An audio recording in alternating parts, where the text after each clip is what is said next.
Thanks for the reminder.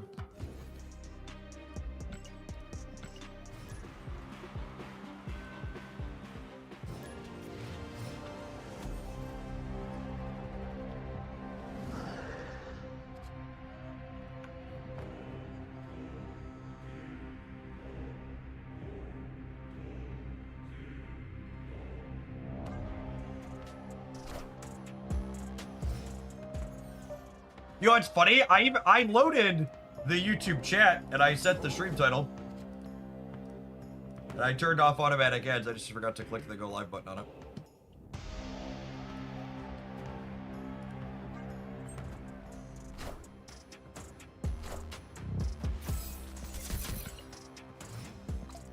Zeus is probably not a person.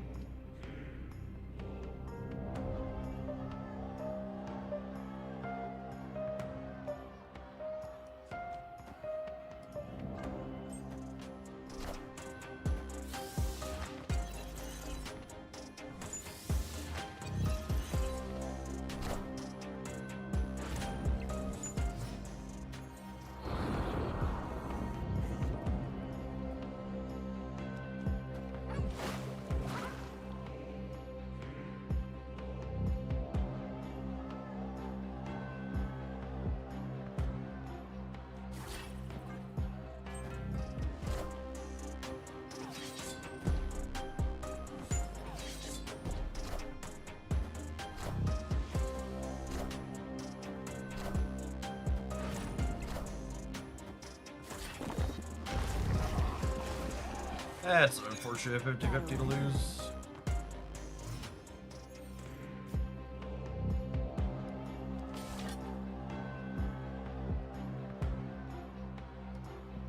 Slag Digger! We are the future. Welcome to Hooglandia's latest Shillionaire. We are the future. Mjolnir! Mjolnir!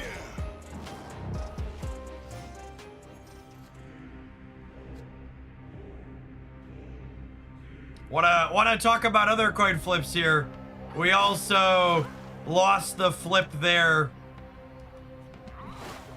We also lost the flip to not draw. There were 2 Mjolnirs and 4 cards there that we lost the 50-50 on.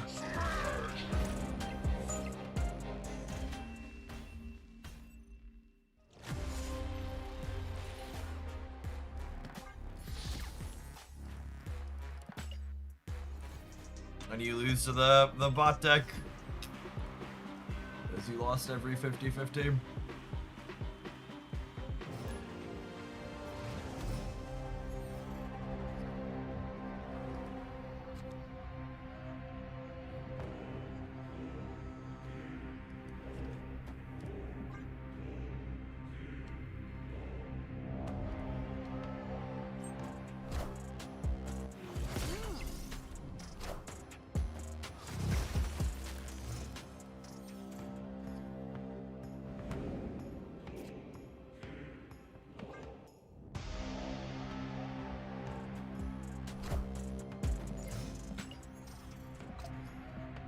I guess they really just wanted this one to give a lot. Weird that they didn't prioritize getting their what's it called buff.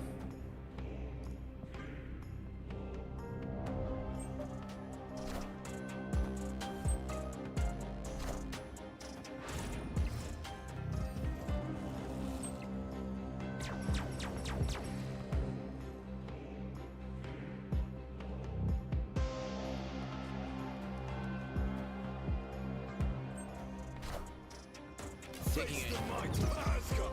Mjolnir!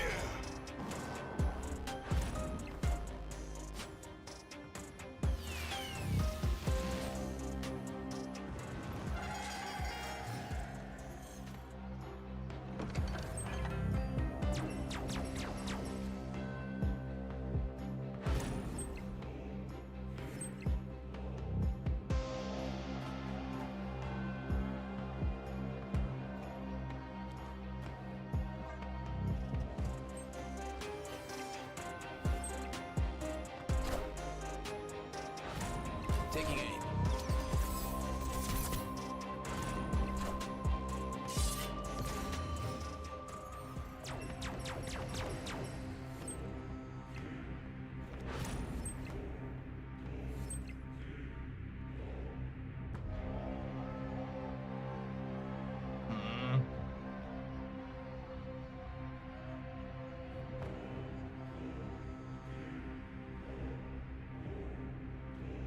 This never takes my Hawkeye, right?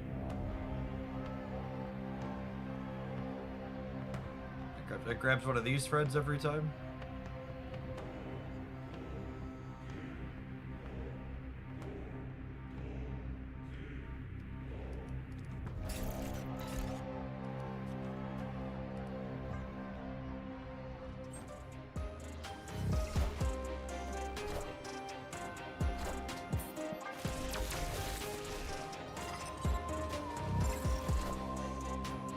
I am the Sorcerer Supreme.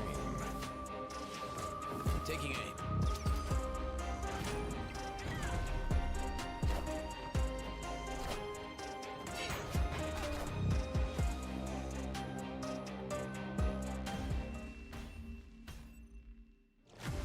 Playing Avengers like pulling teeth. I actually think it's mostly just that the X-Men deck is pretty far and away above everything else.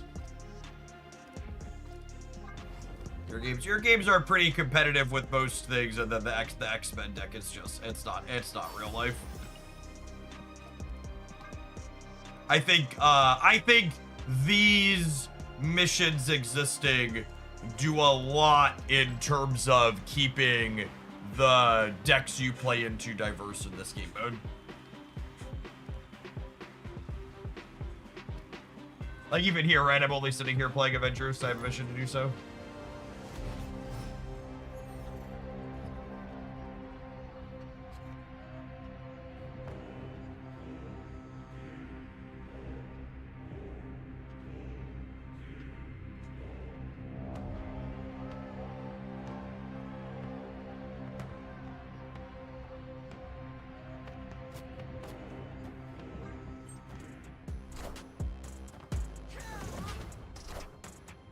Taking aim.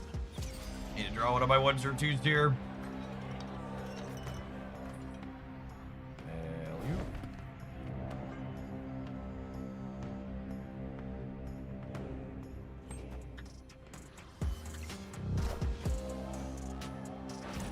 Taking aim. Don't hit Viv. Don't hit Viv. Read.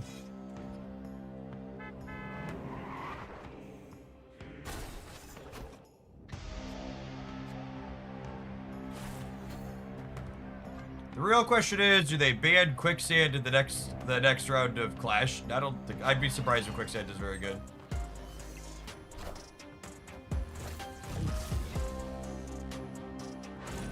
Taking aim. Might of Asgard. Mjolnir.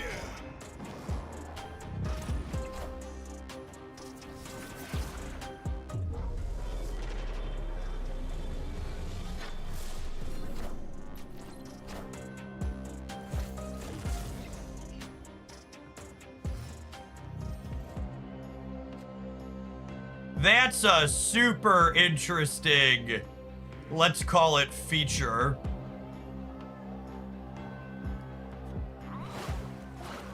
This location changed before these cards revealed, but Josie's gave them +2 during staging.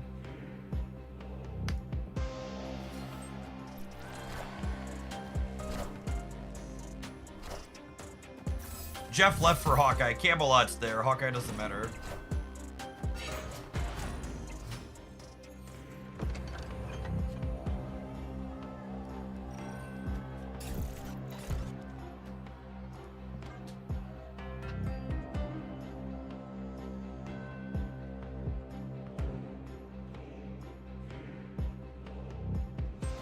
What's going on, Wilker? Thanks for always being here.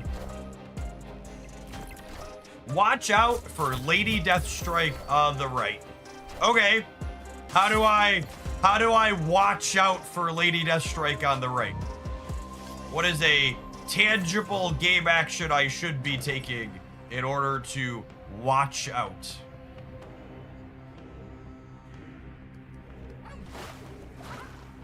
Eyes wide open.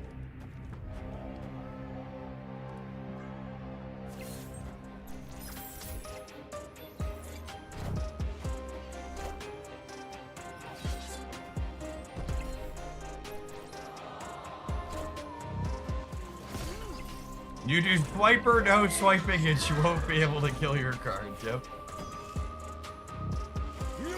So like, just to like, make it a educational point, like, I think that's the type of framing that a lot of gamers mess up.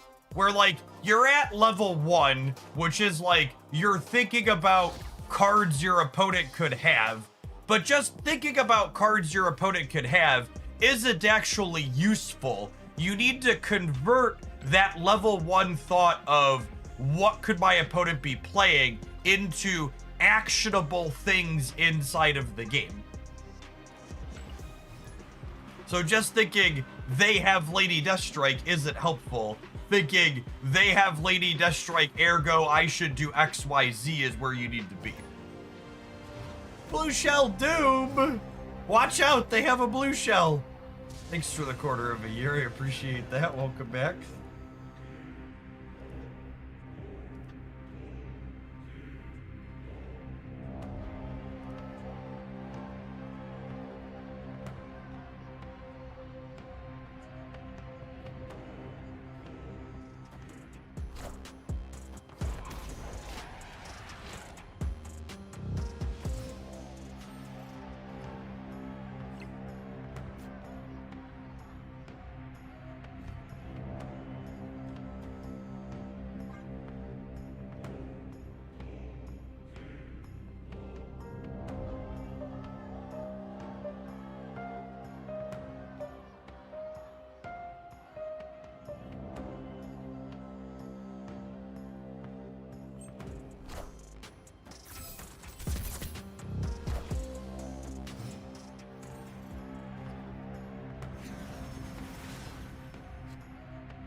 Bracket.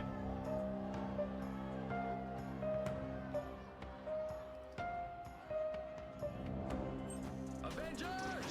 Assemble.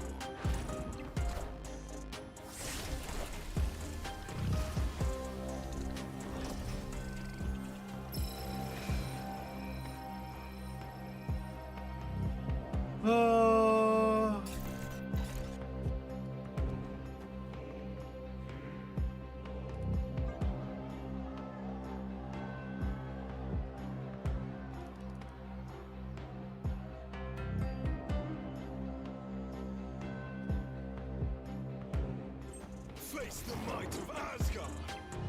Mjolnir!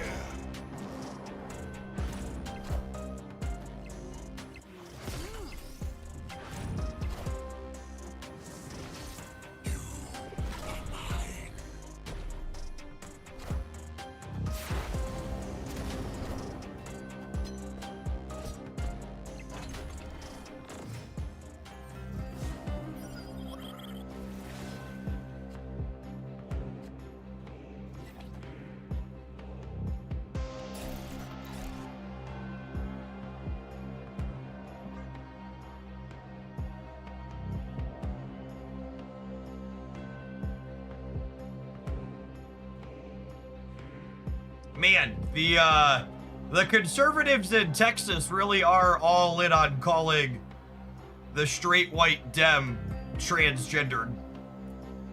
They really truly have nothing on Tallarico.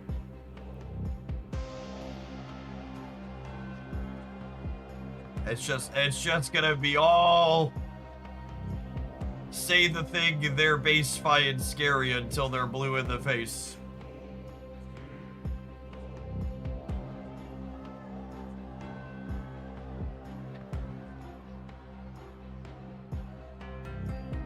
It's because they know Paxton can lose it. I mean, it takes a lot to be so corrupt that you get impeached by the Republican Party in 2025.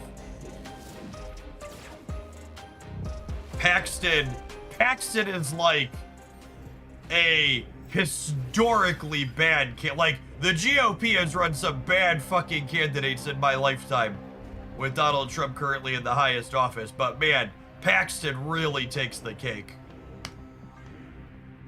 He is like a quintessential Trump endorsement, just like getting divorced because he cheated on his significant other, released a child molester from prison early, like, impeached for corruption by his own party. Like, just truly just one of the world's most awful human beings.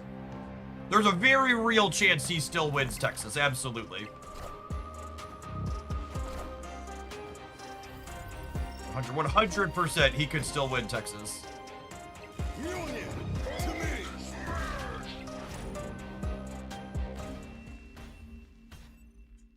Victory. Tallarico. Tallarico is a coin flip at absolute best.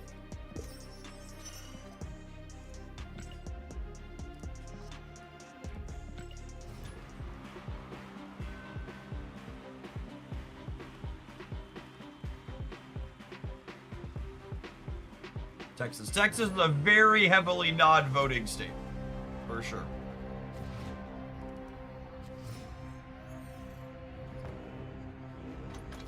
One of the lowest in the country for voter turnout consistently.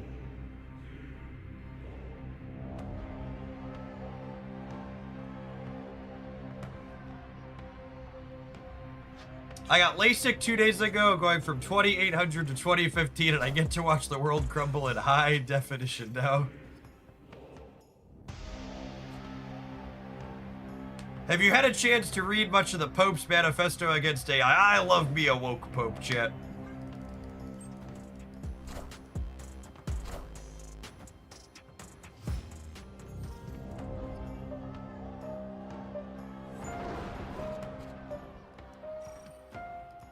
It's nice that the Pope appears to have actually read the Bible, even if all of my Catholic family has not.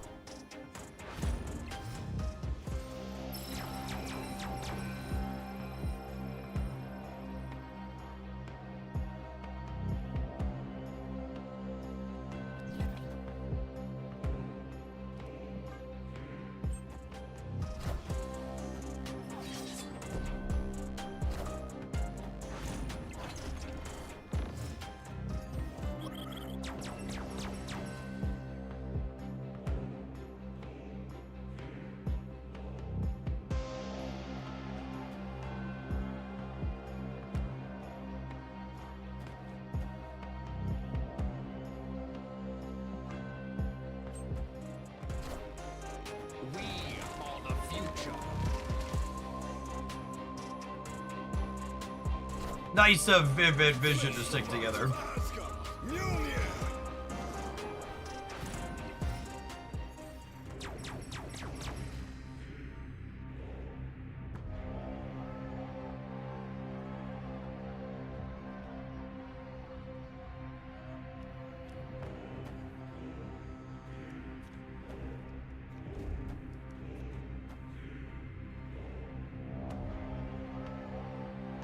This is 6, 7, 8,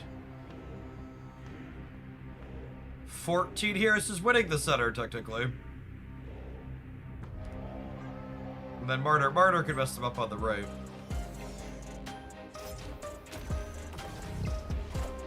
Probably did.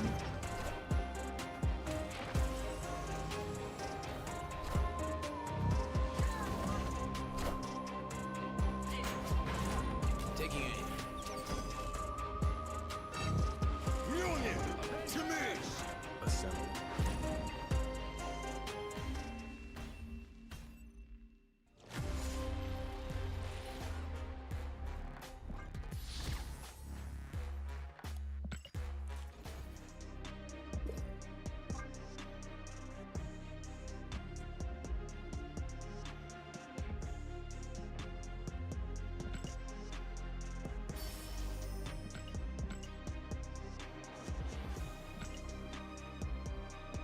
Alright, gamers, let's take an ad roll. We're going to play a less embarrassing Team Clash deck when we get back, so we're done slugging through with the Avengers. Thanks, everybody, for hanging out. Don't go anywhere. We're going to be doing a long staff stream today.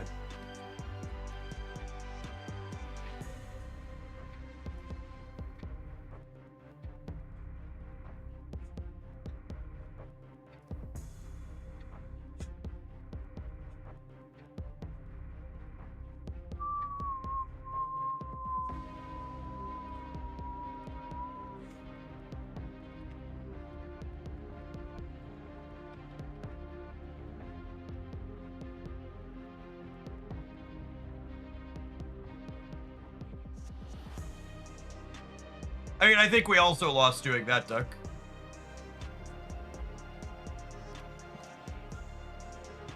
I don't think either of those lines mattered.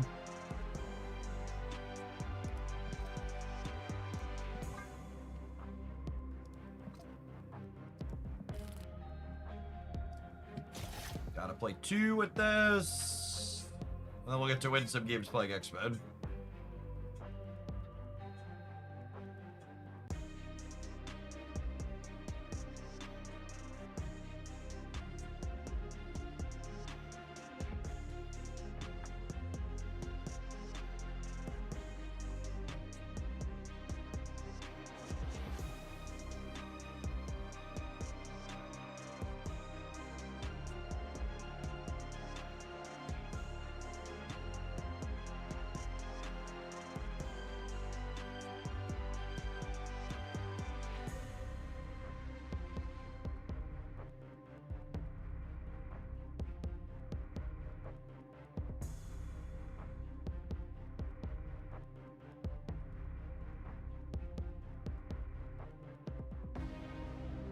Is a Snap Legacy format a bad idea? Can you explain what that means? What is the Snap Legacy format?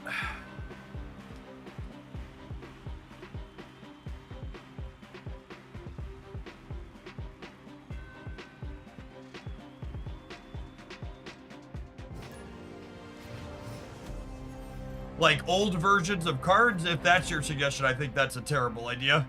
Yeah, I think it's a truly awful idea to have multiple versions of the same cards in the game at the same time.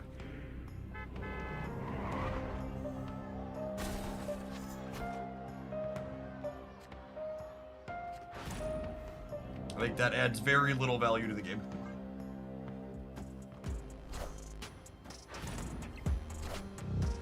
If you want to play a mostly uninteresting and poorly balanced game,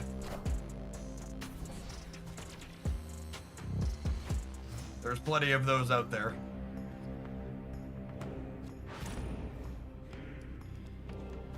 Well, the Guardians really like the right here.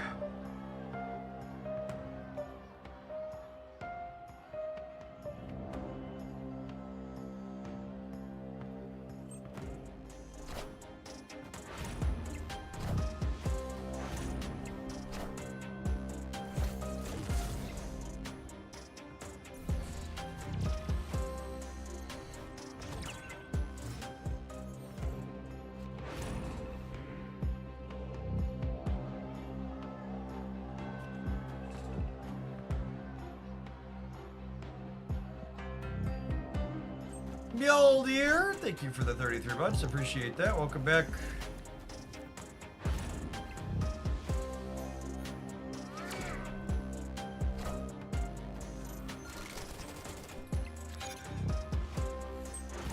I just think Marvel Snap is more than hard enough to keep up with which cards do what, because they do balance patches twice a month. I think having a multiple versions of the cards in the game all at the same time is just like a pretty atrocious idea on top of that. How late did we go last night? We didn't actually end up going that late. The numbers for drops 2 weeks in a row are not remotely as good as when they're spread out. We broke 1,000 concurrents for a little while, but we didn't stay above it for very long.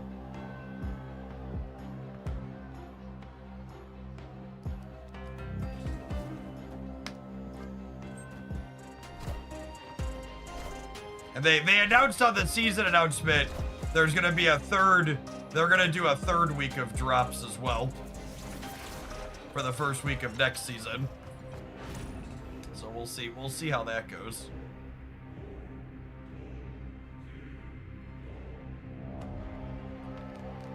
Hey, we're dead, gamers.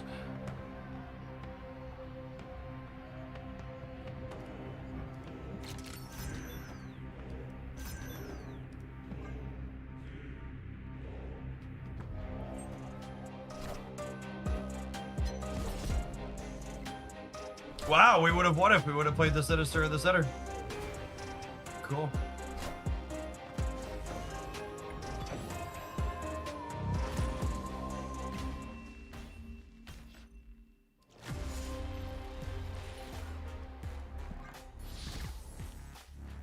A third week, your family needs you. Well, the double-edged sword there is, I'm assuming once they hit the third week in a row, there'll be enough diminished returns that I won't realistically be running super long for it.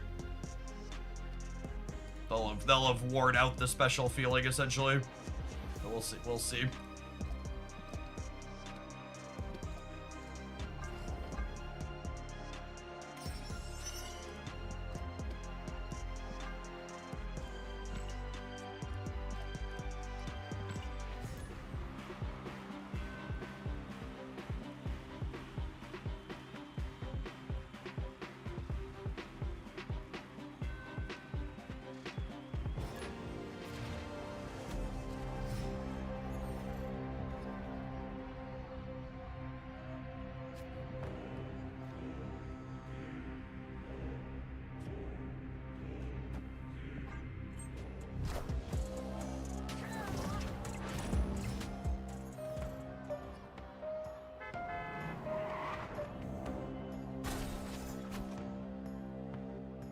Like, I'm playing this out early just for the sake of having multiple Brotherhood locations trying to win.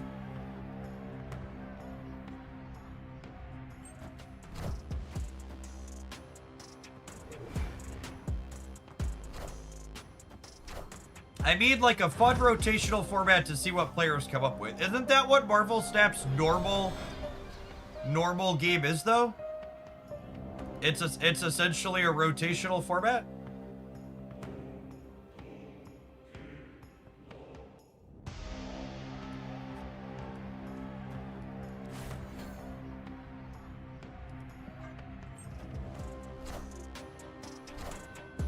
It updates twice a month.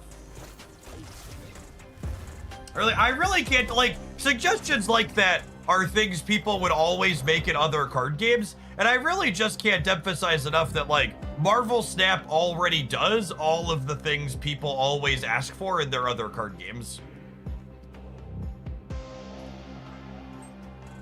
Because, like, if I was playing Magic the Gathering, like, stuff like that sounds fun and sweet. But, like, here in Snap, it's just not necessary because regular Snap is basically what you're talking about.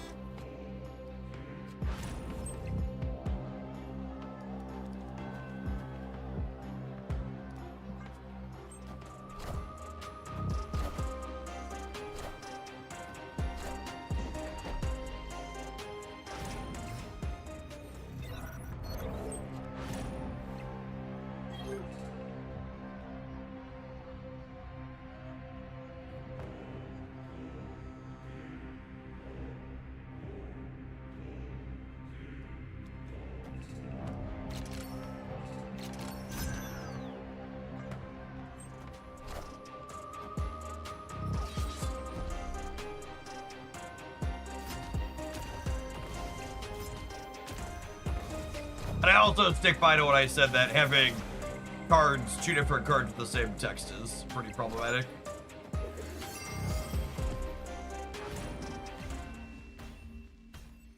Why do I clinch every time I see Professor X? You and me both. It's just big past trauma. So much past trauma with that card.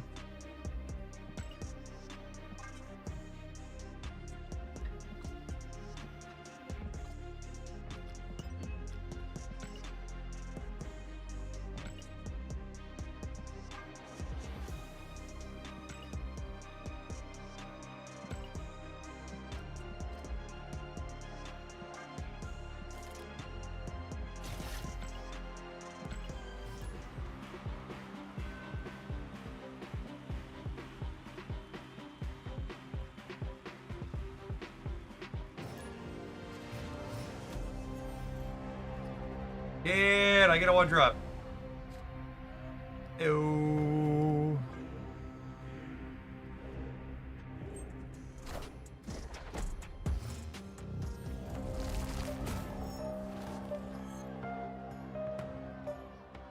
Wow, that's nuts.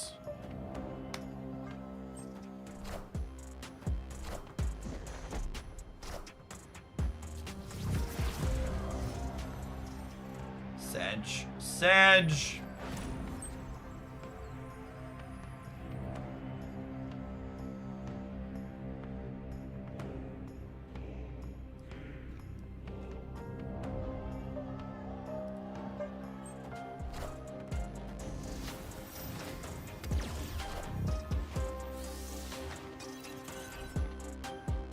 As much as I want to just quad mother here, I really don't need a bunch of copies of Professor X. They would all be pretty big, though.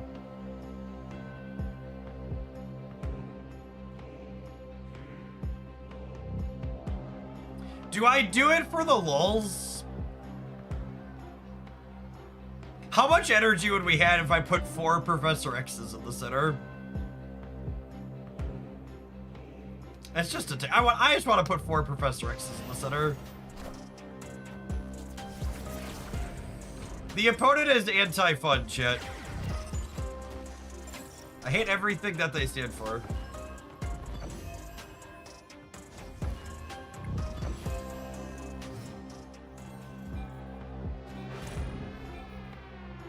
They are boring and lame.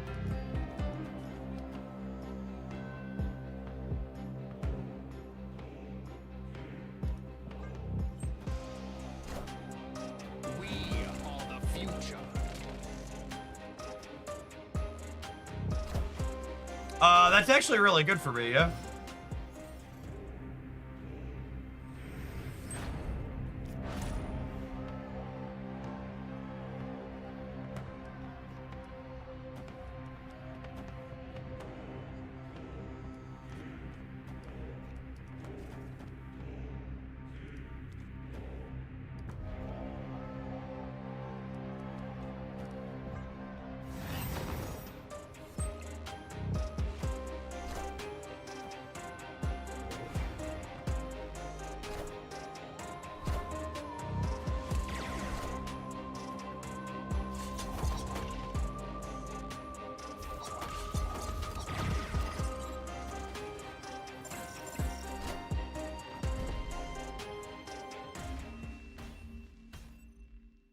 Victory.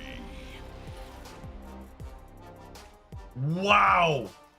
So, I understand why we don't get features from China Snap, like draft mode and stuff like that. Because, like, you know, I understand why we don't get features, because the code base is different. But I don't understand why there are so many awesome pieces of art in China Snap that aren't in our version of the game. Why there's so many good pieces of art in the China version of Snap that we don't have in the global release.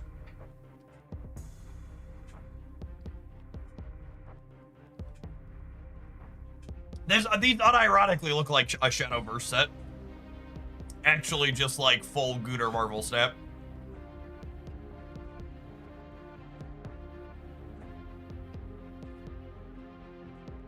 It is a sweet frame as well, yeah.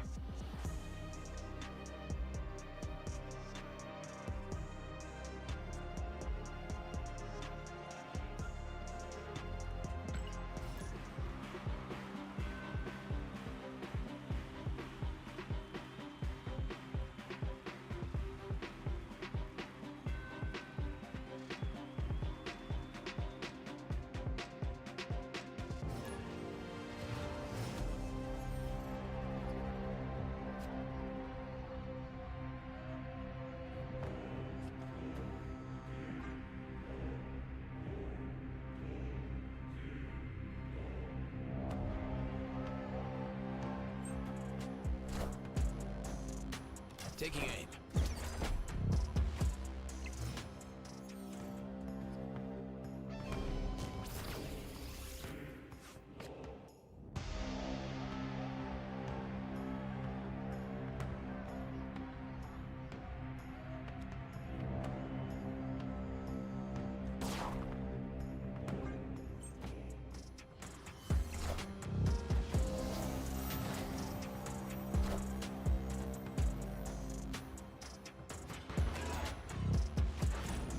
Taking aim.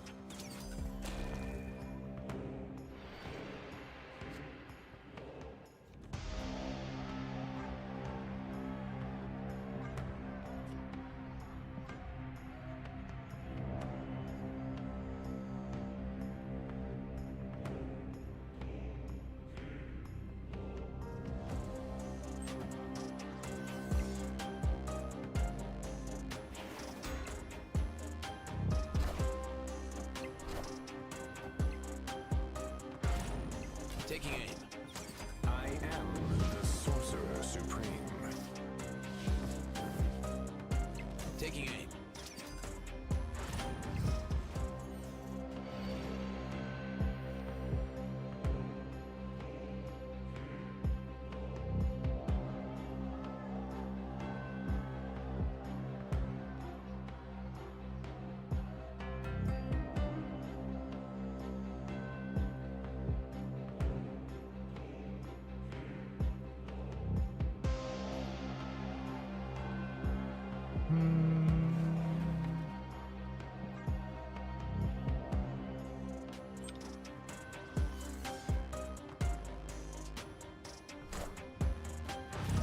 Taking aim.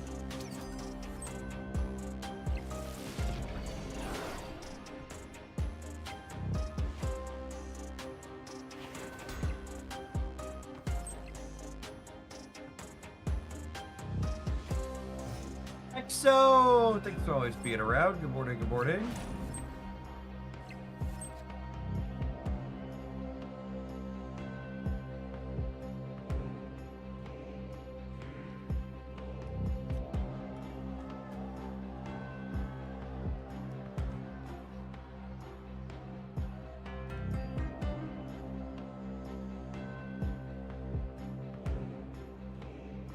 Jubilee pulls Bob every time, yep. Unfortunately, we're not copying Lady Bullseye, though, but Bunch of Sages is a fine corollary. Mother and Professor X are our two best hits on the right. Obviously, Iceman's a pretty big low roll.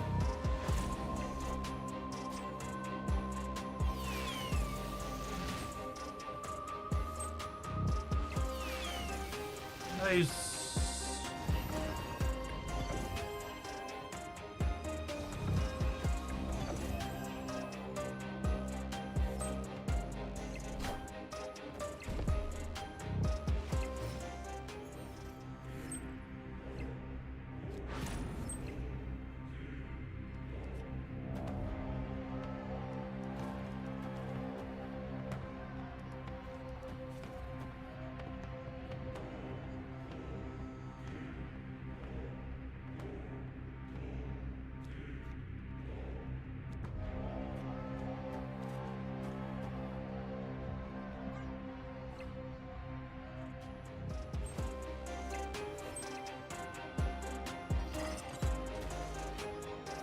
They didn't play for the right, the left, so you're gonna punish a little bit for investing there.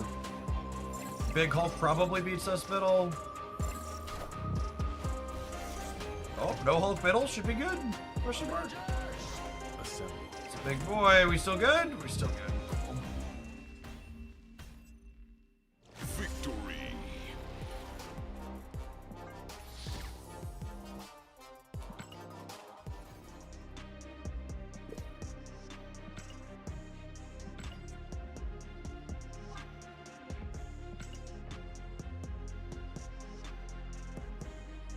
We'll move cards eventually.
No 2-drop from them is good for us.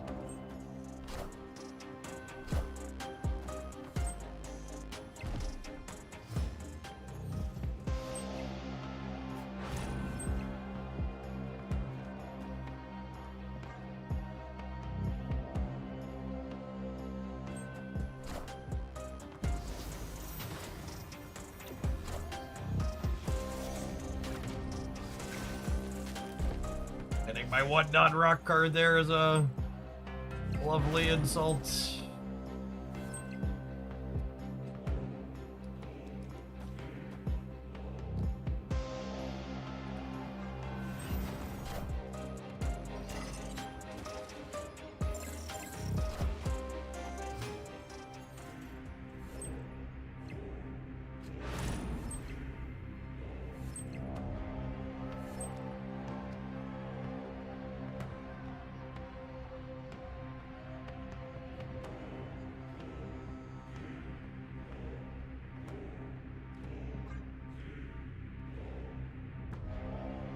Just gonna hope they can't beat 14 here, huh?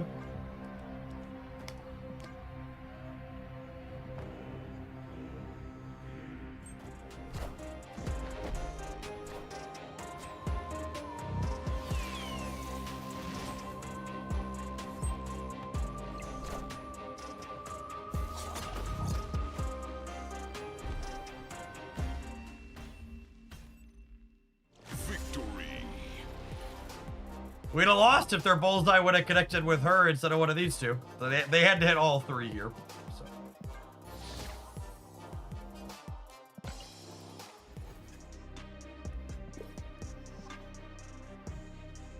Alright, to play some Guardians. This Kitty Pride build was fun yesterday.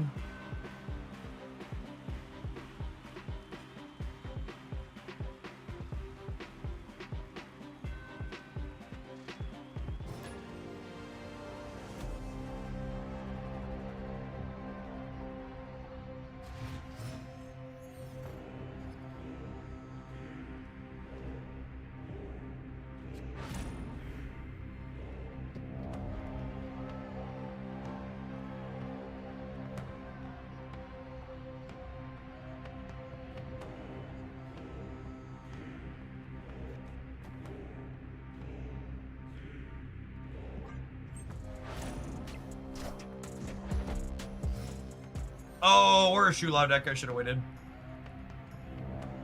Brain Bad first game with a new one.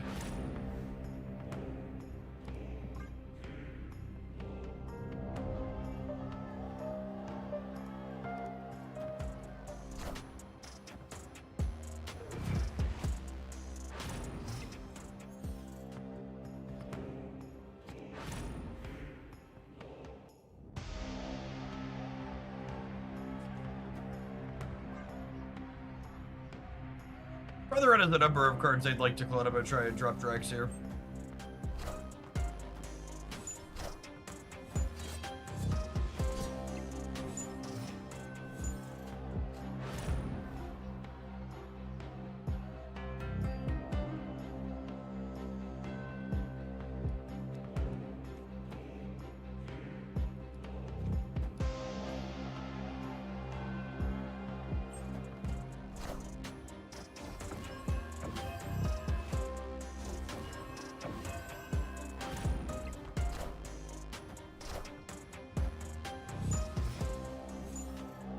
The Draxes shall continue until morale improves ship.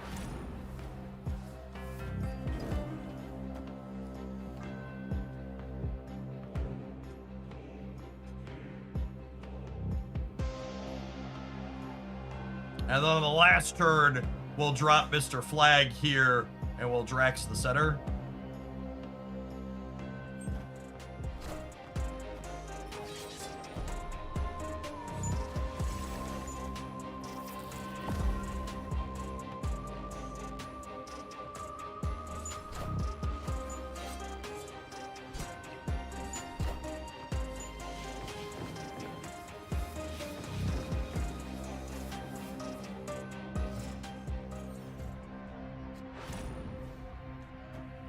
Nice. He pumps himself.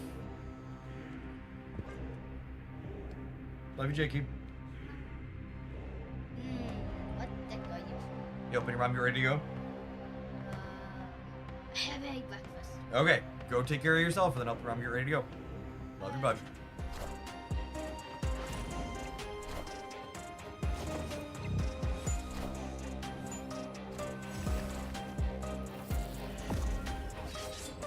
Nice. That's really smart. we get the breaker anyways? That's a clean play. They were kind of behind a rock in a hard place. When we hit the Drax hitting on 3, kind of decided the game for better or worse. Depending on which side of the board you were on.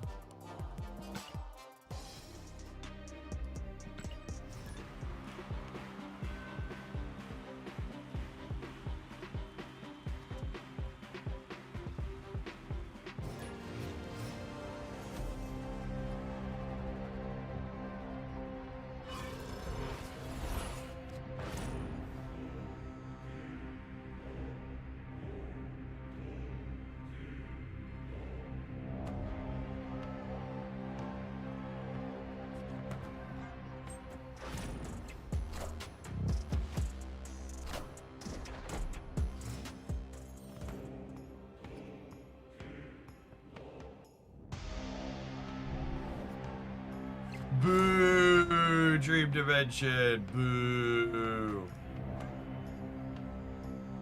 Boo on you. Boo on you.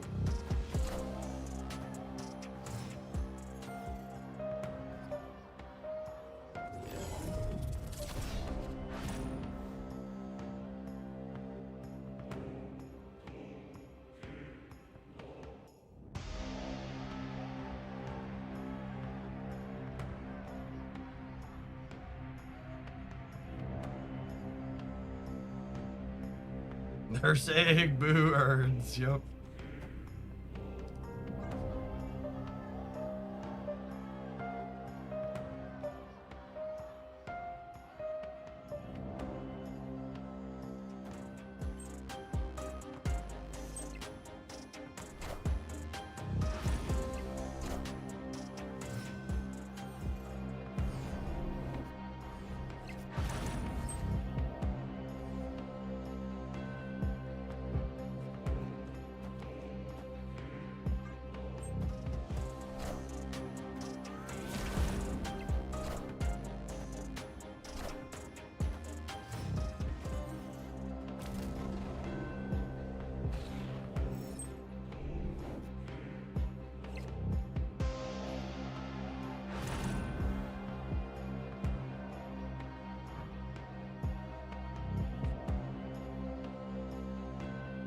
This is 12 here.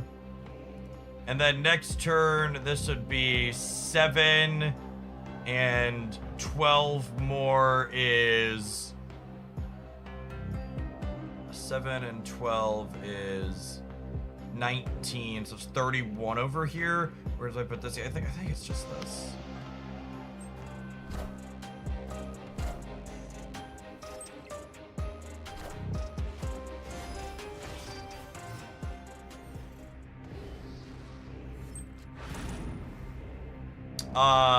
This is worth 12. This is probably worth more than 12. Likely dead here because X-Men are cracked, but...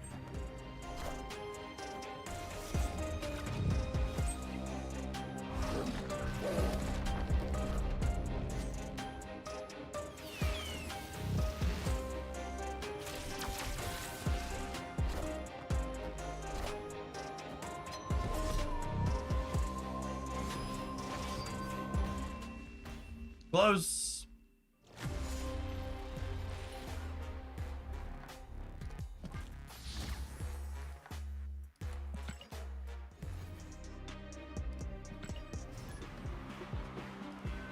If you are looking to just win as much as possible, you should absolutely be playing Expedited Team Push. If you want to see some numbers and just how much better they are than the rest, be sure to check out the next breakdown here. Expect we'll see some changes so that next time this game mode comes around. Victory. Well, that's convenient. I actually kind of needed to run an ad roll before we started that, but I figured we'd play it through. All right, we'll see you in 120 seconds, gamers. I need to do one more with custom Guardians of the Galaxy. I think we'll kick on over to some regular Marvel stuff to play some more of the Fallen One stick deck we were playing last night. That was super fun. Appreciate everybody that's here, starting their weekend with Hoaglandia. Don't go anywhere, gamers. If you're watching on the YouTube side, don't forget to hit the like button. I appreciate the folks that have done that already today. I need to do 50 more push-ups yet this morning, so I'm gonna knock out 25 more of those. Maybe.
Is the Clash deck autofill actually based on the game mode? What do you mean?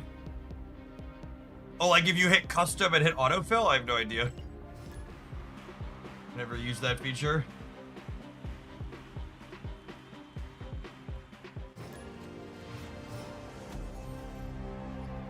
Do you think this is what Mango Mussolini meant by America first? Spending $300 billion to rebuild another country that we spent billions of dollars blowing up?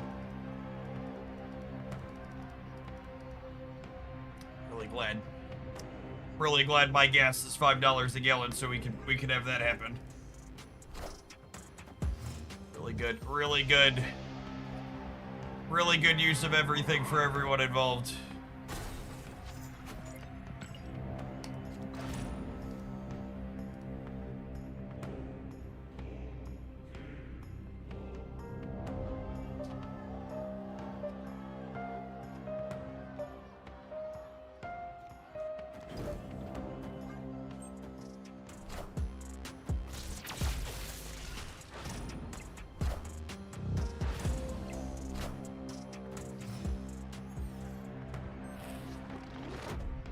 Violet, don't misrepresent Mango Mussolini. He didn't say he doesn't care about Americans' financial situations. He said he doesn't think about regular Americans' financial situations. They're technically different. Get it right. Why do you hate freedom?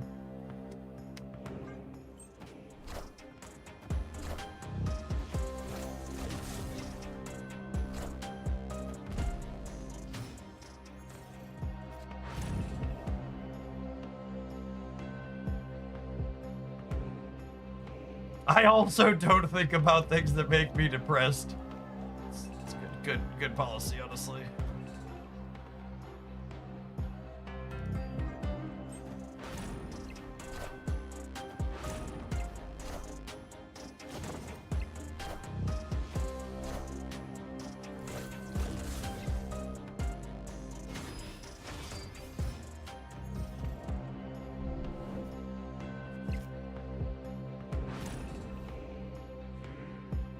Gosh, Iska being an X-Men is so fucking brutal.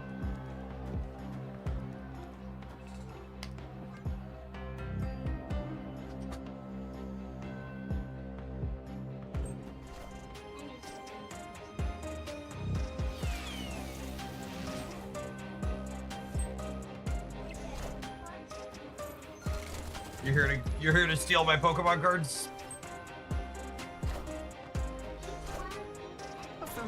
Oh yeah?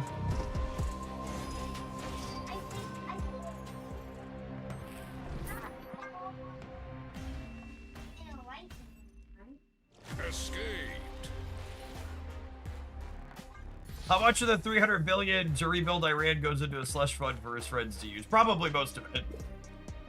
I assume a reconstruction deal like that comes with attachments that they have to go to specific American contractors, which will in turn line pockets of people. E-energies? Hold on. I helped a 5-year-old steal Pokemon cards.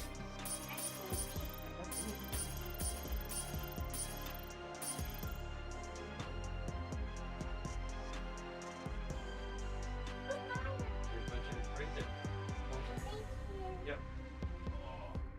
Enjoy. Mastery.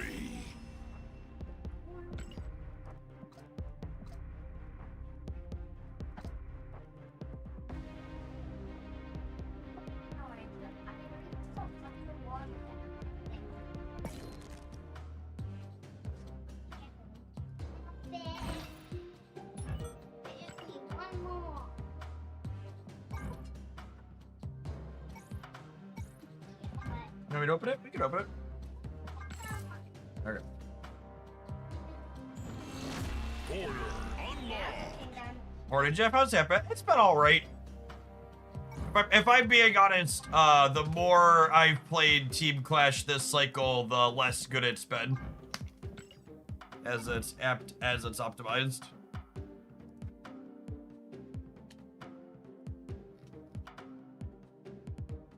You don't play ladder? Are you planning to rush it for 53? I'm gonna give a bunch of people in chat who haven't thought about it this way the best perspective you need about the ladder.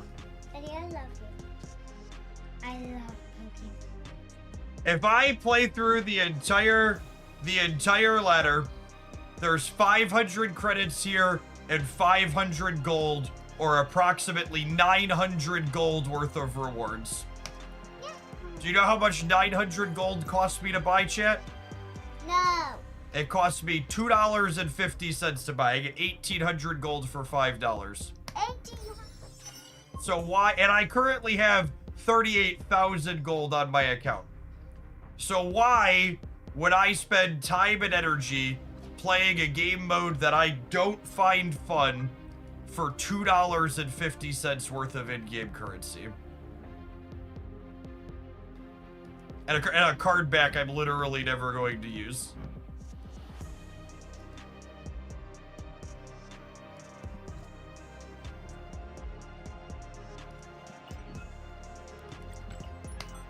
Playing against a bunch of bots and then a bunch of humans that are going to retreat constantly on turn 6 isn't particularly interesting or skill testing. And it's definitely not fun for me.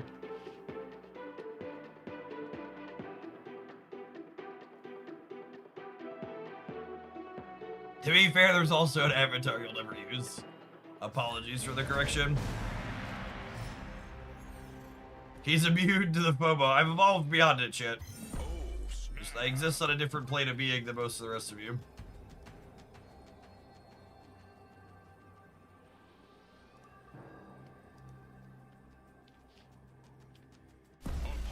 To be honest, Second Dinner should improve the ranked post-infinite rewards. Absolutely not.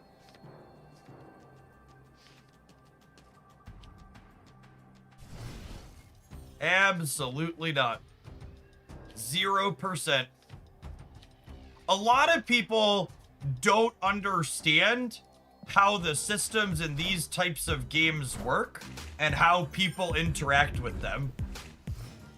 Putting better rewards behind rank systems that you need to grind out does not make more people complete them. When you put rewards in a spot people are unable to achieve, it causes them to stop playing the game because of the FOMO that most people find crippling. Most people aren't like me. They don't just say, those rewards aren't worth a lot, I'm not going to spend my time getting them.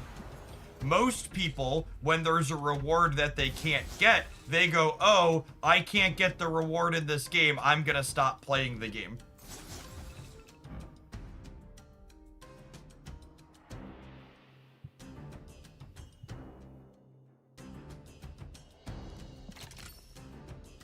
It's FOMO, burnout, leave.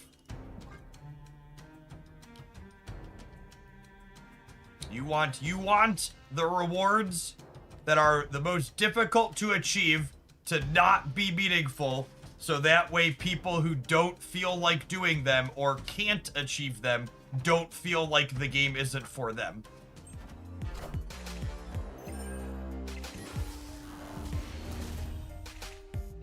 Victory. That's a special one. I don't know that there's more of those in there.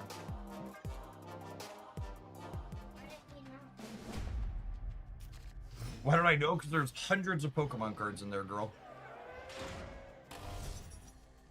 Opponent snapped. I need two of every. You need 2 of each. Why? Because if you want front, Oh, you need 1 at the front of the binder and 1 at the back? no, one at the front, and then one in the place. Oh, okay.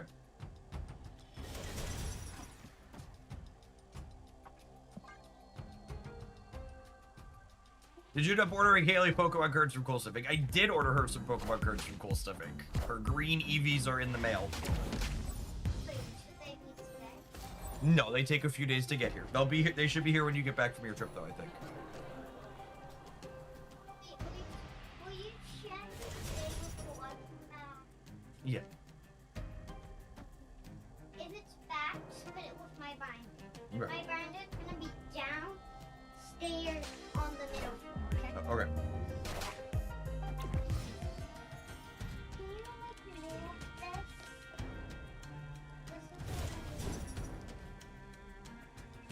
This is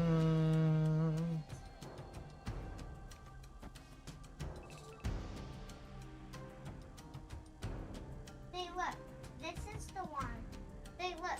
This is the one that you can press on your, like, you can press this on your phone, and then it has a movie. Oh, yeah, there is a Pikachu movie on the phone game. You're right. It's a movie. Hey, this one's a movie. Hey, this one's a movie. Yep. Wait, what Pokemon is that? Hey, what Pokemon is that? That's Pikachu.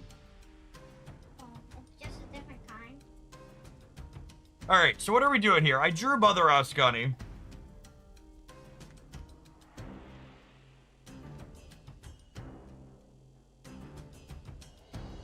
I think it's this, and I try and copy stick an extra time.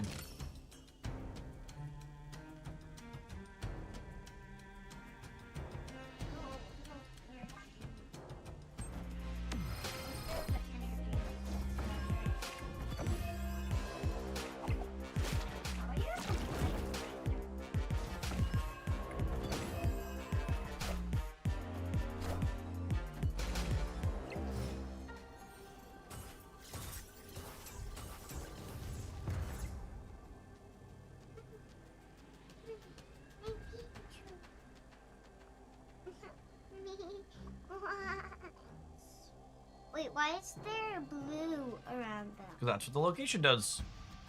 Does it capture them? Yep, it is a prison. It's a shame we didn't draw a Sunspot to be able to get extra points off the last stick. I think it's just us. It's close, though. Girlie, you can't be in here while I'm pedaling, okay? And I need to exercise this morning. I would like it if you'd go upstairs and play with your cards or help Mommy get ready for your trip, okay? Brothers should be helping too, yes.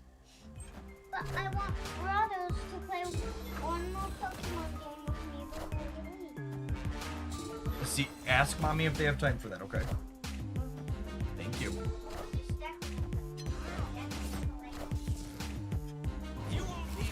Blue light glasses working overtime when Island Prison shows up, dude. I think we might win the Baxter Building, lose the game here, unfortunately.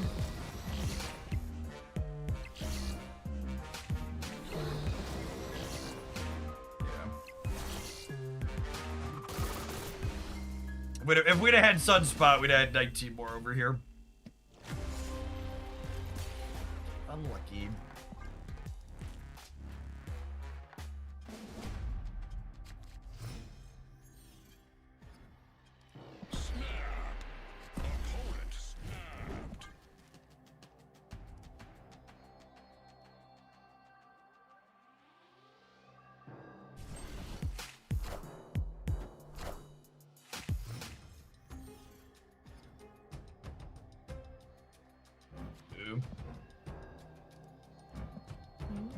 East.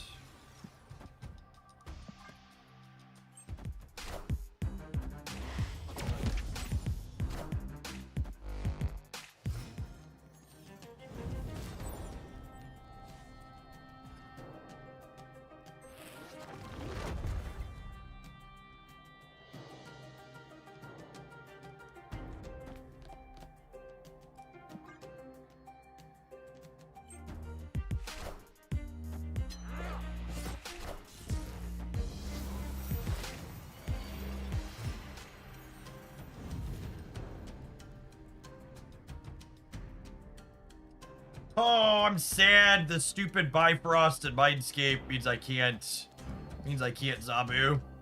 Double Zabu would have been so sick here.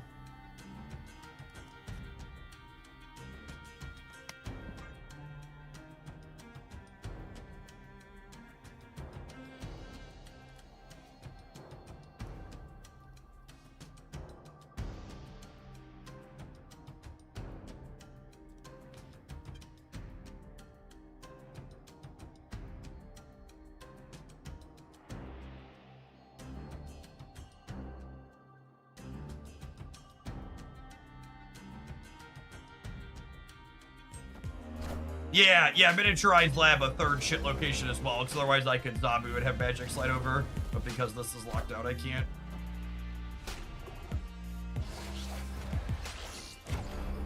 Should have played the Zabu, chat. Should have played the Zabu. I didn't believe.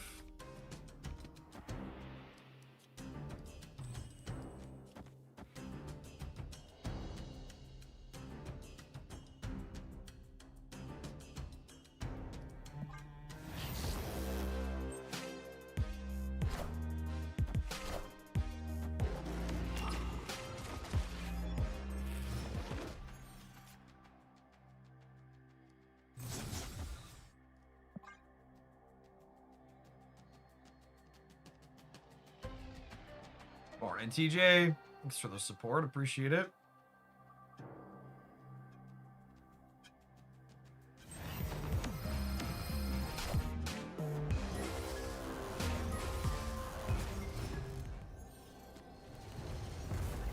Is Sunspot our best top deck here? Yeah, probably.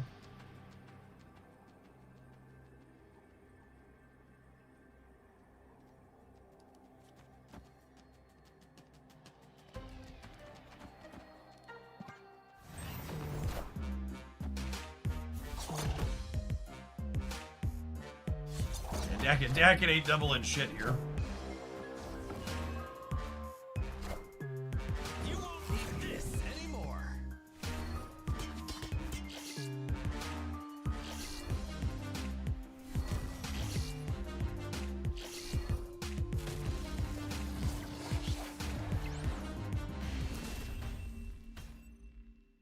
Victory.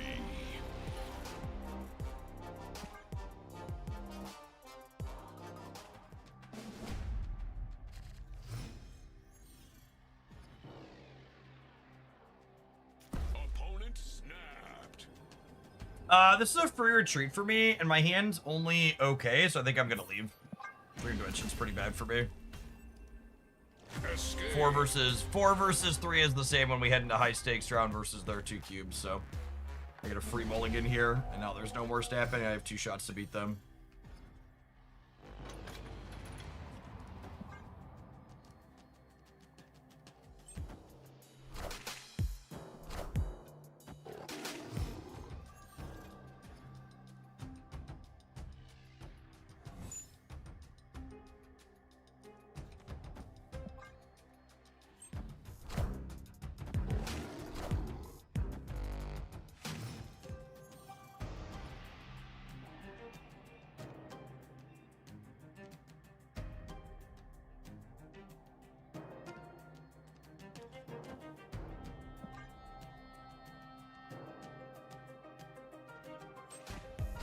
I haven't seen this Modok Phantom X deck before. The opponent's deck is just like the established Moon Girl Modok pile, but with Phantom X shoved in, basically.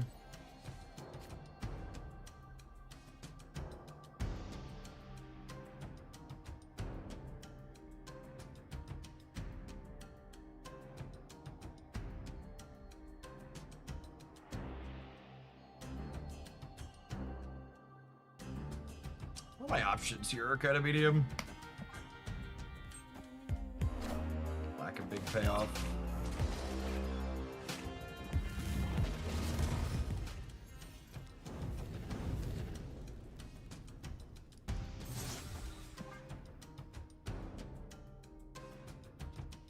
There's probably a super giant in their deck as well. Maybe they have to, they fit to cut things like fit in Phantom X and stuff.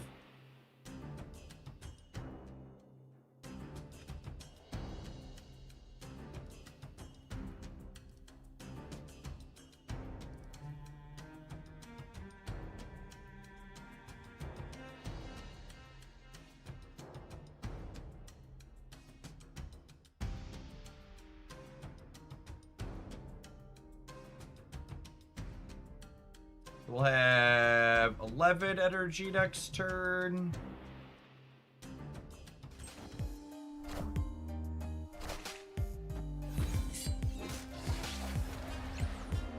Got me.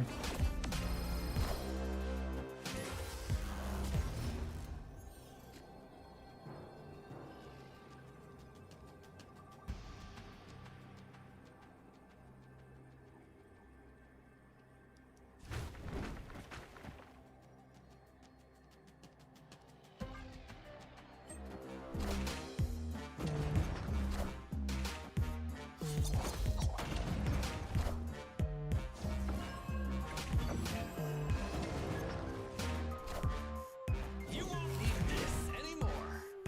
Head to Proxima.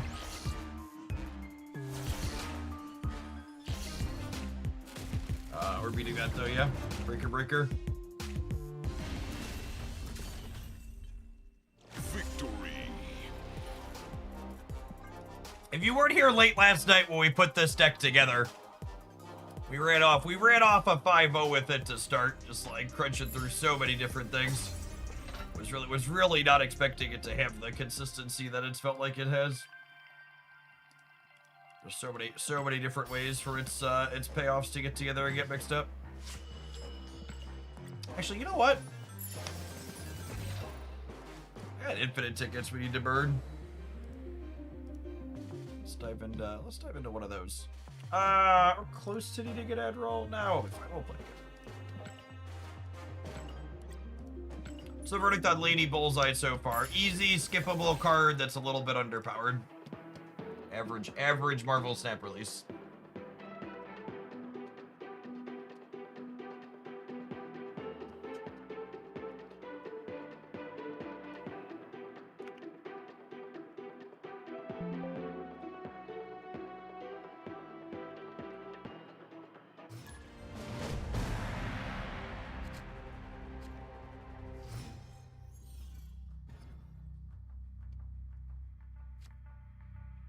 Stick. Playable Marvel Snap card that you get completely for free.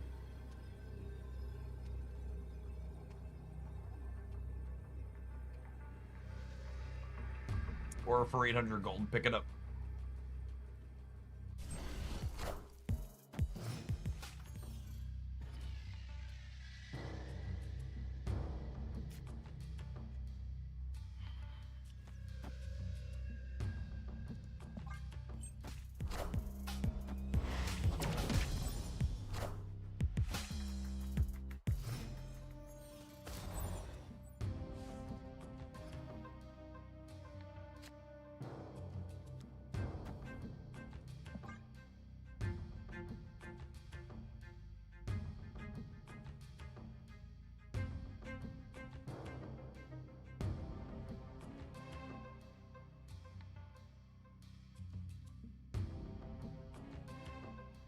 I'd like to complain to HR about a hostile workplace environment.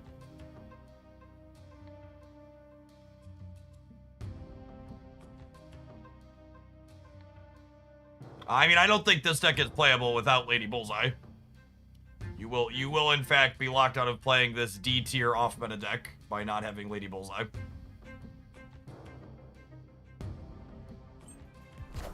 She's a typical Marvel Snap card design in that she's only okay in terms of power level, but she's got a unique role in some decks like this one that she's not really replaceable in.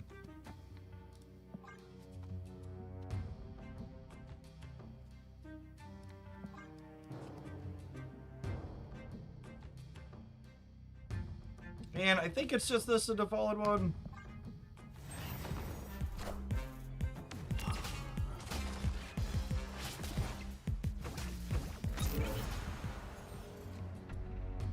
It's a damn shame I didn't have room to fit this into my curve.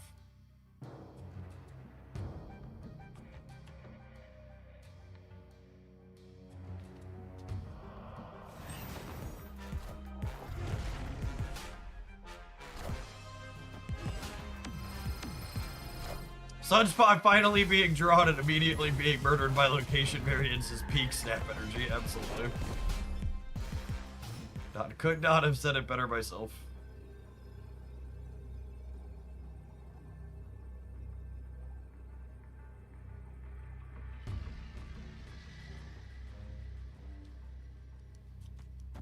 It's a shame too, because it would have been 11 points, yeah.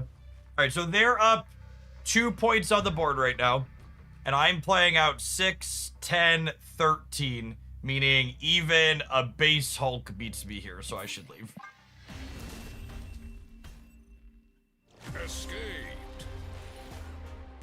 We win that with Lady Bullseye, or if the Sunspot lives, or if the Jim Hammond had showed up earlier, but alas.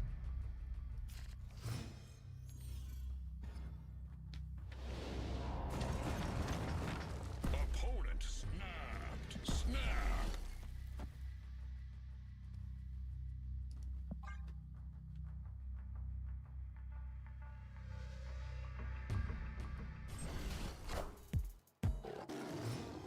We're getting some sweaty Jeff. I mean, we're playing Infinite, and like I'm still snapping on turn 1, but I'm not gonna stay in games that I've very obviously lost. So like, yeah, I mean, I guess this is as close to as sweaty as I get, not staying in games that I'm obviously dead where my opponent didn't snap me back.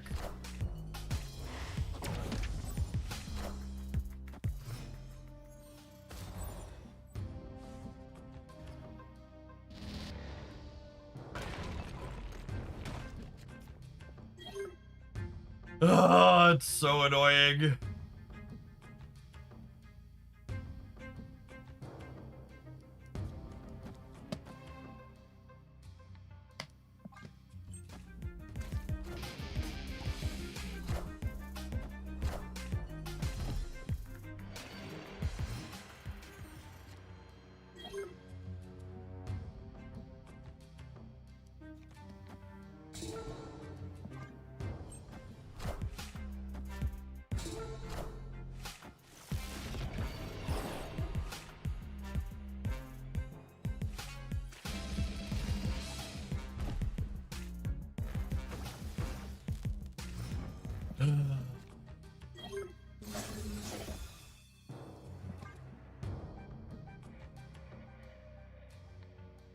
Yeah, they're playing Spider-Punk and Haibo and got a free Bifrost.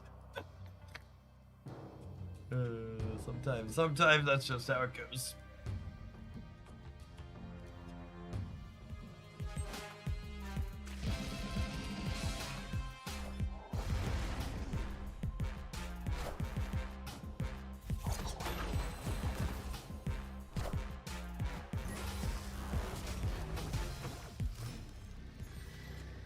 At least he dodged the bullseye, I suppose.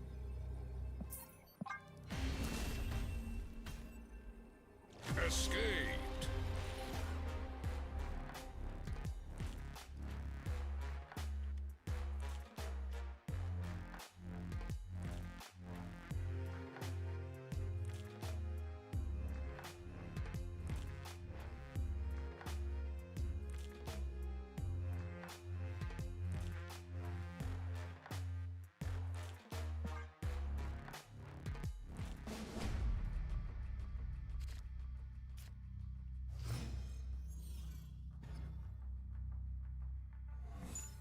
Oh, snap. Opponent snapped.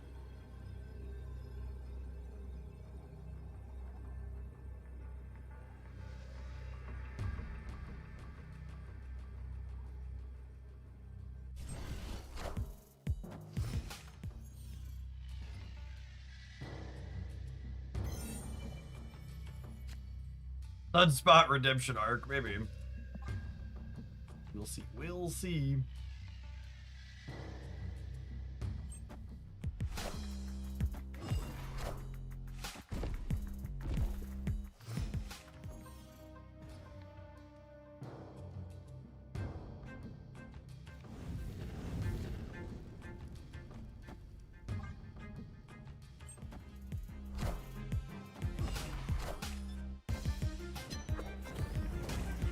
Hit before the opponent has a Killmonger. I hope not. Never seen it took.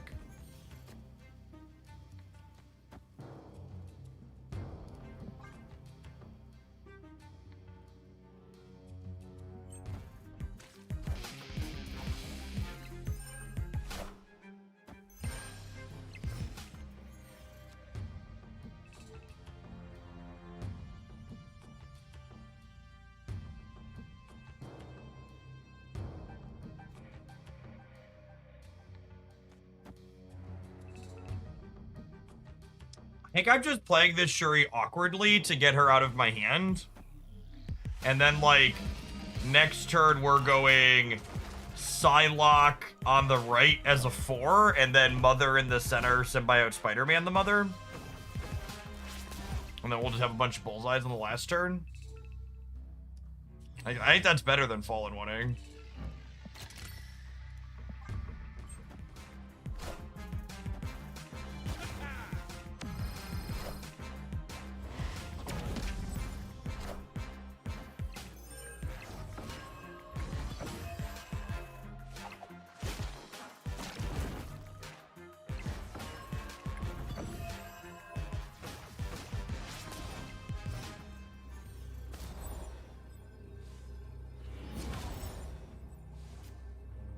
Okay, so I'm gonna soak 14 on the left. We're gonna give them like minus 12 there.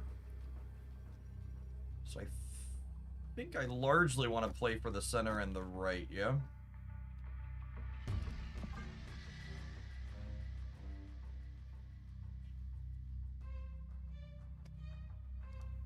Should Sunstrike go back to 1-1 or is it fine as a 1-0? I think it sees plenty of play as a 1-0 and it's fine to stay there. I think if they wanted to put points into the Sunspot package in general, they should get put into, She-Hulk.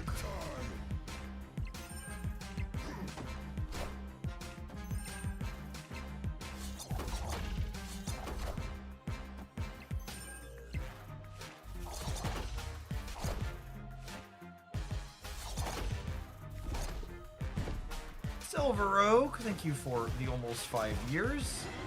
I appreciate the Prime. Welcome back. Thanks for all the help you gave me on when we were poking at champions.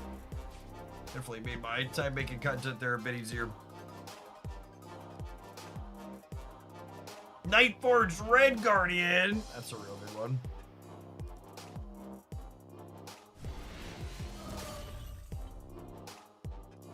My opponent has decided they're all done. Alright, well, you know. Sometimes Conquest is too long for folks.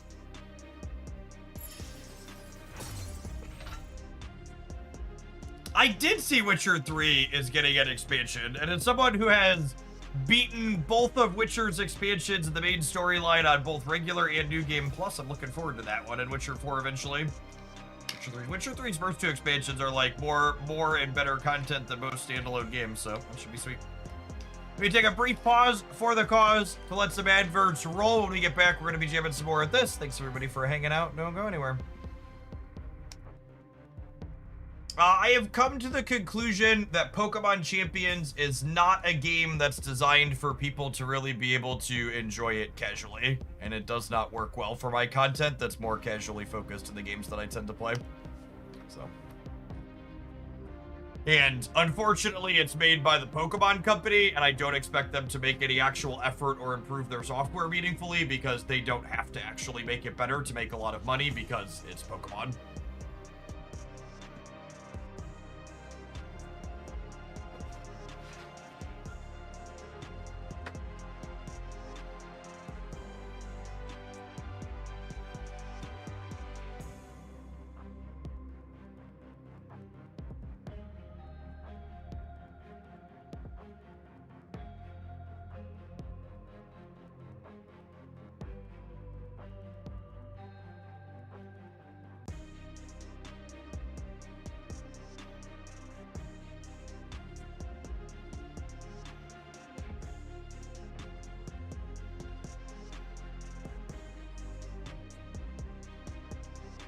You know, thinking about it a bit,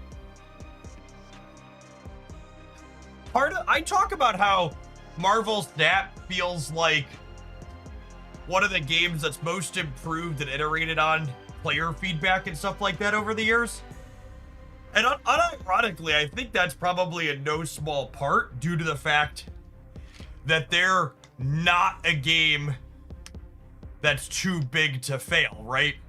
Like, sure, they have the Marvel IP, but like, there's plenty of Marvel IP games that don't remotely last and aren't successful, right? Like, Mystic Mayhem's right over there.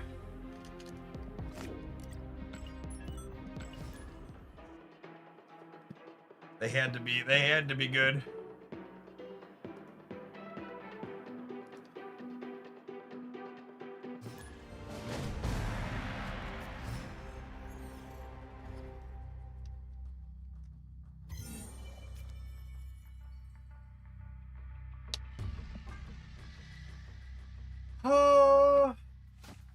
I draw Magic or Psylocke. We could probably step this.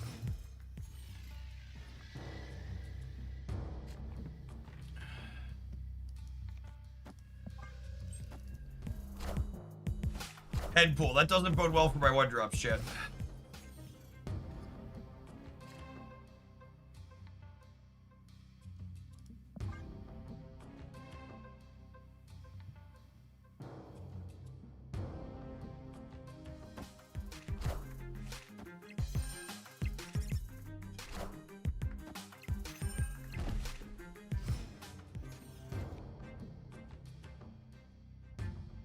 Is this a game I can win? And do I want to show them my Fallen One?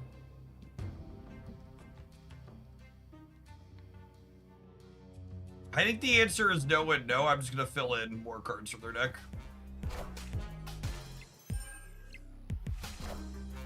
I want the throne.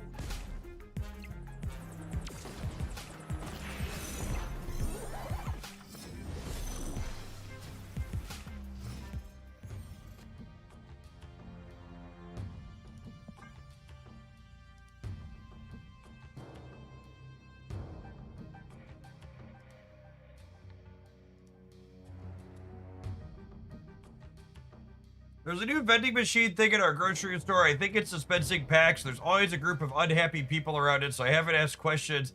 But is this a thing? Like, these machines give out something special or limited edition? I mean, Pokemon cards are just, like, heavily targeted by scalpers, right?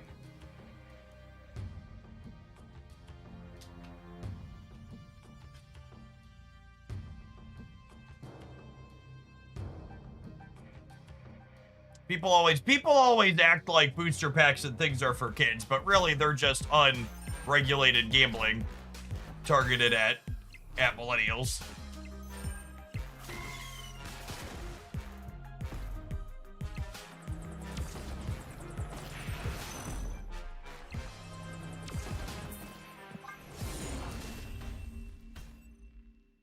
Escaped. Watch a video of someone going through the trash can at a local retail store, seeing all the cards the scalpers threw away. Yeah, I mean, I've been talking about how I've been playing Pokemon cards with my daughter, and almost the entirety of the cards that she's plays with are just like random bulk stuff. In fact, just the other night, I ordered a bunch of singles for the first time that cost more than $1 a piece for her to be able to play with. And that wasn't even for power level reasons, it's just because she loves Eevee. So I'm gonna build a set of Eevee decks that we can play together as like a battle box style experience.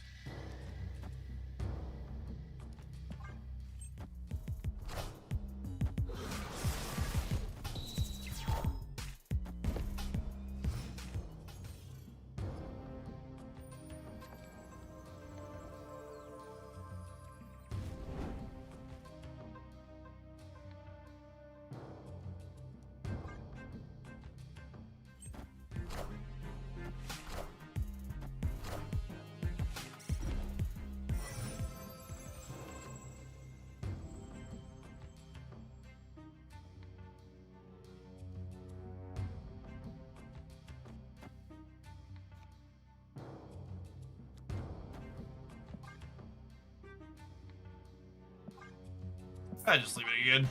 They have the Rupinex. They have the Rupinex. I don't have a good start. Is it competitive Marvel Snap engaging? I sit here and leave constantly. Really, my opponent's messed up by not snapping. I probably would be leaving if they snapped anyways, but they should absolutely be snapping these openers when they have Weapon X.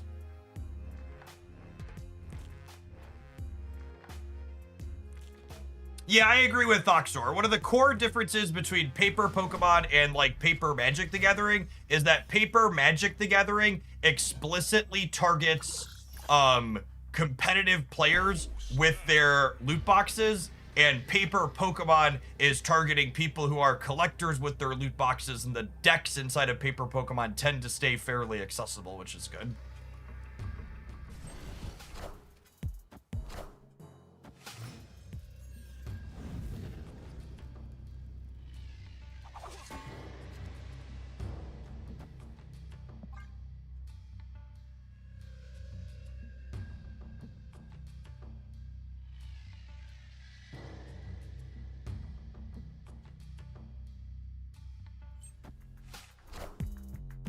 Is it better to hold Sunspot for the end game? Maybe.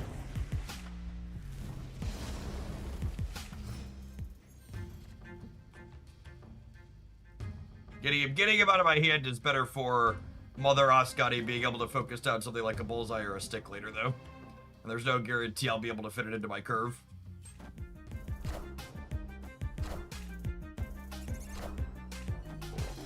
Our drop sale. Yeah, drops have been live since the rollover yesterday. They'll be live until the rollover on Sunday.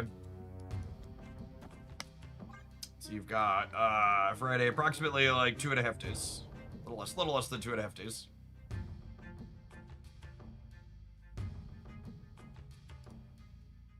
I think Magic is getting closer to the Pokemon of the recent years. Not remotely, Travis. Like the decks that win Pokemon Worlds are like regularly less than $200. Sometimes even less than $100.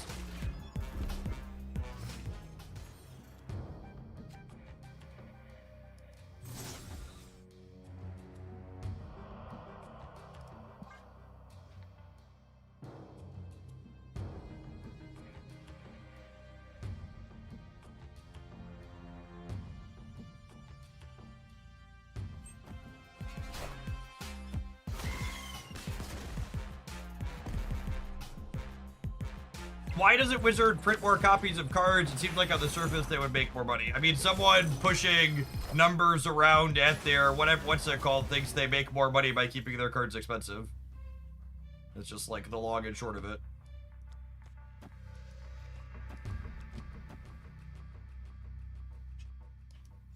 Need Wog here. Wog would be nice. I do have 3 Lady Bullseyes anyways, thanks to Symbiote, which is great. Enough said, bub.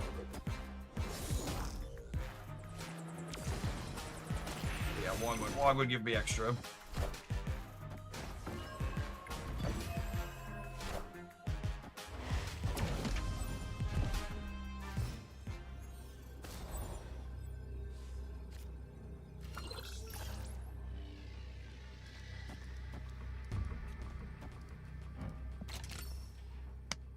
I don't even know if we win this, but we're gonna give it the old college try.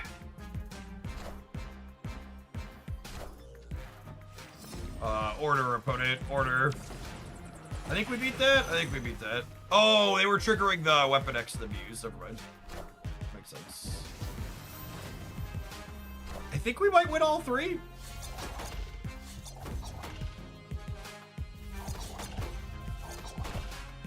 Yeah, definitely win it all 3.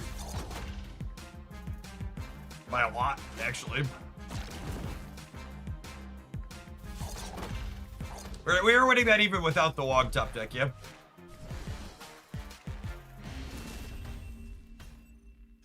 Victory.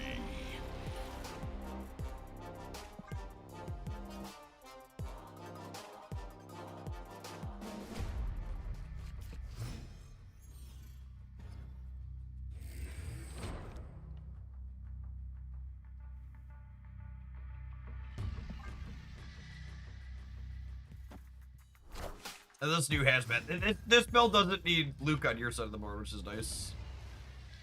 Ooh, that's a piece of candy.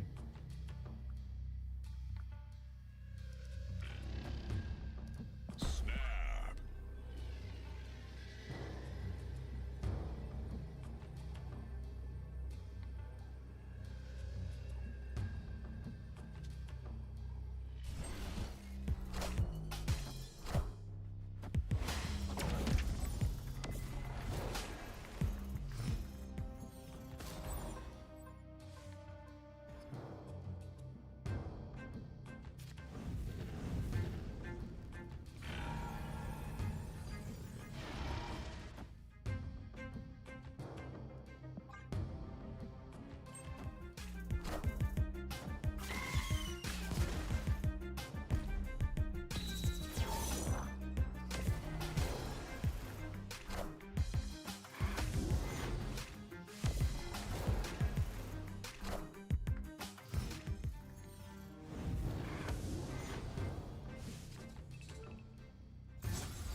Since Lady Bullseye is already on the left side of my hand tier, I'm going to chill on Sunspot until the last turn of the game, I think.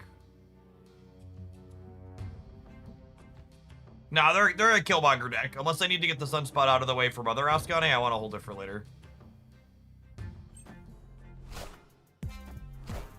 Magic. We are gonna magic the right this game for sure. The Fallen one's just more effective the earlier we play it, because we still keep building up energy after his trigger, so I want to get him down ASAP.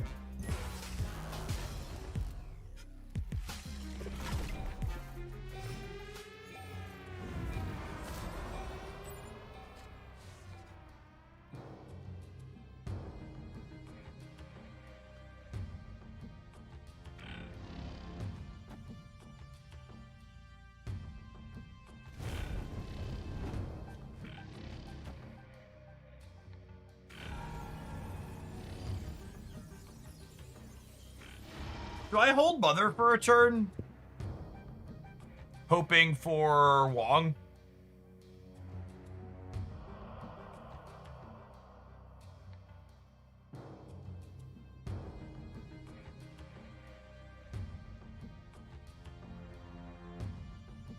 I think I hold Mother for a turn hoping for Wong.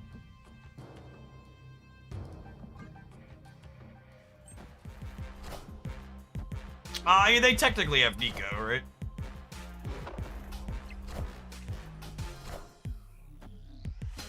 Play Sunspot. Again, for the people in the back, we are playing around Killmonger with Sunspot. Can't play around Killmonger with Jim Hammond.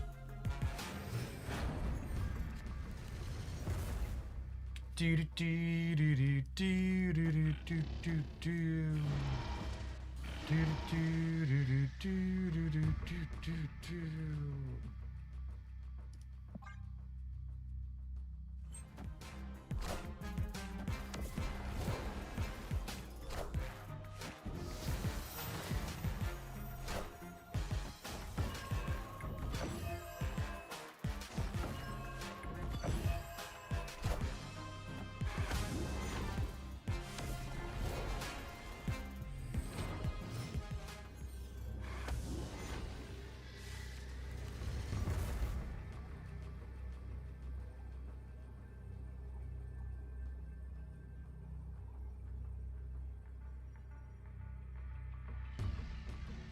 So on the left, we're gonna give them minus.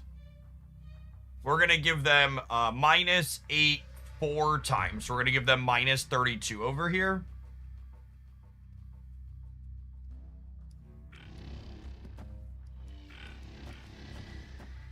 But they're gonna gain some amount extra.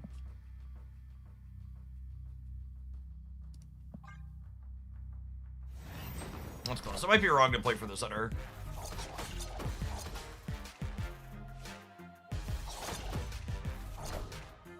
Maybe I'm supposed to put my biggest lady here as well.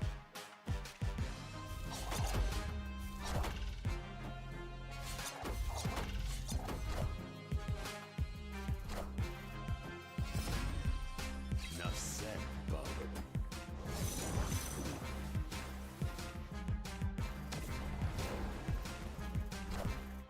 I want the throne.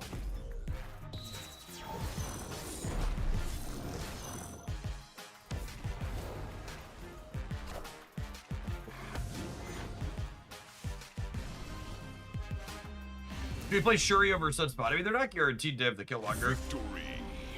3 points from Shuri are unlikely to matter. The Sunspot being 15 could win if they don't have the Killmonger.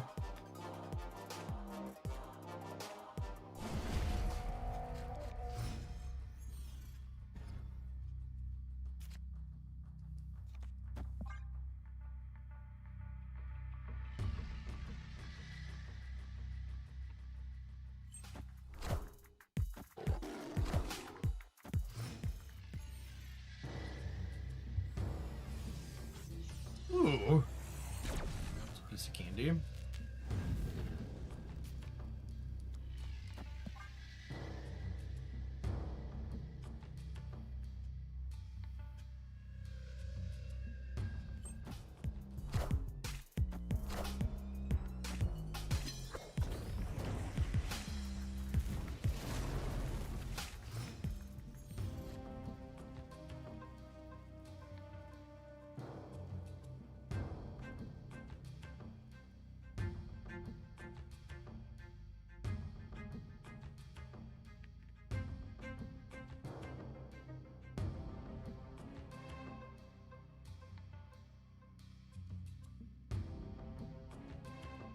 I supposed to play Shuri? I feel like I was supposed to play Shuri.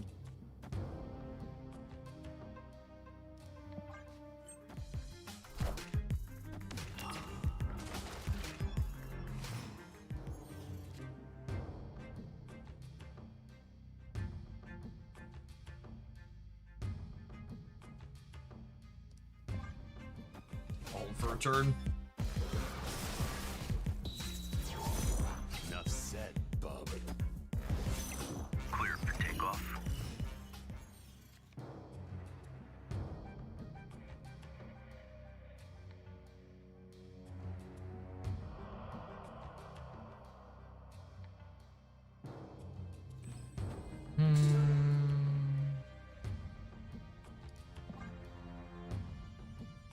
Missing both Fallen One and Mother Ascani's unfortunate. Not a whole lot we can do here.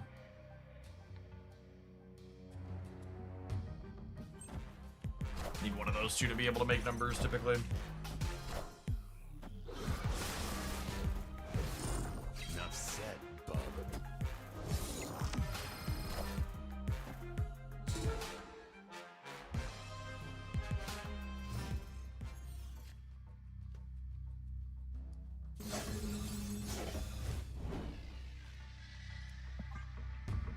Probably a little late here.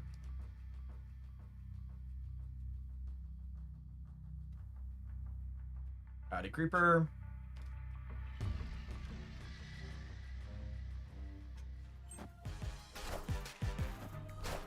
Killmonger. Killmonger! Yes. That means Jim is living. I don't know that we can beat that, but it means Jim is living at least.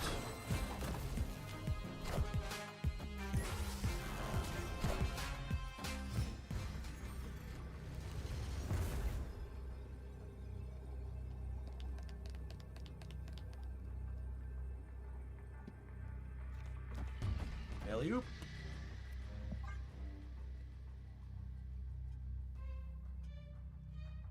They destroy a Moira in this game. They did, yeah. They could, in theory, have another Killmonger.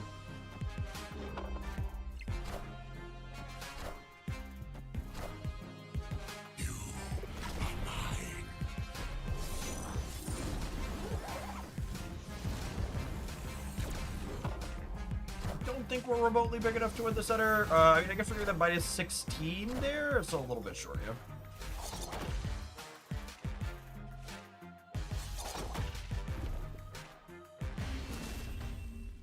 Not quite, not quite. Decent cobbled together, but their draw was good and our draw was only okay. 3 more shots here. Just like my country, I'm young, scrappy, and hungry! And I'm not throwing away my shot. Holy.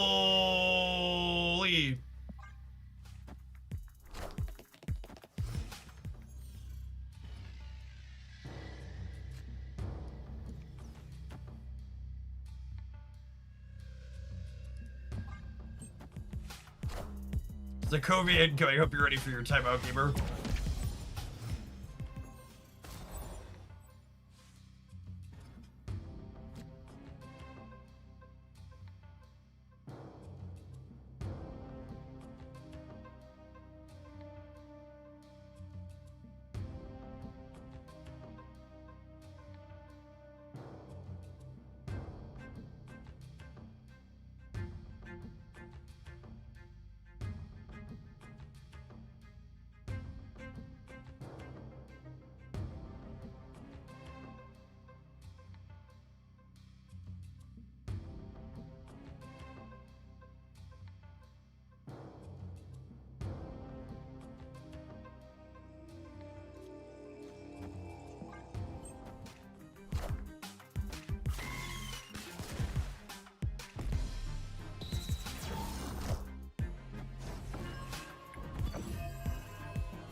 Our hand's actually a little awkward.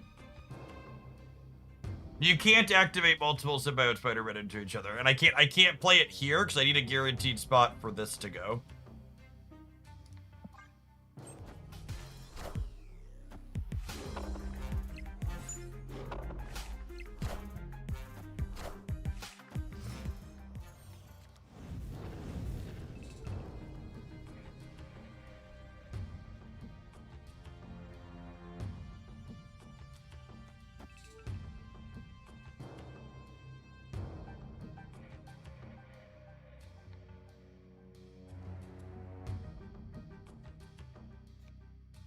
I mean, this is definitely better for them than us, yeah.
Yeah, it's a shame I didn't have a window to play this one out.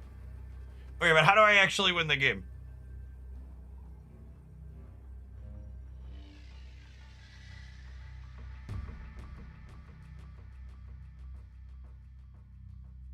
They don't have a lot of points here.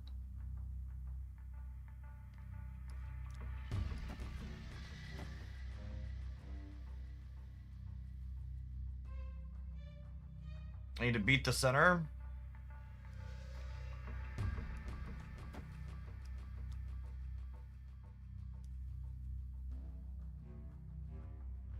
We think just Shuri Symbiote wins here? Yeah, probably.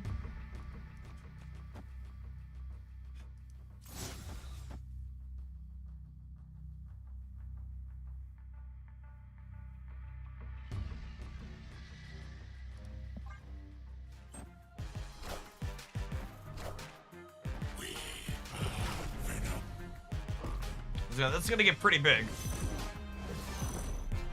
Enough said, bub. Ah, we're Gucci by a lot.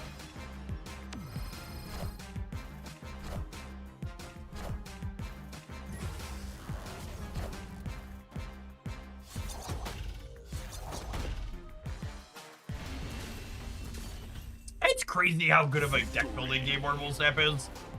We loaded this one up last night. I was expecting to just like throw it away after 20 minutes, and then we ended up streaming longer than I wanted to because I just like had to keep playing games with it.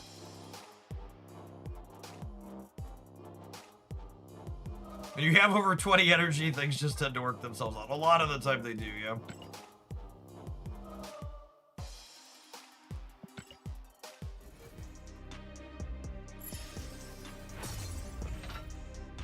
Alright, I'm gonna run upstairs and grab some food. I'm gonna hit an ad roll. While we do that, when we get back, we're gonna continue our infinite ticket with this pile. Thanks everybody for hanging out. Don't go anywhere.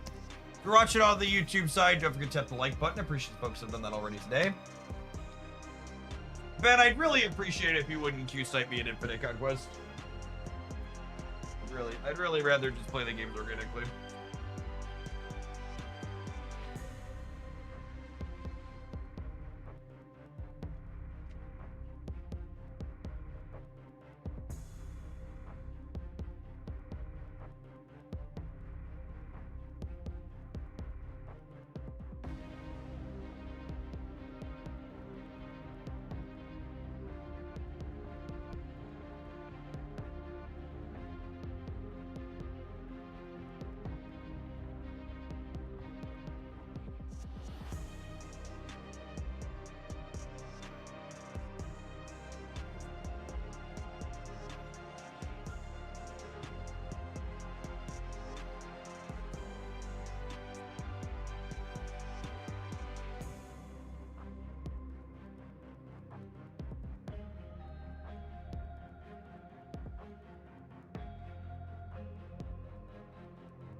What's a decent sub for Human Torch? Unfortunately, this is like one of those decks where like all of the weird, bad, higher series cards here are pretty unique in what they do.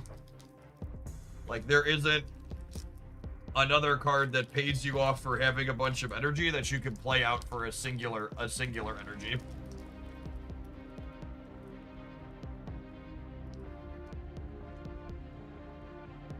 It's like this is like one of those decks where like this is the kind of deck you're locked out of by not being collection complete in Marvel Snap. The actual competitive decks when you're spending your resources on good cards are like really easy and pretty clean to get. It's this weird B- tier pile of cards that I've brewed up that has a bunch of higher series cards in it that are all pretty mediocre. Like Fallen One, Symbiote Spider-Man, Lady Bullseye, Jim Hammond, Human Torch. Like none of these cards are very good. But like they also don't have replacements in a deck like this. Hey, good luck with the rest of your conquesting, Harry.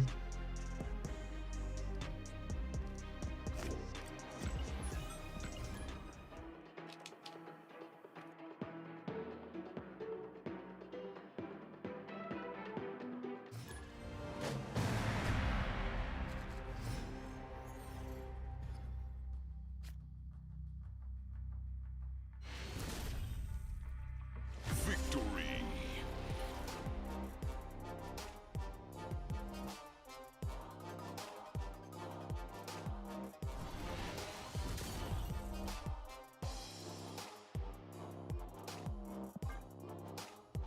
Schemer. That schemer.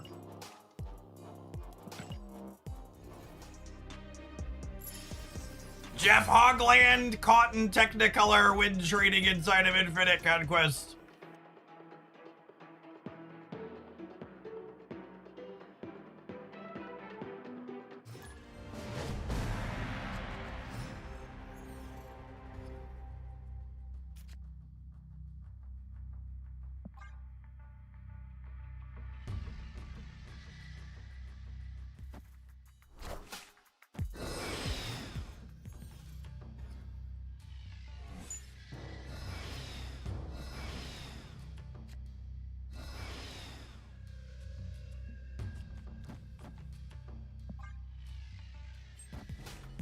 I was accidentally having fun playing Marvel Snap, so Ben Broad sent me Erisham to fix that.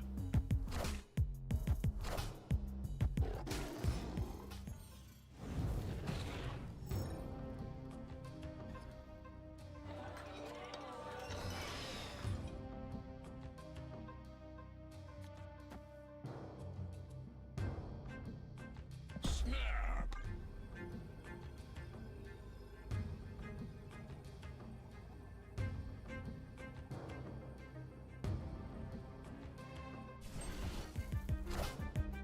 Wakanda forever.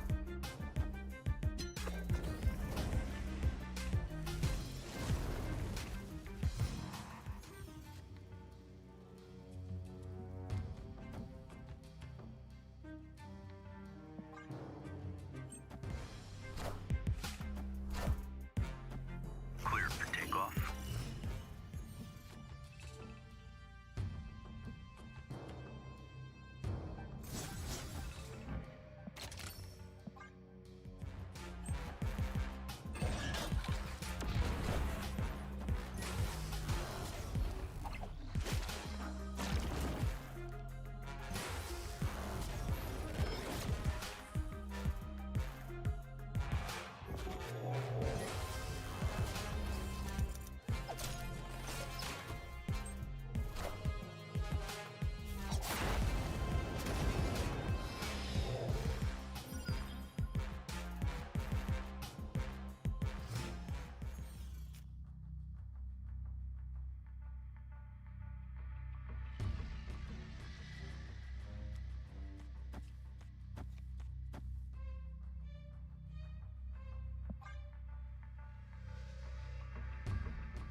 If we don't get rug pulled, this is actually really good.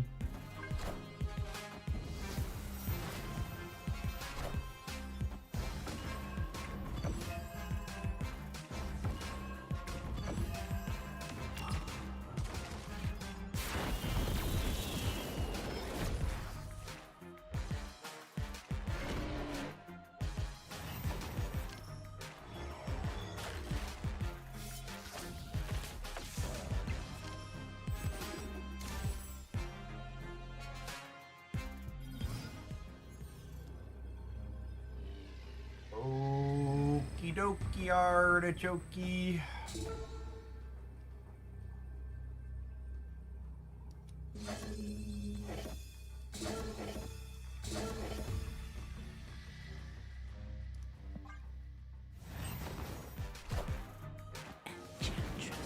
That doesn't matter. They're still really fucking cooked, yeah. Because this already happened. He doesn't get to spank the next stick twice, but that's fine. Boop, boop.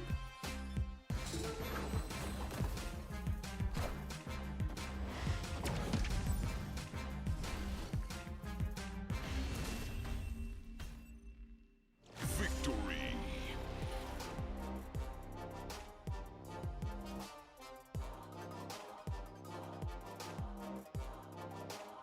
Lore accurate Psylocke chat. She's thick.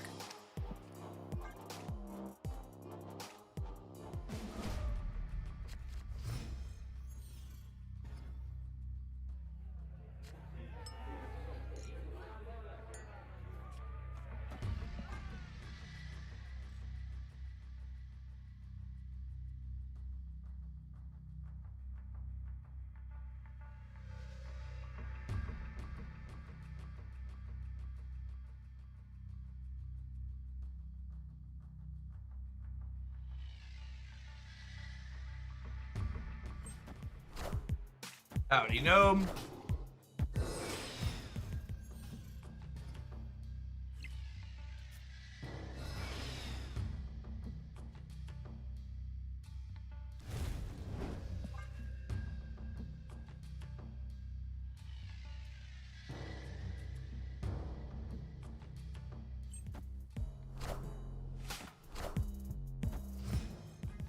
Third one Quinjet 2 games in a row, as is tradition.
Opponent snapped.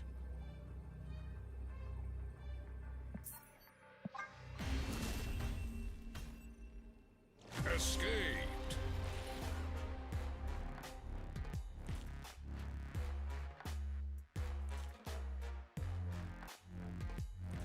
I really should try and get funding for a psychological study of airship players at some point.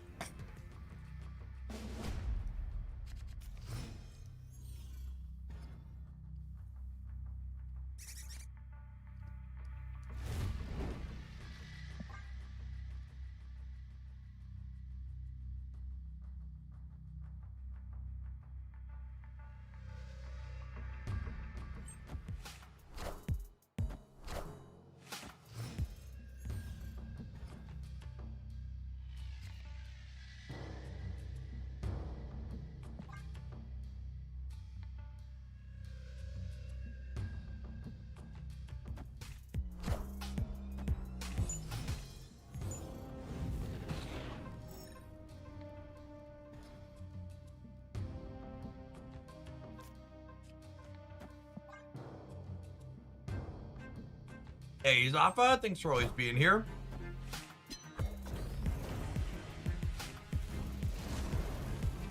As someone who's been away from Snap for a while, can you explain airship and Magic the Gathering terms? Not really.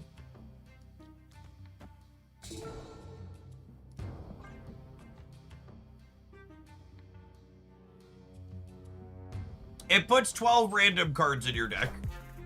Is what it does. It's like Momir Basic, but a deck. Yeah, kinda. That's probably as close as you get.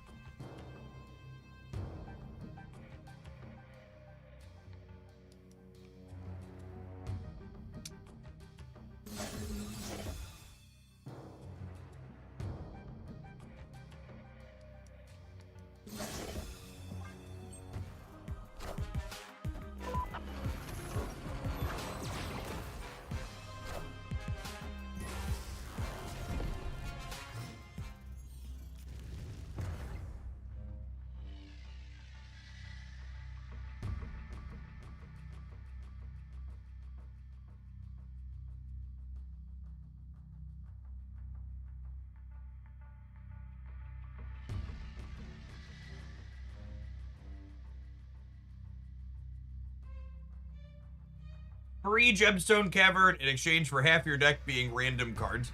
And but it doesn't even fully translate one-to-one with Magic because like random draft cards in Magic are really bad. The average Marvel Snap card is like pretty reasonable in terms of power level. There's a big part of what it comes down to.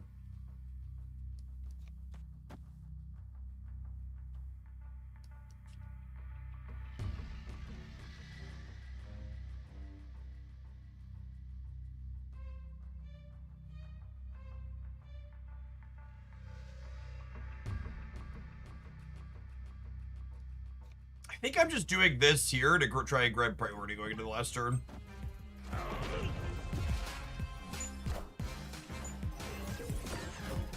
They're gonna have 2 randomly generated Red Hulks. Gross.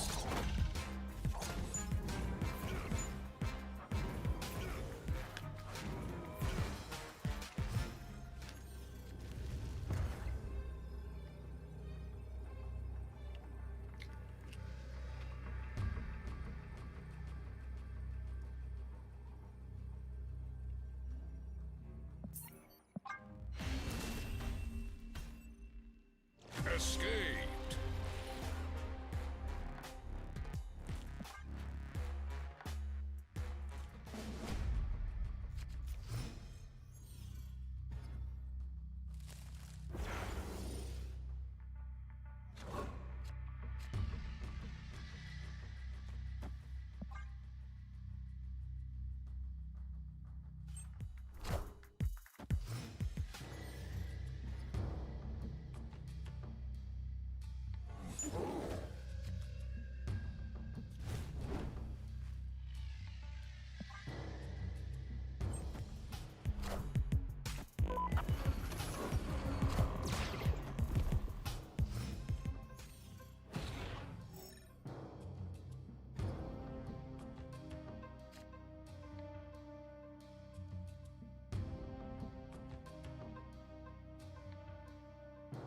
Snap.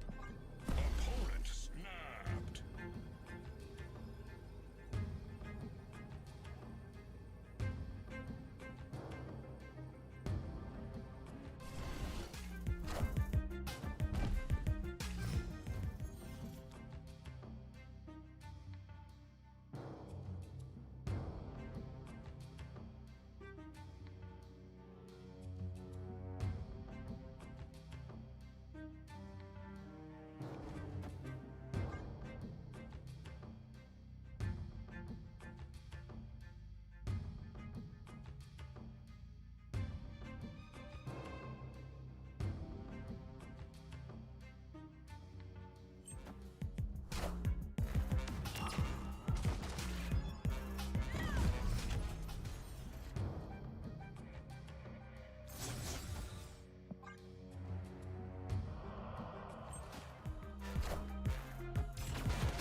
All systems go.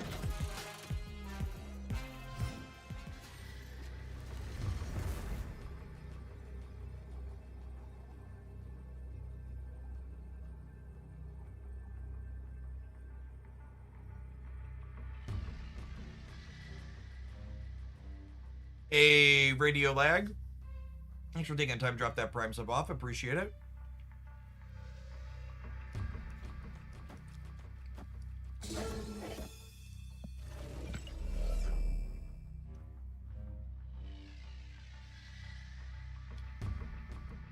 I don't really have a great line here.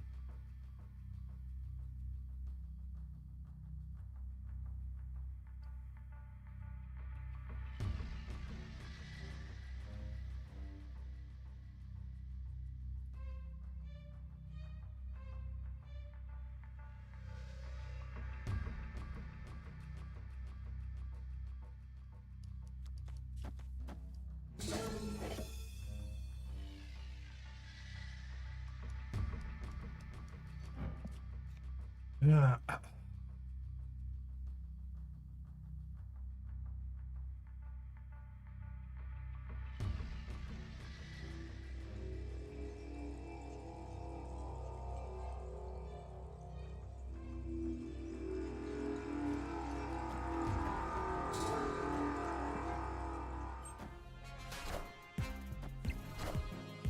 Power must be controlled.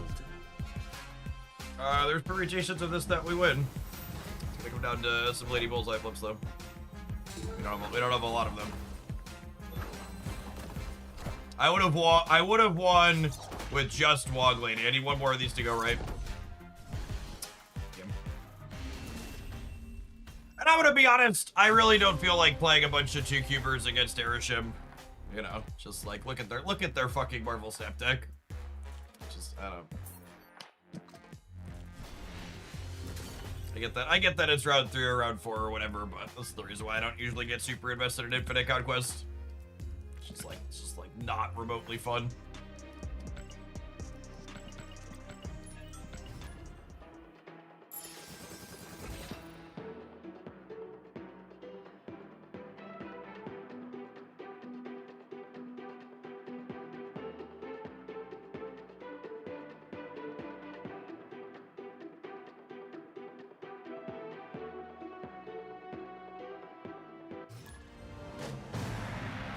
The Dex Roundup I did earlier this week, Sam, is only for the limited time game mode.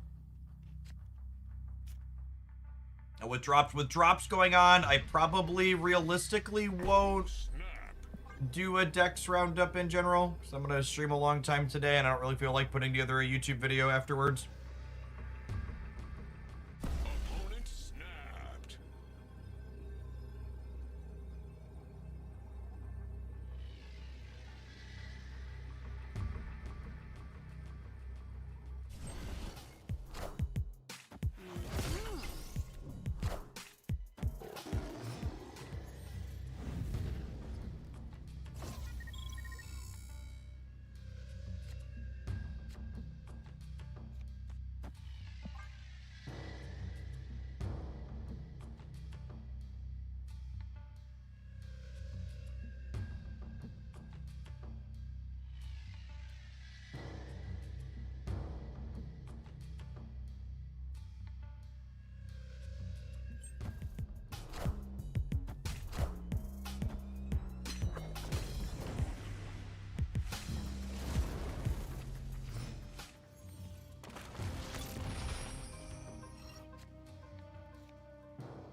Last card in hand is Zombie Galacti.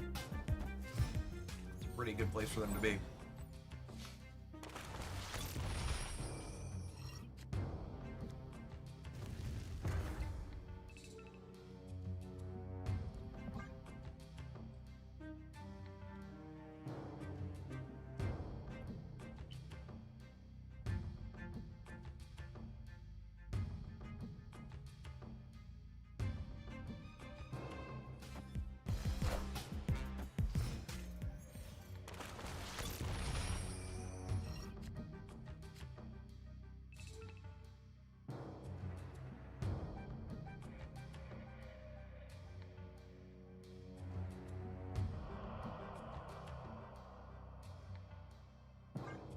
Really hoping to find Mother Ascani here.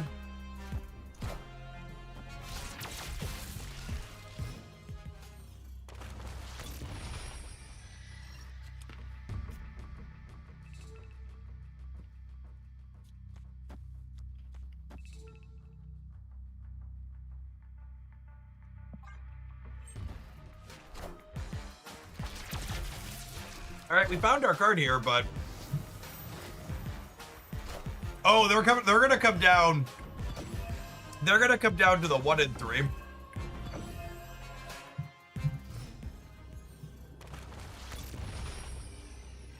On the top deck here.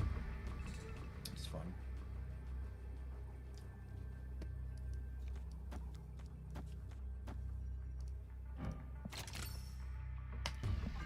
Hit me, dealer.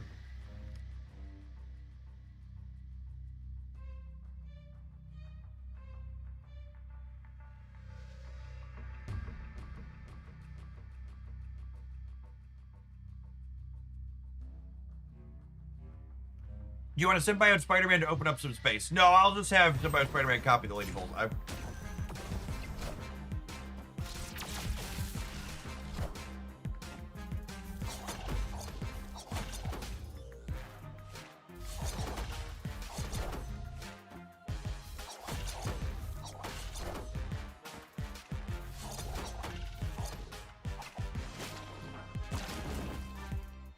Now, I'm not a Marvel Staff expert, but I feel like I would have put some points of power into play.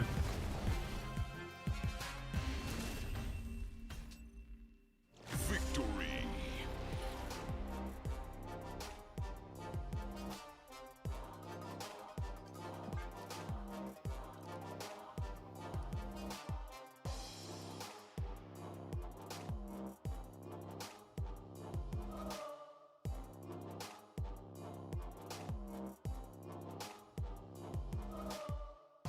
It's like a lot of sweet lines. I've been having a blast with it. Yeah, it's a really neat mix of payoffs, yeah. We're like, obviously the Fallen one lines are good. We've had play outside of that.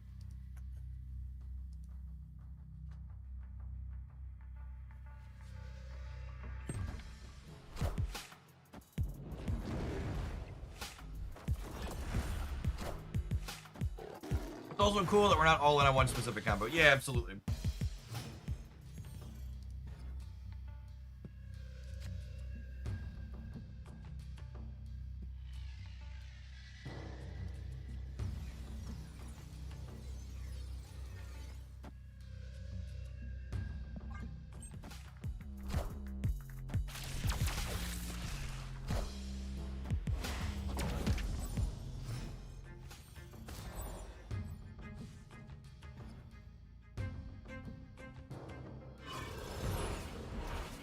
Nice.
You're late, mother.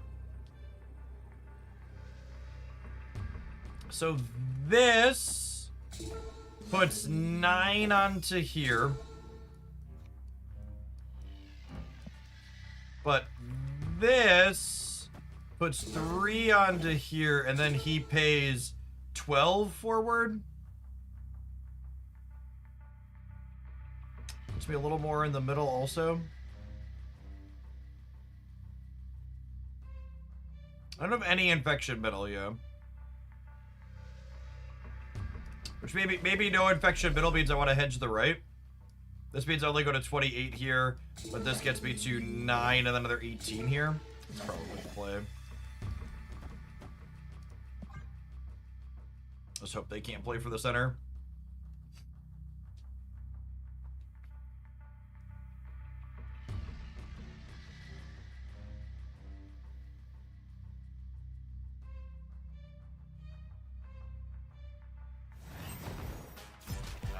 Rip.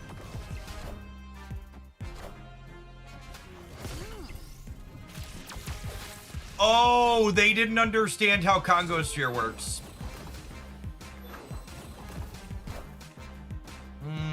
Yeah, that's not the Galacti that infected your friends, bud.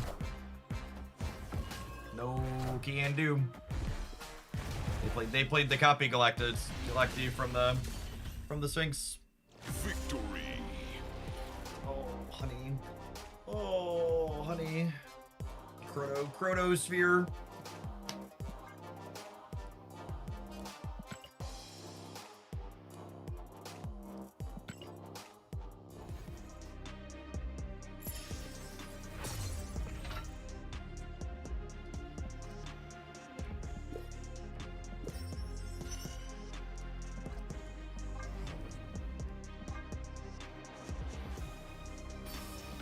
Okay, I'm gonna go throw my leftover hummus upstairs in the fridge.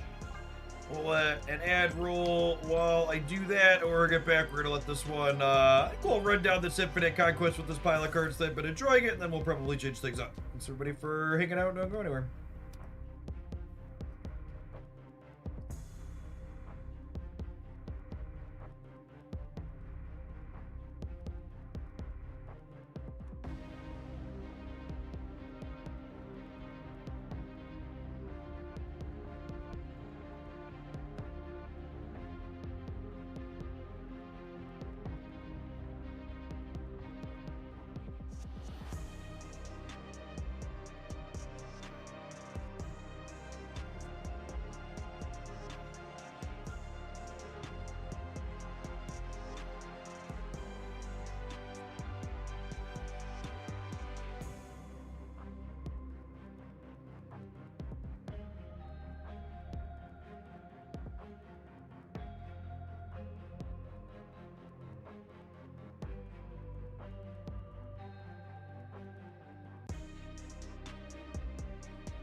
Snap.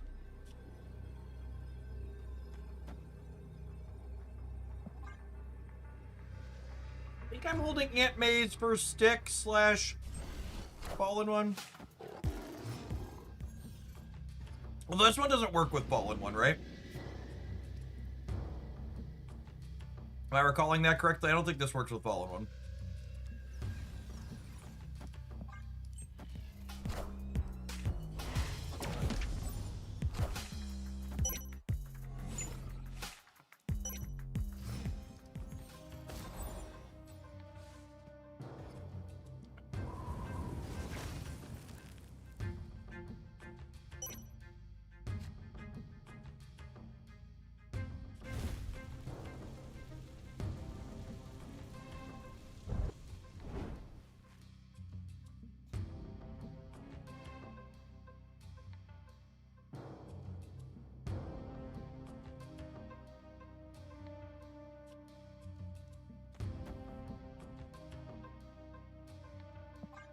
think it's this.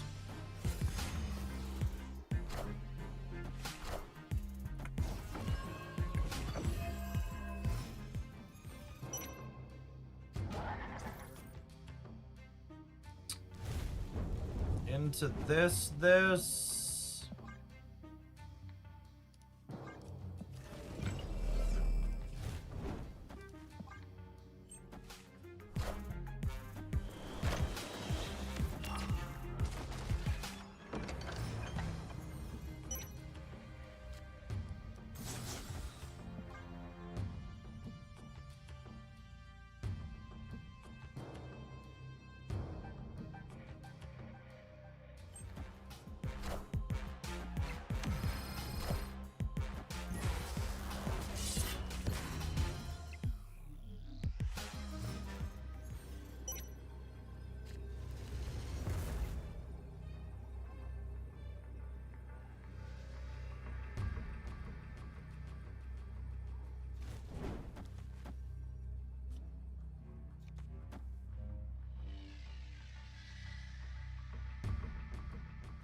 Permutations of this that we win.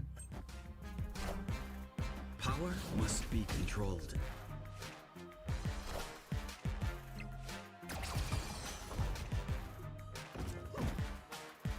This is not one of them.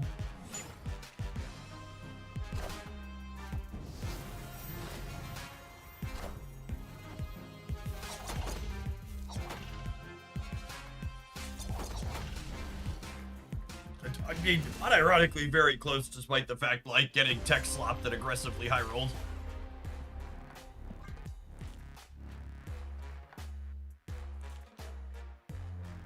It's funny, if I hadn't played the Jim Hammond Human Torch in the center, it would have only been 9 on the right, and then it would have not have gotten Shang-Chi there.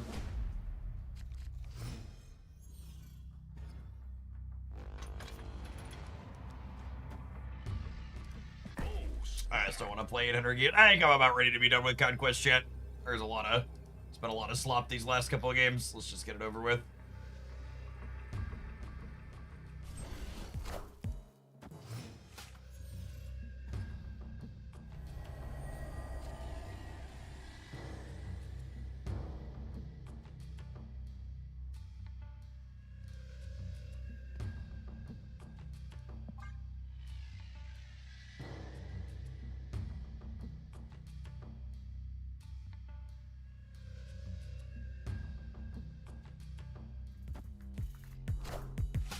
It's crazy to think that Shang-Chi's been nerfed not just once, but twice. And it's still just like a very good, powerful card.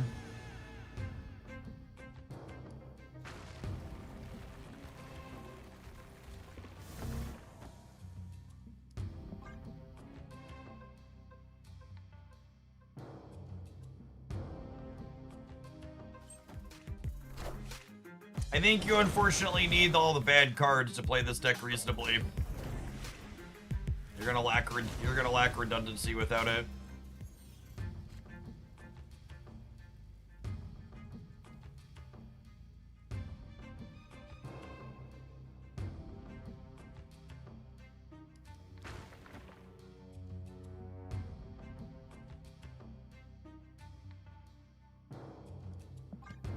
I think I'm just playing into the Vibranium Mines.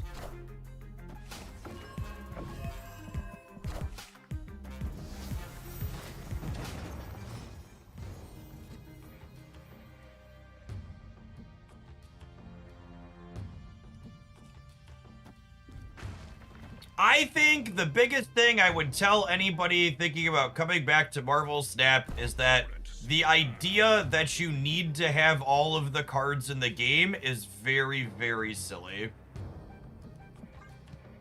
The Snap is probably Cosmo based on how many other tech cards they're playing, but it just is what it is. Like I said, I'm ready to be done.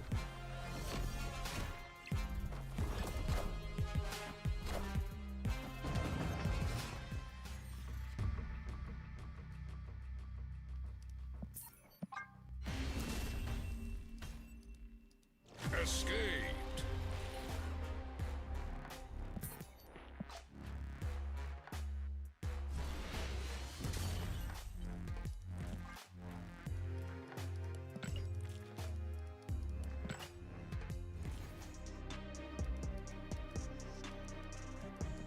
Depending on how long it's been since you played, you say since Pixie. So the big thing about coming back to Marvel Snap is that the economy changed and there's no more spotlight caches. So you're not waiting on second dinner to dictate when you get a card you want to come back. So all of the cards are in snap packs if you want to gamble on them right away.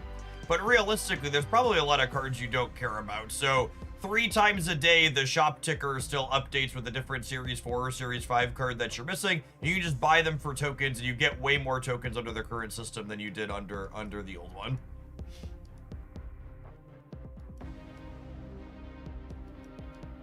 If you wanted to whale, the price to get complete is cheaper than it was previously, and there's more bundles that get you things at better rates. But also, like, you could just wait and get cards that you want. And the thing about Snap is it's not a game like Pokemon or Magic the Gathering or Yu-Gi-Oh! Where there's a lot of power creep. So, like, if you're jumping back in even 2 years later, your cards that you were playing with last time are still ones that are competitive and you can win with.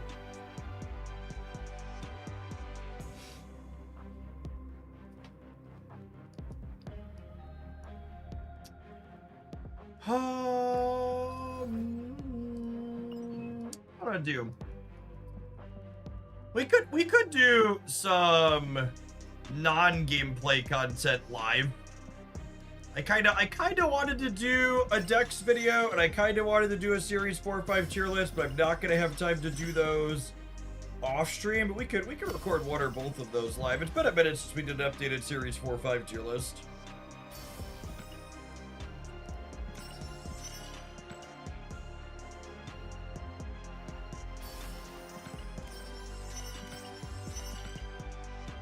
It's tough to parse in-game currency values from the outside. Well, one of the things Snap did that, again, like, this is one of those things that's unheard of, is, like, when they got rid of spotlight caches, they didn't add other currencies. They just removed a currency from the game.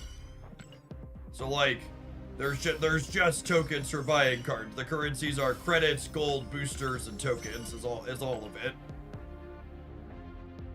You look at the average gacha mobile game, and you're like, oh, there's only 4 currencies. It's like, oh, it's really not a lot.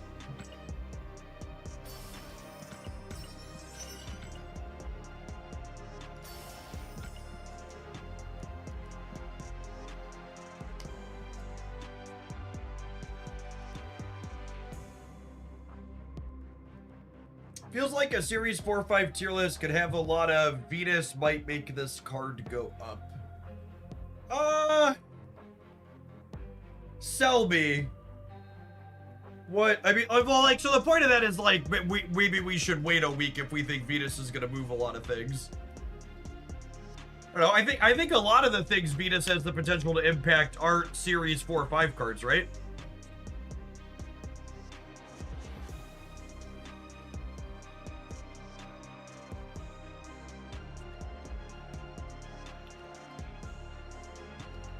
There's a lot of stuff. Venus has a lot of potential for.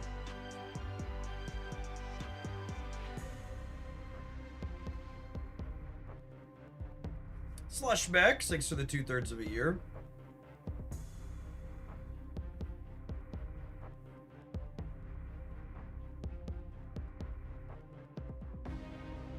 It's like Marvel Boy and Starhawk. Yeah, I think it's mostly those. A lot of them are like Silver Surfer and Angela and stuff like that, yeah.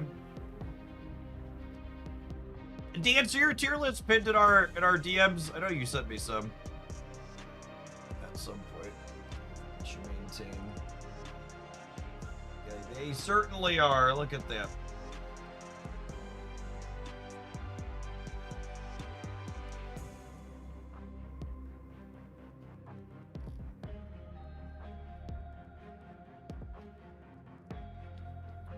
We've got all the new ones at the bottom. Cool. If I reset this though, it gets rid of my colors and stuff though, right? So I have to either reset it and retype those, or I have to.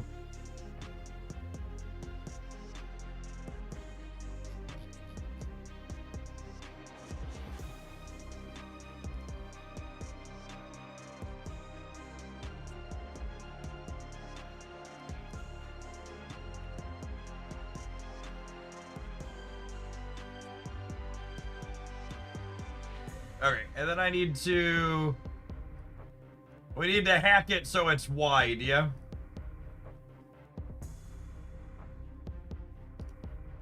How do I manually edit the CSS? Someone gave us CSS last time. F12 in Chrome in console and then paste it in. F12 console paste.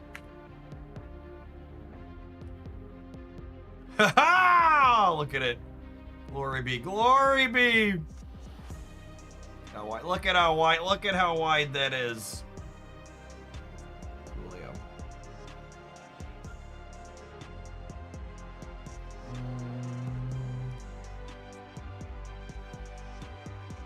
Oh, that's the wrong tier list. That's Arknight's content. That's closer to what I want, I think. I got so many seeds, chat. So many seeds. So many seeds, so little time.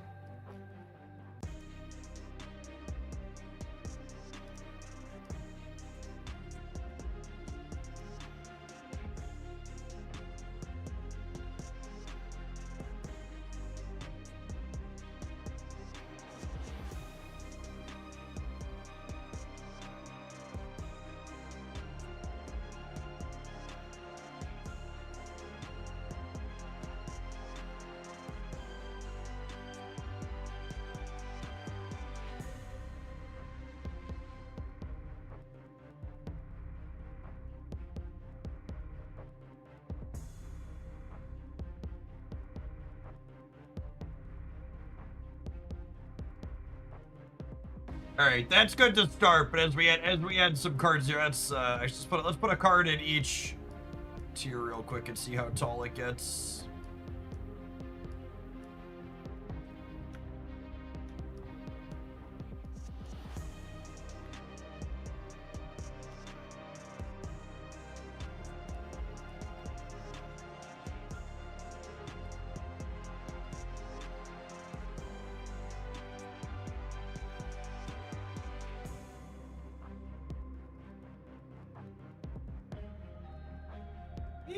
Itty bitty Jeff in the corner.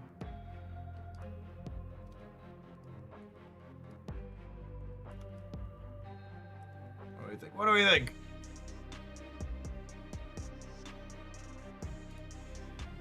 To start at the tier list off, could you give a baseline for what you think each of the tiers potentially are? I've seen people do that as this is the most buy these, and this is the most irreplaceable and fine from using for the baseline. I don't understand what you're asking, dudes.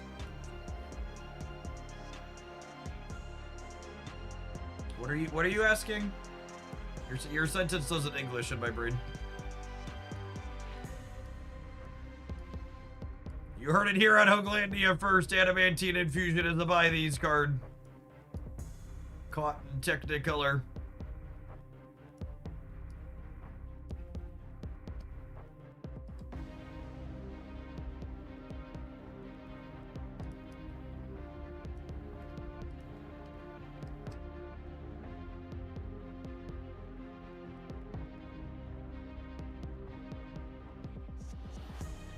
Identifying an exemplary card as the most fitting member of each tier. Nah, I'm just gonna go alphabetically. I like going alphabetically. Oh yeah, I'm missing a tech card tier, aren't I? Which is gonna make me need to adjust this again. Sedge.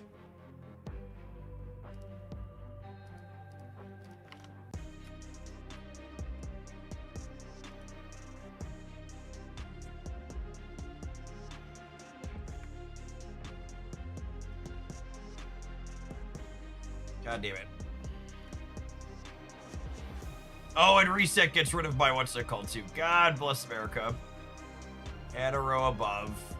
Oh, and then I was still editing this other one. I'm so annoyed. Tech cards. Technology, and then I gotta make sure it's spaced correctly again.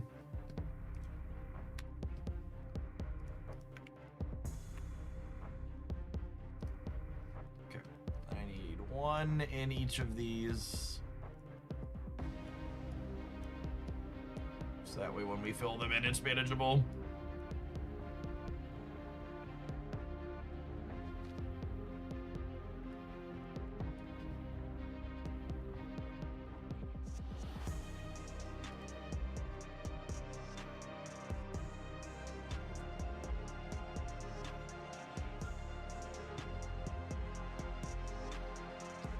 This might actually be fine. Just back me up a little bit here. I guess you can't see the images at the bottom. Do you think it's problematic that you can't see the row of cards at the bottom, or is it fine? That they just pop up. I think it's probably fine.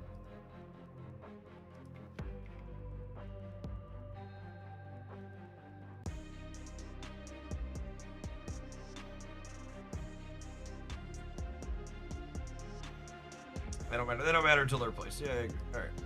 You'll see a few of them at the start as we slowly fill in.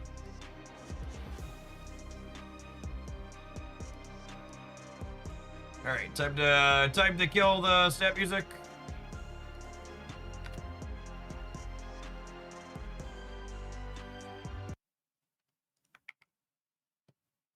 How are we on ad roll? Hasn't been that long since we did an ad roll, but this is probably gonna last 40 minutes or so, and I would like to not run an ad in the middle of it, I don't think. So I'm gonna tap it now. Sorry, I should have run that while we were futzing with settings and stuff. But I don't wanna disrupt the middle while we're shooting it live. So I think usually it take me like 45 minutes or so.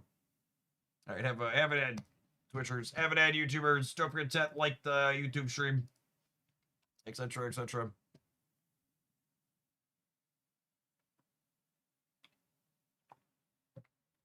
Fix the colors. What's wrong with the colors? I think the colors are fine.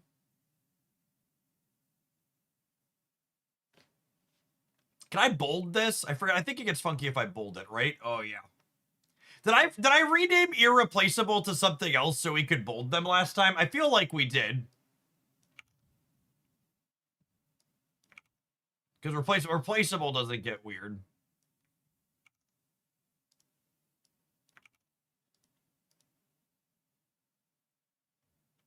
Defining.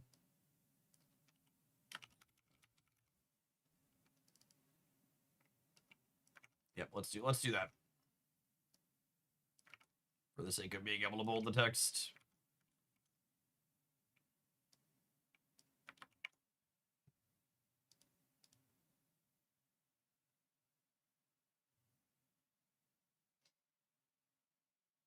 Last time you cut replaceable a bit. Oh, I think we did, didn't we? And we just went down to trash. Because if you're replaceable and not very good, you're trash, yeah. Yeah, I think you're correct. All right, hold on. I'm gonna go cheat off a past just so work really quick.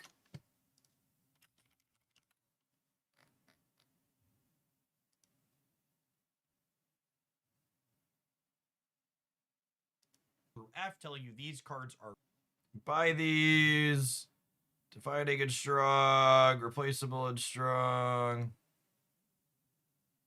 Oh, we had a Raid Shadow Legends ad. Excellent. Replaceable and fine. Yeah, I did go right to trash. Skip these.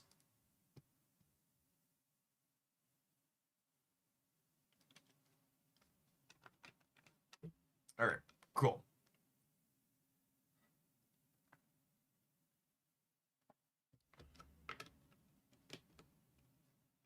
Okay, so we're gonna get rid of this one.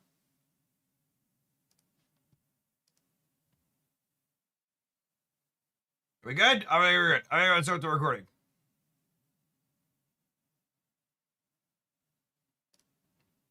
Put the tech cards below trash to rage bait people. LOL.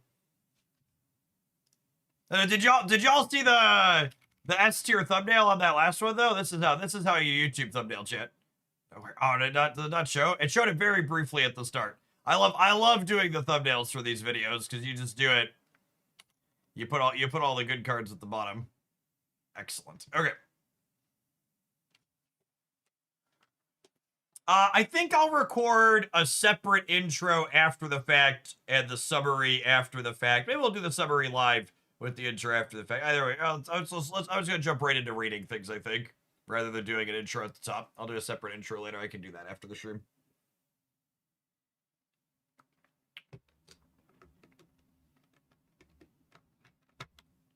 All right, let's go. We got one shot. Do I want to turn my light on for this? How much of a difference does it make? This is me with the ring light that's burning my eyes. This is me without a ring light burning my eyes. I wanna go no light. I'm gonna go no light. All right.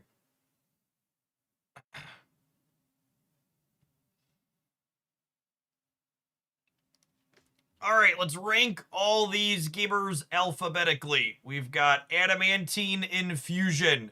Definitely a defining card. I don't think we have remotely enough Reanimator cards to not call them defining. They're not super replaceable or interchangeable, but Reanimator decks are definitely mid by definition, I would say. I don't remember where I've put Agamotto in the past, but if I'm being completely honest, I'm kind of just inclined to put him in the trash tier. I think his power level is not remotely comparable to the inconsistency he adds to your deck, and outside of his very first season, he's had pretty bad stats once people stop being obligated to play him. Agent Venom.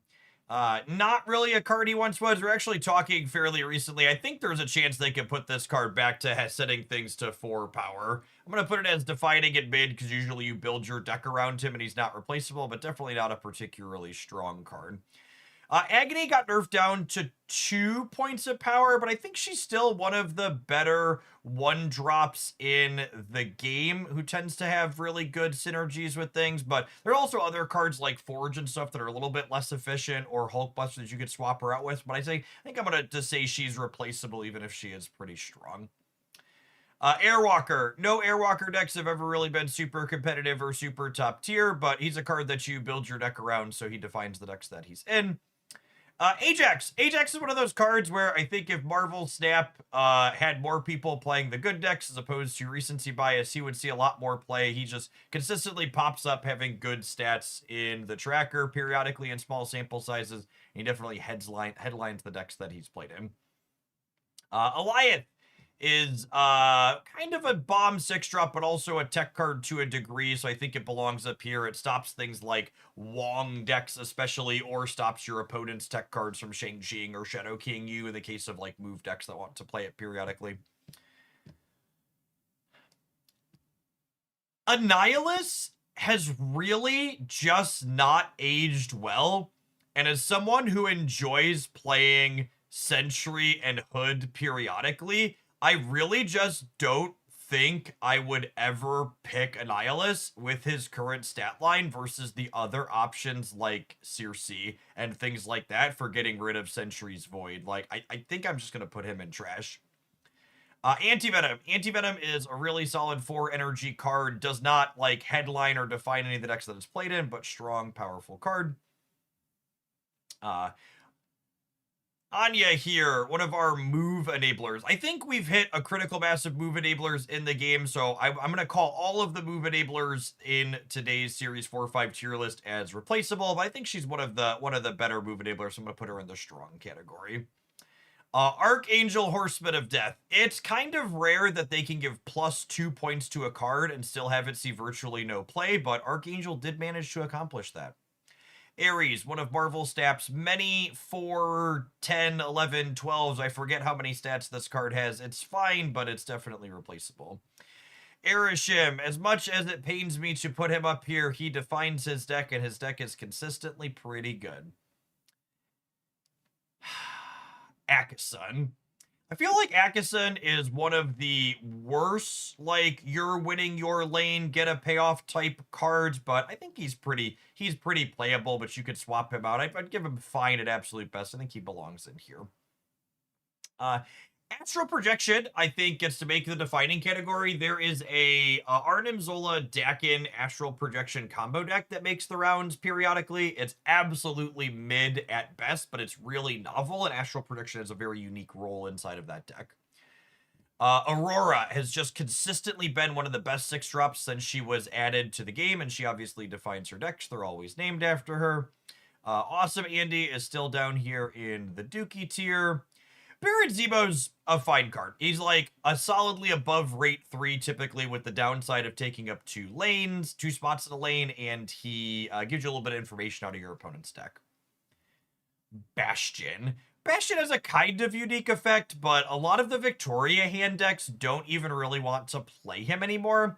I guess he occasionally sees play inside of Cerebro 3, but would anybody fight me if I put him here? I can't remember the last time I really reached for this card and was happy about it. I think he goes here. I really like Batroc. I think the Batroc move decks are both super fun and very consistent. The Professor X Galactus First Steps Batroc deck in particular with Hydro Stomper has had consistently good metrics over the course of the last month or so. I think he belongs in the Defining and Strong, along with Hydro Stomper when we get to him. Bojack Norseman, they've been slowly making the Thor's deck better. I'm going to say he's better than these other things inside of the mid category, and I'm going to put him in Defining and Fine because you need him in the Thor's deck. Black Knight is bad. Black Swan. There are techno-organic virus decks that are happy to play black. I don't even know that I can say that, though. Since they buffed techno-organic virus to only get +1 cost, you kind of just don't even want to play her. Yeah, I'm gonna put her in trash, I think. Blink is consistently a top combo deck enabler. She sees play in Hela. She sees play in like the Moon Girl MODOK deck. She's not replaceable. She's very unique at what she does. She's stellar. Blob is our quintessential 6 energy replaceable and strong, makes an absolutely really big number, but you swap it out for a different 6 if you're missing it, and you don't mind. Bruce Banner. I personally will never register Bruce Banner because I am incredibly unlucky, but you definitely have to acknowledge that he sees play in the end of turn decks with some consistency. I don't think he's a must-have there. I think he's like the worst of the end of turn payoffs, but he's fine. But you can swap him out if you don't have him. I don't like playing him personally. Bullseye Discard. Bullseye Discard was a top deck for a really long time, but in a post-Cosmic Ghost Rider, post-Deafening Chord world, it just like hasn't been top tier in a really long time, so I think I'm gonna leave him in mid at best tier. Kyera. Kyera is a tech card. Kyera is a card you put in your deck when you've decided you've lost to Killmonger and Shang-Chi one too many times. I don't think she's often very good, but she definitely meets the definition of a tech card. Caliban, Horsemen of Pestilence, just not very good. Cannonball hasn't seen any play. Like at all. Like even in Scream decks, it hasn't been seeing a lot of play. I think I'm putting Cannonball in trash. Captain Carter is really good. Captain Carter sees play inside of various ongoing decks. She also sees play inside of like some Maverick combo and stick style decks. I love Captain Carter, and she's definitely defining and strong. Cassandra Nova. Cassandra Nova straddles this really interesting line, kind of like Darkhawk, where like you build your deck around her to a degree, but she's also just kind of a generically good 3 energy card, and she could be a tech card against big deck stuff. I feel like I'm gonna put her in up here, just like with the verbal asterisk that she like has a lot of things. Like I don't think I'd put Darkhawk as a tech card at 5 energy, but at 3, Cass is a lot more reasonable to reach for if you're just like, man, I really want to stuff Thanos and Arishem extra. Chamber. I think Chamber and the way the metagame has moved has ended him in just replaceable and fine. Like, he's lost a couple of points over time, and he's just not quite as big as he would used to be in the top decks. I think if you sub him out, your decks are still playable, but he still sees play in a few spots. Chameleon. I think Chameleon's like the lowest tier copy stuff. I'm going to put him down here. Clea! My beloved. Assuredly once our new cards next season that empower things get here, you're going to be better than mid. I refuse to put her in trash. I build my deck around Clea. She's lovely. She's defining. Leave Clea alone. Cobra is technically a tech card. I don't care. He's trash. Colonel America. He's just one of those discard cards that has not kept up in terms of points. Like, this card's like B tier at absolute best for a little while, but he really feels like he honestly might be like, I almost said he's the 13th best discard card, but he honestly might be like the 14th or 15th discard card. Like there's so many good discard cards. He just like is not remotely close to making the cut, I don't think. Copycat's a pretty generically good 3 energy card, especially in Conquest and tournament play. I think she's going to start our, these are generically good 4 stat 6, generically good 3s, generically good 6s, but also pretty swap outable. Corvus, I think discard, I think I'm going to put like the good discard cards in the fine power level here right now. They might be a touch better than that. If you're like a discard enjoyer and you're like, Jeff, I think discard's better than fine, like, I think I'd believe you, but I don't see that much of it, and it doesn't seem that crazy when I play into it. Competitive, but not crazy. Cosmic Ghost Rider is absolutely a tech card, but he's also like a tech card literally every single person in Marvel Snap should buy. He's going to make our first buy these edition here at the top for sure. Buy Cosmic Ghost Rider. Call Obsidian in here with Ares for 4 drops that are replaceable. Dakin. Dakin goes in Bullseye discard. He doesn't usually go in regular discard, so I'm going to say he's mid rather than fine. Danger is trash. Darkhawk is one of those cards that I think is always quietly better than its play rate implies. And he's very Ajax adjacent, where like these cards have just existed for so long, they're not shiny and new, so they don't have a ton of people playing them, but they're very solid. Deafening Chord, quality tech card. Decks like Werewolf by Night especially really appreciate this one. A little bit less flexible than it used to be, no longer taking away a point of power, but still a solid playable card. Diamondback. Diamondback is a Ajax hazmat style card. I feel like we've got enough of these at this point that they tend to be interchangeable, but I do think she's one of the better Ajax hazmat style cards. Doom 99. I want you to know how difficult it is for me to be objective in this tier list, but the Doom 99 deck is consistently pretty strong. Both the Aurora and not Aurora versions are consistently top performers, and he is an important card there. Dormammu. Can I put Dormammu here? Where are Muse and Dormammu going? It's probably here. Dormammu's probably like Beta Ray build discard tier. I think I'm gonna put them in fine. I think Dormammu, Weapon X, and Muse are gonna live together here in the defining and fine category. A Dragon Lord. The Dragon Lord objective guy that swaps something out of your deck has consistently been a top performer since his since that deck was added to the game, and I think they both belong in Defining and Shrug. They're pretty important. And Sabador, that's the one. Yeah, and Sabador is here. Dragon of the Nope. Drax Avatar Life, good generic 3, you could swap it out. Elixir, I think Elixir is in here with Adamantine Infusion, and like the Reanimator decks just aren't very good. There is a reason they're giving you Elsa Bloodstone for free as a Series 4 card in the June Season Pass. It's because she sucks. There's Ensabador. He's good with Dragon Lord, like we just said. Esme Kuko. She really just doesn't have a home. The Gore decks have been nowhere to be found. She doesn't see play at Mr. Negative. That deck has been AWOL. I think she's Dookie. Isan is Dookie. Ezekiel Sims goes in the trash tier with the very large asterisk that he's very good in the Spider-Verse Team Clash deck, and that is it. I love him in the Spider-Verse Team Clash deck, but that is it. Fallen One. I've been having a ton of fun playing Fallen One after Stick release, but he's definitely mid at best. Fan Fei, one of the terrible move enablers we have in the game. Fantasticar. I think Fantasticar is like a Bruce Banner power level card. Like some of the end of turn decks play him and some of them don't. If you have him, you can play it happily, but if you don't, you can skip it. Phantom X. Phantom X feels like a pretty similar power level to these ones here. I think it's a cut above these. I've had a Phantom X in my deck editor for a long time and usually have pretty good success and fun playing it. Fastball Special. I think Fastball Special is a really solid destroy enabler. I think I would put it here with the Dormammu quality destroy cards.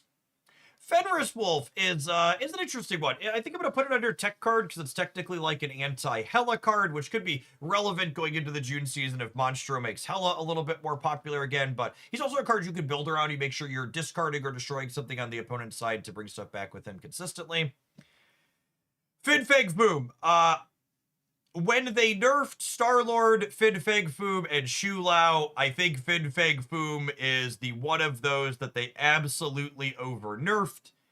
He was previously a buy these. He's basically nowhere to be seen. I feel bad every time I play him. I'm going to put him down here, and at a minimum, Fin Fang Foom should take power from the biggest thing in the front row. You just can't afford to have a 7 energy play be random in its output range like him. It's just really not good.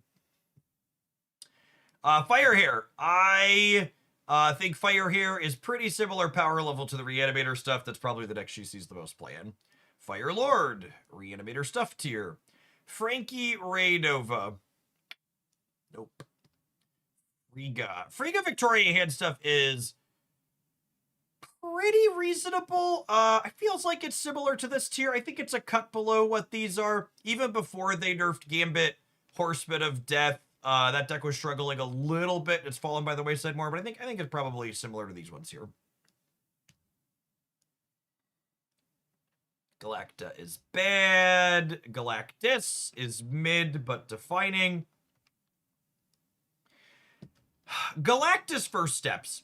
He's absolutely exchangeable, but as I put him in here, in with the other 6 drops that are just numbers you can sub out, I feel like I want to put the asterisk here that I genuinely think he's the best of the big number 6 drops in the game right now. He's really solid. If you are going to target a big number 6 drop, I think he's a good one to target.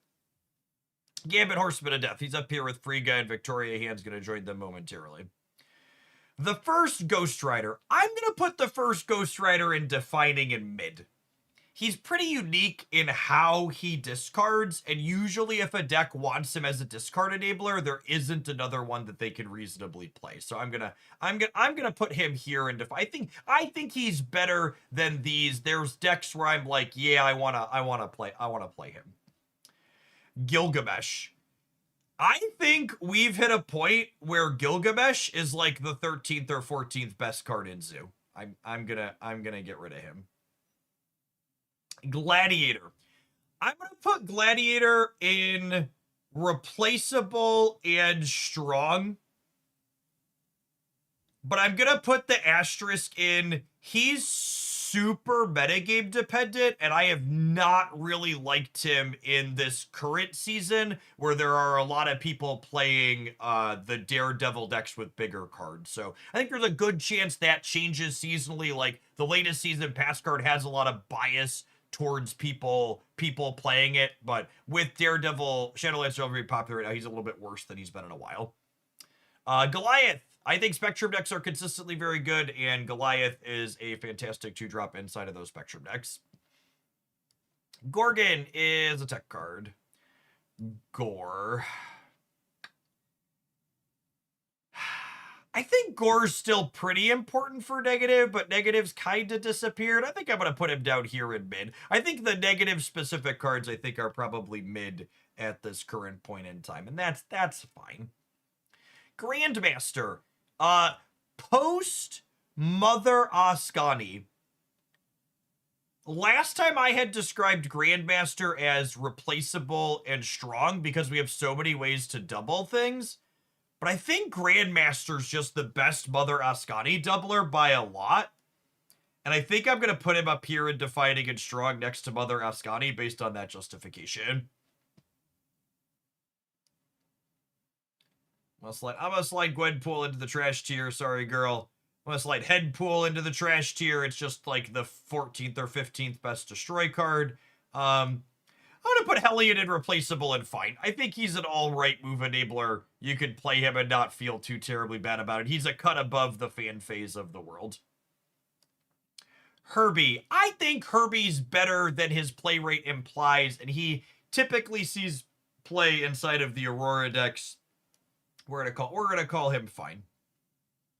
High Evolutionary. High Evolutionary is one of the singular best higher series cards someone with a newer collection can pick up. It is consistently one of the top performing decks with almost no other higher series cards. He's lovely. Grab High Evolutionary. You'll have a good time. Hitmonkey chat. Mother Ascati, until they take a Nerf bat to her kneecaps, she's made Hitmonkey feel very playable and bounced. I'm putting him in fine. You can log your objectives in the trash can. I don't care what you have to say. Hope Summers.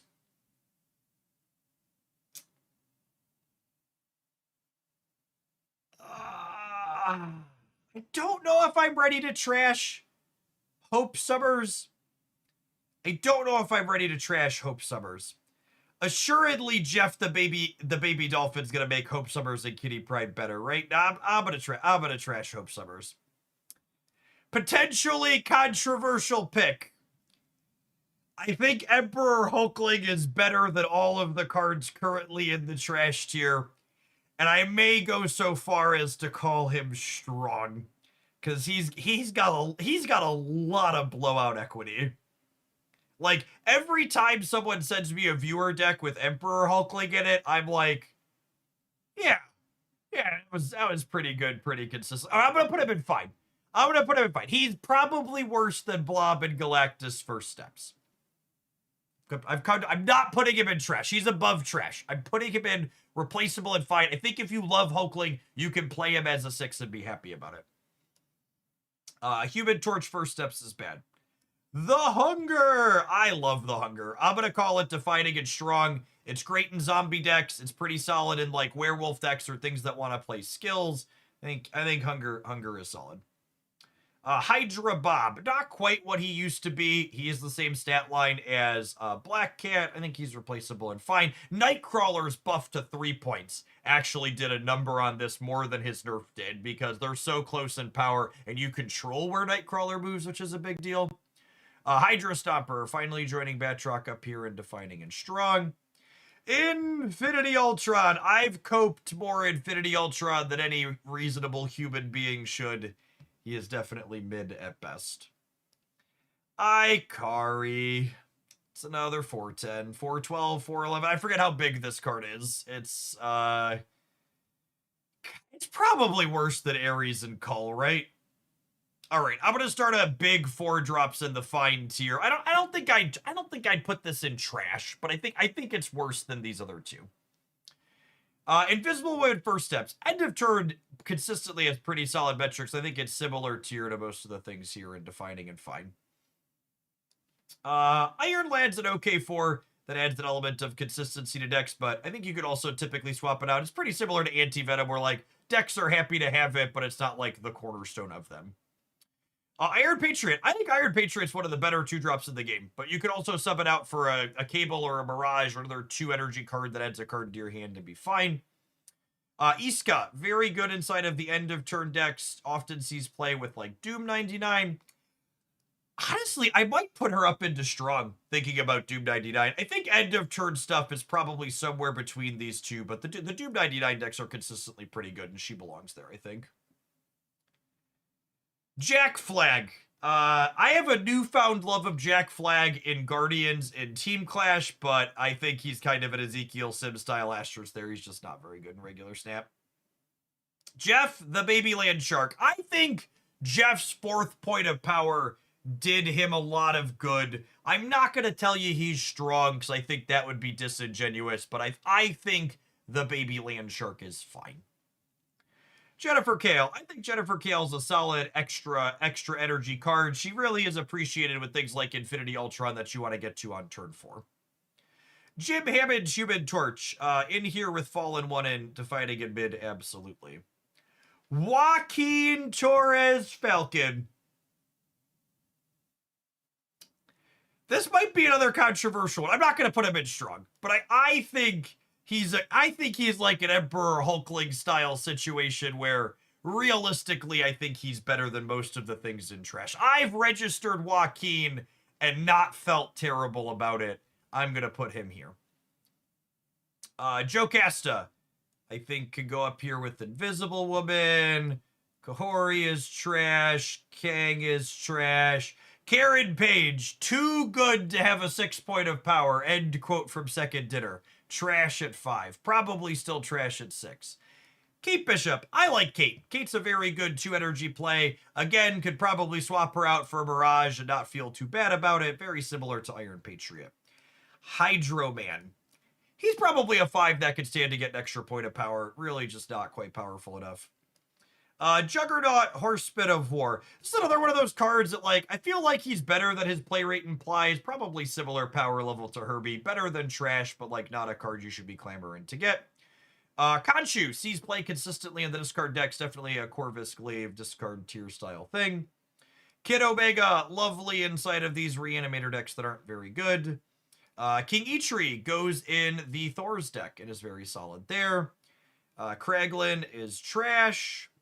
Lady Bullseye. I'm going to put Lady Bullseye in Defining Image. She's our latest card release as of the recording of this video, and I've enjoyed her with Fallen 1, but there's no doubting that her metrics overall are a little bit lackluster so far. Lasher kind of died when Cerebro 2 died. I think, unfortunately, he's trash. Laufey, very similar to Diamondback in that he's a pretty solid card in the Ajax deck, but also pretty exchangeable, replaceable inside of it. Legion. I'm going to call Legion a generically good 5. People always ask, Jeff, why is Legion not a tech card? Tech cards are cards that are put in your deck to interface with your opponent. Legion is a card that interfaces with locations and helps reduce location variance for your deck, but he's not a tech card by definition. Lin Lee. I'm going to say Lindley's a similar power level to these. He has a little bit of a deck building requirement to him, but I also think he's replaceable even in decks that are kind of built around him. Living Tribunal has not really been super competitive in recent memory by the numbers of someone that digs into them a lot, but he definitely defines his decks that he's in. Poor Lockheed. I am shocked that Lockheed has not gotten a 2nd or even 3rd point of power by now. Holy is he just understated. Loki is bad. Luna Snow is a top tier extra energy accelerator. I had her in buy these last time, yeah? I feel like I did, and I feel like she should stay there. Cosmic Ghost Rider is one of the best tech cards. Luna Snow is really good with her. She goes in non-Cosmic Ghost Rider decks too. I think Luna Snow is a card that should be in most people's collections. Madam Web, top tier move enabler, exchangeable with lots of other things. Mad Thinker, more like what were they thinking? Magus, also bad. Majestic Wingbeat. I really like Wingbeat. I think it's a really solid ramp card. Probably a little bit better than Jennifer Kale, but not quite a buy these. I'm gonna put it in replaceable and strong. Major Victory will result in many major defeats. Makari has decks that enjoy playing her, but she doesn't define them. She's fine, but replaceable. Malekith is a card very similar to Iron Lad and Anti-Venom. Gives you a nice, like, element of consistency in your deck. Has a lot of points on the board, but also doesn't define what you're doing. Man Spider. Some fun Man Spider decks. Fits in with Galactus and occasionally Reanimator, but none of them are quite top tier and haven't been for a little while. Man Thing, Laufey, Diamondback, Ajax Enabler style card, interchangeable with the others. Morrow. I absolutely love Morrow. She's so good inside of the Phantom X decks. Wild Child's going to join them up here in Defining and mid here in a little bit. They're really solid. Marvel Boy. He belongs with Clea at a minimum. Clea at a minimum. Maverick. Is it crazy to say Maverick's still defining and strong? The Shu Lao deck is probably in the middle here, but there's like other builds where this pops up in, right? He's got good synergy with like Captain Carter and other things. Like there isn't like one particular deck that comes to mind, but usually he gets headlined in the decks that he's in and he's not replaceable. I don't think he's quite a buy these. We put him up there one time when he was still at 3 power. His decks aren't like crazy anymore, but they're plenty playable. Mercury is a solid anti-move tech card. Merlin, you should buy Merlin, chat. I'm going to put him at the top of the buy these category. Merlin is lovely. Buy his stuff. Meek. Meek is seeing play inside of the Modok Blink discard deck on occasion. I think I'm going to put him in here with Decadent Bulls. I think he's like worse than Corvus and Khonshu, but still all right. Misery as one of our tiers moves to 2 columns. I think we're going to put this in here with Reanimator stuff is where it usually goes. Oh no, we're going to have, what's the opposite of enhanced, chat? We made it a long way into this tier list before we had to zoom out. But we're finally here. Mr. Fantastic is trash. Mockingbird is fine. I'm gonna say fine. I think she's better than. I'm gonna put Thanos and Mockingbird here in fine. Moira, I love Moira and Dormammu Destroy. Mole Man is trash. Moondragon is pretty good inside of Doom Knight. I'm gonna put Moondragon up here with Doom 99 stuff. I think she's really good there. Moonstone belongs with Captain Carter stuff, I think. Morgan Le Fay, defining in mid, my beloved. Mother Ascani, she's really good. I think Mother Ascani probably loses either a point of power going down to 3, or she starts only buffing for 1 in an OTA at some point in the next month, and I think she'll still end up here. She's quite good. You can pick her up happily. Miss Marvel. Miss Marvel is a wonderful example of finally doing more than buffing a card by 1 point of power, and I think she's still pretty medium. Maybe I can put her here. Maybe, nah, I'm going to put her in trash. She's just not very good. I've really liked Muse. I think Muse was like the extra payoff Dormammu Destroy decks were waiting to put them over the top. He's really solid. Namora, very, very bad. Nicholas Scratch. I think the skills deck is fine. If we've played some decks that get Nick Scratch up to 10 points, I'm going to say he's defining a bid. You can build the deck around him and smile with it. Nico Badaru should be in your Marvel Snap collection, chat. Bye, Nico Badaru. Nightmare, definitely mid. Nocturne, my beloved. My heart wants to put you here. My head says I should put you here. Omega Sentinel. There's some Jocasta Omega Sentinel decks that like aren't quite as good as like Invisible Mid Jocasta, but they're okay. What do you need, girly? Do you still have those big giant Pokeballs? The big giant Pokeballs? Yeah. I want one for Evie. I think you stole them out of my office already. There's the top of one there, actually. You see it? It's not a red one, but it's that. I don't know where the rest of it is. I forgot to lock my door before we started this tier list, chat. Thankfully, I paused there before the 5-year-old walked fully up. Hold, please. Hold, please. All right, I'm gonna tap an ad really. I said I wasn't gonna do an ad in the middle, but I'm paused. It's been a half hour, so I'm gonna tap an ad roll, and then we'll finish this up here in a minute. Let me look and see if there's another half here. I want the other half. The other half. I think you took the other bits upstairs, girl. This is Evie Pokeball. I think you have the other Pokeball bits upstairs. But I don't know where they are. Yeah, I know. Stuff goes into your room to get lost all the time.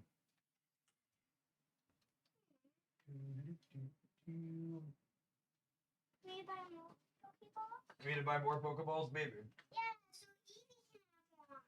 Because Evie needs a Pokeball. She's the smallest Pokemon. Okay, well, we'll let her sleep in that half a Pokeball for now, okay? Love you, girl.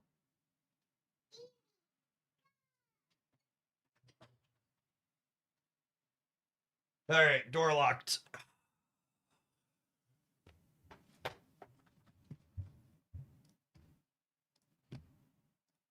God, how far are we through this thing, by the way? No anymore. Oh my God, there's so many. It's been half an hour. It's been half an hour. We're gonna get there. We're gonna get there, Chad. It's a marathon. It's not a sprint. It's a marathon.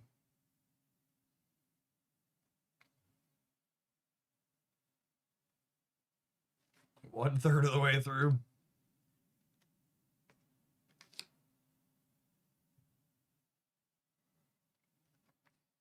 This is why we need a series drop. Do you know what? Well, you want to know why a series drop is never going to happen again? A series drop is a lose-lose situation for second dinner. Because they're never going to drop 100 cards like people want them to drop.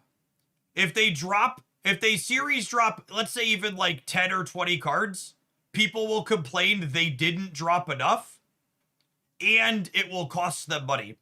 So why would they do something that's bad for them economically that people are still going to complain about?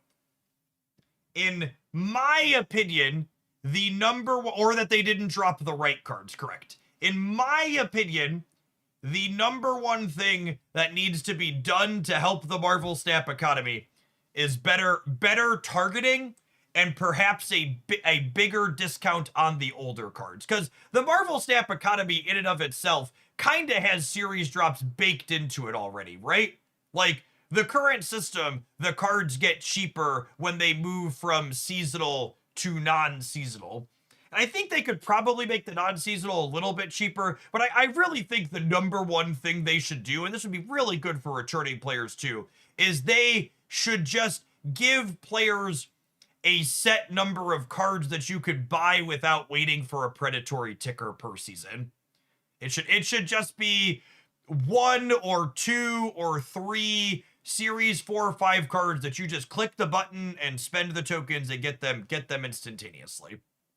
Like, they clearly don't want to let you buy everything. People always say, well, Jeff, why don't they just let you buy everything instantly? And the reason for that is they want you to use the predatory systems and log in and check things. However, they've gone too far in the other direction where people have to wait too long to get the couple of things that they really want to play with. They get bored and they leave. You want a third booster pack that's even cheaper? Sure, I don't know. I think they could just make the non-seasonal packs be cheaper than they are, Dance, and have that be a fine solution.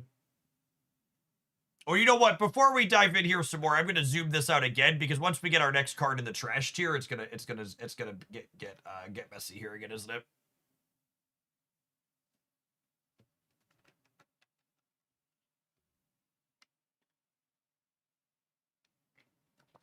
All right, let's finish knocking this out. Surely there are more trash cards. There are more trash cards, which is why people who are obsessed with having every card in Marvel Snap when they're not going to play most of these ever in their lives are very silly. Ozyman. So there's a lot of super giant variations in Marvel Snap, but consistently since Ozyman released, he's been among the best performers. So I think I'm actually going to put him in Defining and Strong because of the super giant variations playing him. Penny Parker. I'm going to put Penny Parker in Defining and Mid next to Man Spider as an obvious call out because she's a very unique ramp card that works well with him specifically. Phastos is Astos. Pixie! Pixie is one of those cards that I think is much better than her play rate implies, but probably a bit below what's going on here in the strong category. Polaris, Horseman of Pestilence. Not very good. Prodigy, she's pretty consistent play with the Invisible Woman, Jocasta stuff, and occasional fringe play in some others. Prowler is a card that I'm usually pretty happy when I end up playing with it. It ends up seeing play alongside Werewolf with some consistently, and occasionally sees play inside of move variations. I also don't know that it's mandatory in any of those decks, though, so I think I would put it in as a replaceable but strong card. Proxima Midnight in here with Corvus and Khonshu as a really solid discard card. Punisher War Machine really just did not feel particularly good, and we haven't seen a lot of him since his release week. Ramatut, not so great. Ravona Renslayer, Mr. Negative just ain't quite what it used to be. We're going to put her down here in the medium. Red Guardian, one of the better tech cards similar to Cosmic Ghost Rider, but not quite a buy these category, I don't think. Red Hulk, pretty generically good 6 energy play, similar to Blob and Galactus for steps. Redshift. Redshift sees playing like hella-ish discard. I feel like he's not unique enough in what he does. I'm gonna call him fine, but also replaceable. I don't think he's a defining discard card. He's not unique enough. Red Wing's pretty bad. I've actually really liked Rocket and Groot since he got his 3rd point of power back. He sees play inside of this Batroc Hydro Stomper deck, but I also don't think he's must-have there. So I think I'm gonna fit him in down here with the other generically good 3s. Sage has found kind of a new life inside of Mother Ascani deck. She's one of the more efficient things you could be copying twice. Really like her in a variety of things. I'm going to put her in Defining and Strong because of her role getting duplicated. Sam Wilson, Captain America. I do kind of need to zoom out again, I guess. We've got the buy these category at the top. I think Sam belongs in the buy these category still after all this time. He's pretty unique inside of things like Spectrum. He provides 2 bodies. He has synergy with things like Captain Carter. He enables randomly bad stuff like Miss Marvel. I like Sam a lot. He's good with Batroc. Like he's good with multiple things in Defining and Strong. I think he's a card you should have in your collection. He's very unique in what he does. Sandstorm actually doesn't really see play in any of the Osmodeus decks or anything. The Ozzy decks are playing just like Rhino and Debris typically, so we're going to put this one in trash. Sasquatch has had a little bit of new life. She's been seeing some play inside of the Frigga Victoria hand deck, so we'll put them there in Defining and Fine. Scarlet Spider. I think Shulao is currently only fine, and I think Scarlet Spider is going to get glued to Shulao. Scorn is a Defining and Fine Corvus Glaive Khonshu level discard card. Scream just ain't what she used to be. Definitely mid. Sebastian Shaw. I'm going to put Shaw in the replaceable and strong 3-drops. There's a few different decks, whether it's Surfer or Buff stuff, that are like pretty happy to have access to him. But if you swap him out for another 3 in those places, it's not the end of the world. Celine Horseman. Very bad. Circe, I'm going to call Circe mid. I think she's a cut above Annihilus, who I put down here in the Dookie tier. She's also very unique and I think a super novel and fun card. Shadowlands Daredevil, our May season pass card. He's really good. He's like the 2-drop scaling cards of old. He gets real large. He's really good with techno-organic virus stuff. I'm going to put him in Defining and Strong as we unenhance here yet again. Shang-Chi, Master of the Rings, goes in my Clea Cope tier. Shu Lao goes up here with Scarlet Spider. Oh no, it just keeps getting smaller. Oh no, oh no. All right, I'm going to hide the buy these category rather than unenhance again. Silver Sable. I've been playing Silver Sable in Bounce, and she's fine. I'm going to say she's fine. Silver Surfer First Steps. Novel way to repeat effects. Still pretty okay inside of Surfer. I'm going to put her in Defining and Fine here. Scar. There's been a couple of Scar variations that have been doing stuff with Techno-Organic Virus. I think he goes in fine at a minimum. Could perhaps be strong because of Techno-Organic Virus stuff. Sparky. I think Sparky's one of the more solid move enablers. I'll put him in replaceable and strong. Speed's a very good generically 3 energy card. Poor Spider-Man Noir is just trash. I really like Spider-Punk. I think he's both a generically good 3 and a card that has good synergies if you could move him around extra. Starbrand has found a new home among Shadowlands Daredevil Techno-Organic Virus stuff. He's really solid. Stardust, one of the better tech cards you could pick up. Really good in a lot of different places. Starhawk. Dookie. Star-Lord. I think he's still fine. I think he's still okay. Not the menace he once was, but A-okay. Shtick. Shtick's a little bit below Maverick, but I think he's above mid. I feel like we're still feeling out exactly where he's going to go, but I think I'd be pretty safe putting him in the fine category. Storm, one of our few horsemen that's actually very reasonable. I think I'm going to put her in strong. I think most Surfer decks want her these days. She's really solid. Strange Supreme is bad. Strife is bad. Super Adaptoid is a tech card, but also bad. Superior Spider-Man, really reasonable ramp card, pretty similar in power level to Jennifer Kale, sees regular play inside of Zombie Galacti is the one place that calls out that usually plays him. Supergiant, really strong, annoying tech card. Surge, pretty generically alright 2-drop. Surtur. You know, a lot of the Scar decks aren't even playing Surtur these days. I think he's going into the trash tier. I've been loving Symbiote Spider-Man inside of Fallen One and occasionally Galactus stuff. Really, really fine card. Techno-Organic Virus goes up here with Shadowlands Daredevil. Terrax is Darkhawk's best friend. I'm going to put him up there. Thaddeus Thunderbolt Ross sees no play. Thanos, we said we were going to put in here with Mockingbird in the fine category. I think that makes sense to me.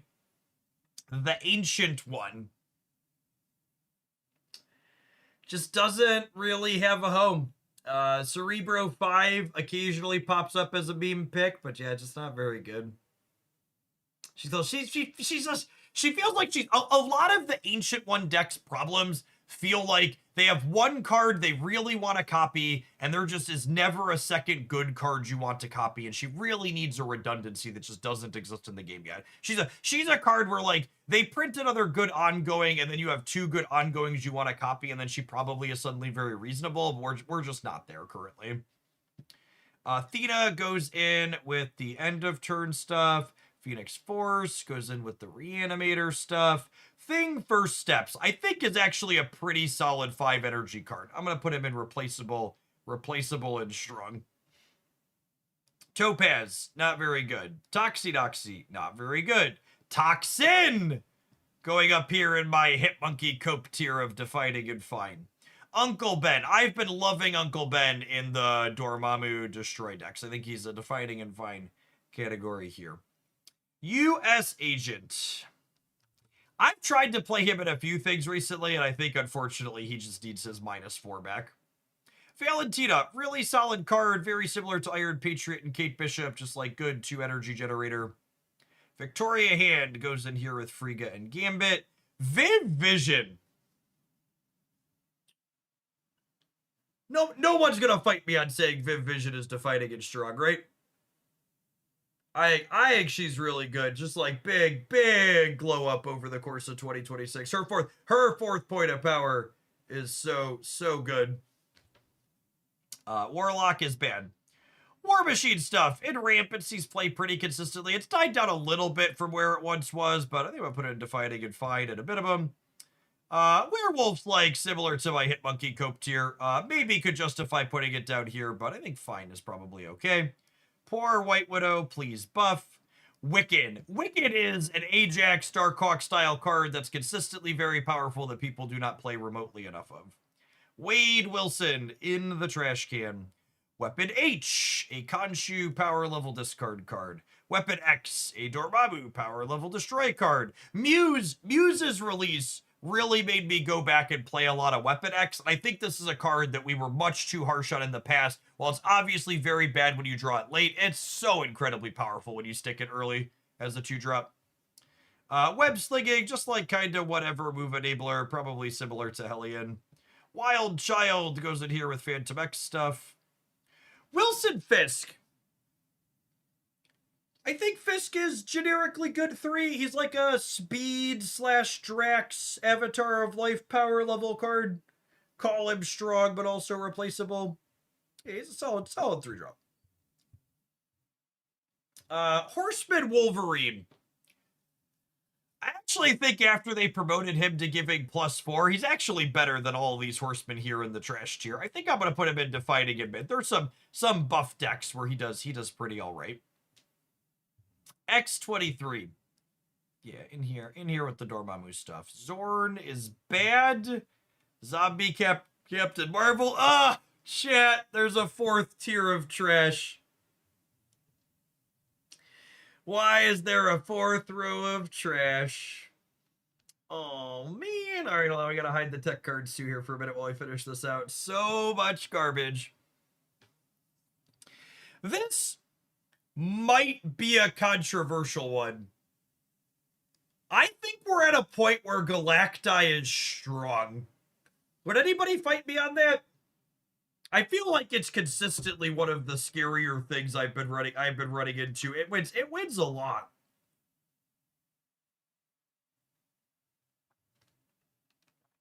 It's got very clear snapping conditions too, which I think has a lot of value for playing it. Zombie Power Man, I think is on a trash discard tier, but he's probably somewhere in wherever the discard cards are in this mid tier. Zombie stuff. Zombie Sentry is bad. Zombie Mr. Fantastic is solid inside of Aurora. Zombie Giant Man and Zombie Scarlet Witch are good inside of zombie stuff. I think I'm gonna put the round out defining and fine here. And that, guys, gals, and non-binary pals, is an entire Marvel Snap Series 4-5 tier list in just under 45 minutes. They said it couldn't be done, and they were probably right. Thanks for making it all the way through to the end of the video. If you're watching this on YouTube, be sure to smash that like button and make sure you're subscribed to the channel to not miss other Marvel Snap game news, updates, and deck list roundups, and all sorts of other good things. Thanks for watching all the way to the end, and I hope your next snap pack is an excellent one. Okay, so should we record an intro for the top two? I guess I can do that at the end later. We can also zoom in here real quick.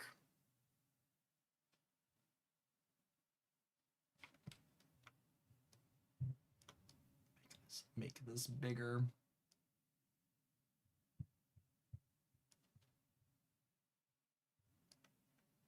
We have a donation. Hi, Jeff. I am a free-to-play player who has all the series cards and 0 series 4 and 5 cards until I saw you made your tier list. And then I bought all of your tech cards and buy these cards, and now I am out of tokens. Can you make me a deck with my current collection? I sure can, not my tier list.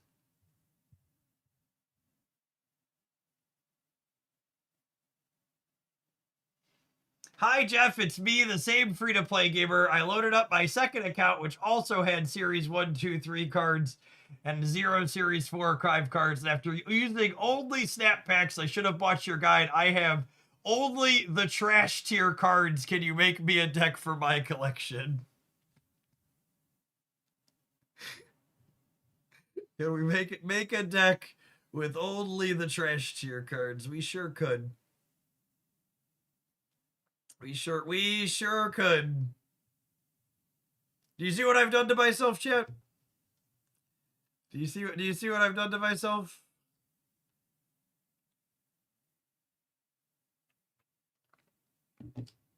What time is it and why is it Lasher time?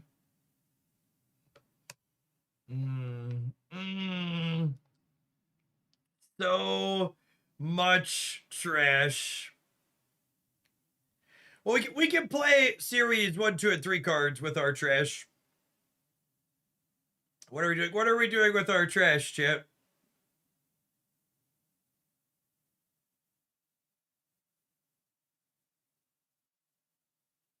Elsa and Nocturne, we've got a stew going. I've got Galacta, Gwenpool, and Phastos in here. I've got Galacta, Gwenpool, and Phastos. Maybe the real trash tier was the hand buff deck we made along the way.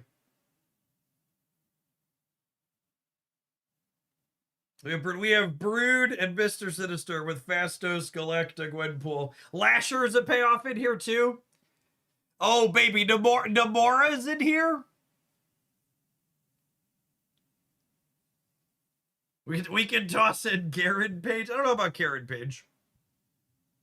We have Mr. Fantastic First Steps too. And obviously, if we're building hand buff out of the trash tier, we should play Toxie. Okay, trash tier hand buff is up first for sure. Trash tier.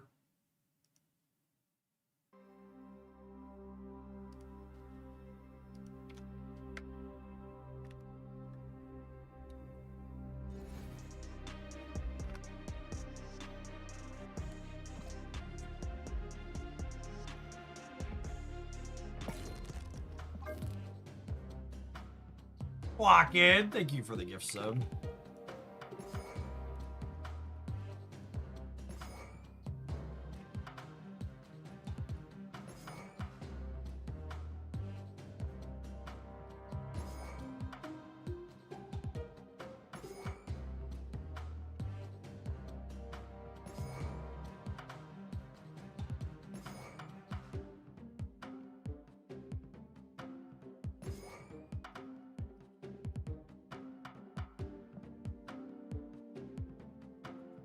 All right, were there any other trash tiers that we wanted to put in here?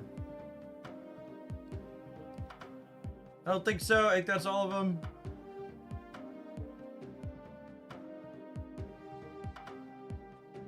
Namora. Namora doesn't really work with Festa, or Nora doesn't really work with Brood and Masters of the Storm.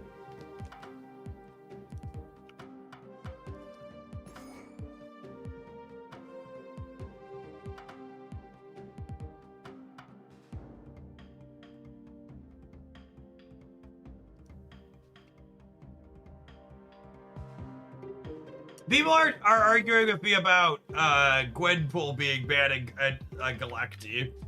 I feel like there's Galacti decks that don't play Gwenpool. Here, make me go look now.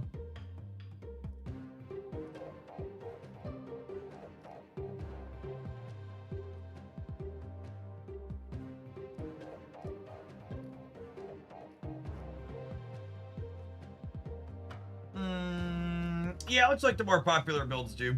That's fair. There are some less popular ones that don't, but I don't know. I honestly wouldn't be surprised if Stick pushed Gwenpool out.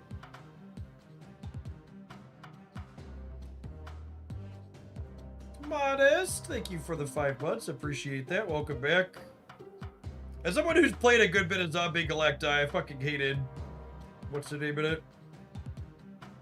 Consistently felt bad. Is it Nakia time? Is there another Series 3 payoff we can play? Is there another S3 payoff?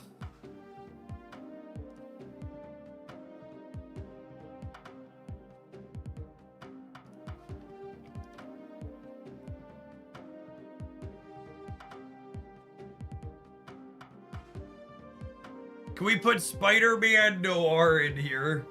I mean, I suppose.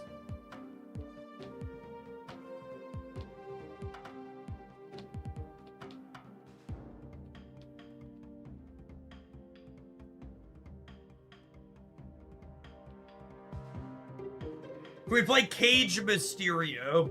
That's interesting.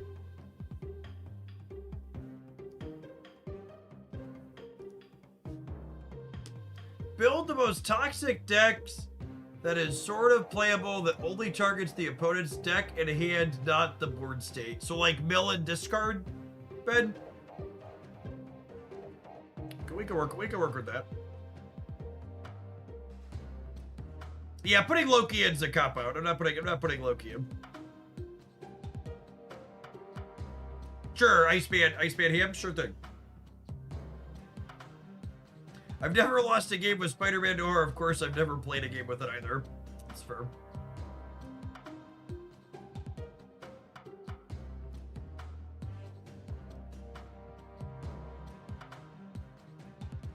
Noir's cute. In order for Noir, we're never gonna trigger Noir though, right? Yeah, we could play Zabu and some 4s if we wanted. I feel like we need a third thing that benefits from the buffs. Oh, Absorbing Man. And that leads us into Zabu as well.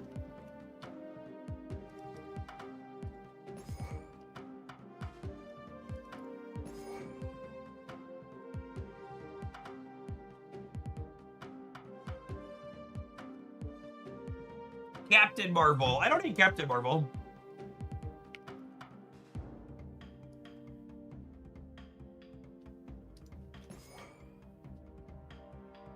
It's a damn shame this trash tier submission can't play Big Mama.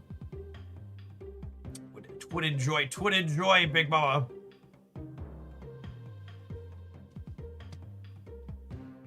Alright, this is what we've got.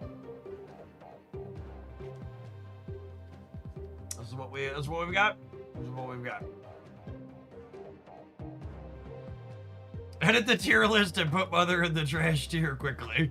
Speaking of getting in the trash tier, chat, enjoy these adverts. I'm sure whatever they're trying to sell you is trash tier as well. In 120 seconds, we're going to dive on in with this trash tier Marvel Snap Deck. Thanks for hanging out. Don't go anywhere. If you're watching on the YouTube side, don't forget to kick on over to Twitch at some point in the next couple of days to get your free premium mystery variant from Twitch drops, and tap the like button on the live stream over there, gamers.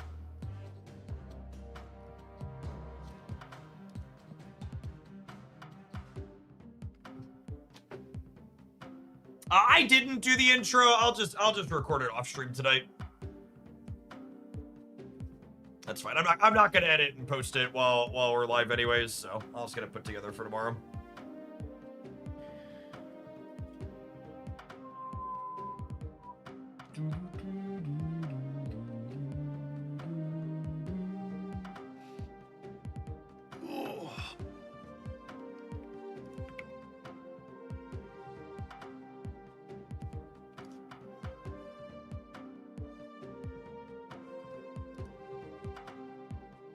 I hope Toxinoxy allows for a 4 power. I can't believe they haven't boosted her to at least +3 yet. She's just another example of a card where like they shouldn't have boosted her stat line. They should have boosted her text box.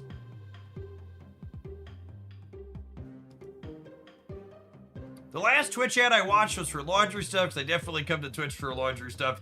You know, it's funny. When I watch Twitch, I regularly get adverts that aren't even in English.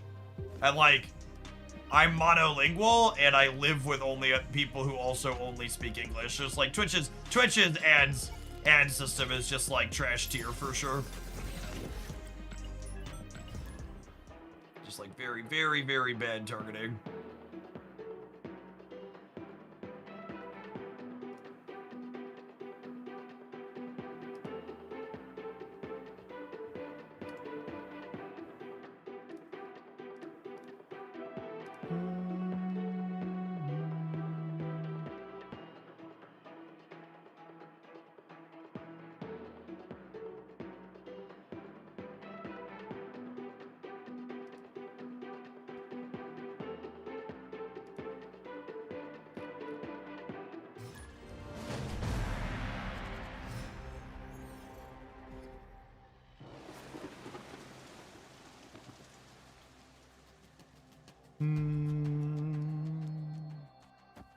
Snap.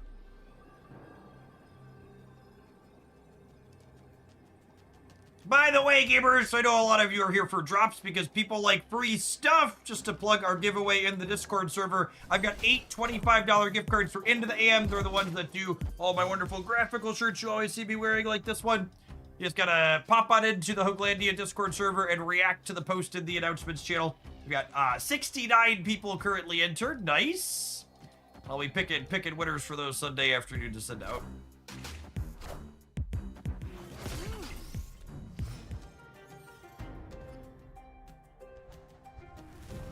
I missed the stipulation for this deck. Do all the cards have to be trash tier or just some of them? All the series 4-5 cards had to be trash tier for the submission. I think I'd rather Gwenpool than Brood? Question mark.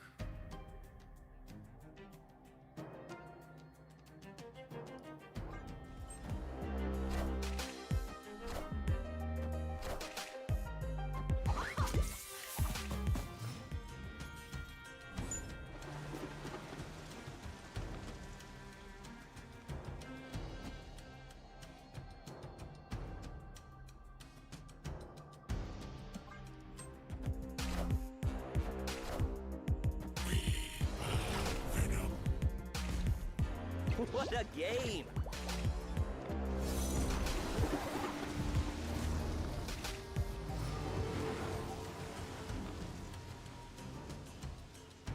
So, locations resolve from left to right. So, in this instance, the Eternals arc here is going to trigger and close these two up.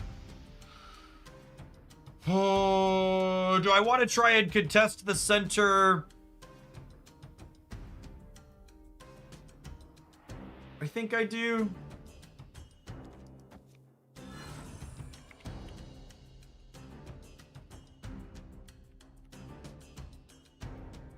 I think I do.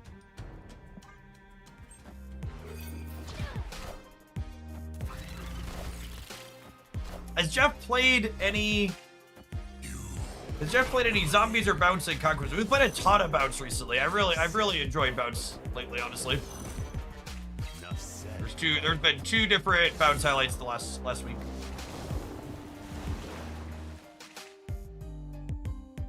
All right, much like the United States, we appear to have lost the right here. I don't know that we're gonna be able to pull out the left. Give it the old college try. Which Discord channel has the Into the AM giveaway? Always the announcements channel for giveaway stuff. Just gotta react to the post. It's right above the live notifications, like 2 days back.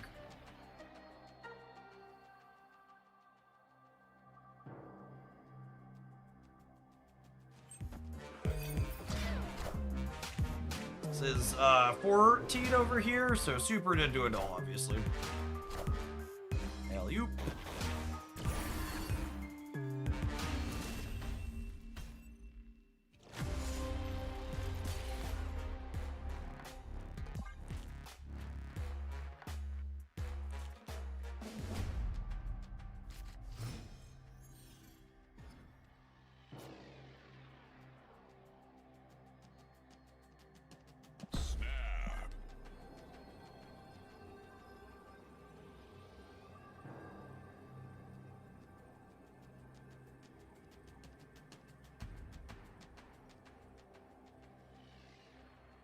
Opponent snapped. Opponent is cheating by playing a coherent deck. Didn't they know the stipulations? It's true, honestly.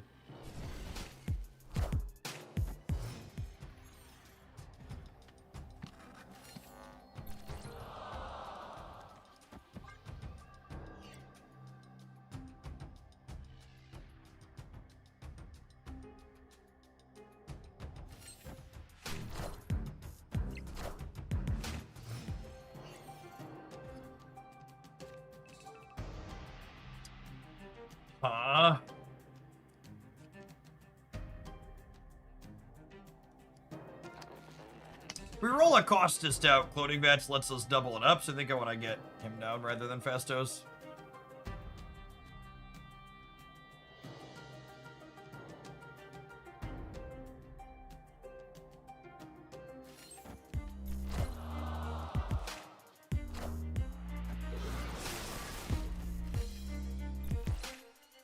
I definitely need to change my underwear.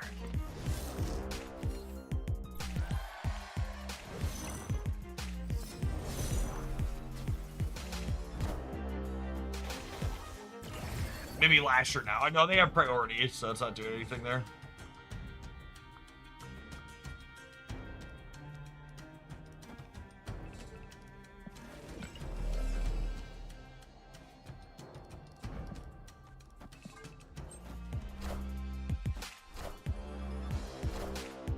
Armed with the throne.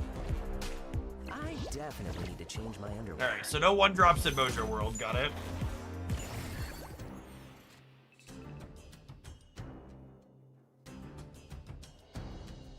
Excellent. Excellent. Order! Order in the court!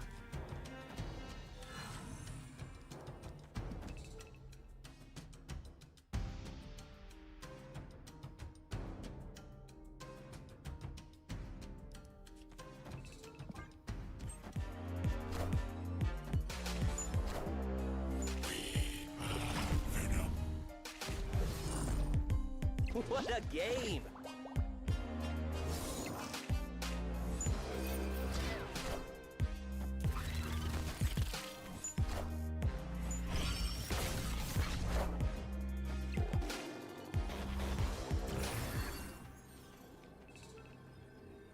Order again? No, we're fine. We're fine. We Gucci. We Gucci.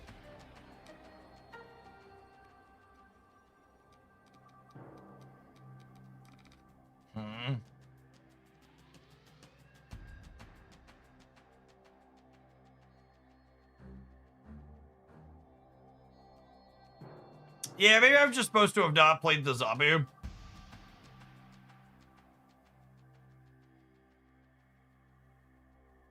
Probably should just not play them. I don't know. I wanted to play this and this, but I guess that doesn't really work.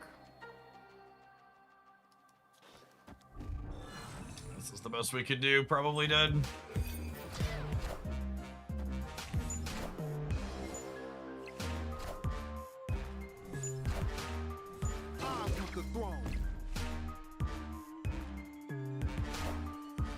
Breaker, breaker. Breaker, breaker! Give me the news!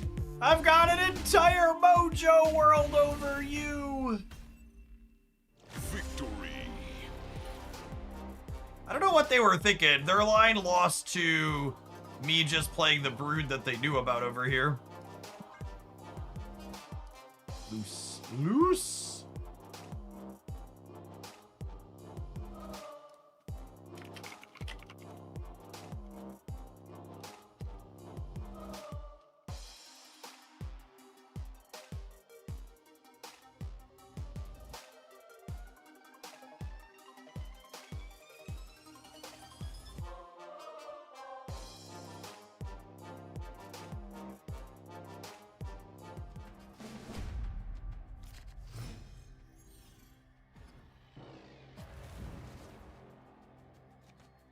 Oh, snap.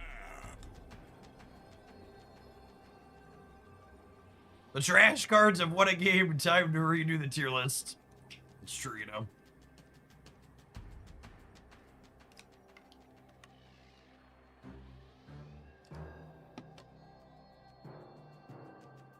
Yeah, for record, I think I played that last game wrong. I think I should have not played Zabu so I could end on absorbing in the brood.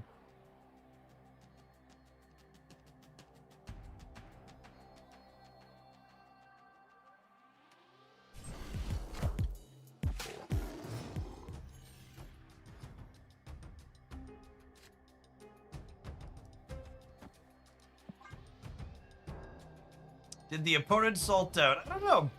Maybe.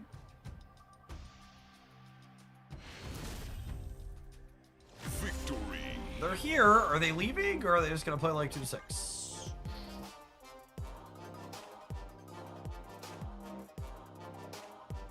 Hello.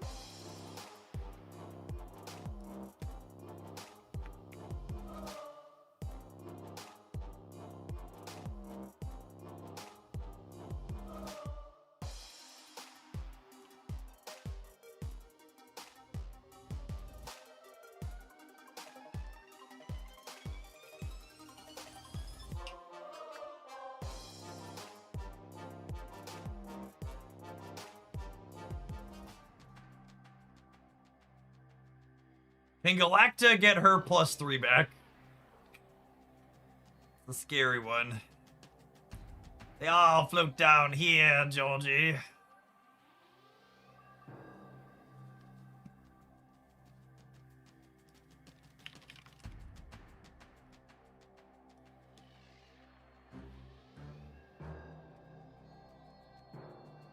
Oh, why is it muted? From here, salt is a way of life. Obviously, the environment down here is all salt. The ceiling's salt, the floor's salt, the walls are salt, and to an extent, the air is salt. And you breathe that in, and you can constantly taste the salt.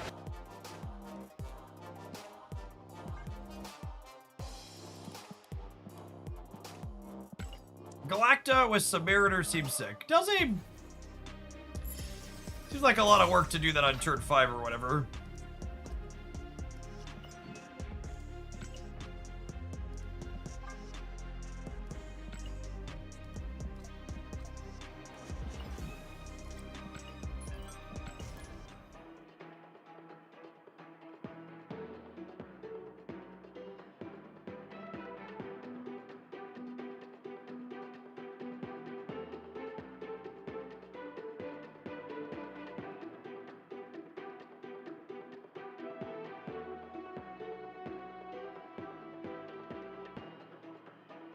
Does anyone know if the Supcha Galacta variant never came out because they used AI to make it? Yeah, Second Dinner has a pretty hardline stance on no AI art inside of their application. Which is fantastic to see. Fuck people using that wage theft product.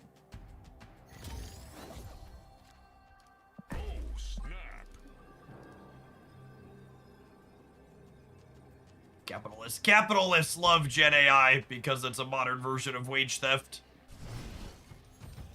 All trained on materials that they stole.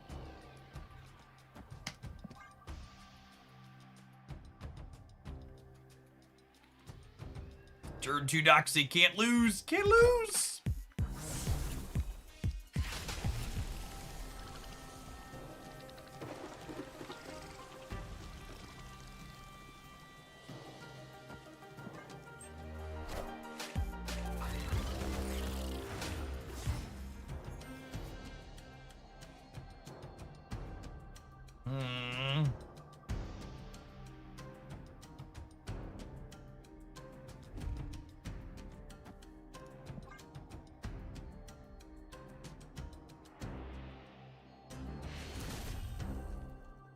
Victory. You're an absorbing man like it's 2022, yep.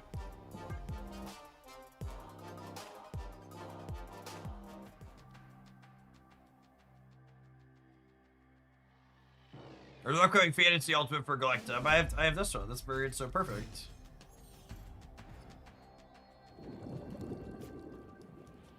Snap.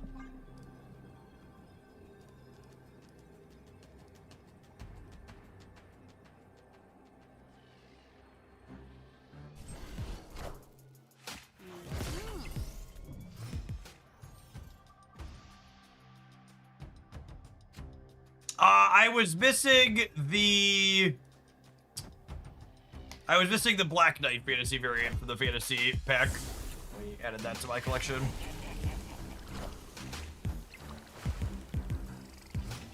Shout out to Toxie for hitting the 2 cards in my hand I can play next turn.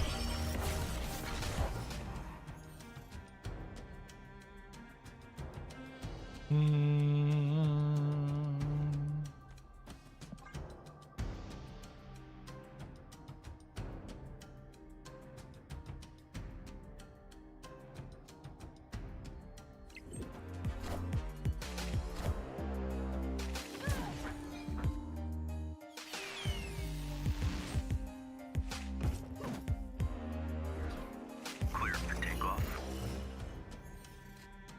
There's a lot of points over there, gamers.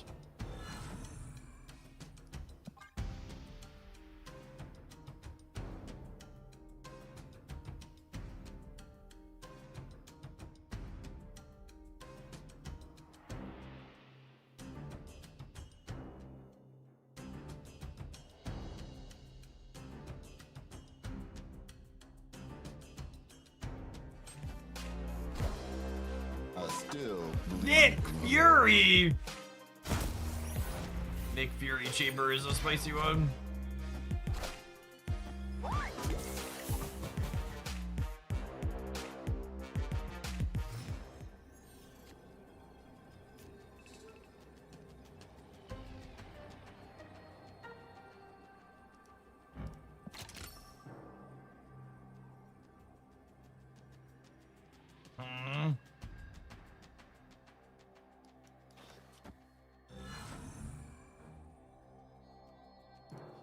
This covers the left.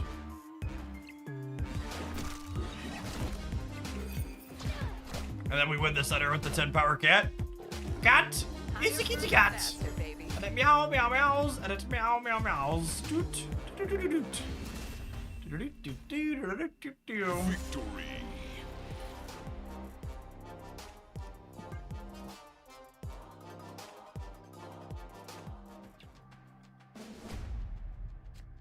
Old Toxie Doxie Dub.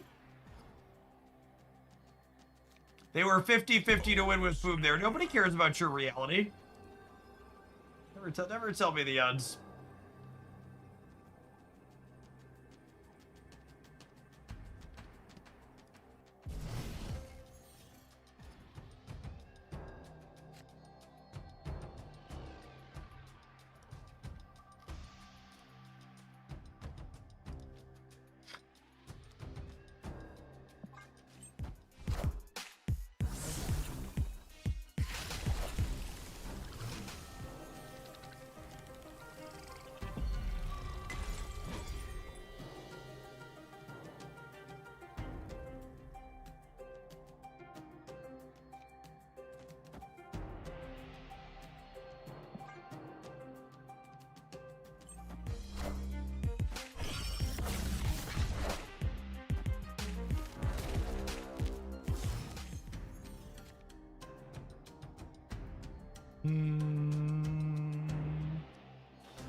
We should have saved Toxie for turn 5 to lock our hand. Fair.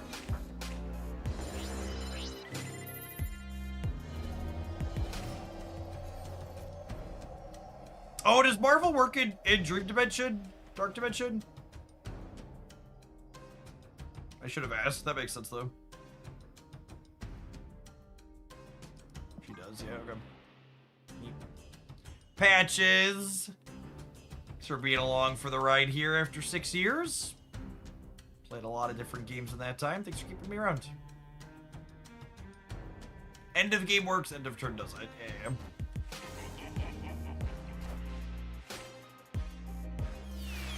Key distinction there.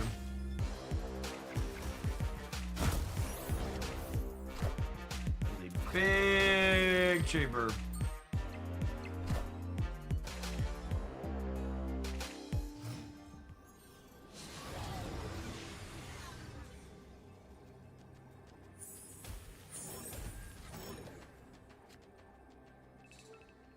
Oh, I played that wrong. I can't absorb him in anything. Sag.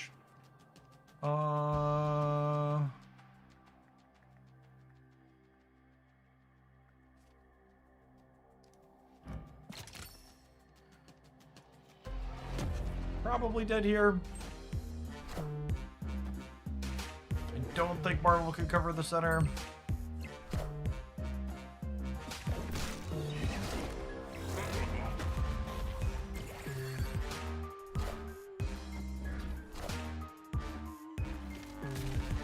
Ah, there we go. There's your card.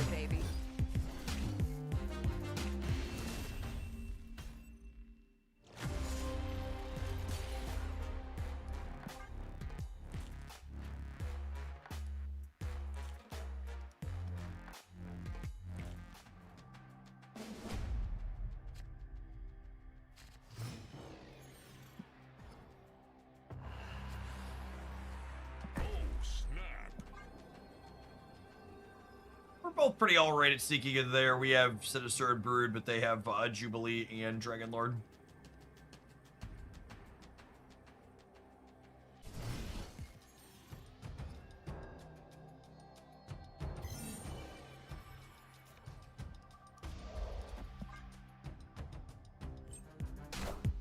That's true. Captain Marvel can cover 2 is a good shout out. This fucking card. This fucking card, chat. Classic Toxie Doxie gameplay.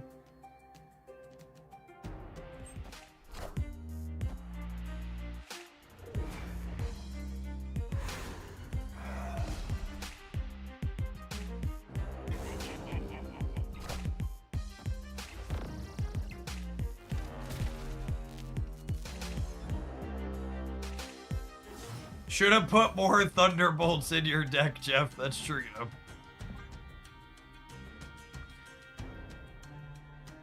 Oh wow, she's like +2. I thought she was +3. She's +3 in Team Flash.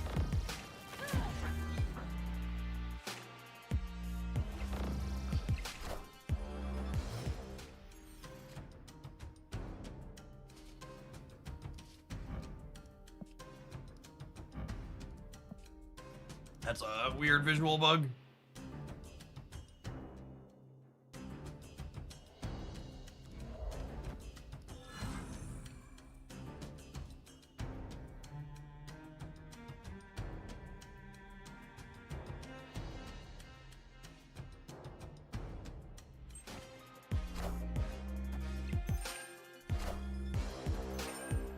Squad's still a little light.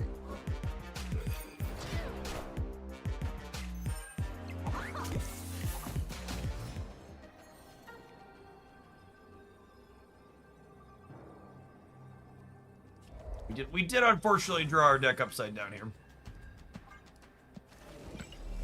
Order in the cart. I'm not out of line. You're out of line.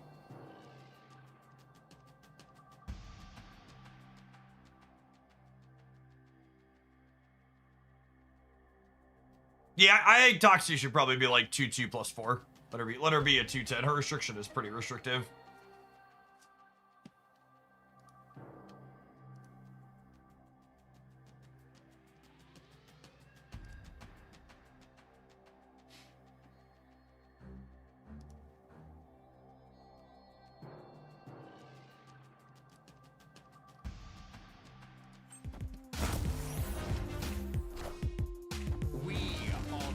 future. Oh wait, that's actually really funny though. Congratulations, you played yourself.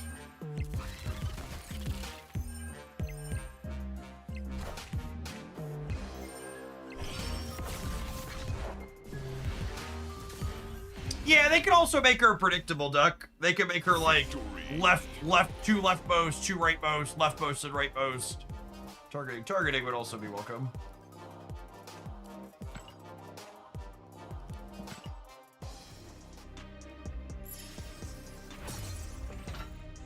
Definitely a lot of options there. All right, well, I mean, we've won a gold ticket with it, so I think the only option is to let it continue playing, yes?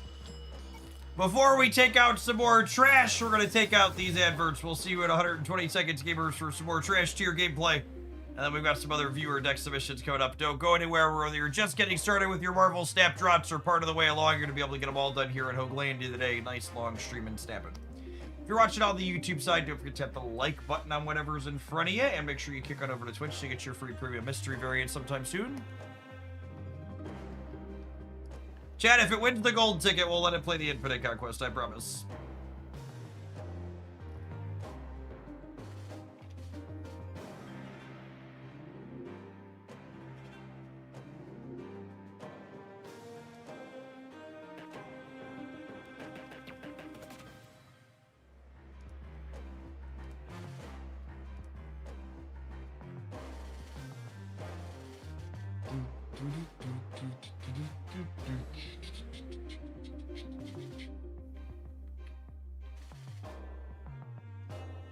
Is this new music? It sounds good. They update the menu music every season in Snap. If you're someone that typically plays with the sound off, there's a new menu track every season.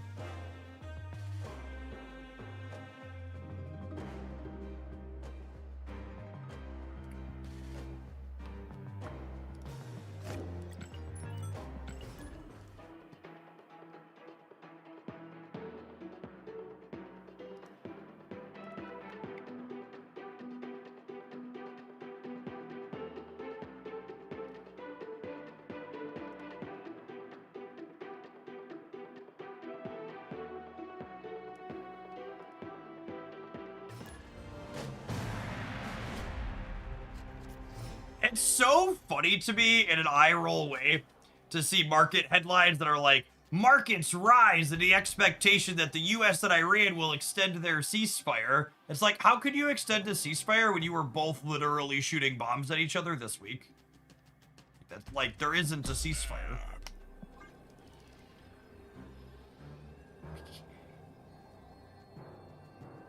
It's so funny how little reality matters.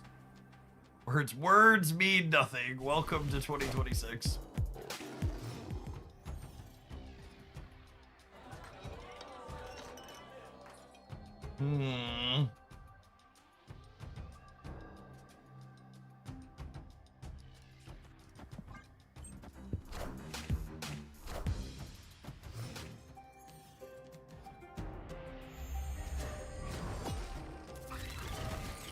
Dang it, Bobby. We'll see it.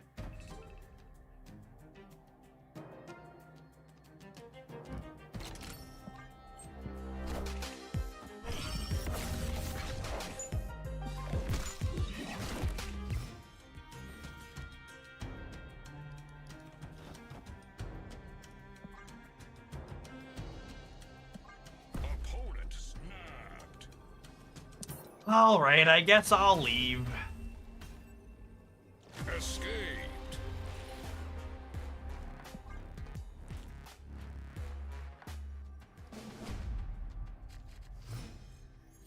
Snap.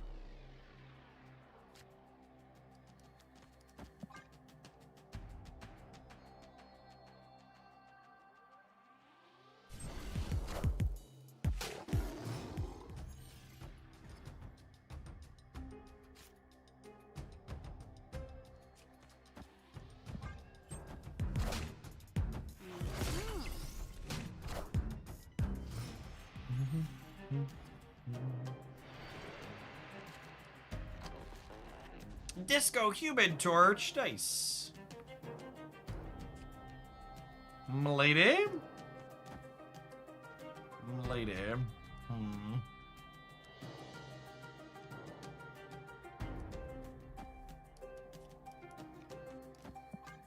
think I'm playing her.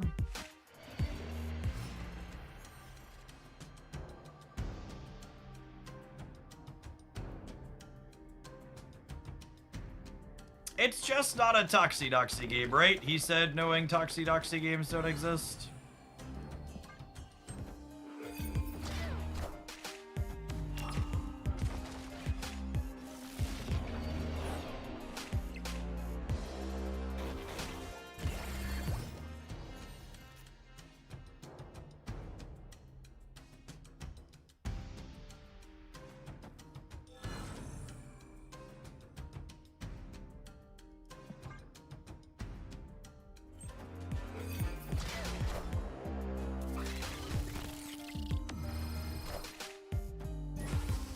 Ooh, Fallen one gaming, spicy.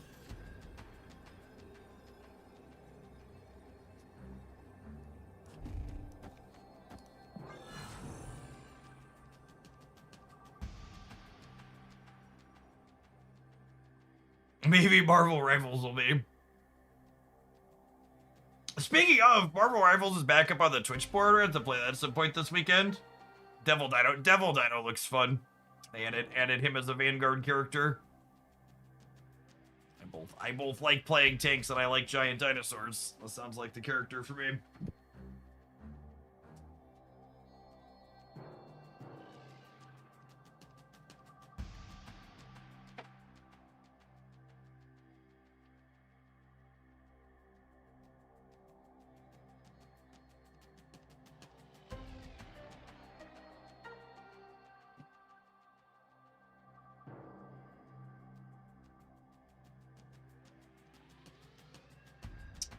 YouTube actually, unfortunately, doesn't let you post links inside of the chat. There's probably a moderation setting I can change for that, but I haven't been able to find it. If I'm being honest, I haven't looked that hard. Opponent snapped.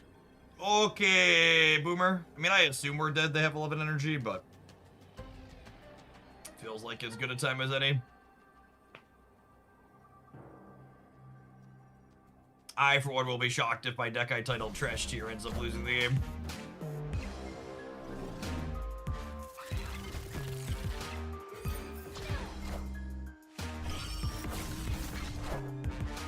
Wakanda forever.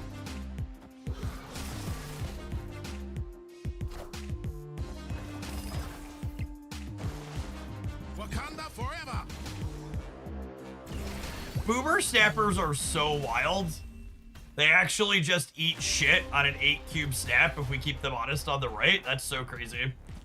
Honestly, we probably should have. Just make them contest all three. What if they had to tune in and check? Yeah, absolutely. It could have been a big spooky. Some people take Gold Conquest very seriously.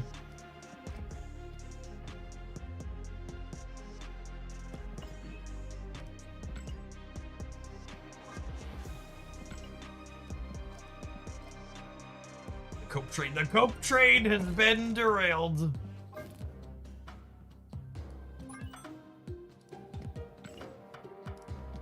All right, what was Dance's other more reasonable suggestion? Series 1, 2, 3 cards plus the buy these and tech cards tier.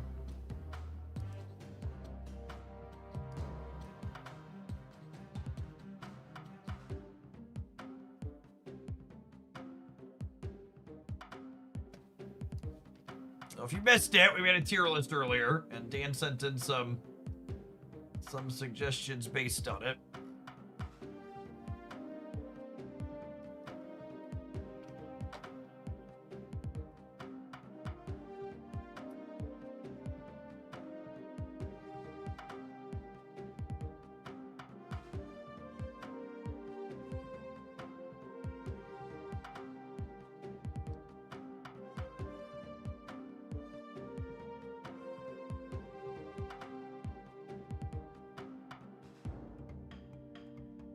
Completely different guy, yep.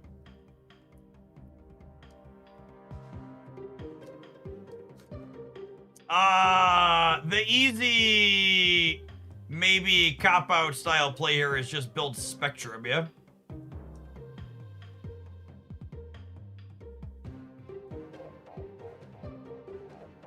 I have Sam, I have Stardust, I have Gorgon, I have Mercury.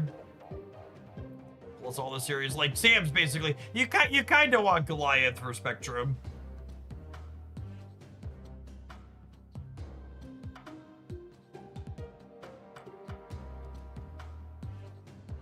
The decks that are directly enabled by these are Super Giant, Sloppy Stuff, and Sam Wilson. I can't. It's not these yet. It's just these top heroes. It's just these top heroes. There's a ton of options in here. These defining and shrug cards unlock a huge number of decks.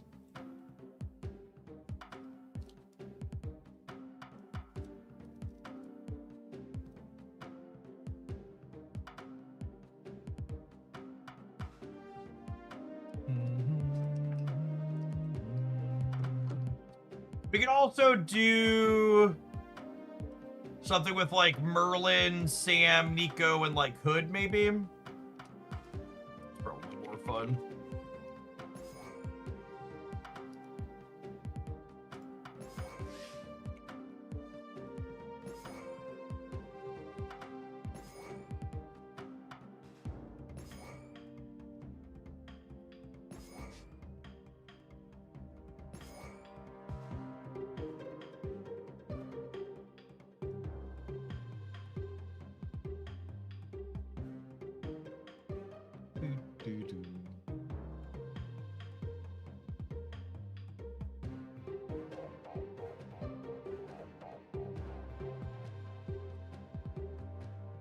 Hey, Skill Fluke, thanks for the brand new Prime support. There's a ton of great people you can send that to on Twitch every month.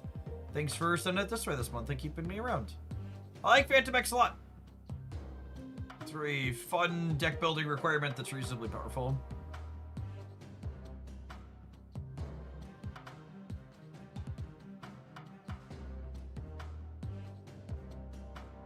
Guardian works okay with Ice Cube. Guardian with Ice Cube's kind of narrow. It's like worse Cosmic Ghost Rider. Because like Cosmic Ghost Rider, I'll get rid of the Ice Cube and like also disrupt one of their things. Whereas like spending a red Guardian to mitigate their Luna Snow is generally speaking not great.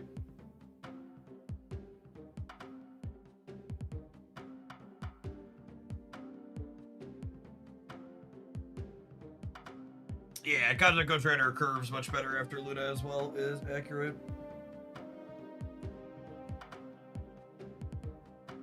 I probably want another way to make a number here.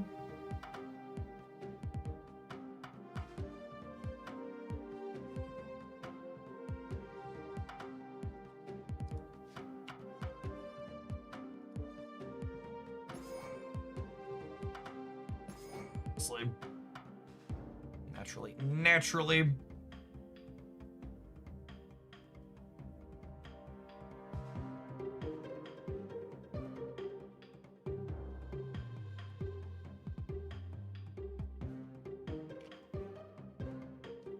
You play Black Bolt Stature with your ramp. That's true. It's okay. Okay.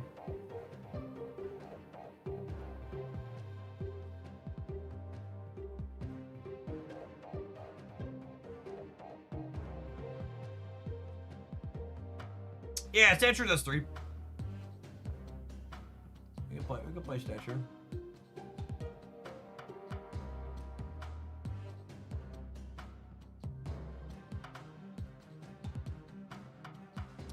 Hams does 3 these days too, yeah. What's the Martialist? Wonderful, wonderful disruptive friend. Bolterson and Stitcher.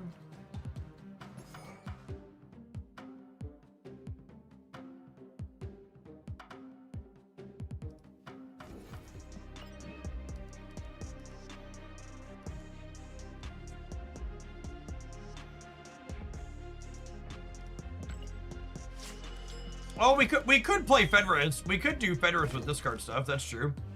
I don't hate that, honestly. It's another way to make numbers.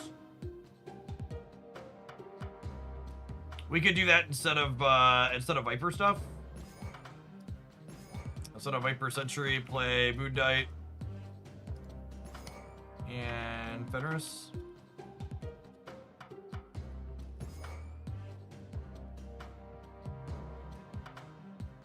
Only have a couple of twos. I don't hate that.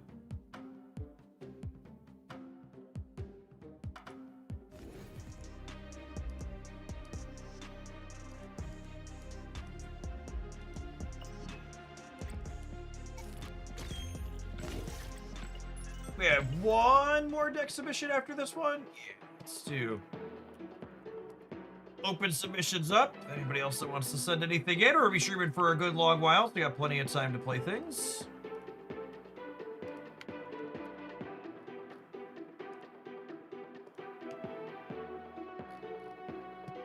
What about Shang for Fenris Wolf? Yeah, that could be okay too. It's a little bit worse with Moon Knight though.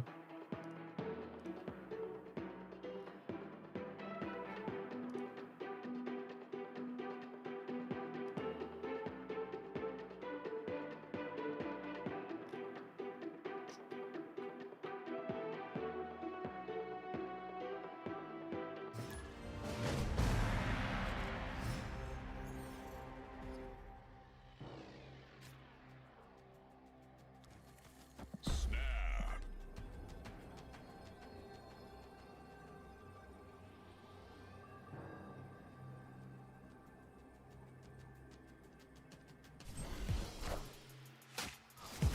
1,800 on Twitch. Looks like the numbers are picking up for this drop cycle. Well, yes and no.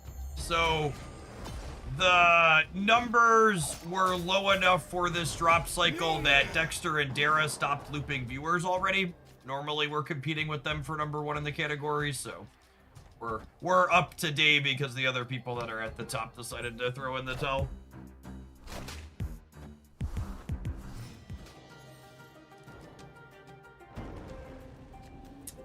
That's just how it goes. Oh, I'm gonna put this here because then if they hammer, I can bring back their Shang and kill their Thor.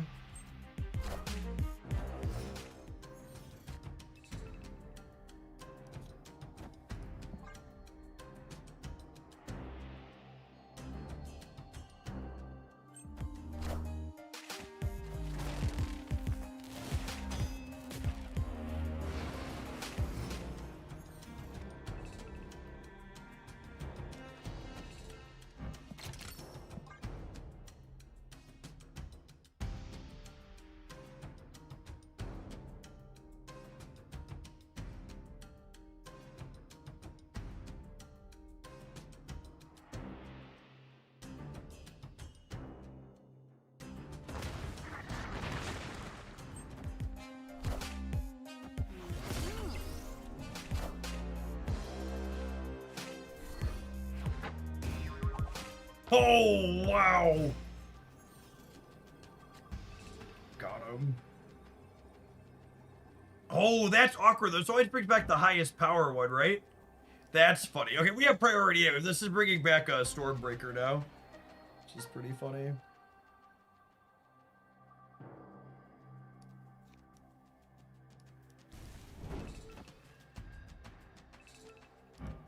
We're bringing back Stormbreaker because it's a 4-power thing.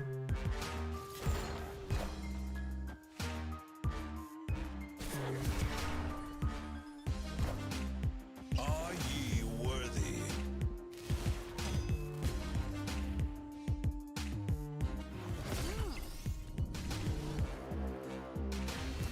If Fender is playing Fetch with the Hammer, it feels like a Savor the Flavor moment. Seems pretty good for the home team.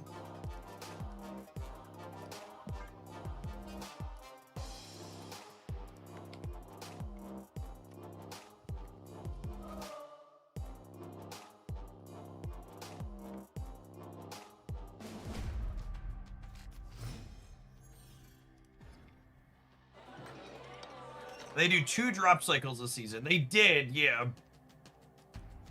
Oh, snap. In fact, I'll be curious to see what metrics look like. They're actually running drops a 3rd time in a row next weekend after the new season starts.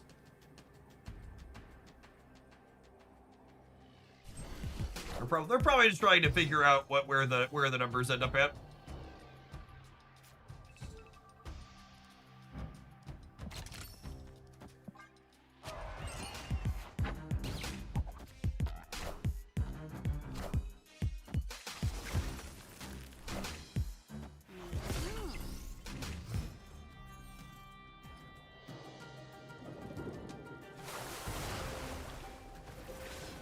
Activating Spider Ham counts for Josie's bonus. What? That can't be real.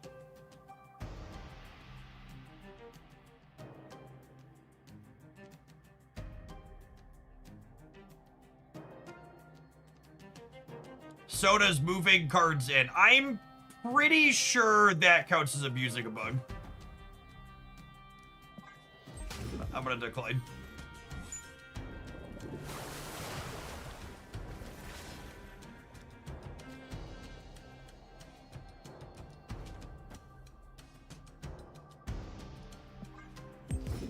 DeVito, thanks for the 2 years of support. Appreciate that. Welcome back.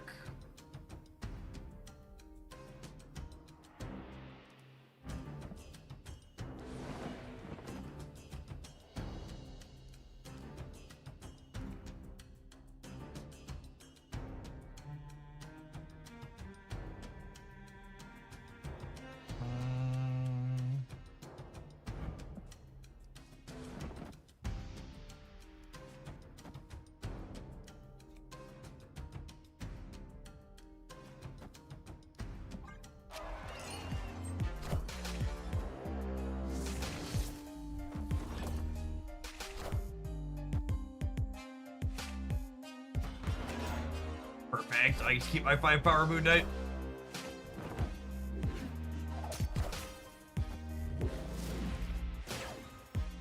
Why not Once in the Future the Ham? So I was upgrading him to it too.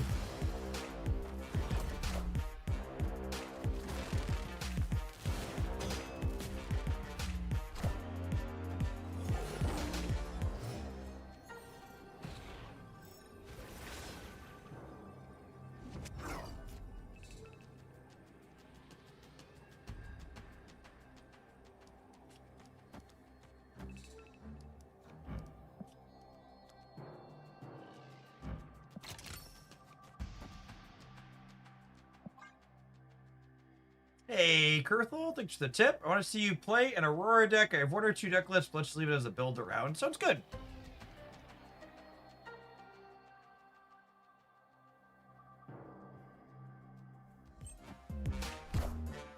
Are ye worthy? Oh, I forgot I had more energy.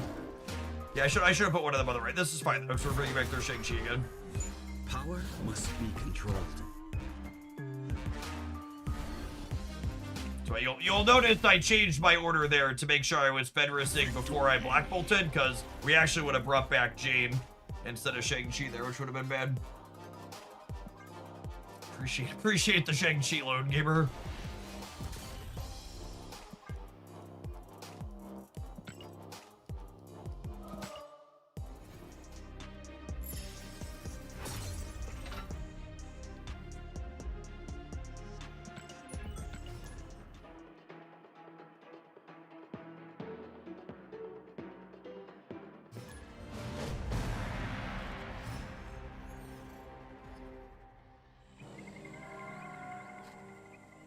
Oh, snap.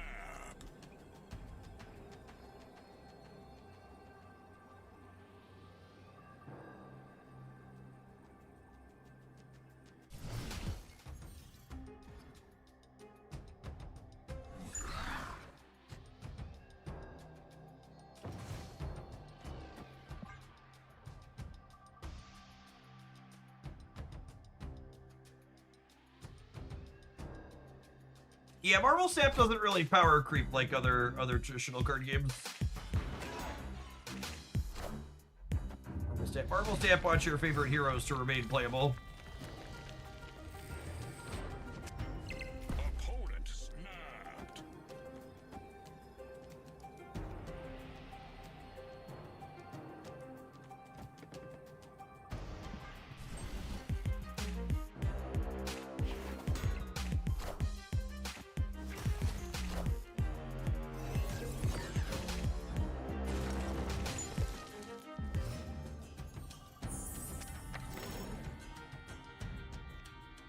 Unless your favorite is Cyclops. Wow, rude.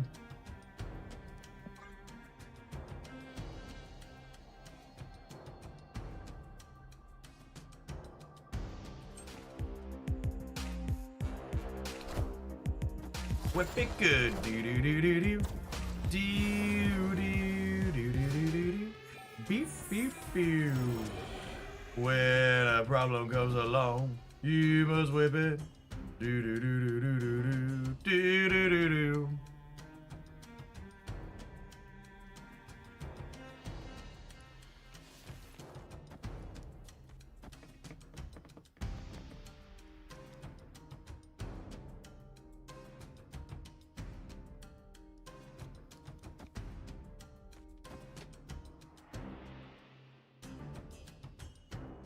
What's this?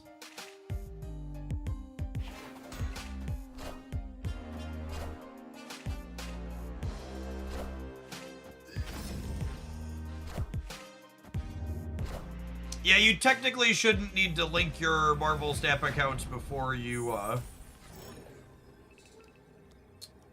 you shouldn't need to link the account before you watch during the rewards. They should be retroactive.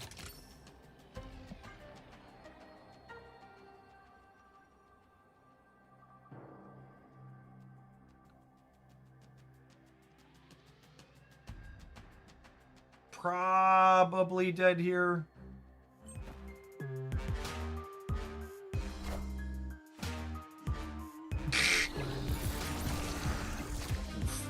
Woof size ice cube.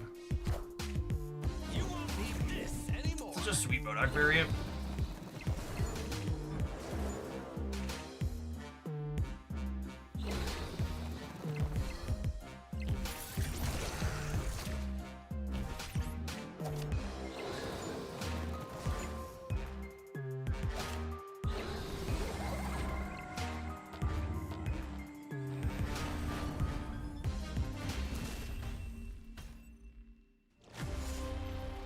All right, gamers, we're gonna give this one a couple more shakes when we get back, but we are going to take a brief pause for the cause to let some adverts roll. We'll see you in 120 seconds. Thanks for hanging out. Don't go anywhere, whether you're just getting started with your drops or are part of the way through. You're gonna be able to get it all done here in Oaklandia with a nice long stream today.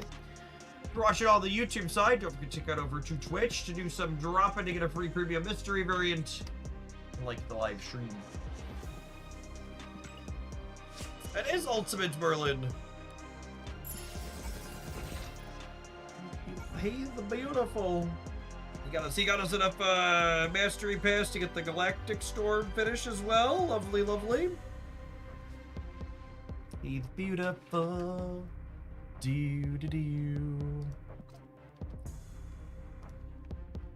Our deck full of the trash tier cards. Averaging the higher win rate than this one. Wake up, sheeple. Wake up!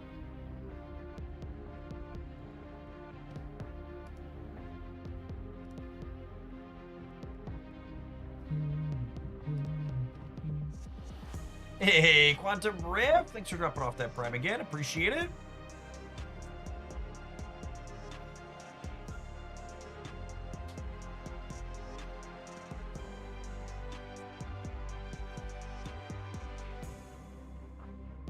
Heyo, Quantum Rift sub put us to exactly 1,300 concurrent subscribers. Appreciate the support, gamers. They're a big part of why I'm able to do what I do. Thanks for keeping me around.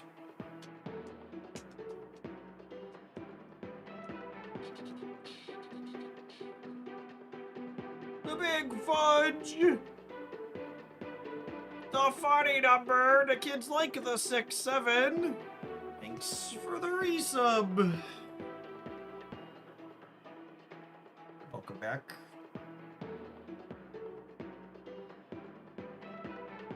I noticed that Second Dinner pushes people to buy from their website. Is that to just cut out Google, Apple from their cuts? Absolutely.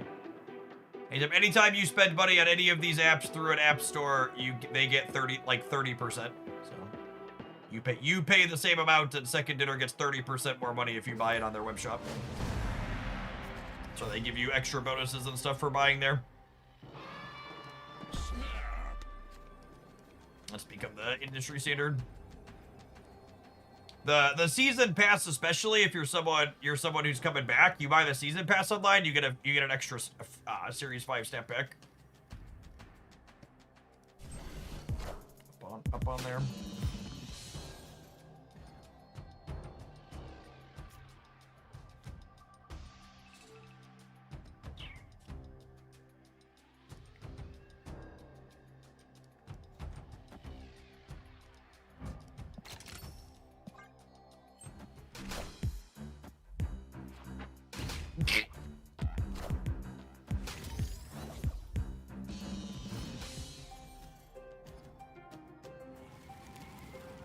Breaking news. I would feel bad about what we just did, but Cerebro 3 is just like the tech slop incarnate, so do not feel remotely bad. Victory. Hey, what's going on, Josie? Still plenty of time to get the second round of drops done. You've got right around 48 hours to get 6 hours in. And I'm probably going to be streaming for another, I don't know, 10 hours today. I plan to be live for a long set tomorrow as well. Oh, snap.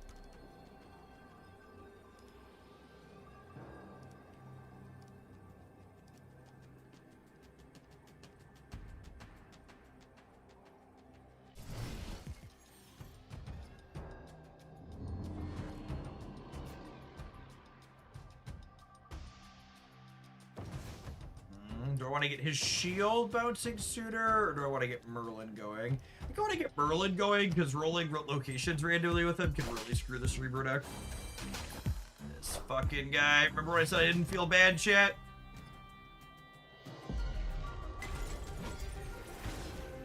Freaking tech slop gamers. Opponent snapped.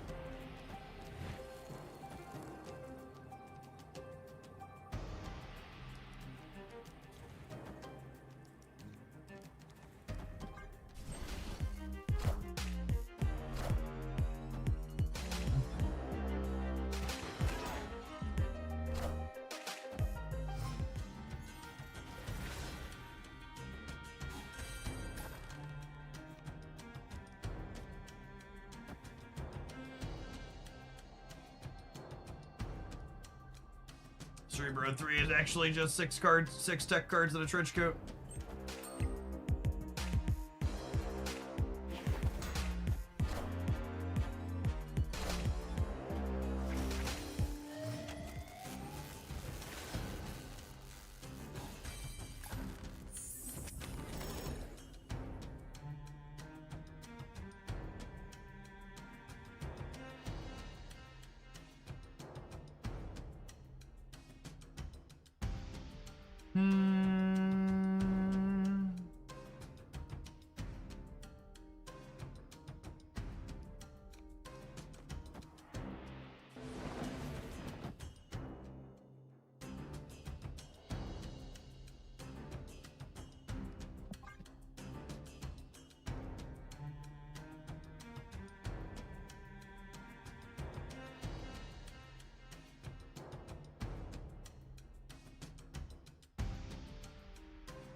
Oh, they didn't have any even costs in their hand? That sucks. So my stature's not cheaper. With drops being back now for Snap on Twitch, how has that affected you financially if you're okay talking about it? Yeah, I think more people should talk about their income, chat. Never forget that the idea that you shouldn't talk about the amount of money you make is a capitalist ploy to pay everybody less money. The only people that benefit from you not talking about your salary are the people that want to pay you less money for your work. For the month of May, my Twitch channel has made $2,000.55 in ad revenue. About $1,200 of that ad revenue is from the 6 days I streamed while drops were active.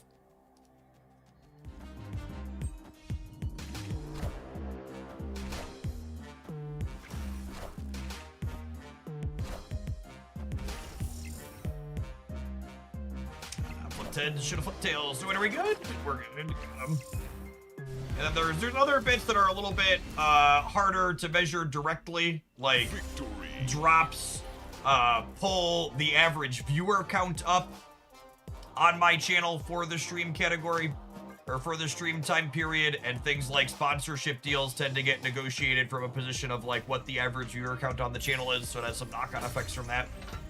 It brings over extra subscribers, especially Prime subscribers. Like, it brings a lot of people who normally only watch my stuff on YouTube, and they come over to Twitch, they're like, oh yeah, I have this Prime sub thing that I can give Jeff money with that doesn't cost me anything. So like, compared to before drops were a thing for snapping, and when they were off, like my concurrent subscriber count is up probably about 200 concurrent subscribers, which the amount I get from that varies a little bit, but usually it's somewhere between like $1.50 and $2 per sub.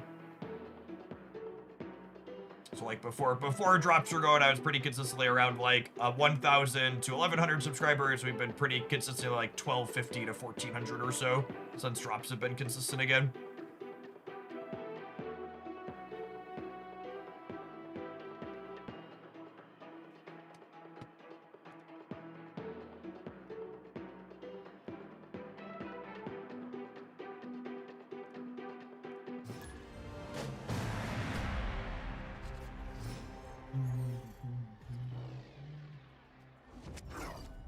Snap. Opponent snapped. The opponent didn't draw Chameleon or Mystique in that last game. They actually couldn't Chameleon if they had it, because the only lane they had with 2 spots open, they had Cause Mode. Because I ice cubed them on the left, and they only had 1 spot open in the center as well. So they didn't draw Mystique. They could have had Mystique, but Taurus, speaking of Prime, thank you for the 28 months. Welcome back. Woo, that's a real good Ekison.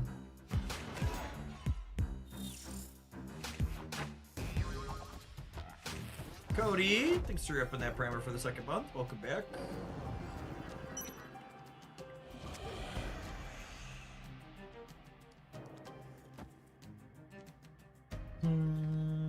It's just this.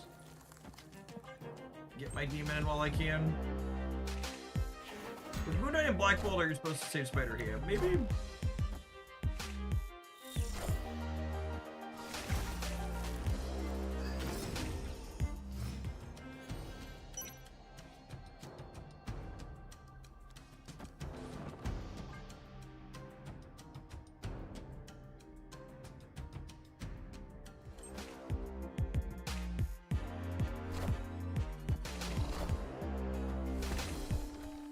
Oh hey, we got a chance to take their Technovirus away here. Nice, nice.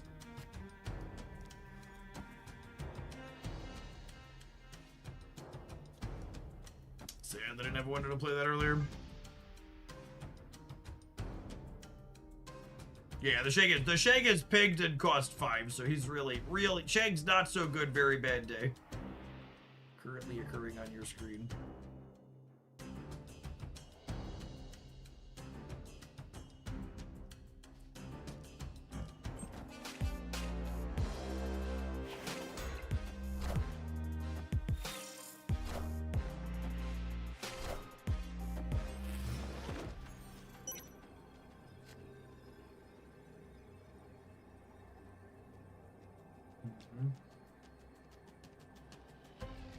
Looks like we're dead. Yeah, they're Shag plus Blood, but I just like don't have any way to put output numbers here.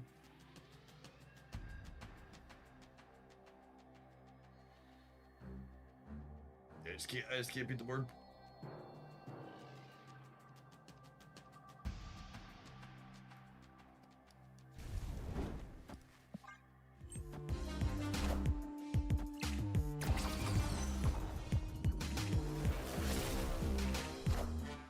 Even without the Cosmo, we'd be very short here.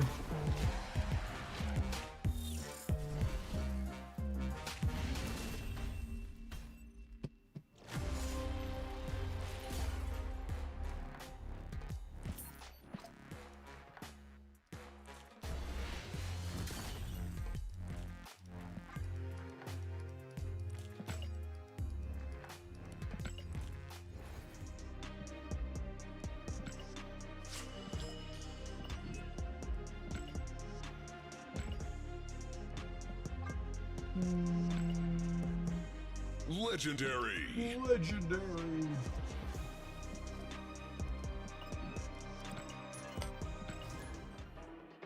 Yeah, let's try to get one more good one with this. Then we'll take a look at our next build around submission. Ben, are you still hanging out? Can you give me some clarification on what exactly you want? Is it just like mill stuff that targets the opponent's deck and hand and not the board state? So like Baron, Zemo, and Ham and Iceman and like stature stuff? Like Black Bolt Moon Knight?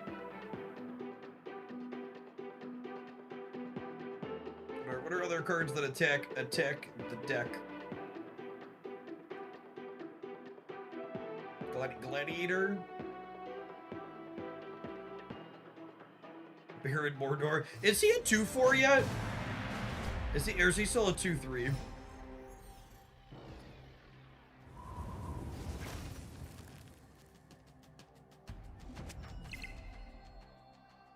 God, Baron's still a 2-3. What a joke.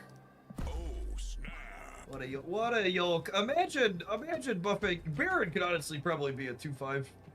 He's so bad. Although he's also an effect you probably don't want to be good. I think I'd be pretty...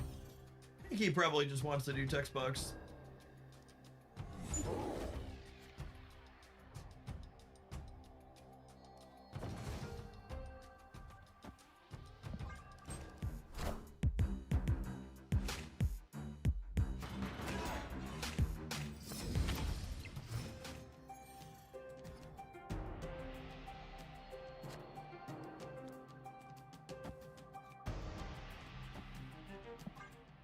I remember Viola card he hits, that's probably fine.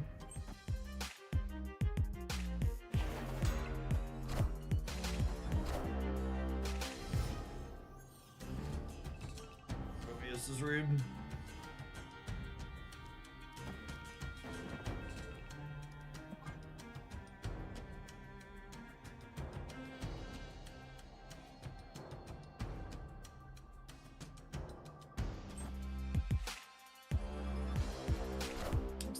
About Dream Dimension here. Whoo, buddy old pal. Wait, they have Mobius in their destroy deck? Excuse me? Excuse me?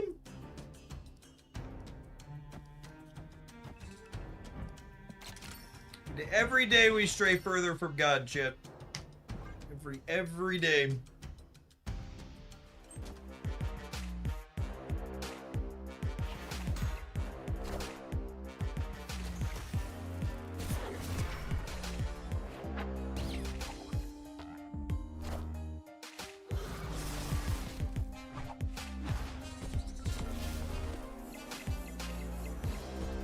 What a game!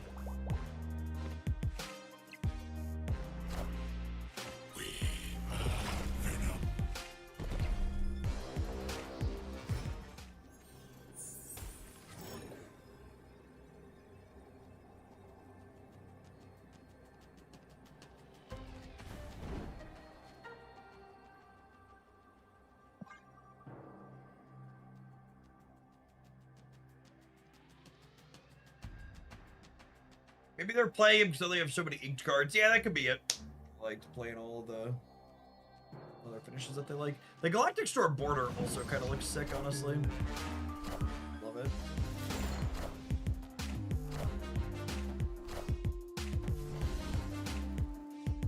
Breaker, give me the news. I got 8 points over you.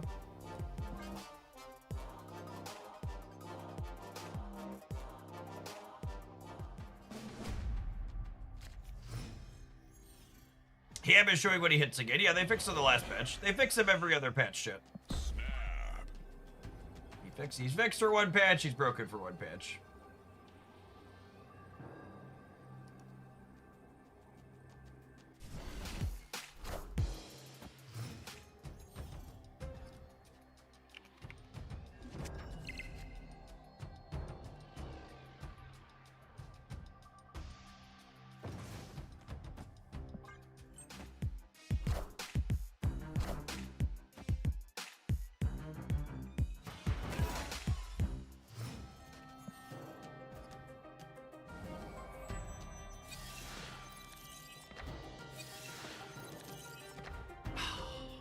Our opponent really loves giving us their death chip.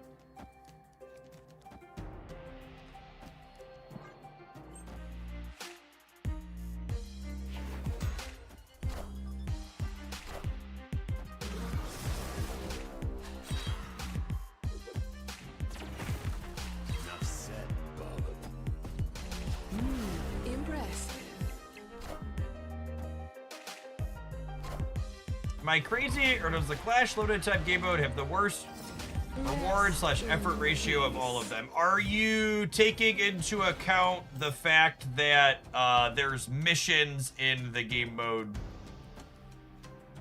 as opposed to just raw playing? Because that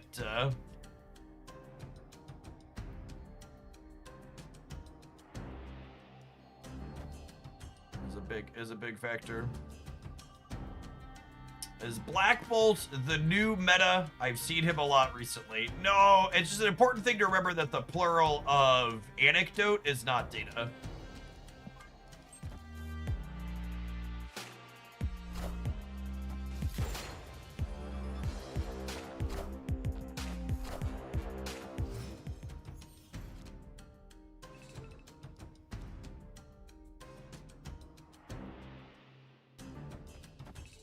Hey, that card setting. They got that one from us. Only fair.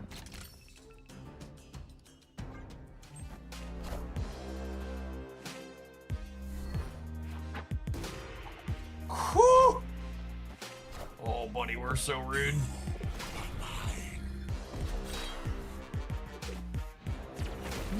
Oh, and their X-23 betrayed them? Holy shit, I almost feel bad.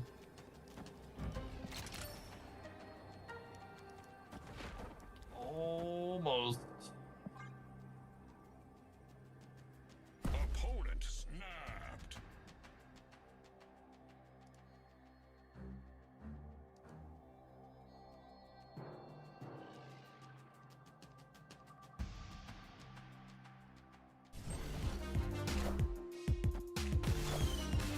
Rest in peace.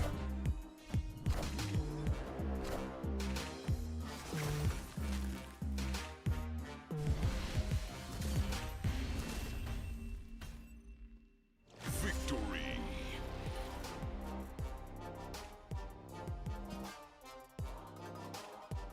Yeah, that was I'm ready to just be over this now.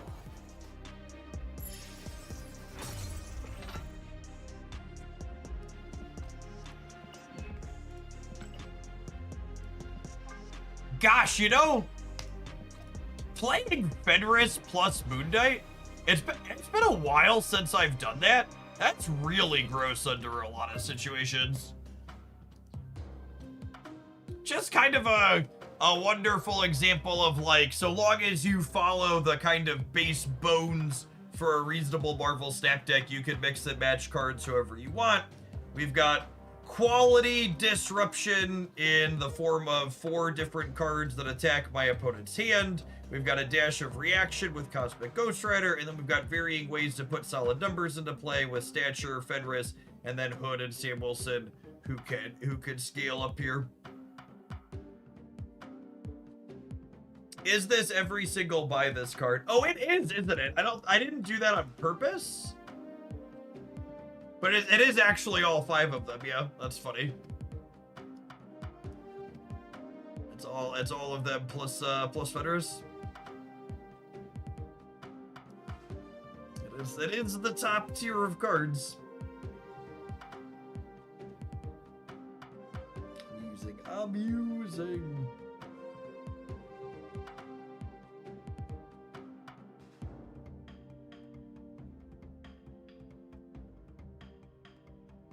Honestly, our next viewer submission is probably a Fenris deck as well. Ben asked for me to play cards that attack my opponent's hand, which this is kind of the package of stuff that does that. He asked for things that attack their deck as well, so Cable and Gladiator. And then we probably want to Shang to cover our backside in the event that he pulls out something too big, and Shang's also works with Fenris, which is nice. Baron Zemo.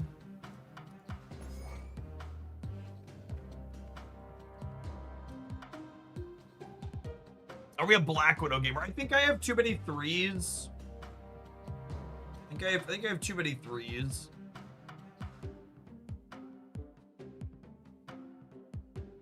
Yeah, Yondu's just not a remotely playable card.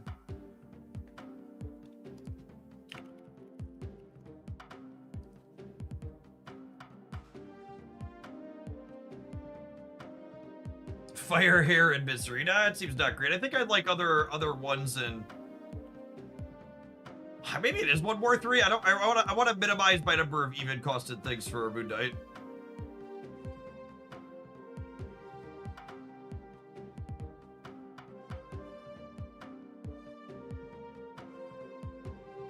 Proxima's not a terrible call out, honestly.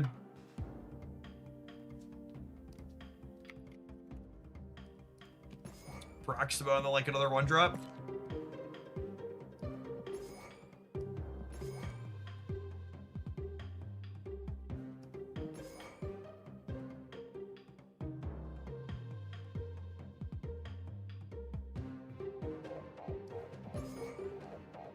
You put Nico back in. I really like at least 2 targets for Nico's Demon and Drama, and this one only has 1.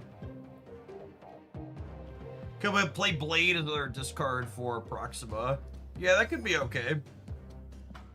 Korg has anti-synergy with Baron Zemo.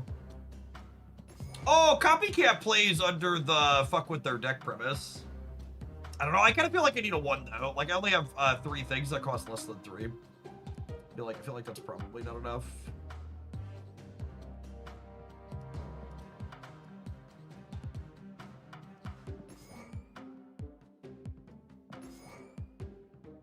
Snowguard is under. I was just looking at her. Sable messes with their deck. Oh yeah, let's do that. That fits the theme. Sable messes with the deck. It is better, much better than Yondu. Low bar, but she manages to clear, messes with their deck, and is much better than Yondu. All right, I'm gonna tap an ad roll. I'm gonna run and mix up some of my drink mix. When we get back, we'll check the shop, and then we'll dive on into some games with this. Appreciate everybody getting their drops on here at Hook Land today. Don't go anywhere. We got a nice long Friday stream still coming up.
Already check this, yeah. I'm waiting for Ultimate Max.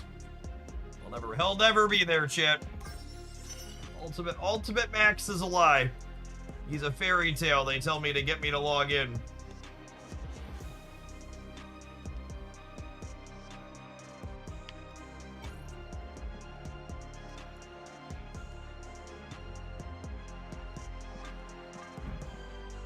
Man, the Creative Pocket House variants must have sold better than most, chat. They've really been putting a lot of them in the big bundles lately. What a wonderful piece of art for an unplayable card. What a wonderful piece of art for an unplayable card.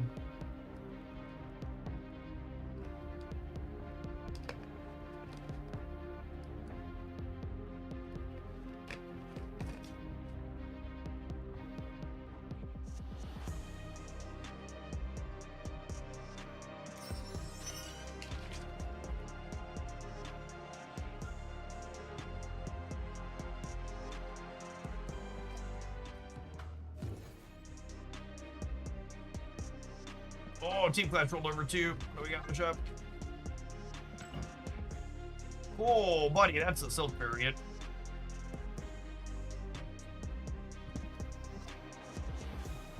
Do I have Galactic Storm on Silk? I might buy that just for the Mastery XP. If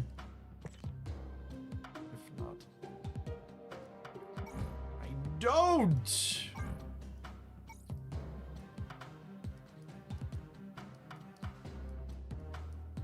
No Galactic Storm? Oh, I do have Galactic Storm. I'm glad I checked. Sometimes I missed it on some of these. JK.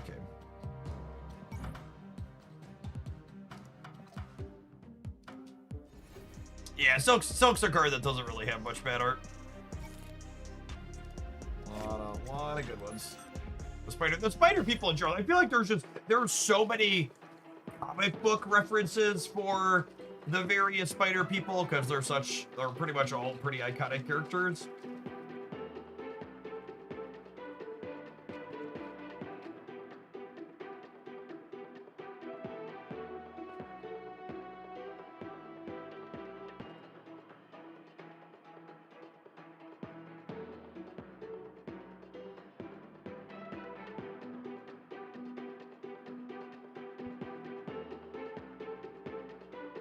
Spider people are always dripped out, absolutely.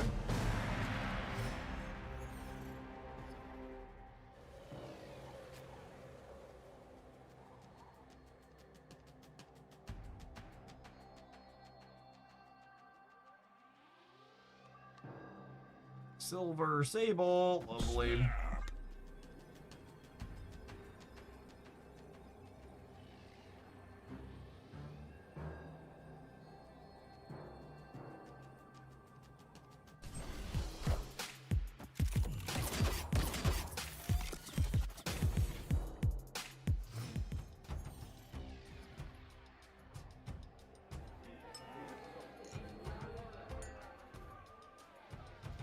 Don't you think about it.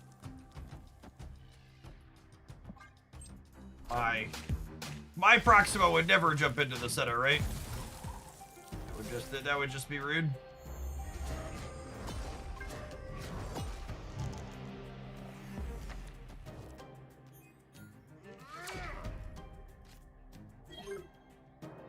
Well, huh?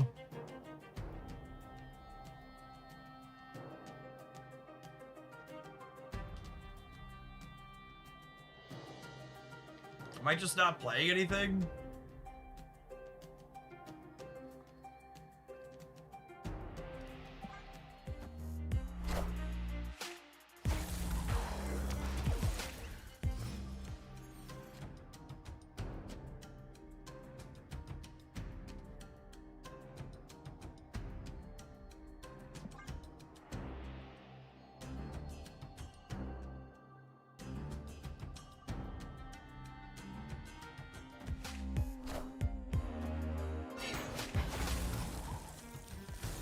They probably can't interact with this either.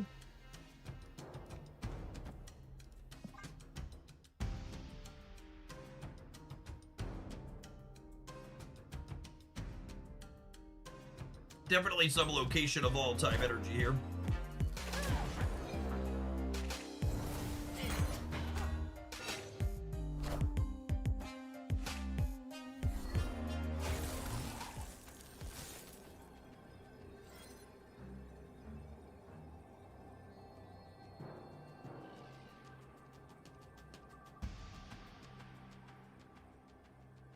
They buff Captain Carter, which puts Sarah into Shang range every time, yeah?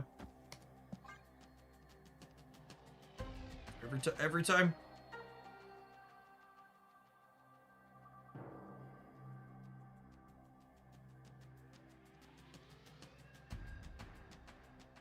I have priority? Sure don't.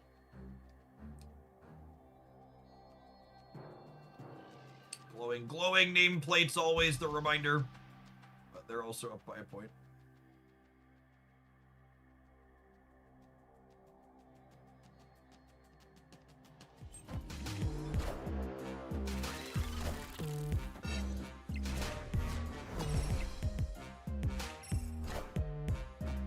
Power must be controlled. Oh, we controlled the power, but we still died, unfortunately.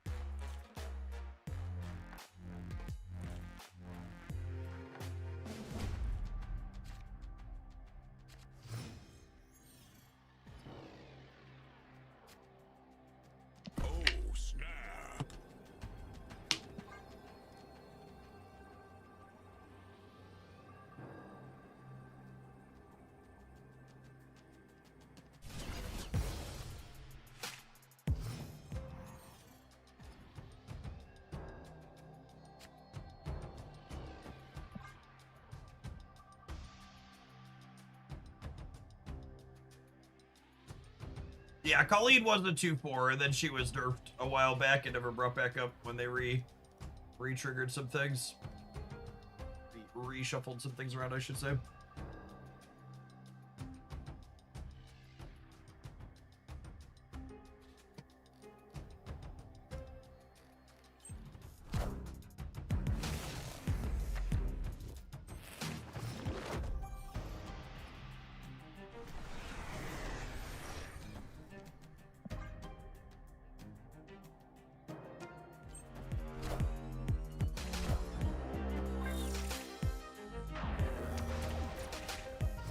Miss your submission. We're playing it right now, man.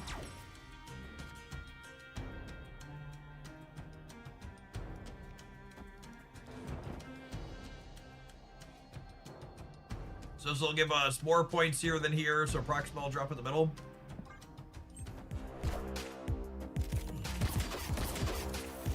Second game. First match.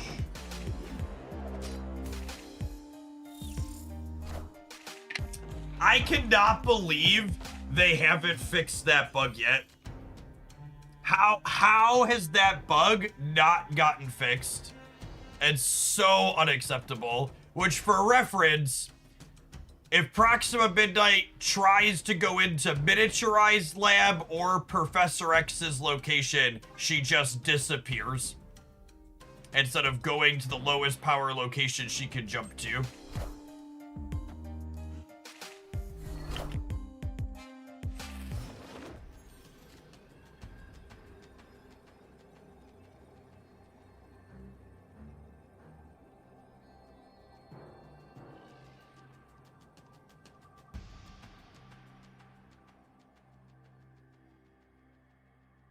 I thought that was fixed months ago. It should have been. That's how long the bug's been around. Probably cooked here.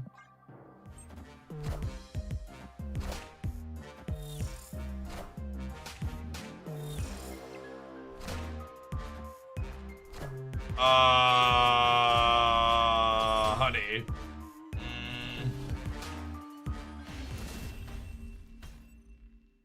Victory.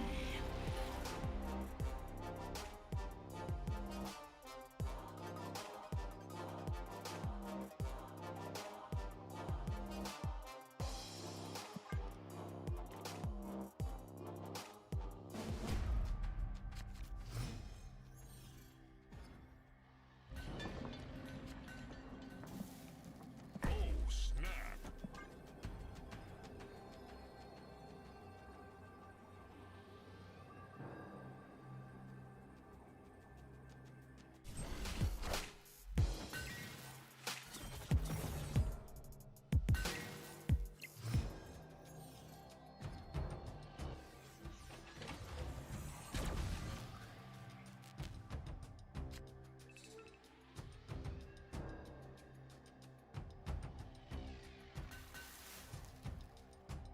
Opponent snapped.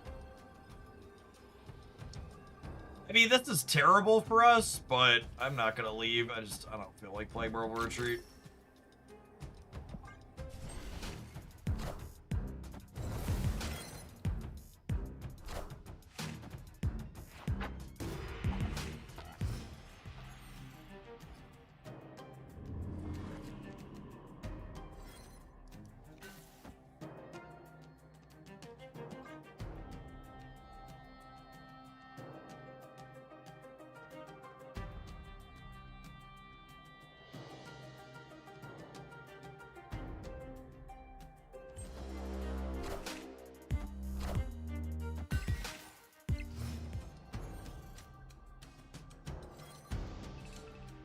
Sarah is good for our Moon Knight, that's true.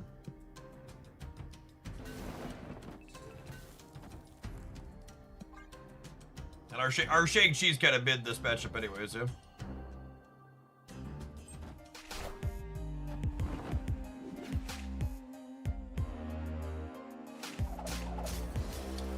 Whoo, doggy.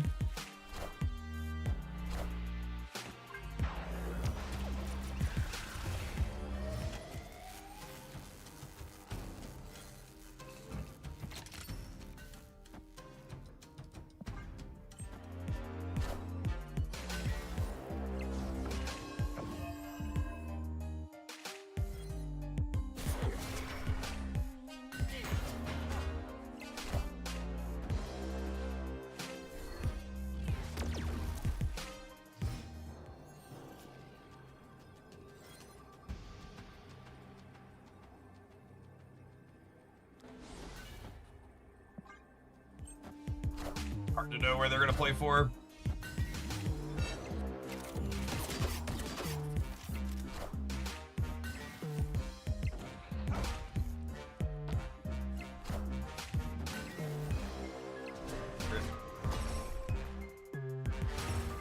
Would I have won with Proxima on the left? I just still lost actually, yeah. We would have been +5 over there only.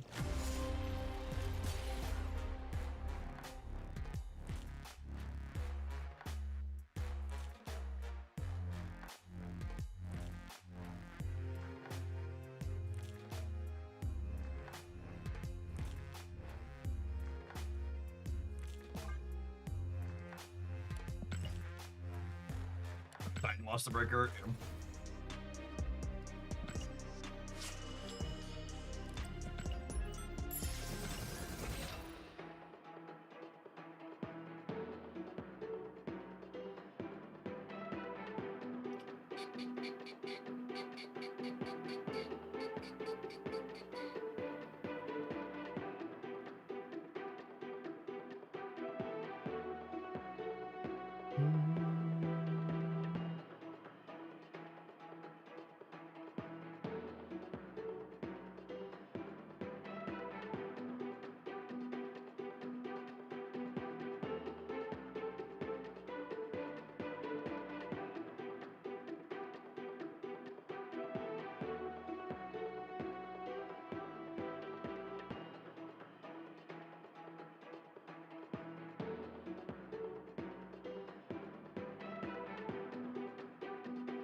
You have to pay for some cards, or do you eventually unlock all of them? I'm new still. So the only card that you can't have access to without spending some money is the current season pass card. And the current season pass card becomes freely available for collector's tokens after you after the season finishes. Every other card that releases during that season and every other card from previous seasons is available for $0 just for playing the game.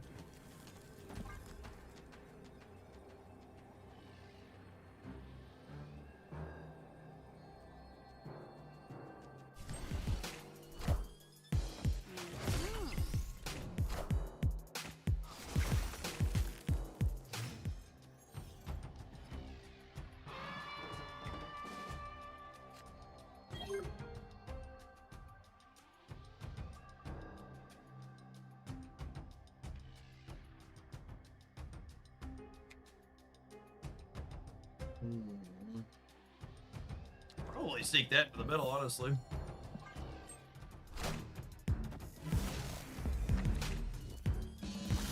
Oh, that's a spicy one to borrow here.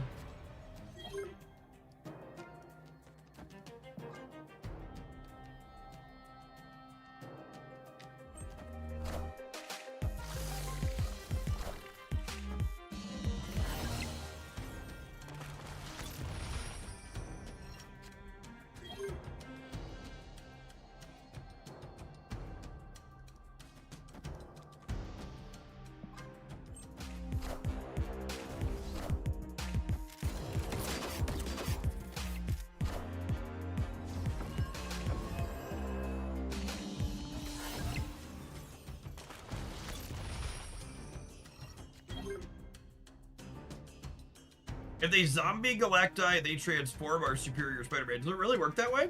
That's pretty gas for us.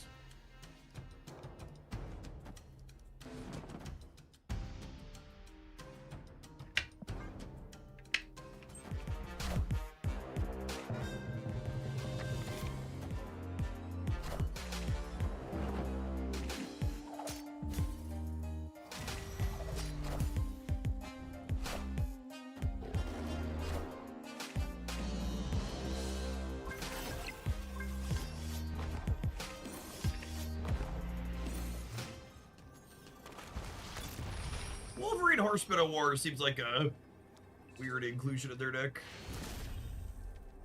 Victory.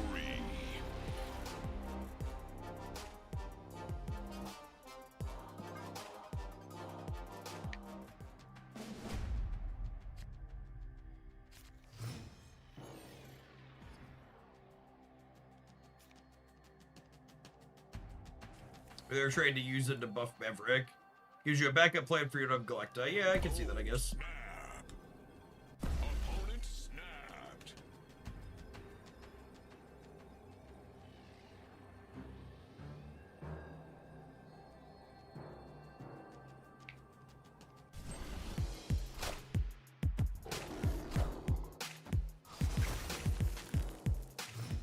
Is Wasp there just for managing hit size? I guess it's a free infected card to get down.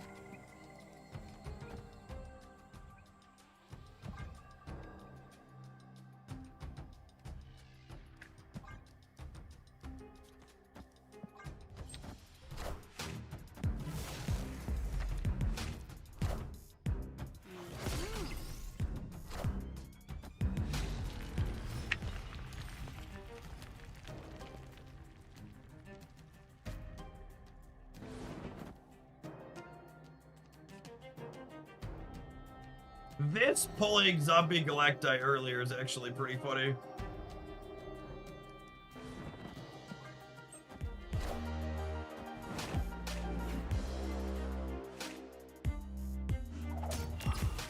Unlucky.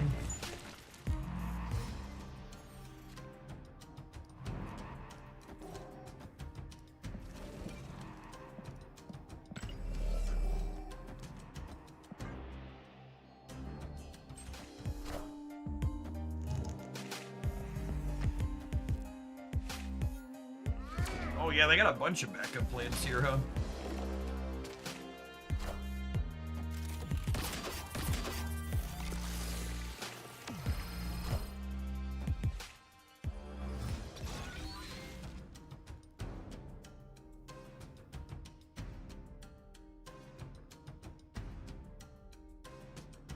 I think we're dead.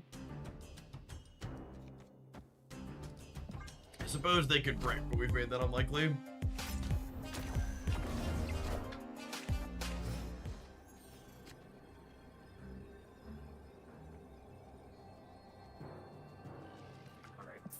Alright.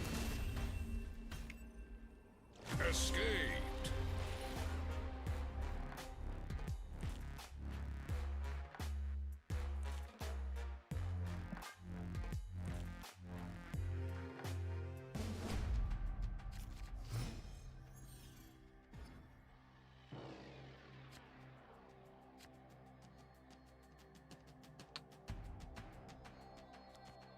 Snap. Opponent snapped.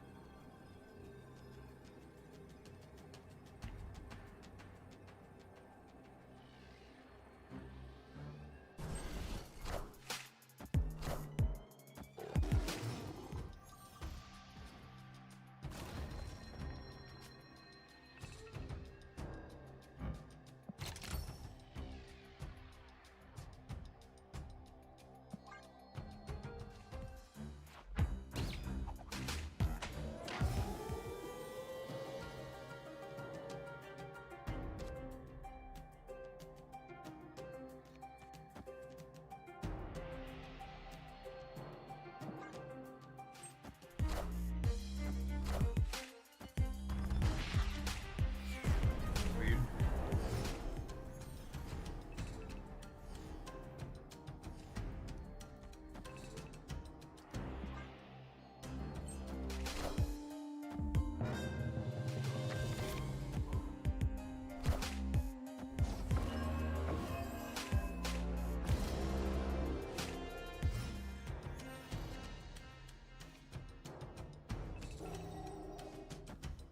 Should we ham later to have a better chance of hitting Zombie Galacti? Yes and no.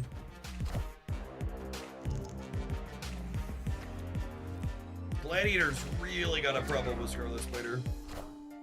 Not his biggest fan.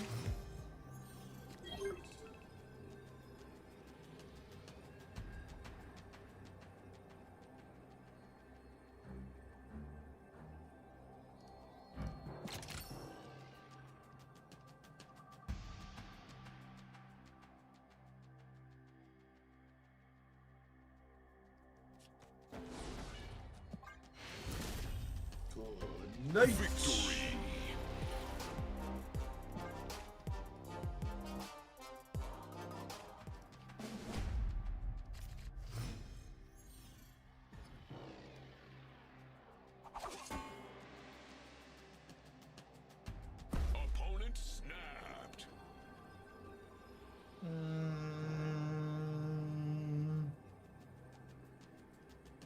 Do I want to make this the game, or do I want the next one to be the game? This is a free retreat. I'm gonna retreat. Escaped. 'Cause we'll go 5 to 4 here, going into high stakes, and then I can snap them. We play for 4. I lose, then I can win 2 in a row after it. Oh, snap. Opponent snapped.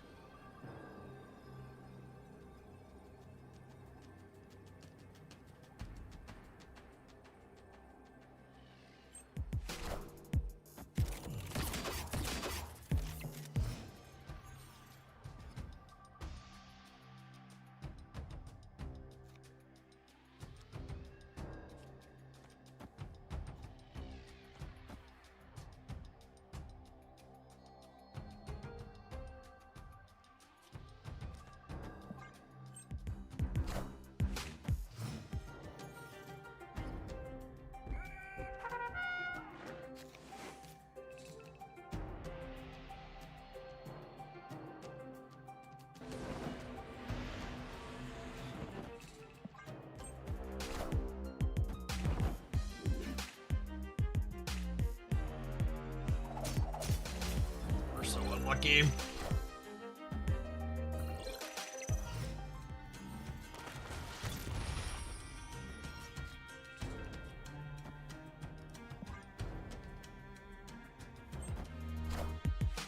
Moon Knight really doesn't like Shag. He does not.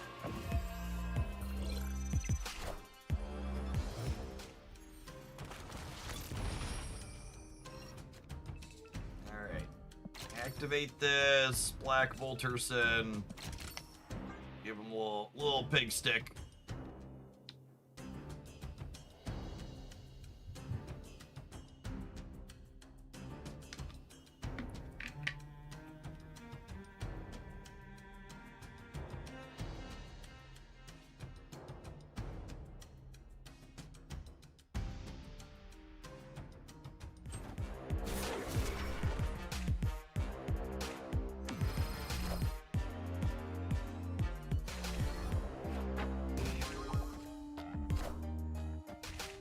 Really wish Marvel Snap provided me with enough information to know whether or not I just hit the real one or the fake one.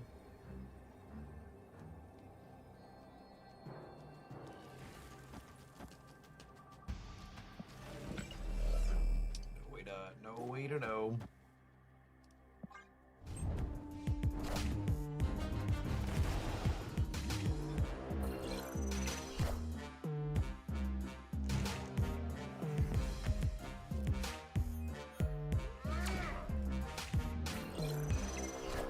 Got him!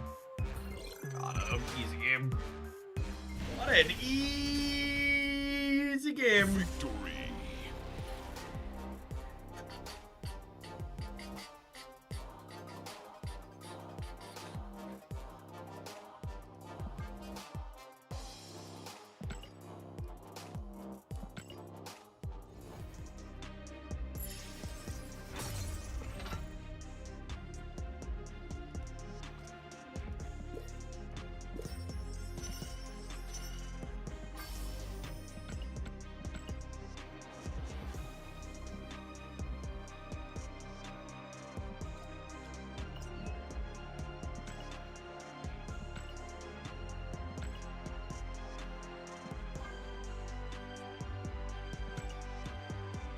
Epic.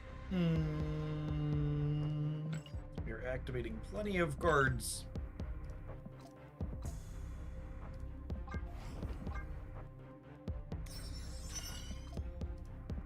How are we doing? We're gonna take a brief pause for the cause, let some Advert or Rudy's roll, and then we're gonna dive back into another set with this one. I appreciate everybody getting your drops done here in Oaklandia, kicking off your weekend with us. Don't go anywhere, whether you're just getting started or plenty of the way in. You're gonna be able to finish up and get your premium mystery variant here today in Oaklandia. Don't go anywhere, gamers. If you're watching on the YouTube side, don't forget to hit the like button while you're here. Appreciate the folks that have done that already today.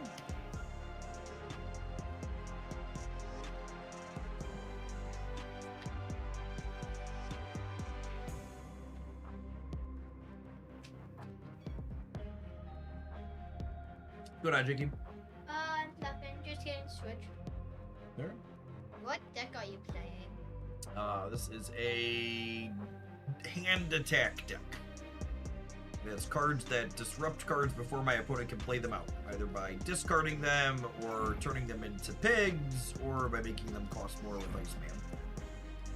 So basically, it's basically a deck which stops other decks. Basically, Uno Reverse card kind of. You think everything's a Uno reverse card, my dude. Or like a stop card. It's a disruptive card. It takes their cards and stops them from doing what they're supposed to do. It stops them before bad things happen. Correct. Yes, we call it proactive. It's self-reliant. So I watch for 36 hours. I get a second preview of Mr. Great. Not until next week.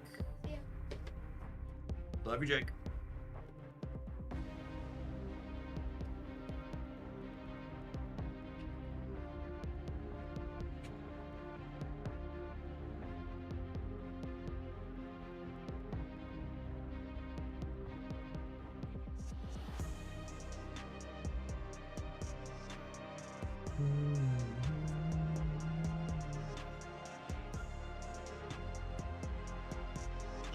That was actually Jacob. Declan almost never comes in, and when he does, he doesn't like to be on camera. What is the Uno reverse card equivalent in Marvel Snap? I don't know. There really isn't something that like takes your opponent's card and puts it back on them. From a design perspective, probably for good reason.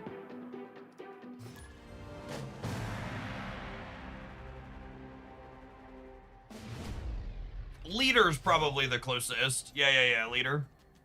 Shang breaks things, but doesn't really use their card against them. Leader's probably the closest thing.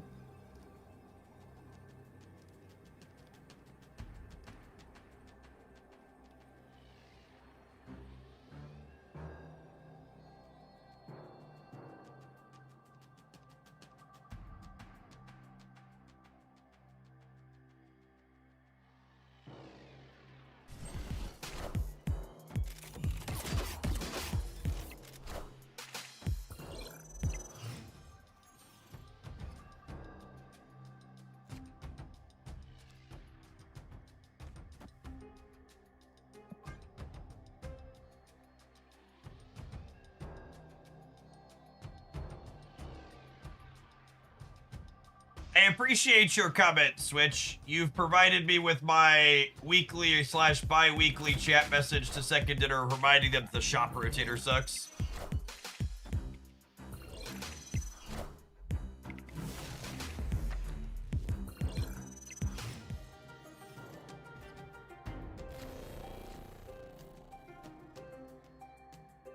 We get those messages often enough that I'm just like, please get rid of it. Oh, we have their chat. They're gonna be waiting for a virus that's never coming. Let's attack their hand. Let's attack their hand.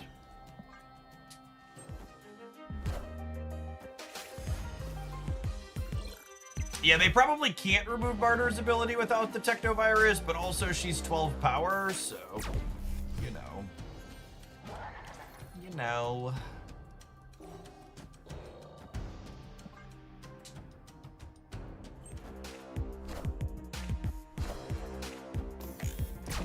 Benjamin.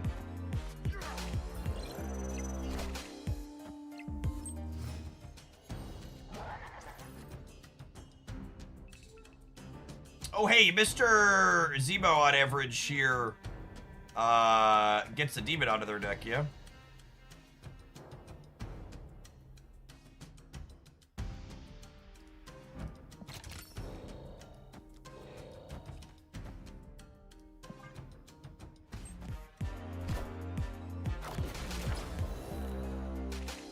Oh, come on. Come on, Ben!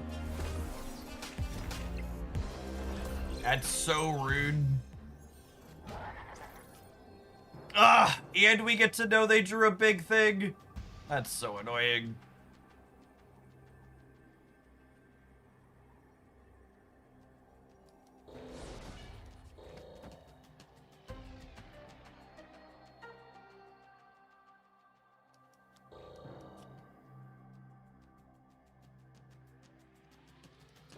Oh, I think we're dead. We need the danger room to kill their thing. Yes! Victory is mine! Easy game. Never doubted us for a second. Never doubted us for a second. Victory.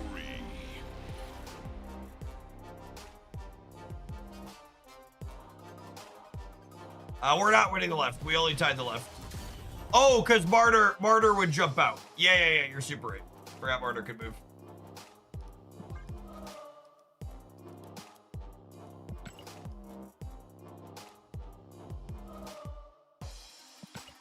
Have you highlighted any Supergiant decks on your YouTube recently? Supergiant is like an established stock tier 1 deck that's super obnoxious to play into, so it's not something I typically play tank. You're correct. You're correct, it's very good. It's like consistently been one of the best decks in the game for a long while.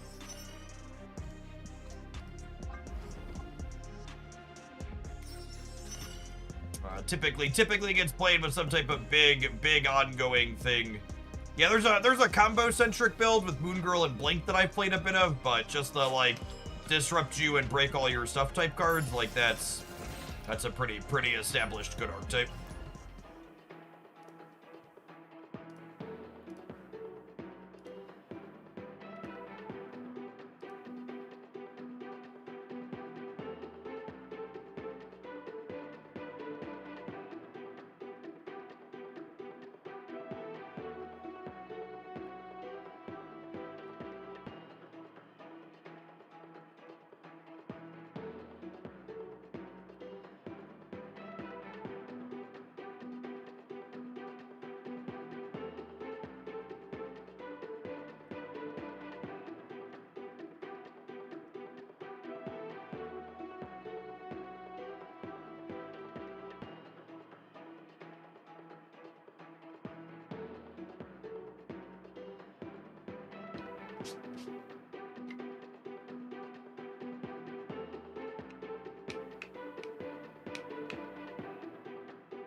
I don't know what deck you're referring to, Deadgum.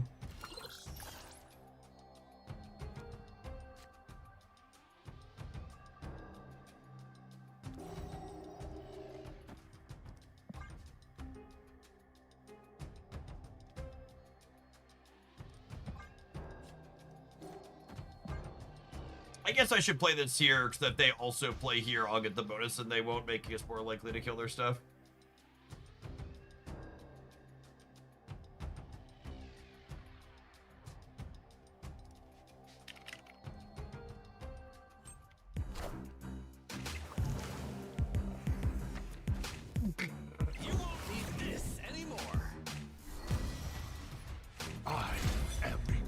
Maybe this is gonna be okay for them, question mark?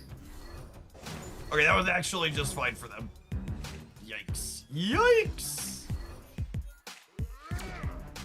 Okay, things we're not doing. Playing Moon Knight.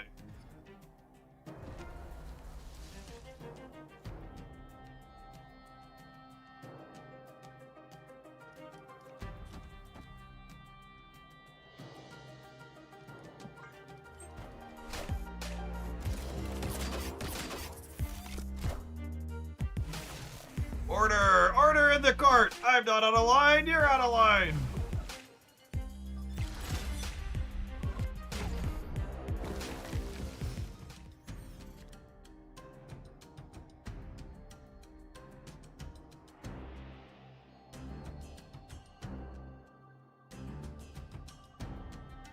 I'm not gonna play a whole match with my Moon Knight Black Bolt deck against their discard deck.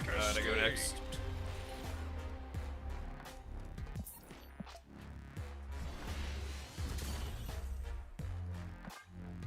Hey, Chaotic, pretty much everyone in my personal alliance are my high tier supporters / subscribers on Twitch or Patreon. Do we actually have an opening? Oh, we are at 29 out of 30. But yeah. Yeah, if you're in my supporter Discord server, there's a channel in there for finding alliances. But that's why like there's a few of us that pull a lot, but like there's inactive folks, but they're my higher tier supporters.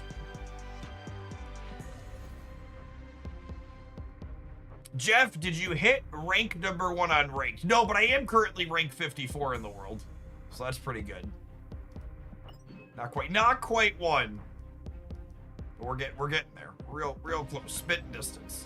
Double digit.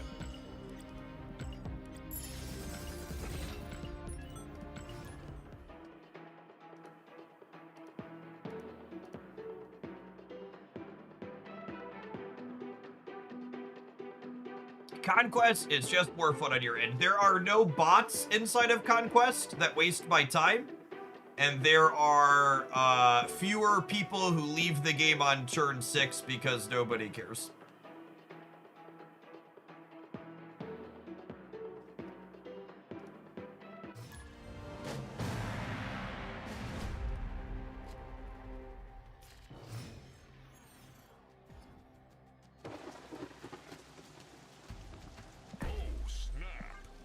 I find playing against bots pretty boring, and I find people constantly retreating pretty boring. I want to play Marvel Snap. I don't want to play Marvel Retreat.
Oh, you found the Proxima Moon Knight. Congratulations, bud.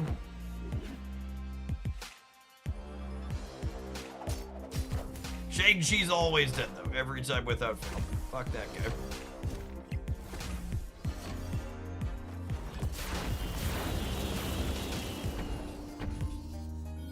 Clear for takeoff.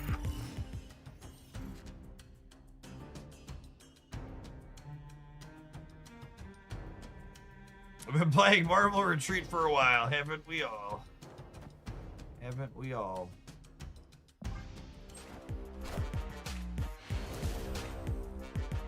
Victory.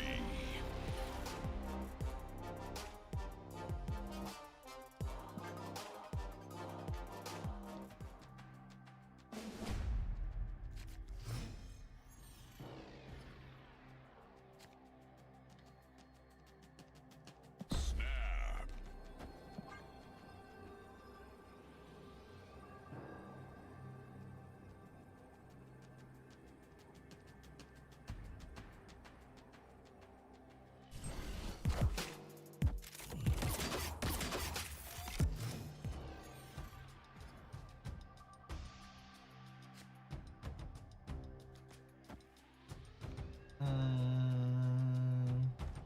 Grab cable on the right.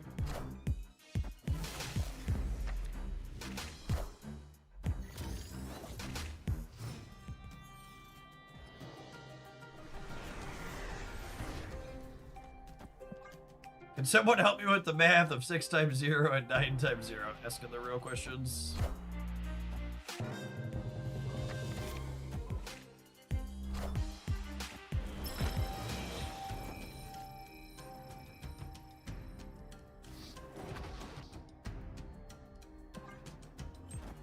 Gladiator's a dangerous rip here. Hey, dealer. Good night. Fuck that guy. Boop.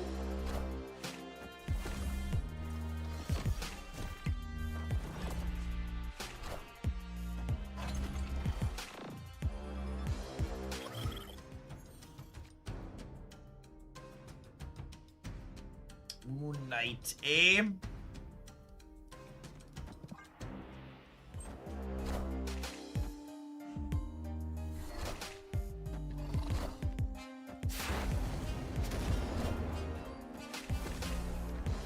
Gosh, Mobius is so good.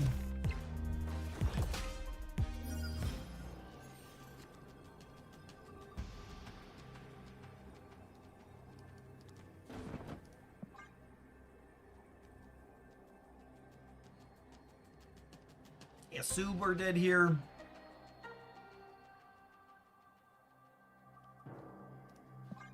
I guess we'll leave. Escaped.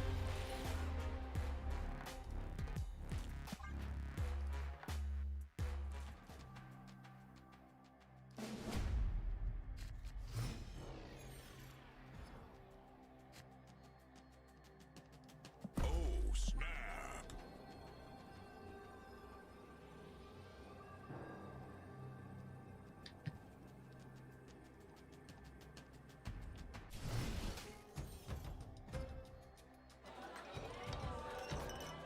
Josie's. I'm gonna save my ham for turn 4 then, so we can play it into Josie's.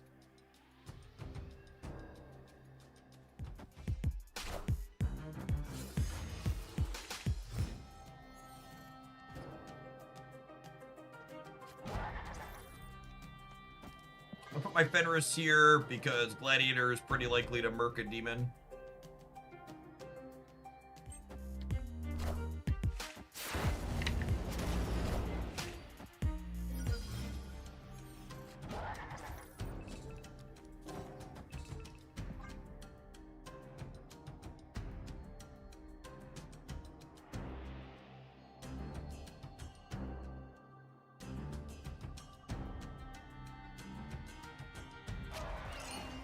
Chills.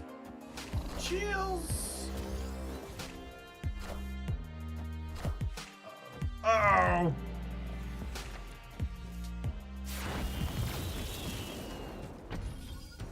Real shoot.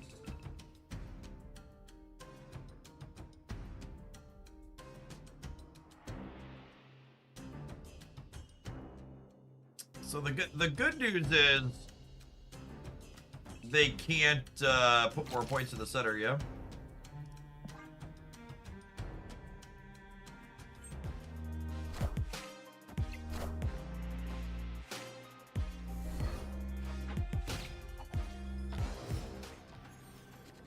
Yeah, buddy. Ew.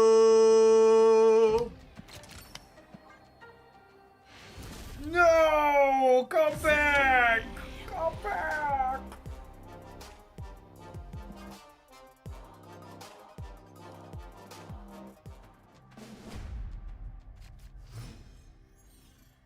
Marvel retreat. Marvel retreat.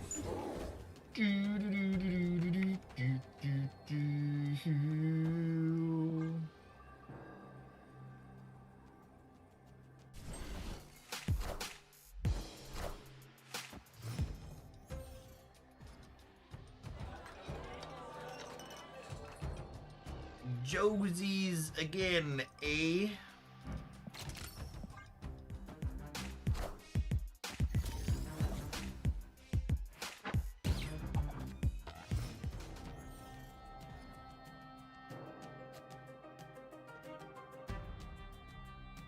Lizard there, not quite the greatest use of that that effect.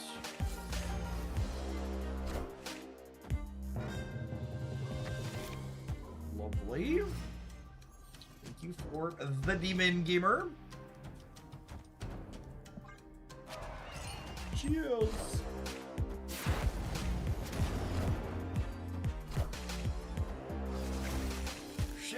joking.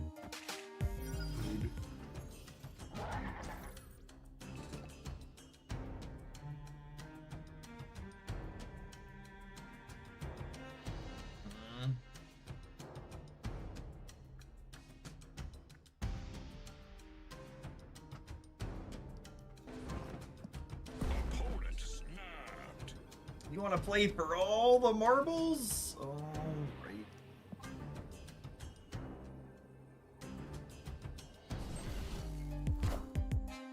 Oh, come on, sloppy nerd.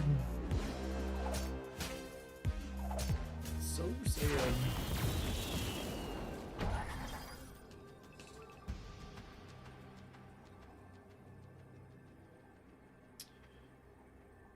Oh.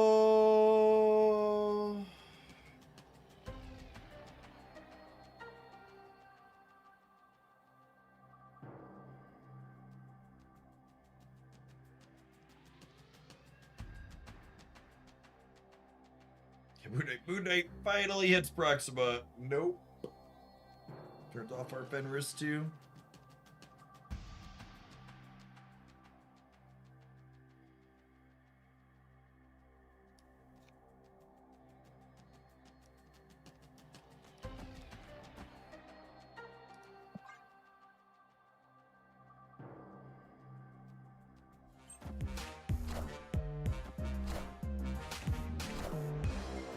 When did the virus deck turn into tech slop? Always has been that meme.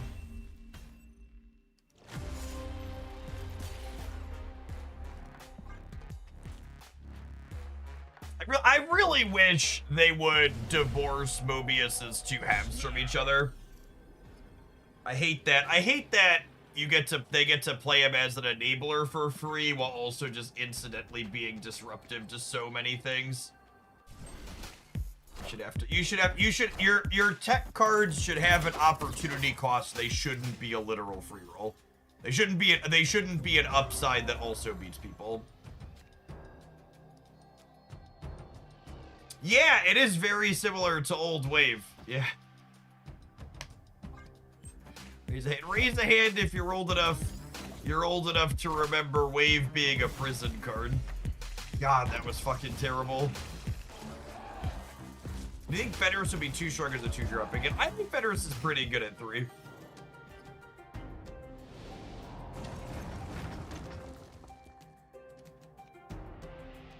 If anything, playing games today has kind of convinced me that we don't play enough Fenris Wolf for the current metagame. I'm raising my hand, but I pulled a muscle while doing so. Understood.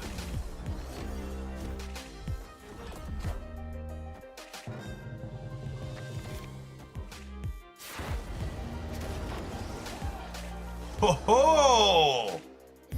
That's a spicy one.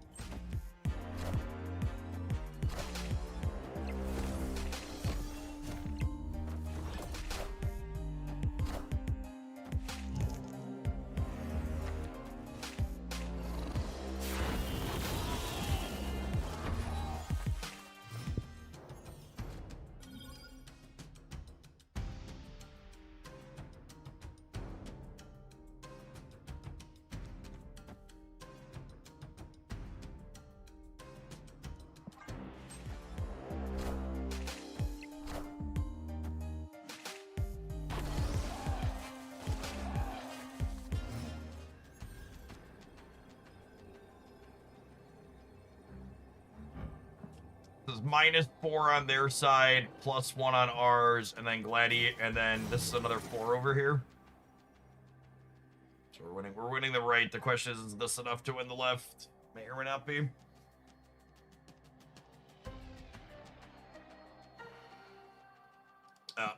Hold on. This is more.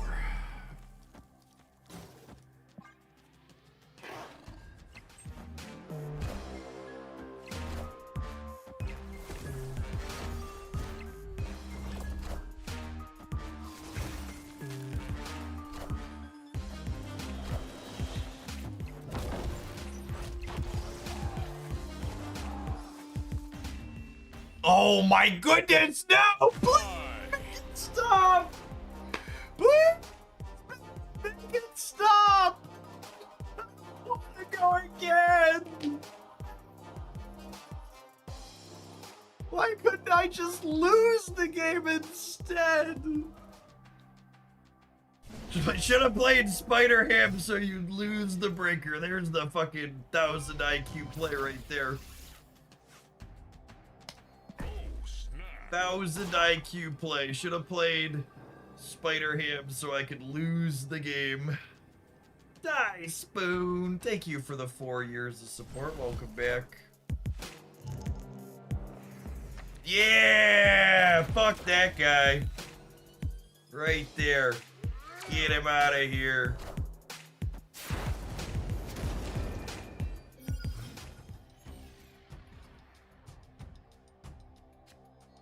Oh, they're about to Mobius me and it sucks.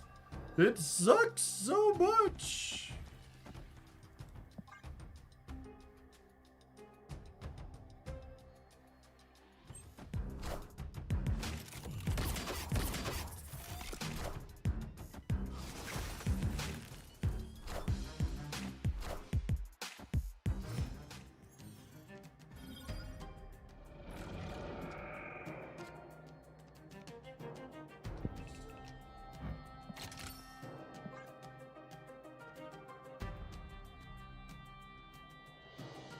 Am sad.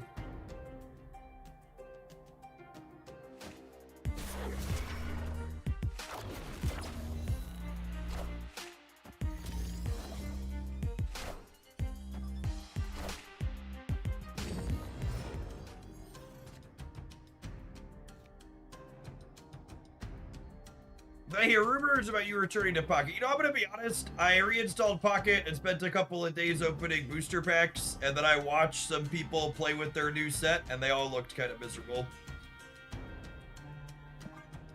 And then I thought about trying to build the deck and not having the ability to import and export deck lists 2 years later in that application, and I was like, nah, never mind.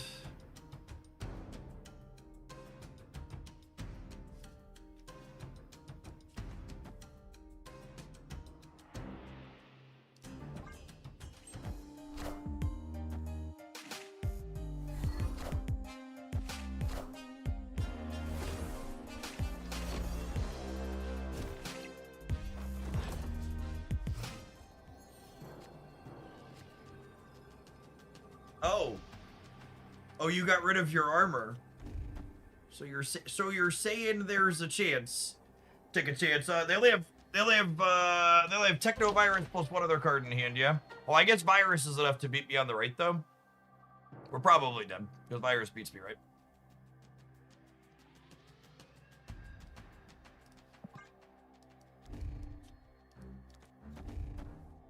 There's still no deck, import, export, in Pocket. There's not, yeah. Yeah, it's all terrible.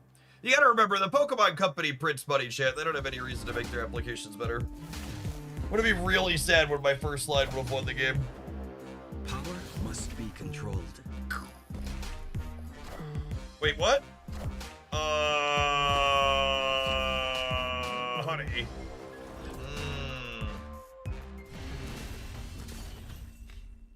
Victory. I lost to Demon Left Techno right here, just so we're clear.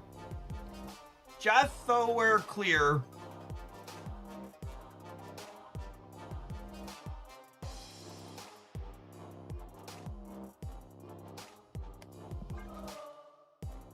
Yeah, they didn't even disable their murder there.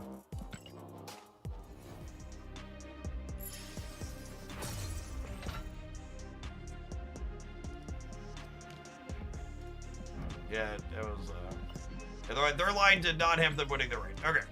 Well, I feel like we should let this deck get as far into Gold Conquest as it can get, yeah?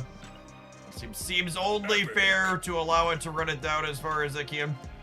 We're gonna take a brief pause for the cause, let some adverts roll. I'm gonna run and refill my drink. We'll be back with lots more Marvel Sapping today. Don't go anywhere, gamers.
Any cards in the next season you think will be OP?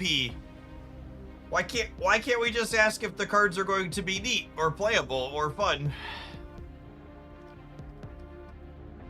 I just want you to know when you come in here and ask me if the card's going to be OP. That's like the strategy game intellect level that like my 11 and 12-year-old have when they talk about games. OP, it's OP. What's the OP card?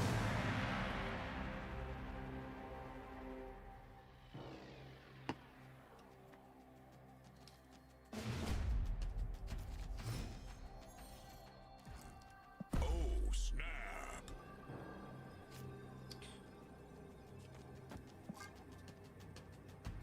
Jeff, will you stop using the F word? Fair. Well, is it? I think Jeff the Baby Dolphin and Venus both look really sweet. I think they both have the potential to make older cards that I haven't played a ton with recently more relevant and interesting. And then, if I'm being completely honest, after those, I'm vaguely blanking on what else is coming. There's so many data mines and so little time. Lubrication. So we're keeping Hoaglandia nice and slippery for almost 3 years. Oh, Monstro. I'm hoping Monstro doesn't put too much hella into the metagame.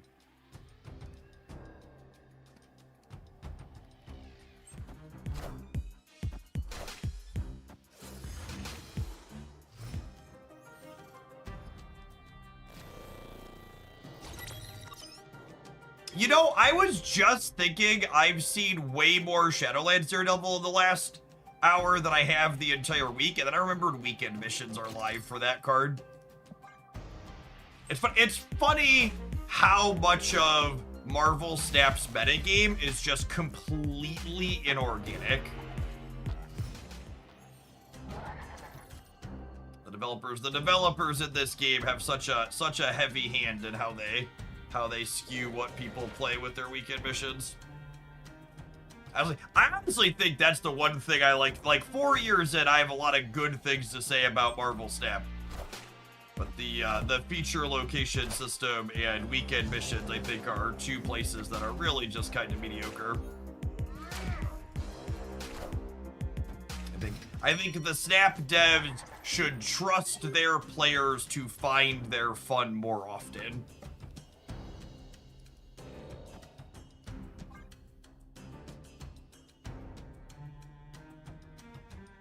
Marvel Snap's really a pretty good game with a lot of deck building depth.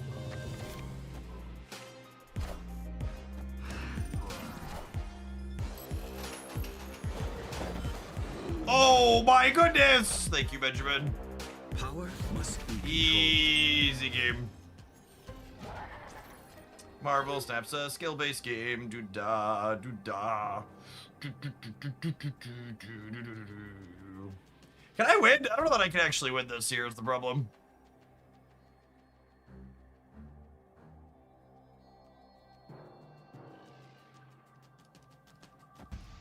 We might be cooked.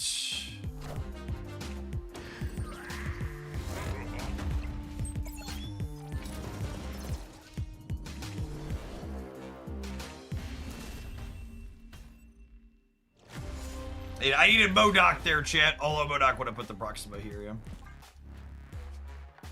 I miss old Doc Ock. Found the Toxic Gamer. Nah, I'm not gonna lie. I kind of miss old Doc Ock too. He was peak Marvel Snap Esports.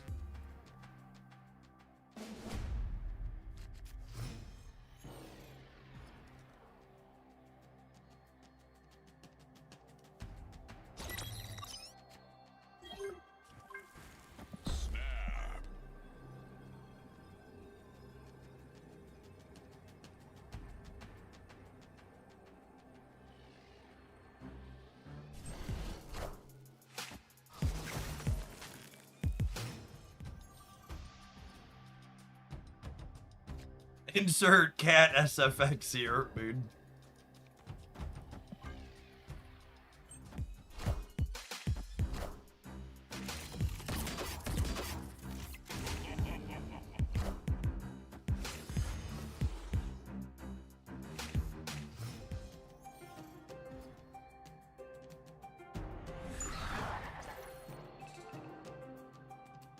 Alas, gamers, I think our run has ended.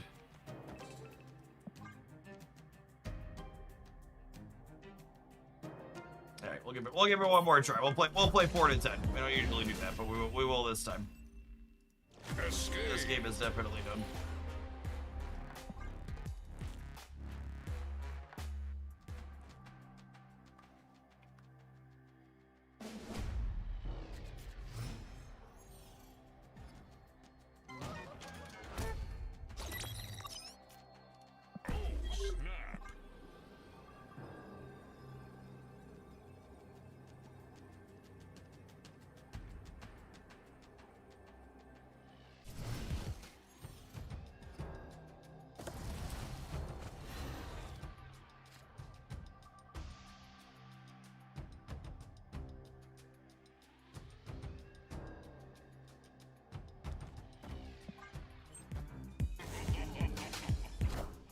This game sucks! Don't they all? Thanks for the 34 months. Welcome back.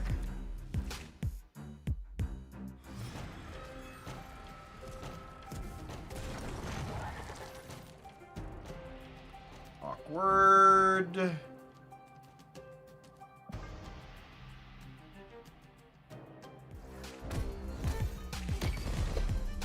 All of the weapons hitting the board.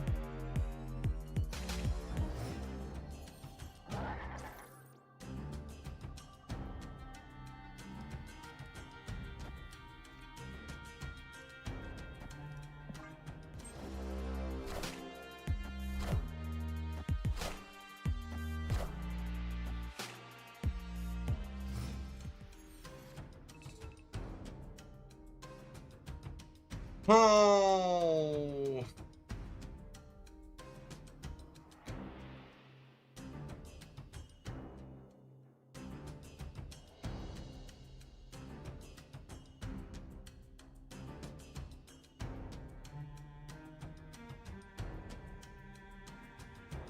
I actually really would prefer they change Sable to top character duck.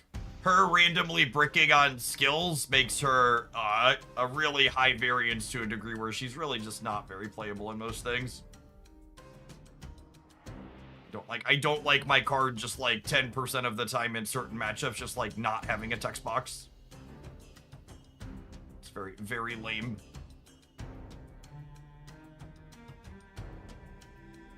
Yeah, I mean, I guess we'll play it out for the sake of it, but have any lines here.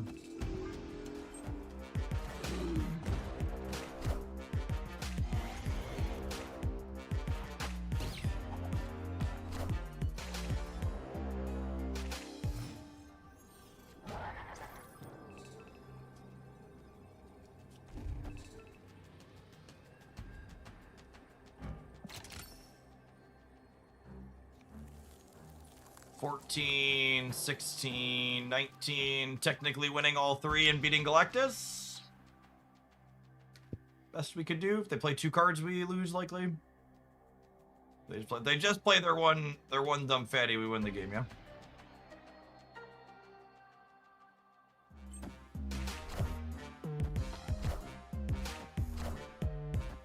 Yeah, we're one short of the right. Power must be controlled. One short of the right and the left.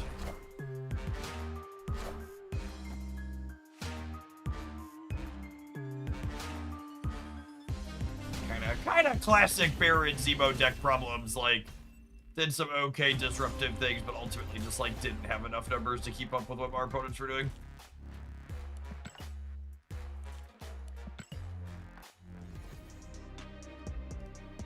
Alright, our next viewer deck submission is a request to build something with Aurora. And obviously, we're not doing Doom 99 because he's obnoxious and stupid. Playing one card per turn is so boring. I think we played a little bit of Aurora the other day, and I really liked the Mysterio.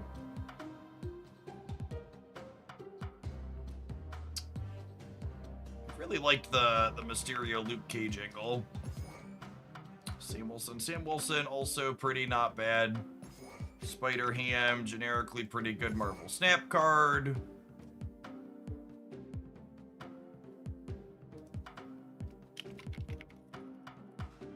How's Mysterio not have Galactic Storm background yet? Because most of our splits with him were before they started giving us meaningful points for it. You want Legion for Luke combo? I don't think so. I think I'd typically want to play more than one card on turn 5. Anti-Venom is fun with Luke, agree with that.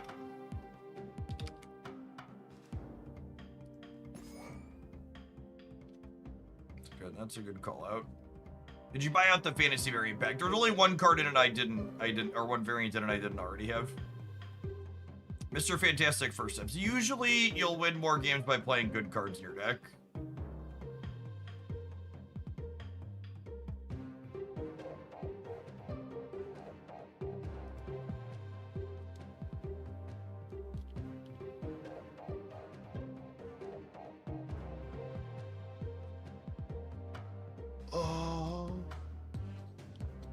Zombie Fantastic's not a bad one.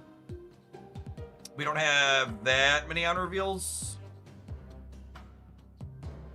Herbie's okay. I have two activates. Like one more on reveal, one more activate, one more ongoing. I probably want some end of turns. Bobbert's not bad. Someone said Thing first steps. I don't love maneuvering around triggering the thing, and 5s are awkward. Yeah, Zombie Friend also buffs the shield and Mysterio clone, which is nice. Yeah, Iska's a very good Marvel Step card.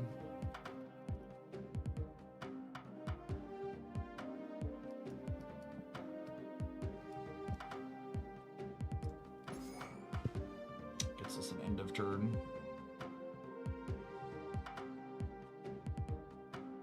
Oh, Drax ain't a bad one.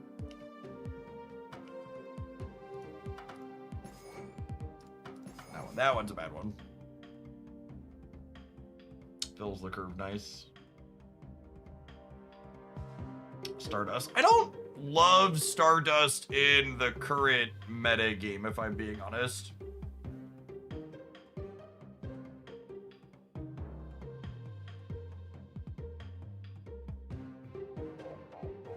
Do three activate cards.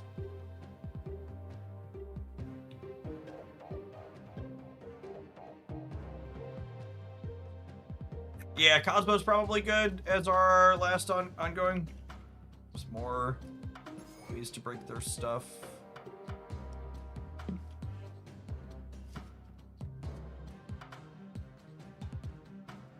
Does activating Mysterio when you have Luke Cage keep 5 on both of them? It does, or it keeps 9 on both of them if you Aurora the Mysterio.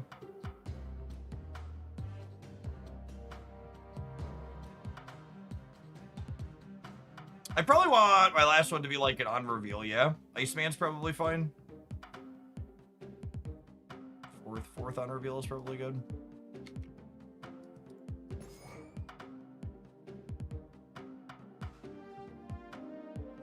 Nico, though. Someone suggested Nico a couple of times now. Maybe it was the same person twice again. Nico is not a generically good Marvel Snap card. Nico is a card that has a build around deck requirement of you need 1 to 2 things that you don't mind destroying to draw cards or turning into a demon. This deck currently has 0 of those. Maybe 1 now that we've added Iceman.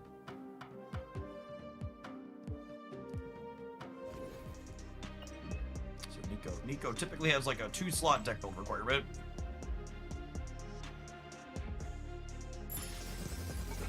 Oh, is that 5 on reveals?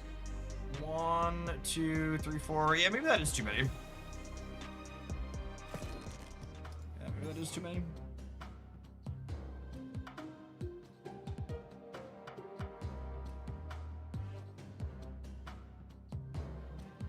Do you want a way to shut down turn 7?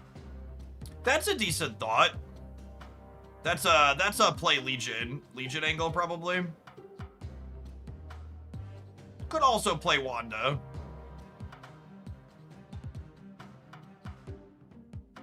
I said I didn't want a 5, but maybe we could. Curve's not that big. He's good with Luke. Yeah, okay. I'm sold on the Legion.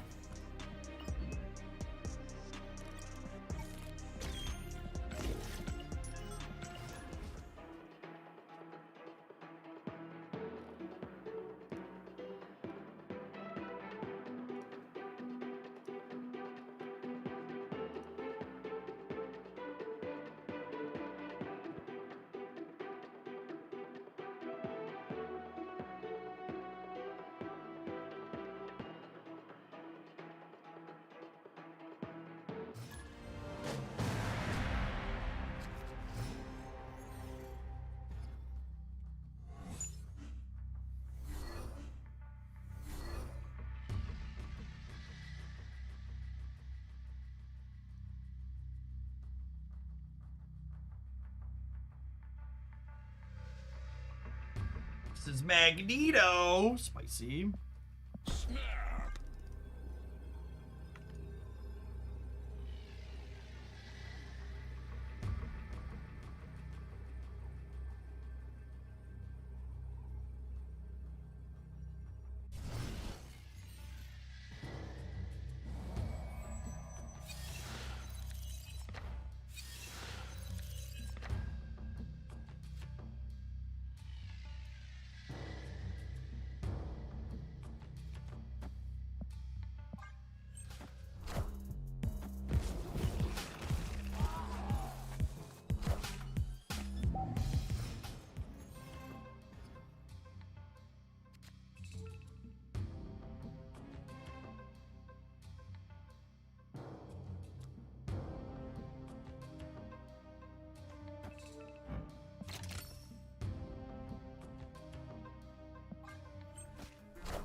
Time's up.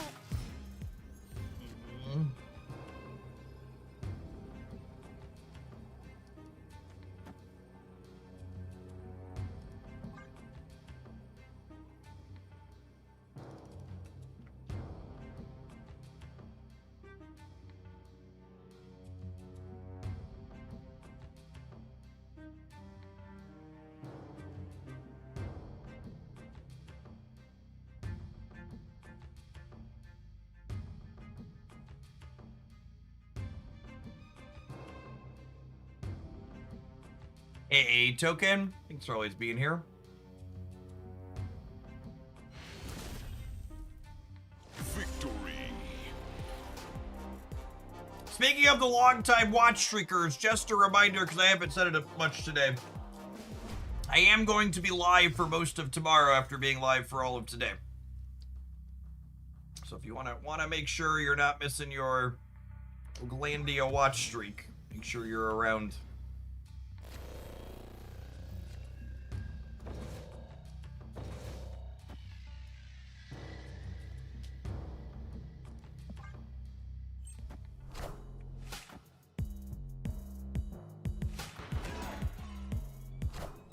Just about to say, so unfortunately they are a screen deck.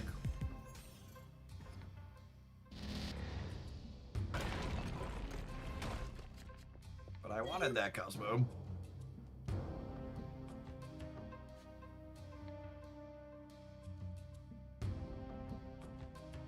Send them a negative shield. I mean, we aren't using it, that's for sure.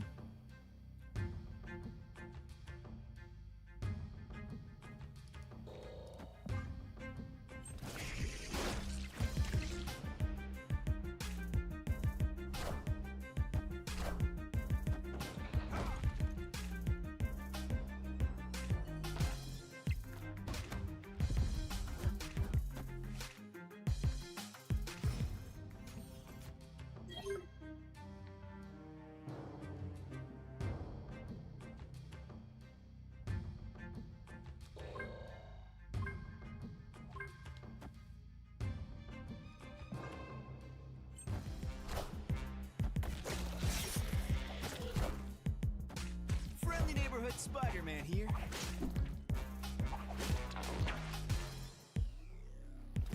Lucas, your people, they need you. There he is, gamers. There he is.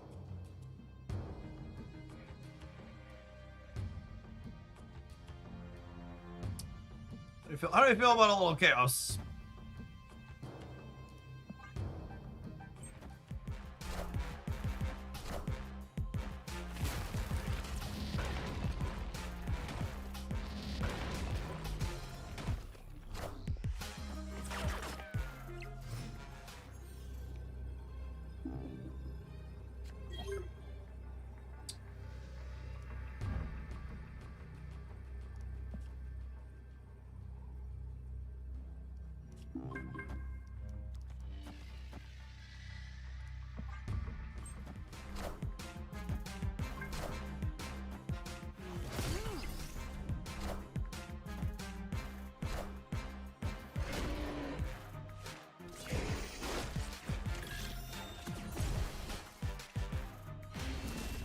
Okie dokie. Victory.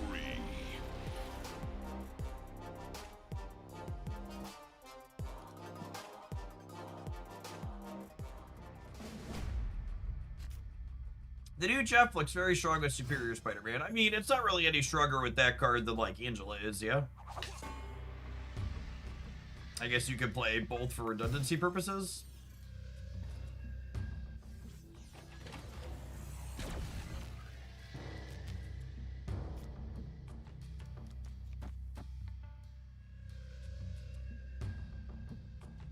Oh, snap.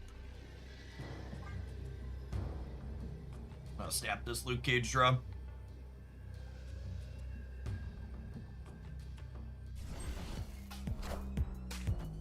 Friendly neighborhood Spider-Man here. Are any playable Horde decks at the moment? Yeah, there's plenty of zombie stuff that's good.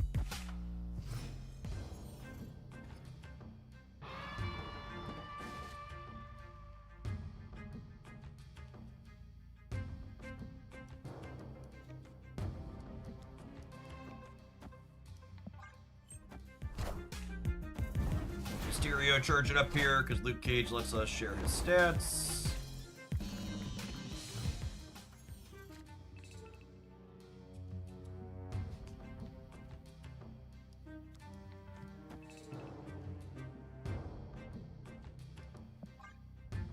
You hoping as much as I am that Elsa Bloodstone might be playable again? Fingers crossed. Like everything that empowers anything is gonna get revisited. Venus is gonna be a really sweet one.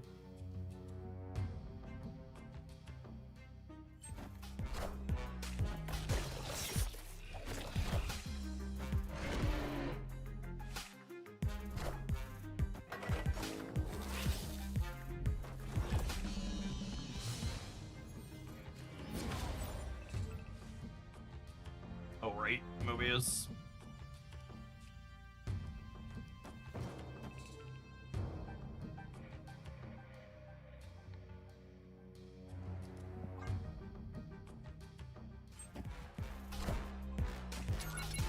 I saw a Redditor take that Vetus is as bad as Jack Flag.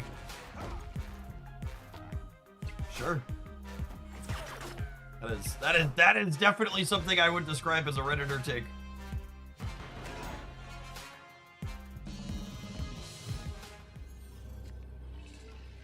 Okay, and then Aurora here pumps Mysterio to 12, and then we get to kick that 12 over to share here too.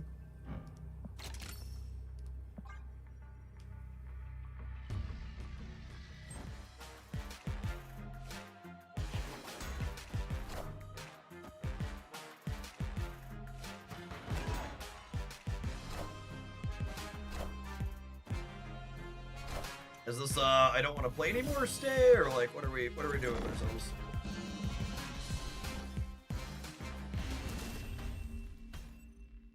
Victory.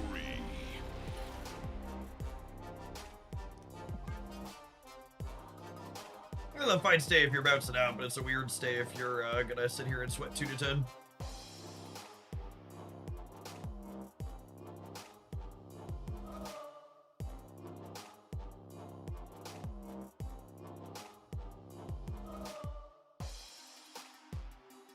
I mean, queuing up with your Scream deck that's a little underpowered in the metagame overall, and queuing into someone playing Lucas is a pretty bad beat for the opponent. Wake up, sheeple!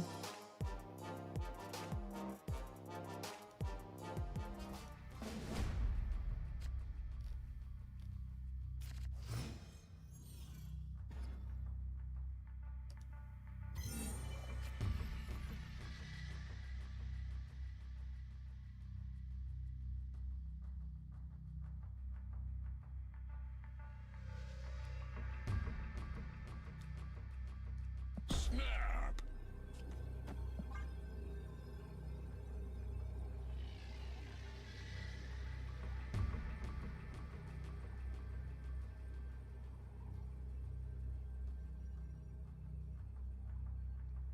I believe our opponent may have swiped up.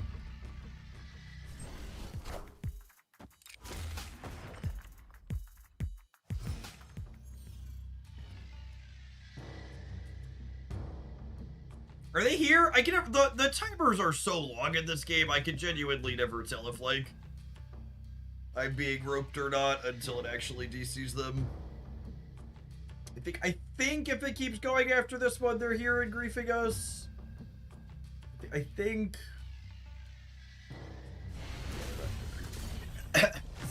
And honestly, people calling this salty, I don't know. It's so easy to be like, oh, I'm done with this, and just like close the app, forgetting that there's more cubes. Conquest, something I've said for as long as the modes existed, is Conquest is too many cubes. It should really be 8 starting cubes on each side. So easy to forget that there's 2 more.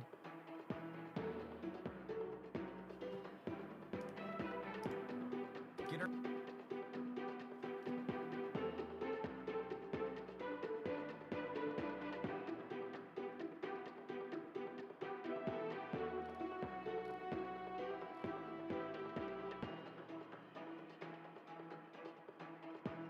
By the way, just to give some shout outs to things, I just had someone leave a comment on my Marvel Snap Beginners video from from part of last year saying that it was so useful for them. I know there's a lot of new people in chat. Just some good, useful tools that are kind of evergreen. This is my Marvel Snap Starter Guide. If you're someone who's brand new, and if you're a returning player or someone that just wants a lot of good deck lists, my Decks Guide here has 50 plus proven archetypes inside of it. That's going to be a fun one I'm looking forward to updating later this year too. I bet there's probably a dozen new decks that have been added here in the last little while. And then last but certainly not least, depending on if you're someone who's been gone, the Marvel Snap Academy after their overhaul at the start of last year. What do you think about a PvE mode in Snap? That sounds like a lot of work for something that would be fairly difficult for them to monetize.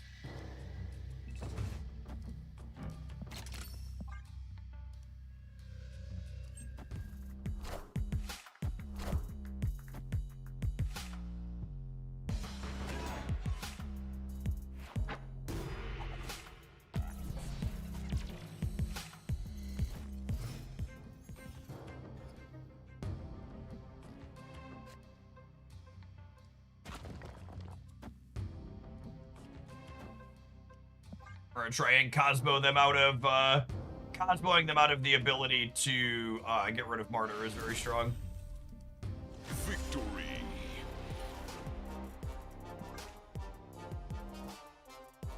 Making Martyr retain her text box is busted.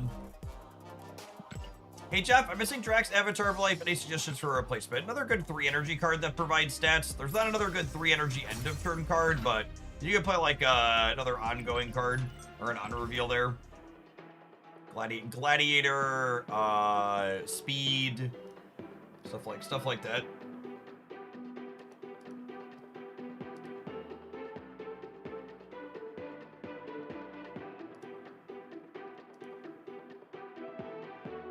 Jack Flag is a card some people play in that slot. Yeah, if you for some reason have Jack Flag in your collection, unironically, it could be a fine card there.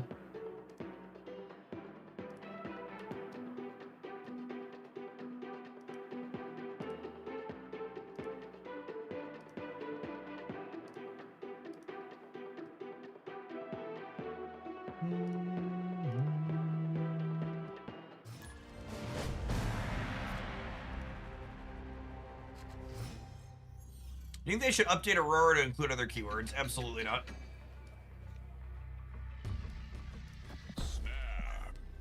I think Aurora is a very reasonable, playable card as is. There's no reason to make her significantly better by letting her have more flexibility than she already does.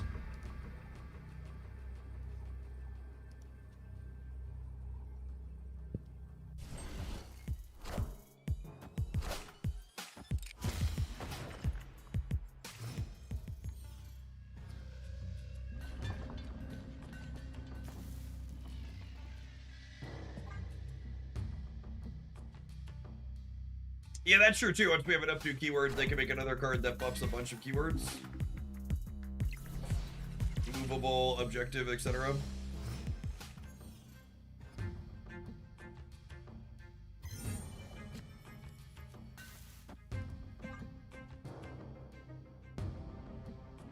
King into Adam, probably a Shadowlands Daredevil deck here.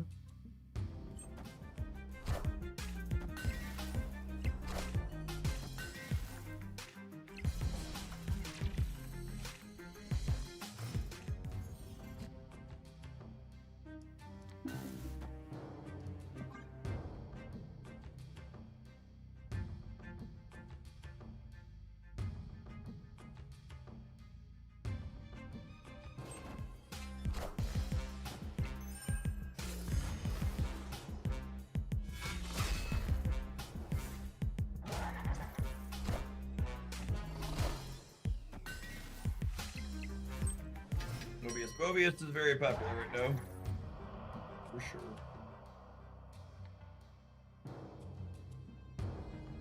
Alright, chat. Sometimes you gotta resist Legion Brain, other times it needs to be embraced.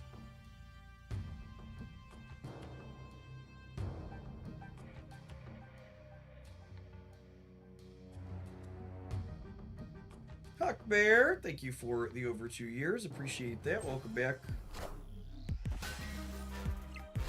Opponent's feeling a little fisky.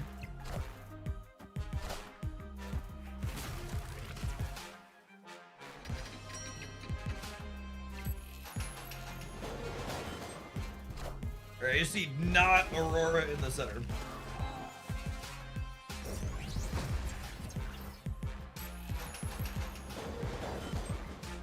Okay, alley-oop.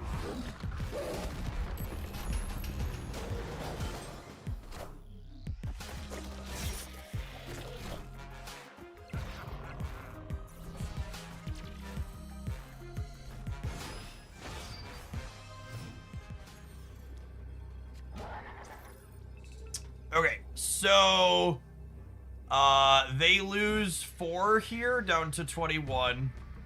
And this gets me 19 more than that. And then here I'm gaining 6 and then another 8. So we win.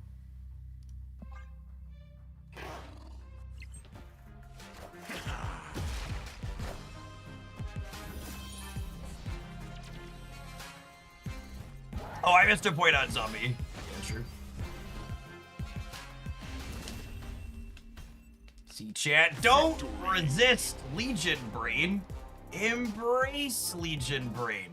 Love the Legion Brain.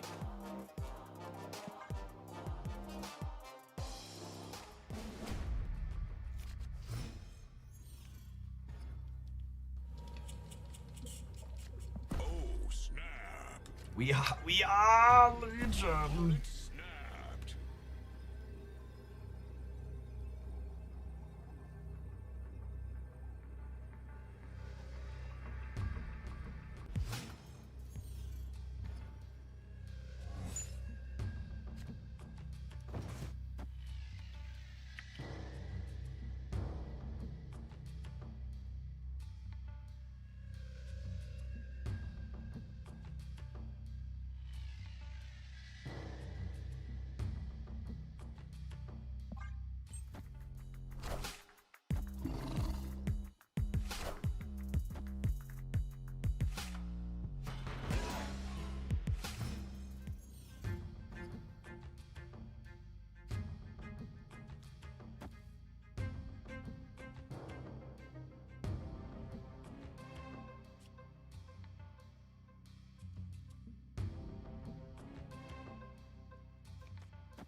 I just lock him out of Iris in the center here.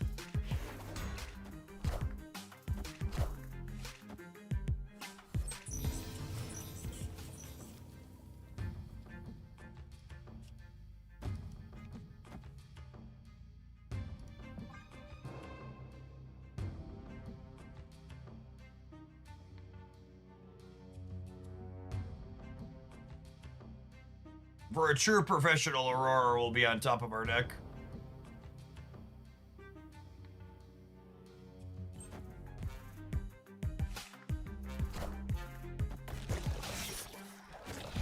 One and 3 for that to be.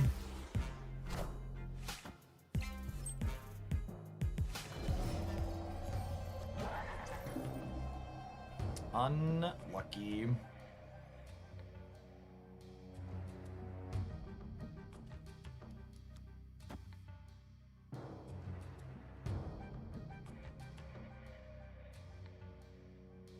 Am I getting rid of the Mindscape?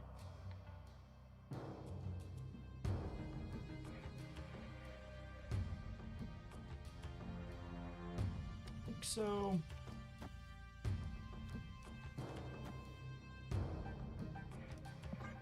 It's close.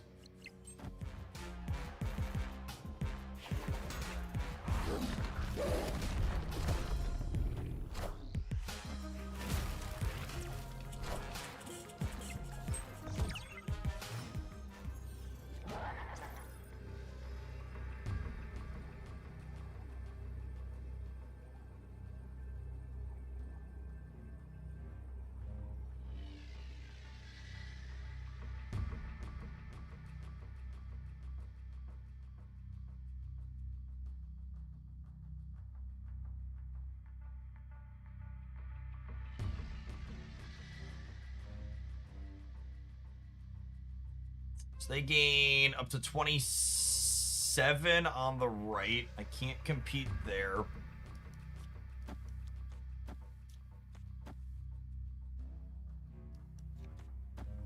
It's just this.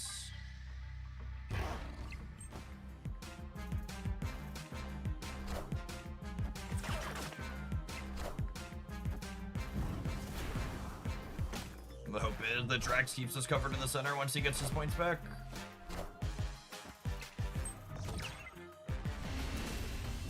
Yeah, Cage makes Drax bigger.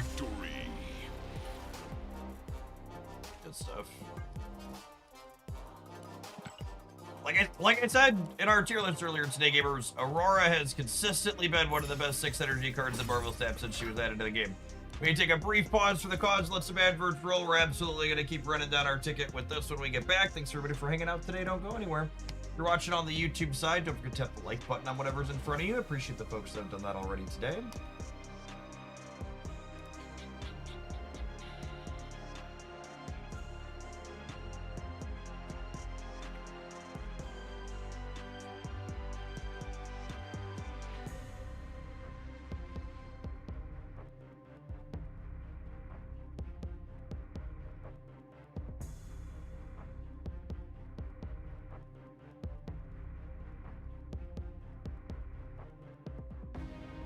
Didn't you win an Infinite Conquest last season? I think that was very similar to this. Gamer, I can't remember what I played yesterday. You can't expect me to remember what I played last month. Any idea how long ago that was?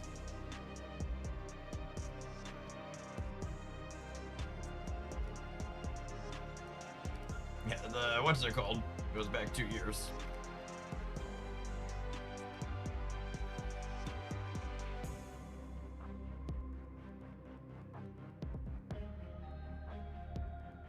We're a few cards different. This was maybe, I don't know if this is an infinite win. Should I filter it for tier infinity? Yeah, maybe it was this, since we went 6 and 1. So that might be a 1-1 and a 5-0. Slightly different one. This one was playing, this is playing Herbie, Man-Thing, Thing First Steps, and we're playing Zombie, Fantastic, and Legion. But yeah, good bones. Good bones for sure.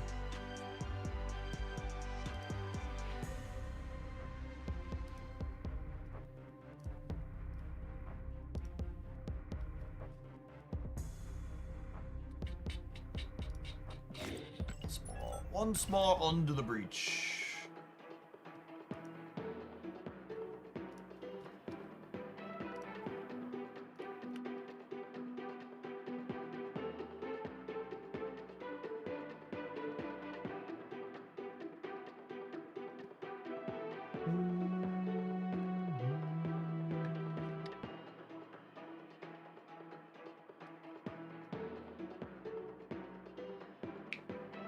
I love the concept of Aurora. Not really a fan of the fact that our deck includes Ham and Thing First Steps. What's wrong with those cards? I love Ham's today. Good disruption that doesn't break your opponent's thing reactively. They know what's coming, so they can work around it. What's going on, Panda? Thanks for the throwback. Appreciate the over 6.5 years. Glad the VODs are useful to you. Good to see you in a live one here, or working some extended hours for the drops going on.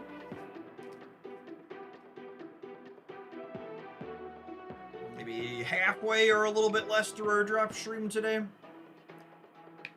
Go for another 7, 8, 9 hours at least. Real solid viewer count at the top of the category.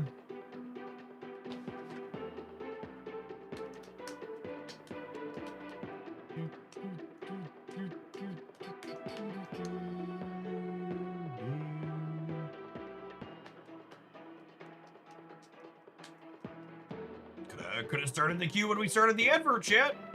90 seconds. What a dead game.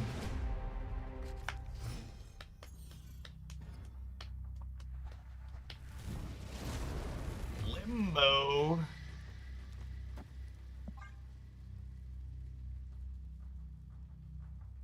Hand's pretty good. Let's probably find a snap on one. Oh yeah, 4 Cuba Rudies. Money in the bank. Money in the bank. Please be a deck that gets hosed by Luke Cage. Is it our 10th Daredevil opponent since weekend mission started? Fun fact, if we activate Spider-Ham, the rocks won't go away. Don't do that.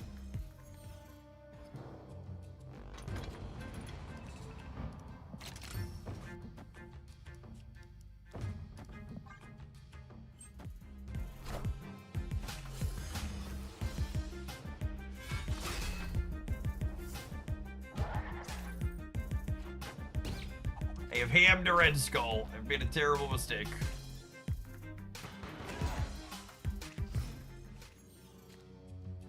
I've made a terrible mistake.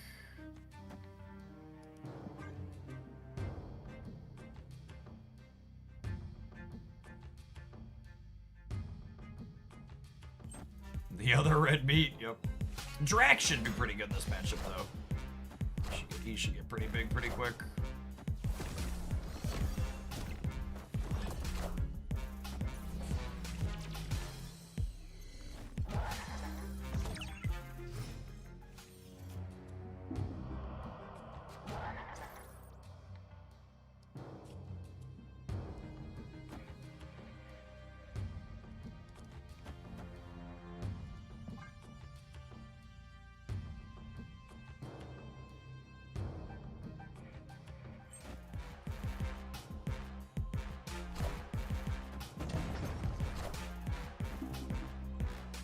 I must say, a big upside to playing this deck is that we get to just not give a shit about freaking Mobius and Mobius.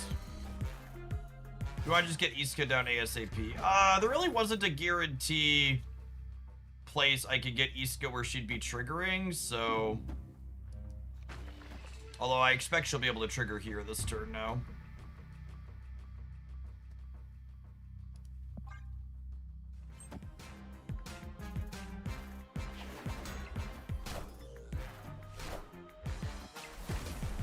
Ham on the Red Skull ultimately not mattering here.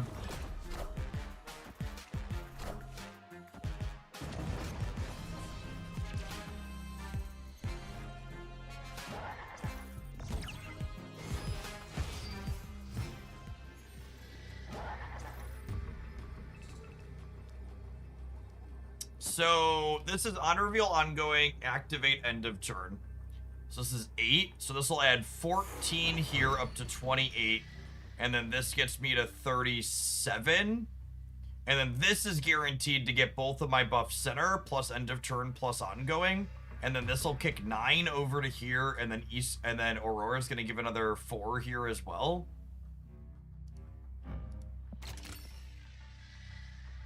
I mean, this seems pretty good for us.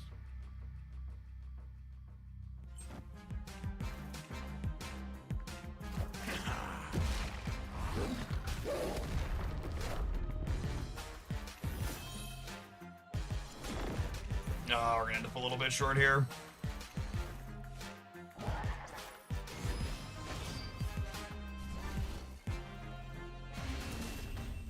Damn. Close. Very close. GG opponent. I know it's Infinite Conquest, but I still don't want to sweat 10 to 2. That sounds terribly boring.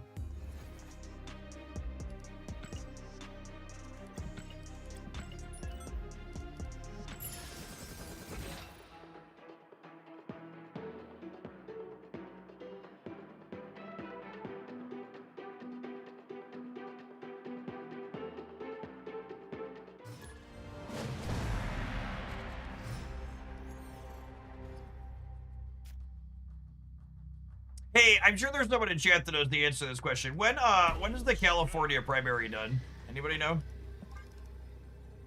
For governor? When does that one happen? June 2nd, very soon then. Okay.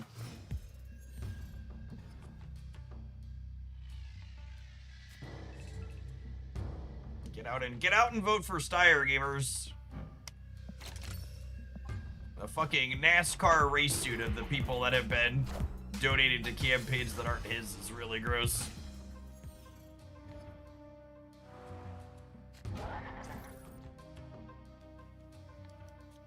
Yeah, Beckera. Crystal and Shadowlands Daredevil is spicy. And Sabador, love it. Bonus deck is hot.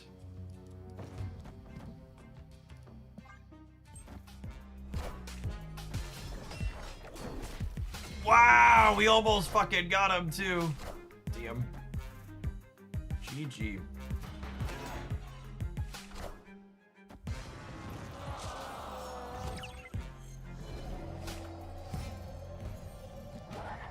Opponent snapped.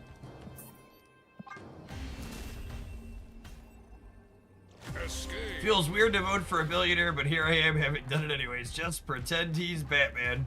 Listen, if Steyer ends up being even half as good as Pritzker has been in Illinois, he would be fantastic for California. Snap.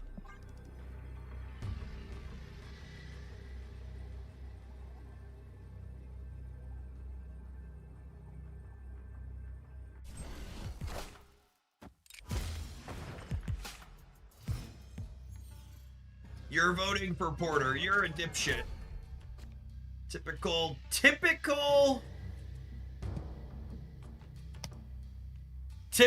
progressive. I'd strongly urge you to reconsider. Porter is very likely to be the reason the centrist, if the centrist Dem candidate wins in California, it'll be because of Porter.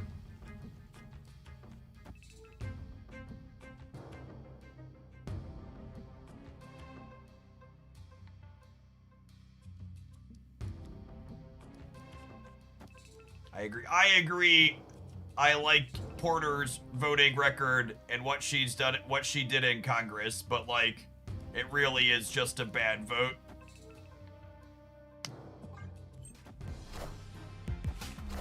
Understand the realities of the system and make good choices inside of it, gamers.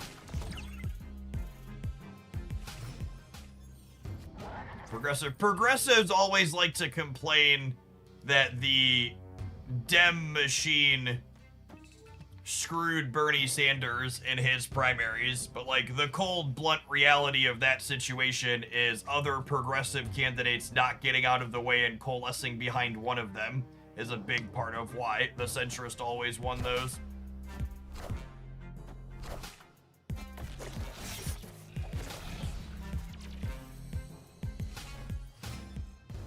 Something that just happens super consistently inside of progressive elections, unfortunately.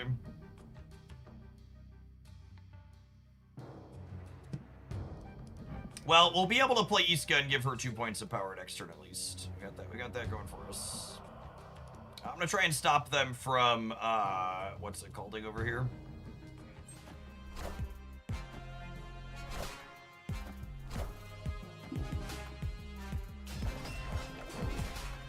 Got him.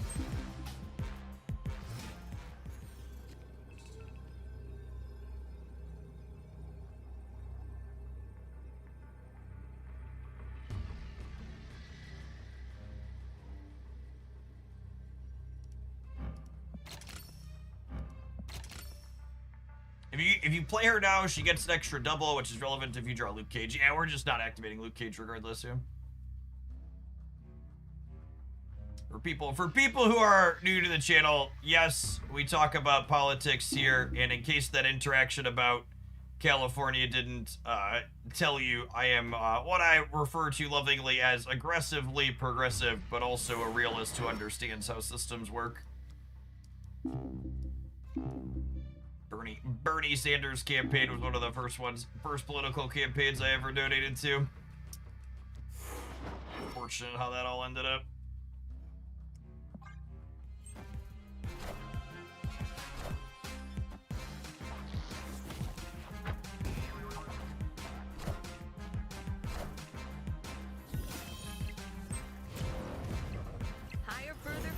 good here. Yeah, we're good.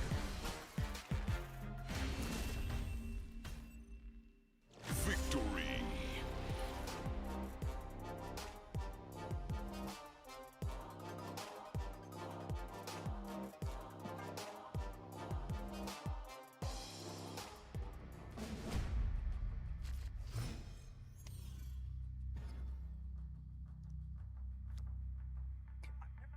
Time, like, I probably just, like, it's so easy to be united and talk about how fucking stupid people on the right are, but progressives really don't understand this. Like, I don't understand, Huck Bear, how you could say California is in danger with its governor candidates, but then utter afterwards, I never vote for a billionaire, I can't do it, I vote my conscience. Like, it's just like, I don't understand how you could, like, you just can't see the forest through the trees of, like, yeah, I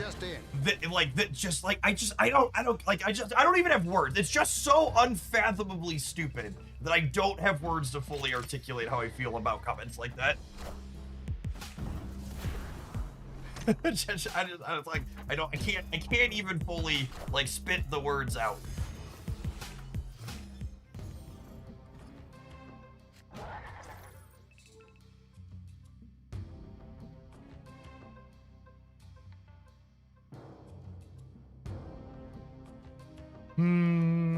That's awkward over here for us. Although I guess we get to drop Iska.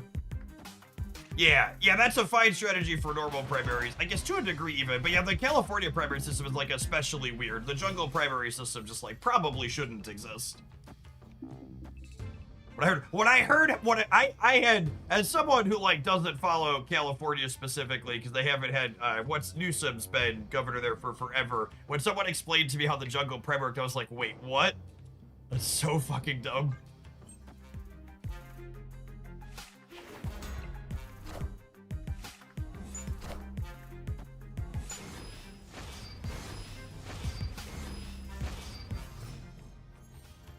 If you are someone sitting at home who doesn't know what a jungle primary is, Google it. It's really fucking dumb is all I can say. Just exceptionally dumb. However dumb you think it is, I promise you it's worse. There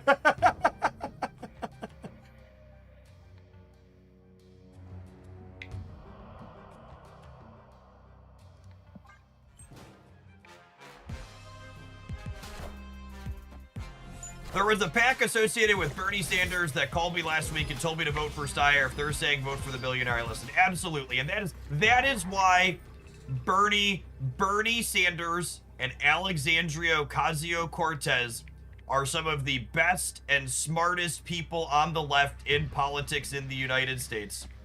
Because they understand the fucking realities of the systems in which they exist. They're not just like, you know, they're here to actually affect change in the best possible way that they can, not just say, I vote my conscience while doing something that's actively bad. Because my conscience, or whatever you want to say.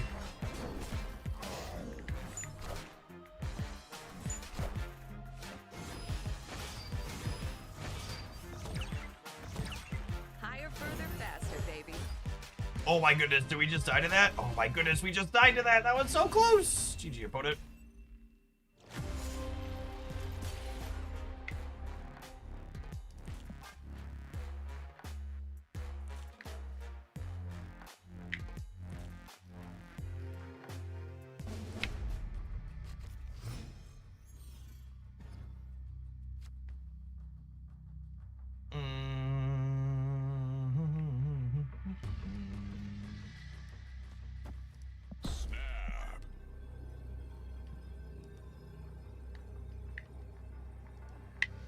Games like that last one are such a great example of Marvel stat games that I love. I just want games that have like interesting, novel, unique interactions that are fun and close. So boy, I can't really ask for more than that.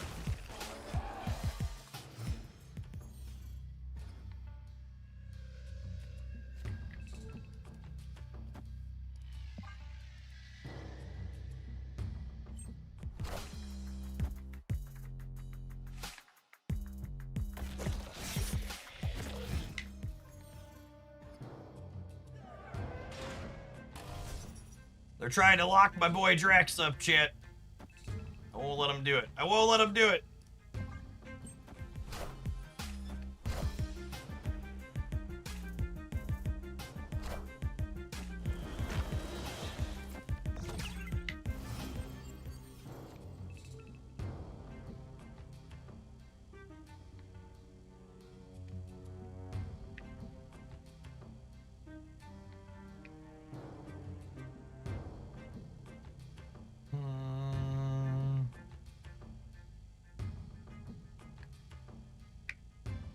Oh, feels like we're in a bad spot. The island prison animation is a lot. Yes, we've talked a lot about that. This month. It is a lot. Absolutely.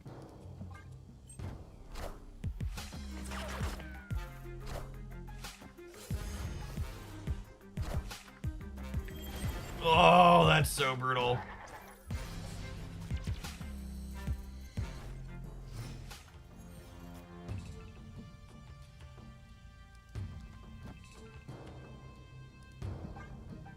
What do you want me to do, chat?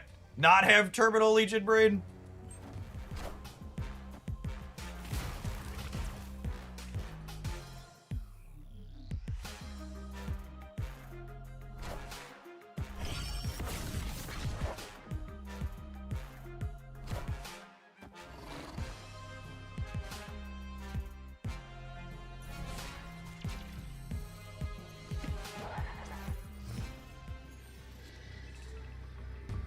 Oh, that was like actually the worst draw in my deck, huh?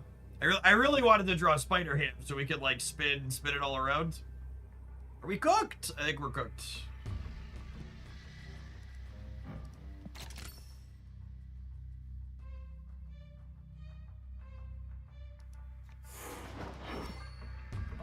Unlucky. GG's about it.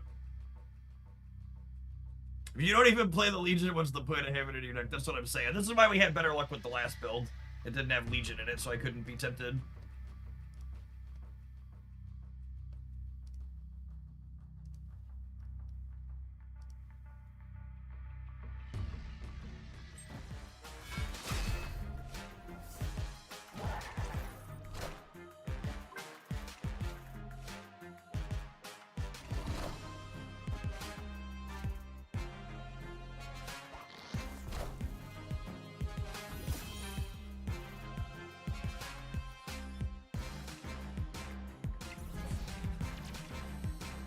If we were 1-3 to win this, right? If Legion flips out there, we'd have won the game.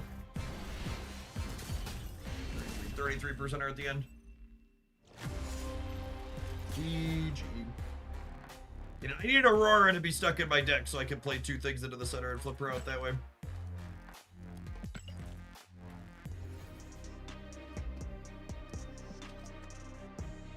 Alright, we need to win with Lady Bullseye and Shadowlands Daredevil A. Oh, we should play some more of the ramp deck, huh? What's up, dude? What deck are you playing? You're gonna play a combo deck. What kind of combo are you playing? It makes lots of NRG. NRG so you can play those big boys. So you can play lots of big cards, yep. Like Death, for example, if you have some explosion cards. That's one. Yep. Well, this deck actually doesn't have any big boys in it. It has cards that give bonuses if you have extra energy. Is your stuff all packed for the weekend? You should tell your brother too to make sure your stuff is packed and ask her about what you can do to help.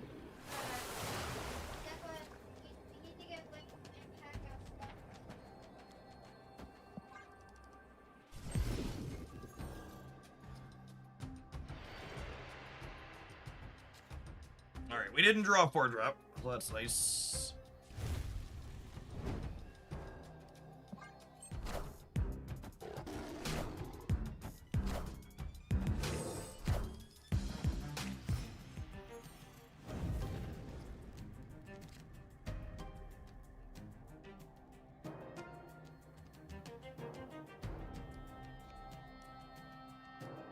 Family trip or just kids away? It was gonna be a family trip, but then they put drops on this weekend, so I'm staying home. The rest of them are going.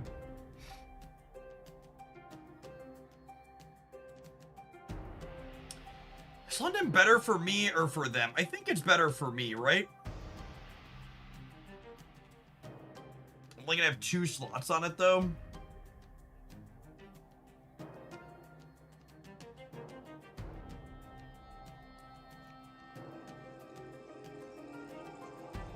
That's close.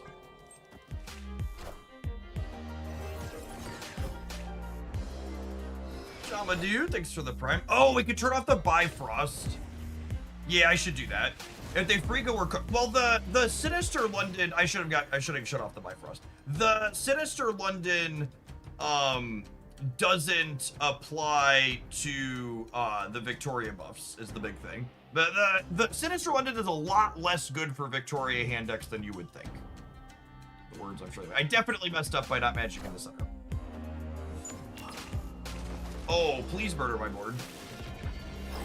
Kill them dead. Yeah, created in hand is not a copyable trait. Is exactly correct.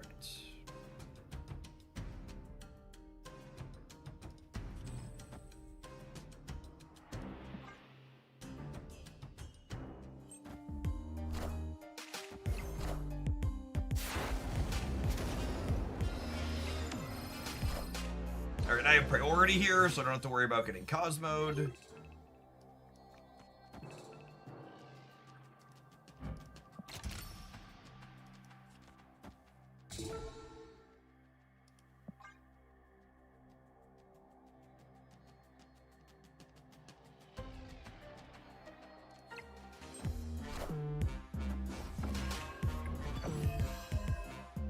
And then we're gonna get 5 Lady Bullseye triggers next turn for the cost of 1 energy. Thanks to Sinister London.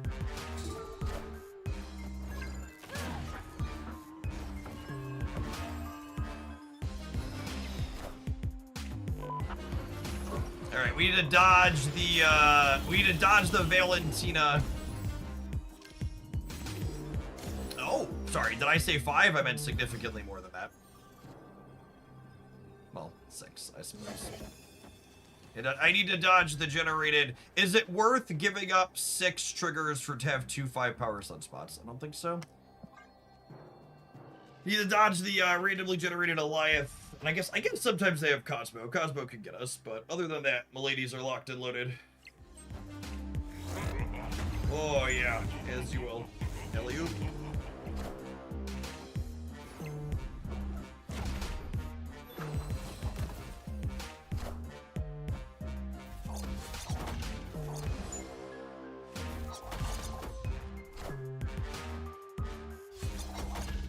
Don't worry, we brought enough throwing stars for everybody. You don't have to fight about them.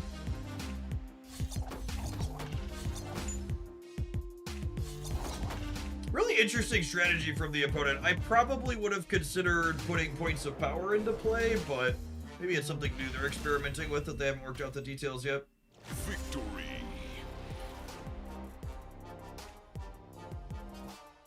Animation is supposed to be fun. The VFX department for Snap is just like so tops. How do you like it when I throw stuff at your cards, opponent? Neener, neener, neener.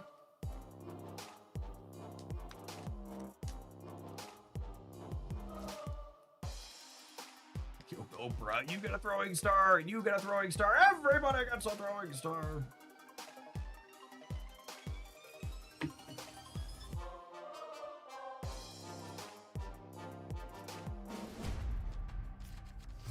You mentioned Ascani is likely to get stung next OTA. How are you feeling about Lady Bullseye?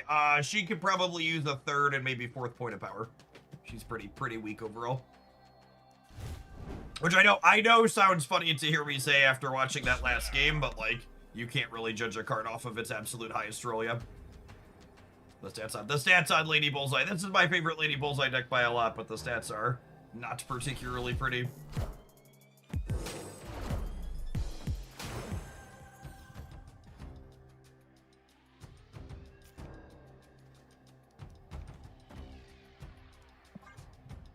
If you try any fair Lady Bullseye decks, none of them have good metrics, Derek, and they don't seem very exciting.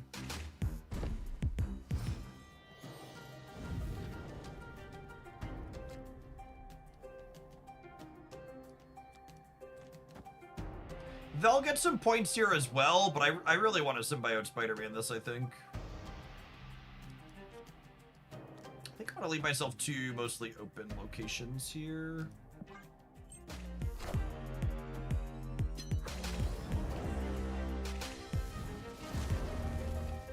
Yeah, we've been streaming Marvel Snap as a vocal politics person for almost 4 years, Ben. We really don't have too many fascists running around, at least not ones that are dumb enough to pipe up. Oh my goodness, did they just give me... Oh, thank you. Okay, cool.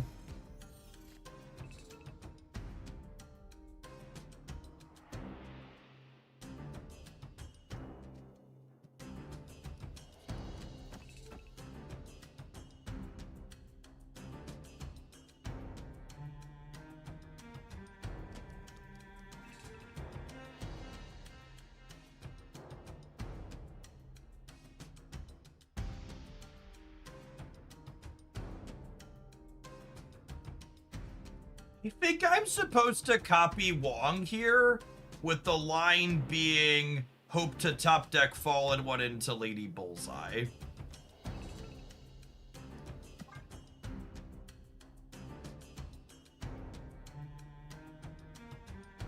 Our draw is actually pretty awkward. Fallen One, Stick, and Lady Bullseye are like our 3 combo cards. They're all buried at the bottom here on us.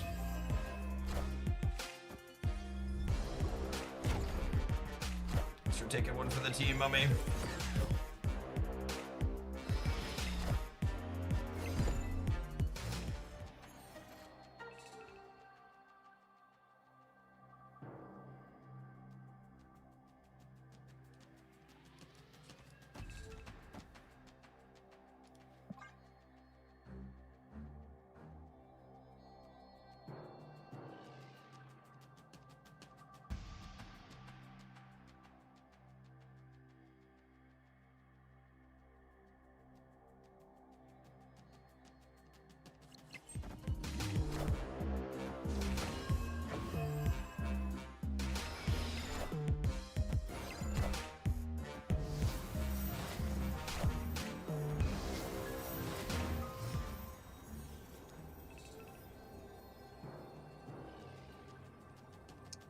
This would give me 6 triggers 4 times, which is probably not enough to stay.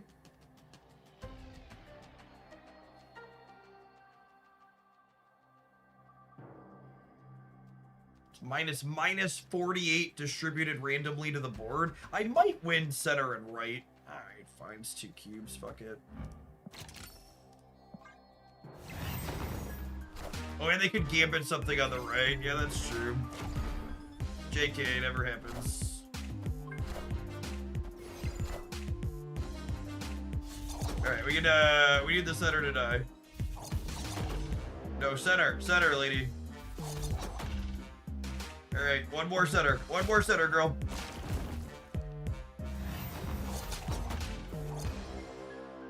Wiguchi? God, almost won all 3. So we put this deck together last night in a 13-hour long stream haze. And we just kept winning with it. Just like so many games like this where it was just like scrappy. This is a 5 trigger game. So they changed multiple Wongs where they just add 1 additional set of triggers now instead of doubling each time. And the symbiote Spider-Man does not get additional triggers when he re-triggers on Wong. Yeah, symbiote Spider-Man with an auto reveal does not re-trigger additional times on Wong. Is a good thing to know if you're gonna try and play this deck.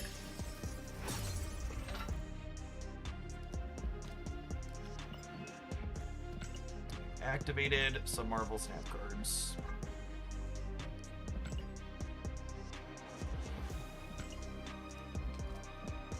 Did they change that, or was it always the case? I don't know the answer to that question.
How many triggers was that? 4 or 5? Maybe it was 4. It was 4. Yeah, it was 4. I think I incorrectly said 5. No, she was throwing 5 stars 4 times because we had 4 unused energy. Or was it wrong? No, I think I said it wrong. I don't remember. Something. She definitely did. One more for each additional Wong. Her base one for Symbiote Spider-Man. She threw 4 times.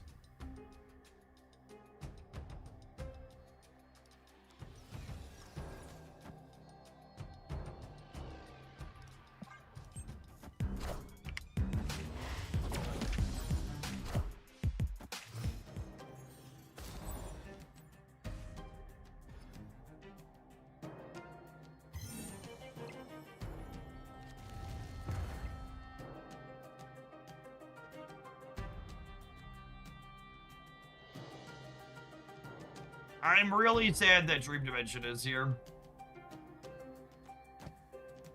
I can't fall in one.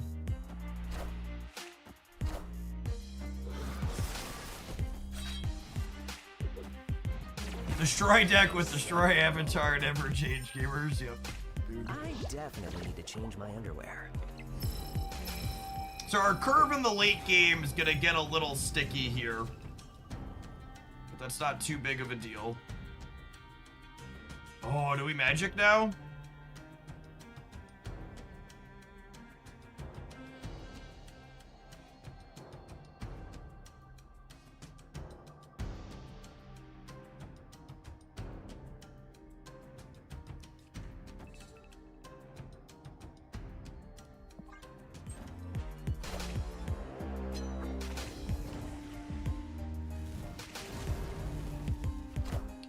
Sick.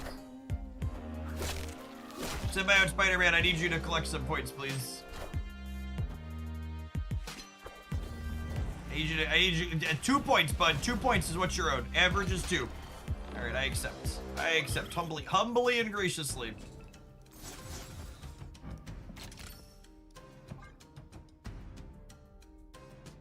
Okay, we want to top deck Wongers and then top deck Lady Bullseye.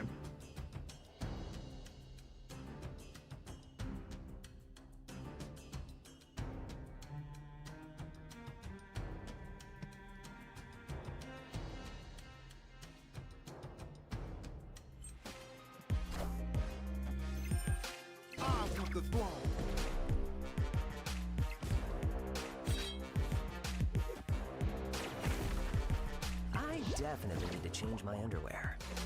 If we hit Wong, we should outscale them heavy over the top.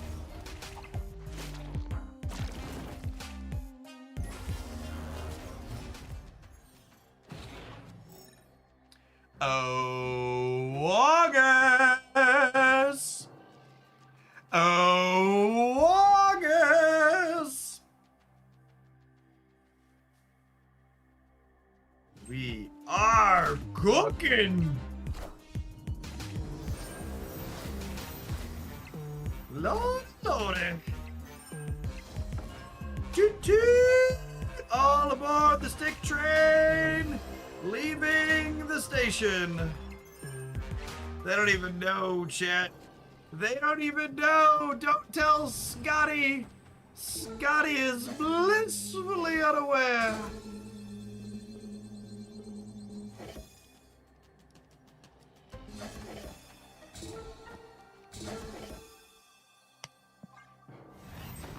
Toot toot!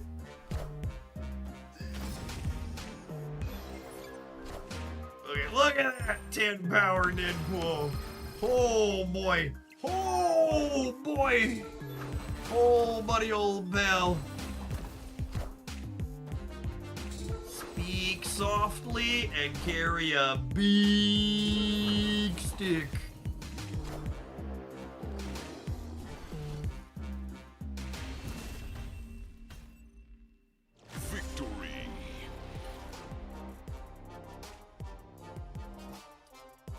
I've often been told the size of my stick is impressive, chat. Now that's a Zabu. Lore accurate Zabu. Lore accurate Zabu. Fine, I'll play this deck. Just at a low bar. This is the best Fallen 1 deck I've played in a long time.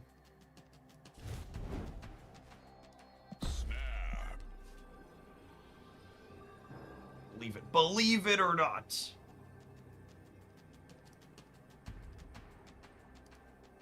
Oh my goodness, we've been having so much fun with this. I forgot to run an ad. That's okay. I can press the snooze button until after this match, I think.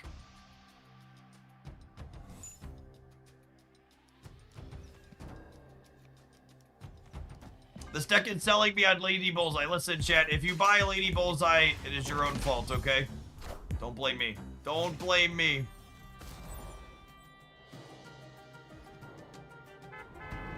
Doot doot.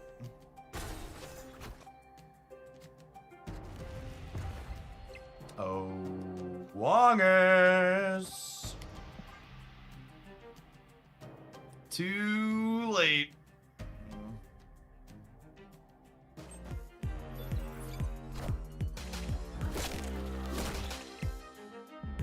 Better than Fallen One, Man Spider, Absorbing Man Zola stuff. That deck hasn't been good in a very long time. I try and play that deck like once a season, and every time I'm just like, man, I'm very disappointed. Can I replace Lady Bullseye with Man Bullseye? I honestly so injured by Twitch shit, I can't tell if you're being sarcastic.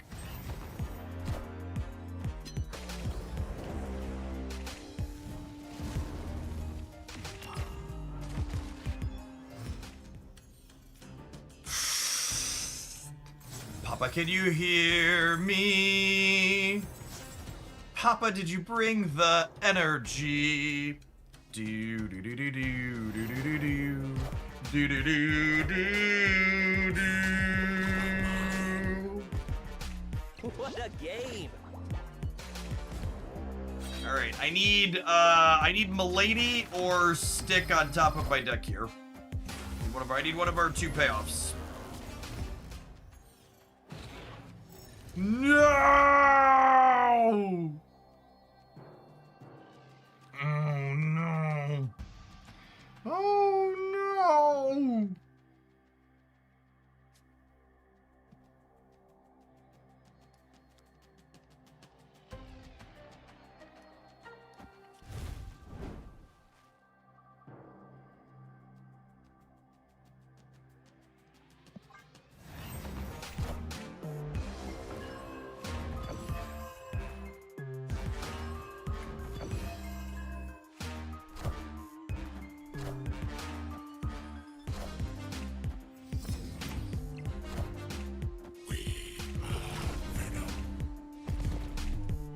Definitely need to change my underwear. Sunspot would have also been good. I mean, our one drops are about to eat shit to a Killmonger, so.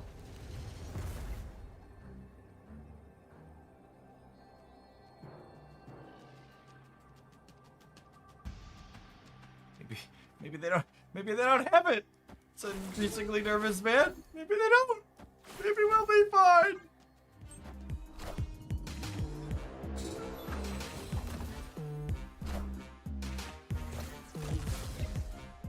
Uh-oh. Ruh-roh, Raggy. Or about to Chibi Chimichanga, if you know what I mean. Ooh, they just beat me on rate. Yep. Got me. Got me. Fair. Fair. Fair's fair.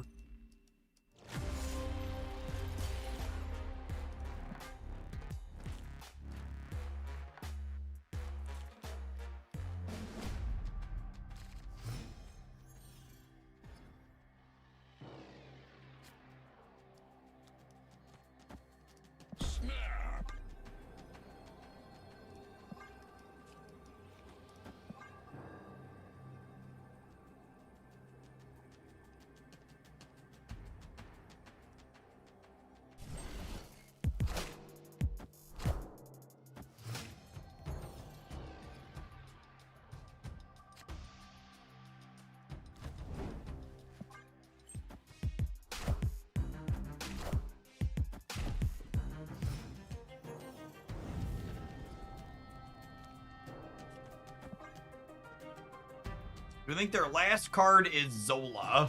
Yeah, maybe. Okay.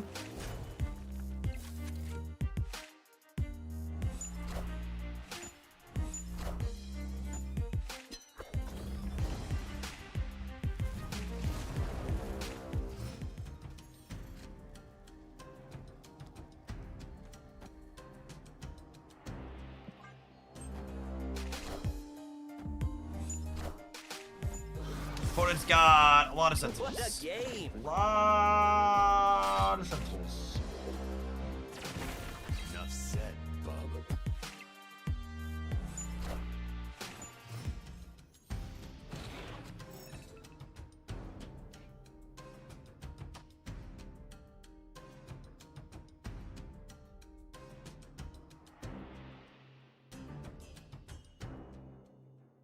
Hello, favorite daughter. You got a cow in your blankie. She's in here because she's a baby cow. Oh, she's a baby cow. Okay. Her birthday, guess what? What? Her birthday's tomorrow. Oh, is her birthday tomorrow? Yeah. That's why I'm gonna take her on the trip. Because Mmm. her birthday's tomorrow. Smart. Hmm. This feels weird, but I think I'm supposed to do this, so if I top deck Mother Ascani, I can copy Stick. Daddy, Whatty? after this one, can Did you help Mommy pack all your stuff for the weekend?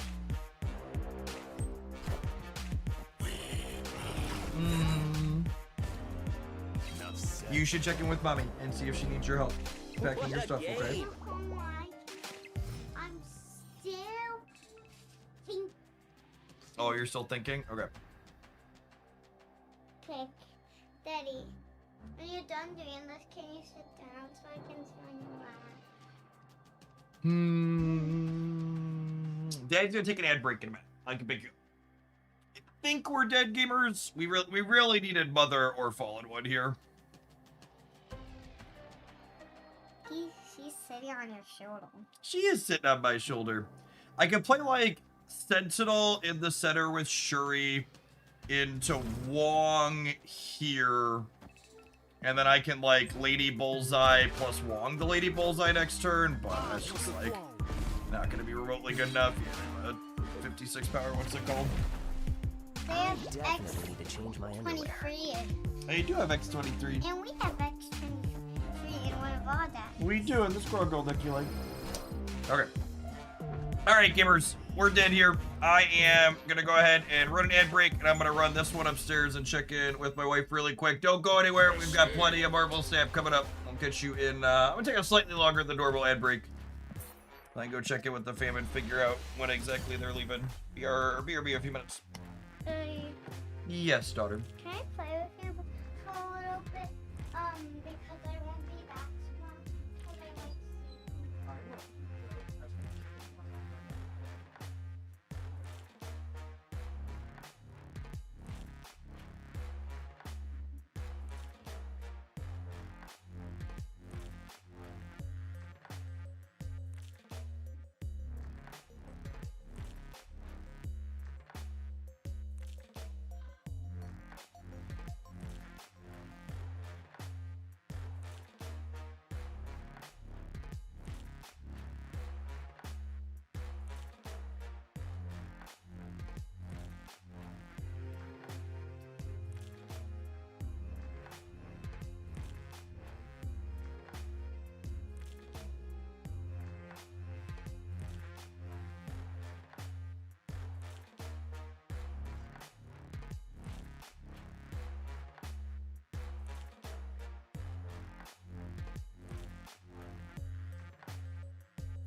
14 seconds to spare.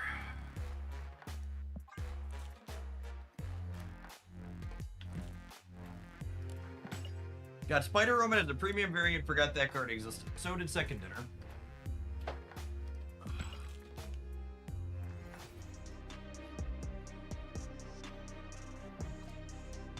Oh, we need one more W with Lady Bullseye, huh? We're one shy.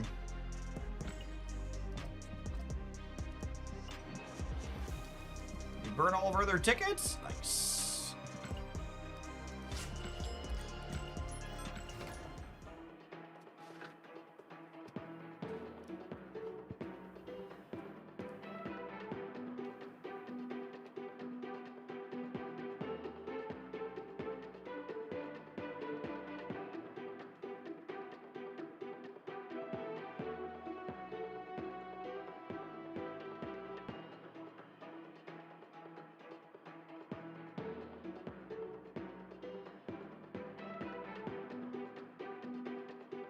Oh, we could Team Clash. Yeah, I think I actually have Team Clash missions to do too.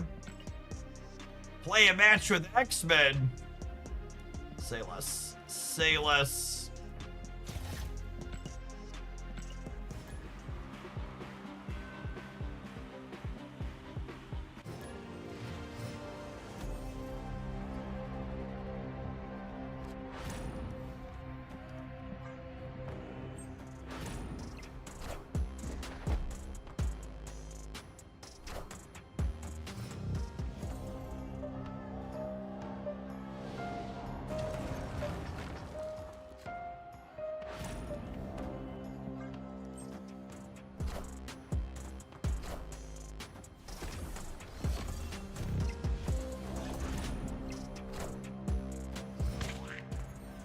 Martyr's a Guardian?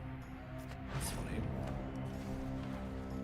This is one of our best possible openers. We just need a Mother Ascani and or Lady Bullseye to really round it out. Anytime you have turn 3 Professor X, quite strong. Enjoy the drag set, gamer.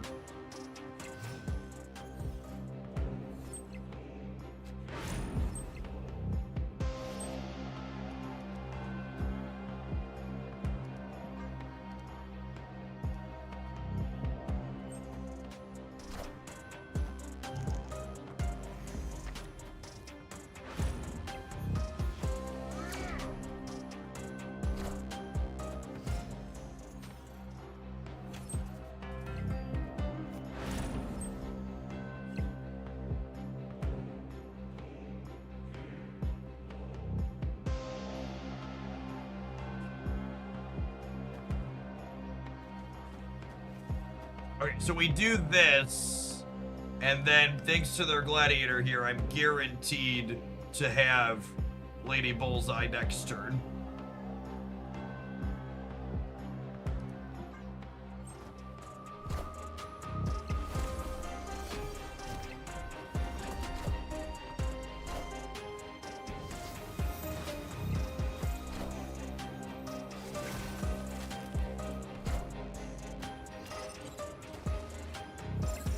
Systems go.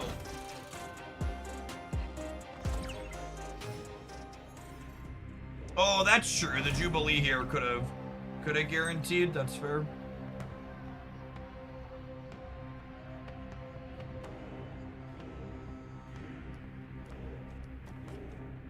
I mean, I have priority, so I only need 6 energy here, right? I'll give everything they have -4.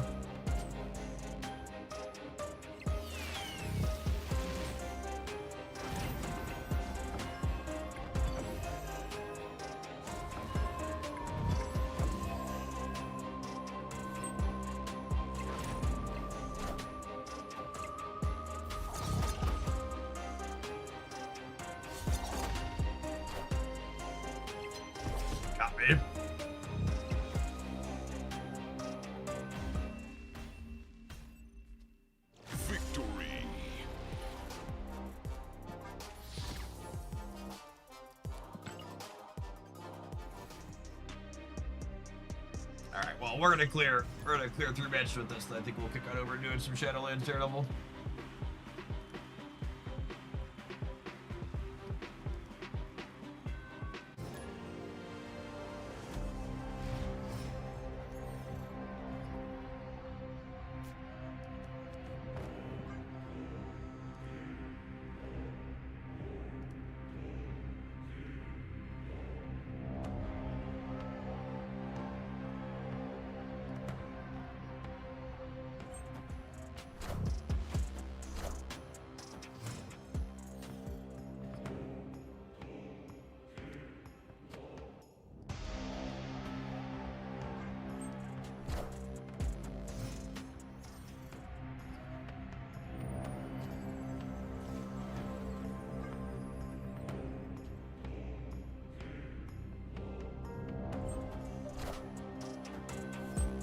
Jib's mostly bait in this deck. You really just want to hit your X-Men consistently early. Like I've been saying, these are just your best draws by a lot. Where you're just like 1, 2, 3 Professor X. Not familiar with this game mode. Do the cards work differently here? Yeah, so there are 6 different teams, and those teams have synergies inside of them. So like my X-Men, for example, I get 1 extra energy for each location where I have 3 or more X-Men at it.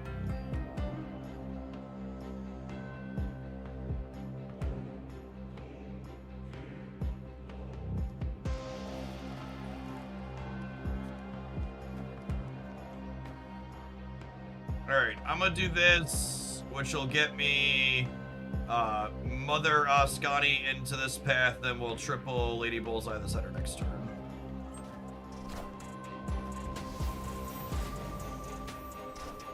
Yeah, and then on top of the team synergy, each team has 6 cards that are their Team Clash versions of the cards that are very different than the regular original versions of the cards.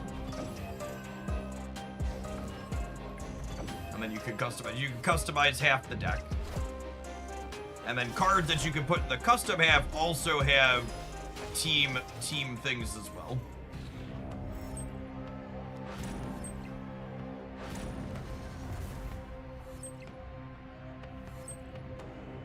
Alright, then these Lady Bullseyes here say we have 11 unspent energy, so every card they have that's not in Dark Dimension is getting -6.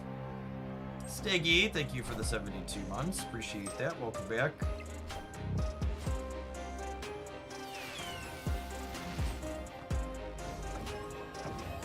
Here's someone that hasn't played Snap in a little bit. Something they've really done over the last little while is make their their other game modes really feel like unique new ways to play Marvel Snap. They're not just like how Conquest is regular Marvel Snap but longer. They have really meaningful and often interesting twists. Team Clash and Sanctum Showdown are definitely my favorites.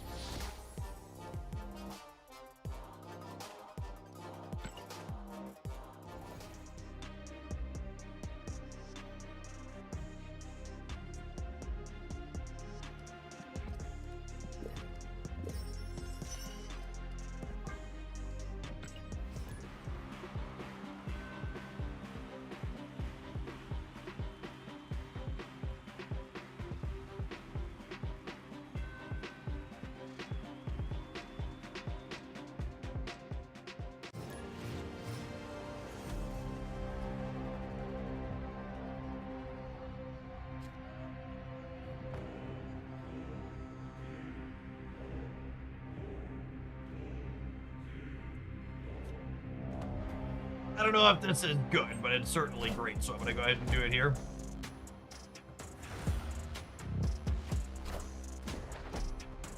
So, Team Clash Nightcrawler is movable once, and then when it moves, it gets +1 power for each of your X-Men at another location. And this gives me my 3 X-Men requirement here, so it's going to scale up nicely and give us that extra energy here starting on turn 2.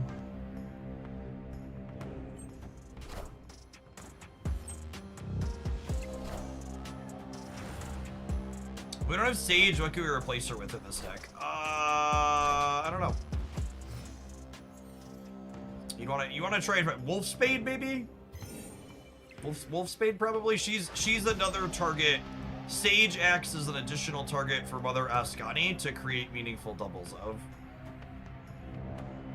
Although this location being restricted makes this play look a lot worse. Ironheart. Ironheart's cute. I don't hate Ironheart.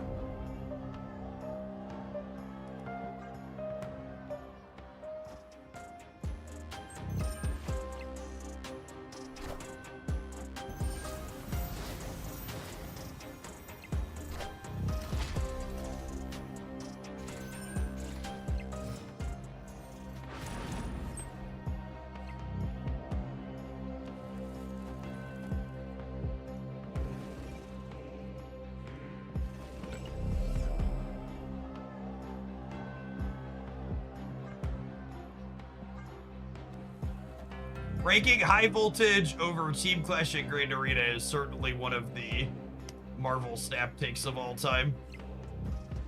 It's pretty subjective, but man. That's the thing you're allowed to do, I guess.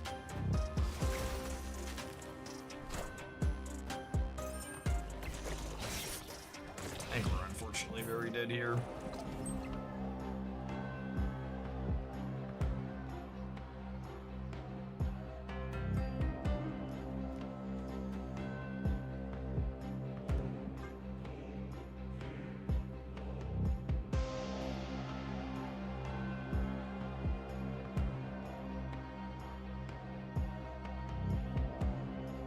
Yes, Team Clash basically implements something that Marvel Snap probably should have had from the start, which is synergy between various characters that are on teams.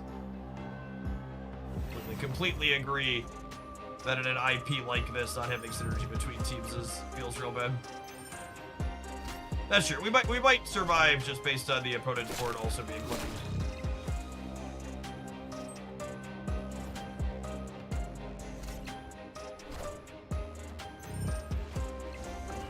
Bullseye is going to distribute some penalties here.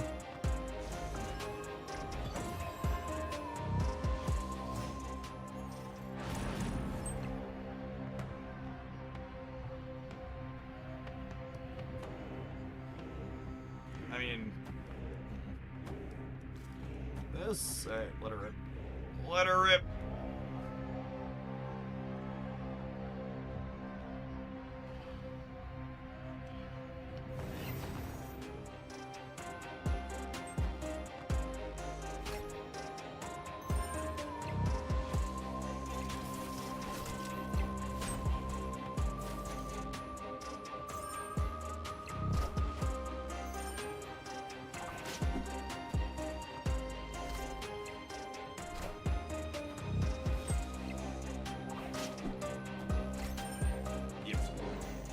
We might win the right. We're not winning the center.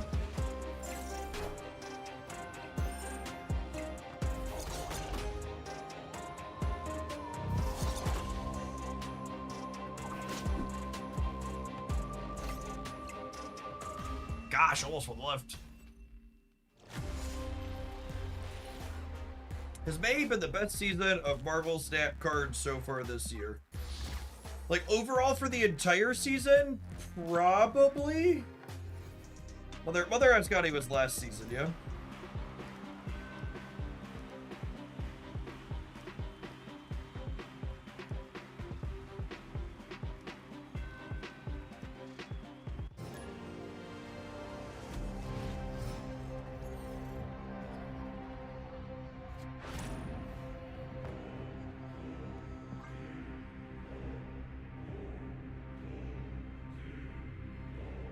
Shulaw was a pretty solid season. Yeah, that was this year. I agree with that.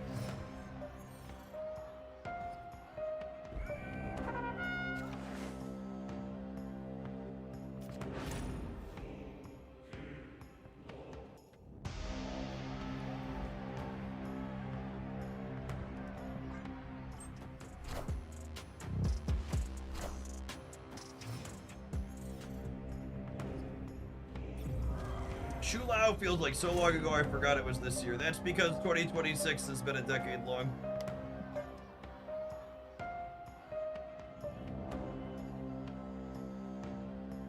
The human body was not designed to withstand 2 Trump presidencies.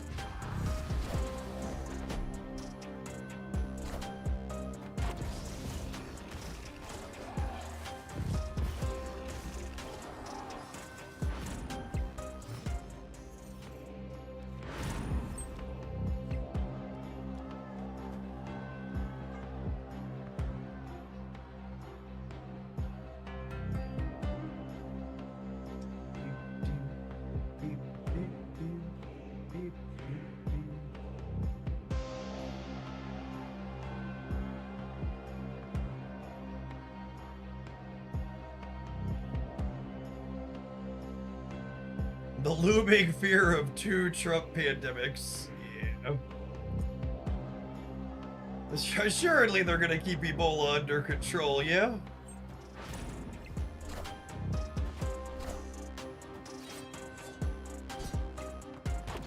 There's not stamping in this mode. No, you just play the game. Which is lovely, not having to worry about it. Clear for takeoff.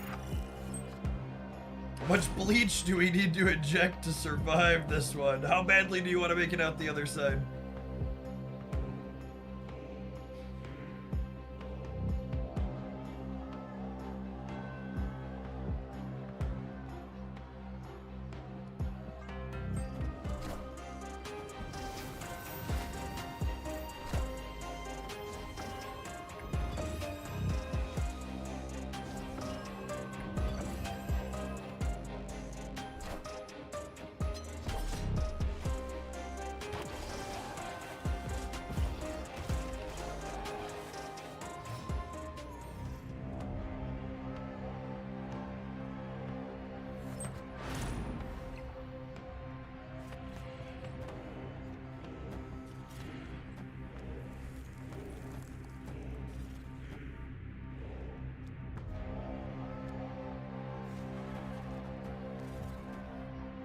Finally answer. Finally answer.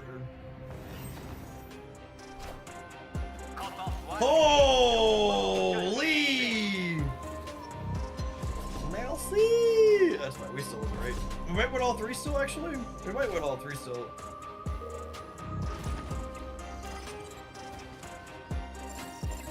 Sage is a big lady. Someone earlier asking about replacing Sage. You can play Wolfsbane, but man, Sage is big.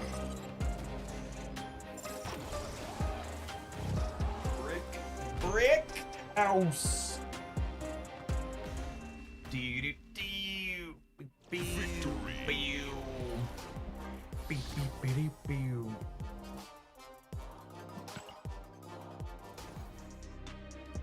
Ebola is fine. Just deep fry your food in possum fat to build up your immunities.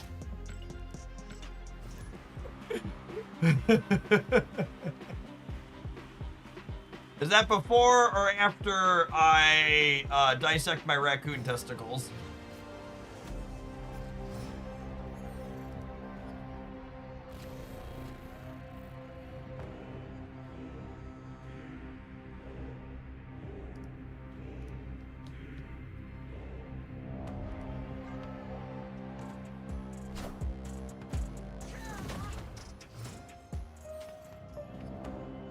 During.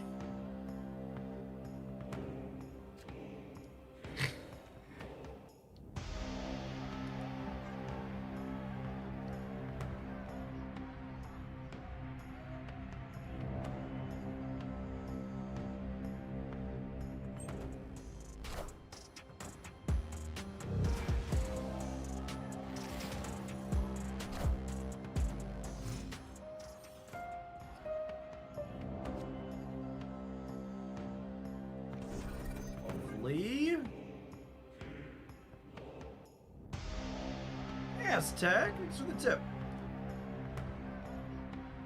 They need to help me cope and convince me to get ultimate Hope Summers. Make a deck with Hope, Stick, and Kitty Pryde. We give something to try.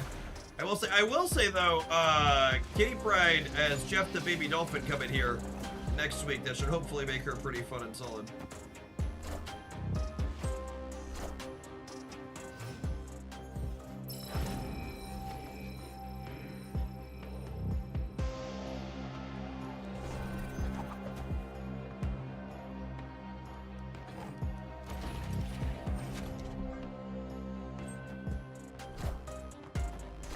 Oh my goodness. Alright, well we won this 50-50 at least. We get to jump Sims back again here.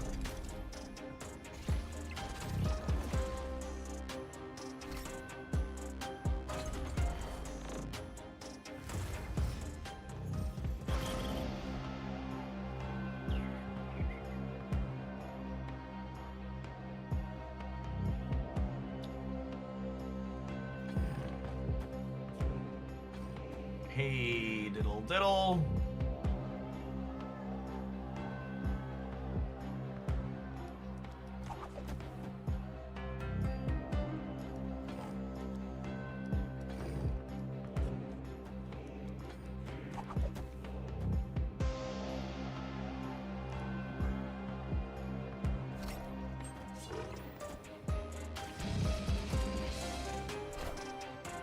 Yeah, Venus looks sweet next season too. I agree. Swoop, there it is. Tickle. Found your ticklish spot.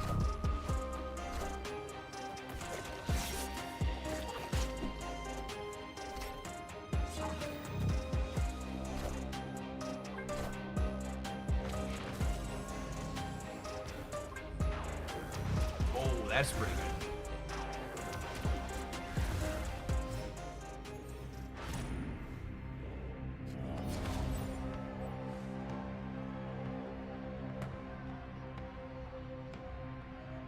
The new season trailer dropped yet? Yeah, it dropped yesterday.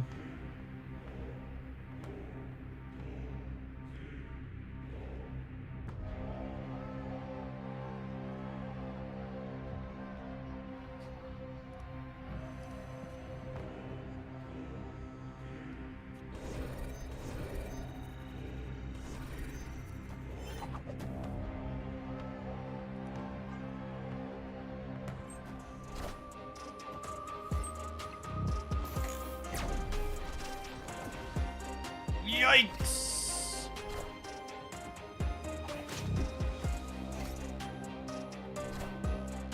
Oh! No, wait, they're gonna hit Silk back and then we'll tie? And then we win the breaker? Oh, yeah, that was beautiful. Beautiful! That's so lovely. That's so lovely. This is a stupid question. How are you still playing this game for over 8 hours? I enjoy this game a lot, but I couldn't play it this long and this late. Well, Marvel Snap's got a lot of different ways to play it, right? Like especially when there's limited time game modes going on, it's so much easier to sit and play it for a longer time. We change decks every, I don't know, hour and a half in absolute most. Usually every 45 minutes to an hour, though. Just keeps a lot of variety as we go.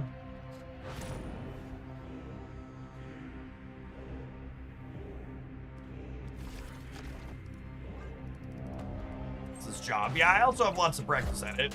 8 hours. 8 hours also isn't a ton. I think our record during the last drop cycle was how long we go? We had a couple of 16 hours last week. We still got almost 1,700 people in here. We're realistically probably going for another 5, 6, 7, 8 hours.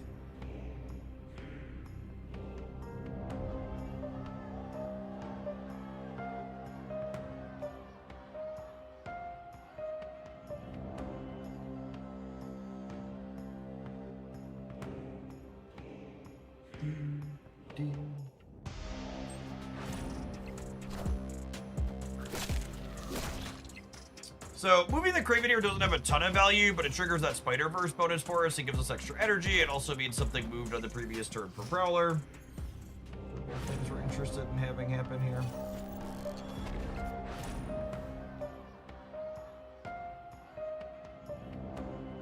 This gives me 2 less points on the card on top of my deck, but it triggers the Spider bonus next turn, so that's something we're interested in.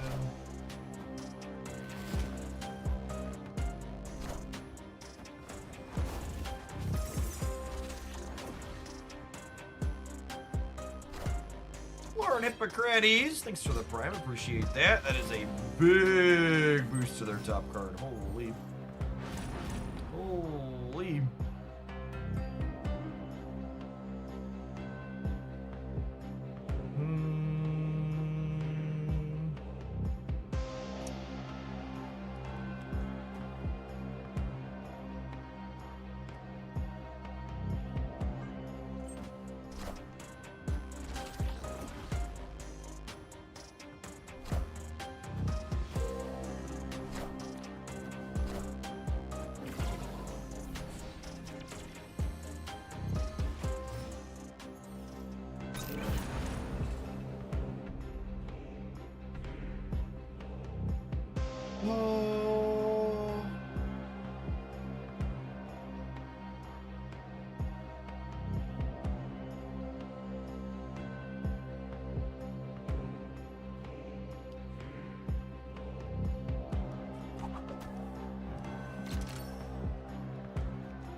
play around Gamora. In what way?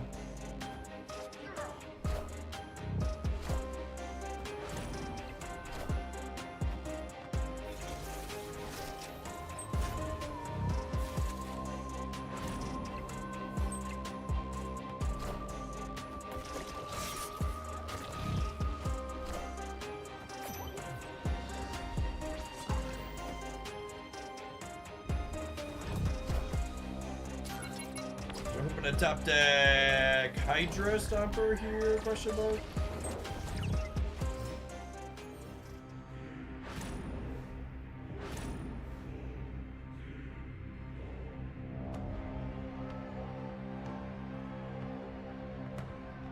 I think we're dead, unfortunately.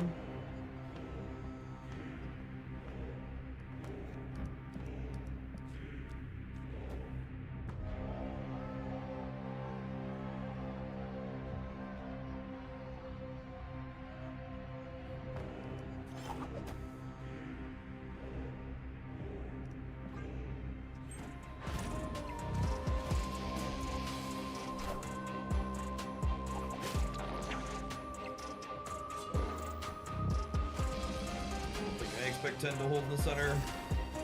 Oh, they're putting more points into the center.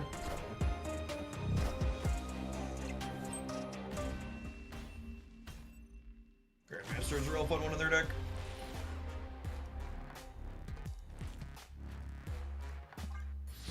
You know what else I bet is pretty fun, chat? Whatever these adverts are trying to sell you. We'll see you in 120 seconds. For some more, I think we're gonna play some Shadowlands Daredevil when we get back to run down these weekend missions. Appreciate everybody kicking their weekend off here in Hoaglandia and dropping like it's hot. Don't go anywhere.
Time to stand back up for a leg or two. What do I want to play with Mr. Daredevil?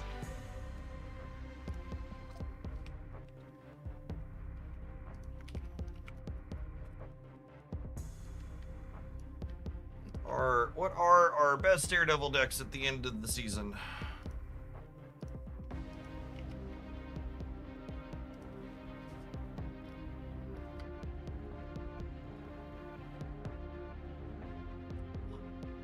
Mobius tracks. Let's go. Win rate. Lots of games to start. Then we can dig for something.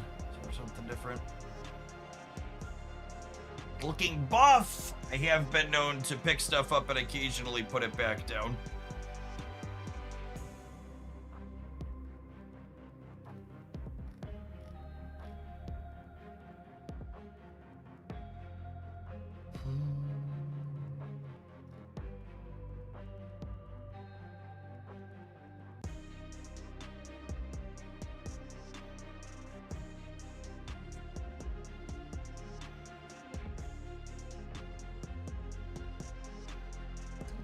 for...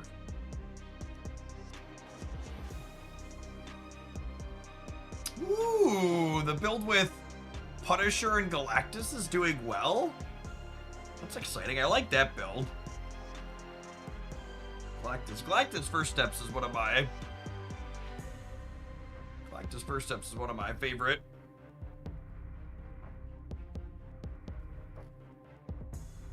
Oh, I forgot about this one.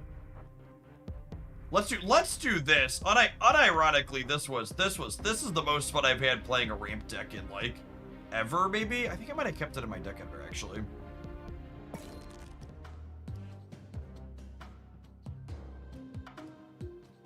Did I not? Maybe I cleared it when I was cleaning stuff out. The ramp build was really solid for us. Find the one we were doing.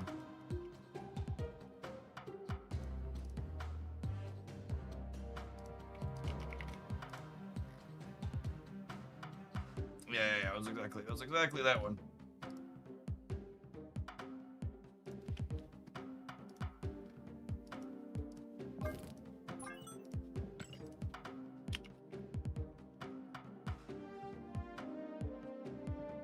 Although I guess I already have a highlight with that one. Should I play something I don't have a highlight with? We probably have time to play both. Realistically.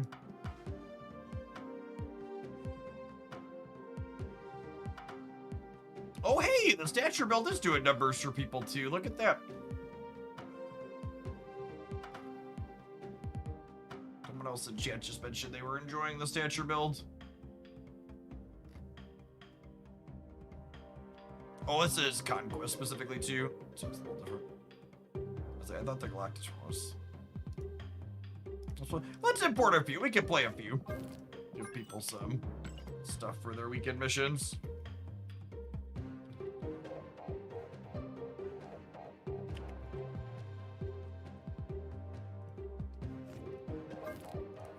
Ramp. We'll go grab the statue build.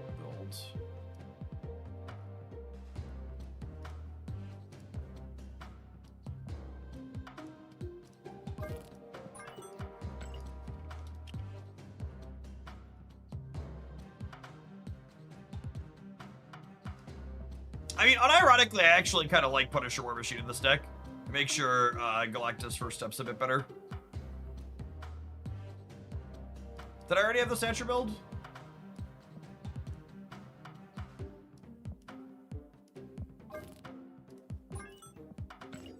Did I? Buff stuff, Man Spider.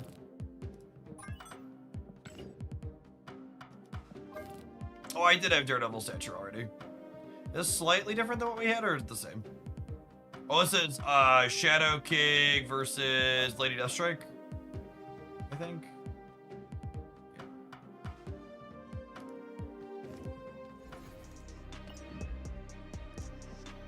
Well, the other ones were posted more recently, Michael. I actually haven't posted the footage with this one yet.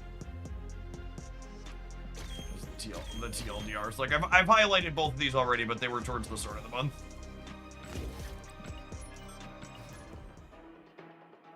I don't mind highlighting something again, as long as there's like a week and a half gap at least. Especially when there's stuff that helps people find things for weekend missions.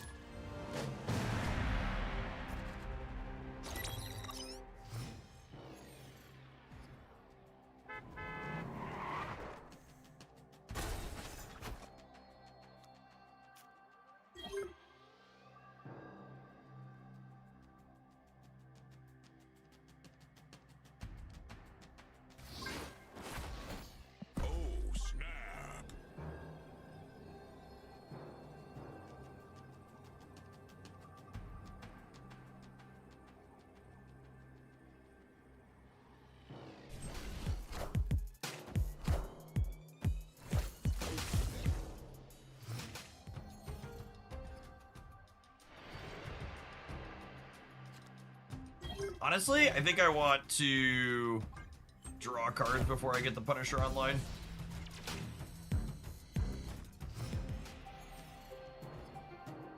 Given how the rest of my hand looks. Oh, that's That's gas for us, holy. Okay, and then I'll punish her this turn, which means next turn I can go Devil and Wilson Fisk.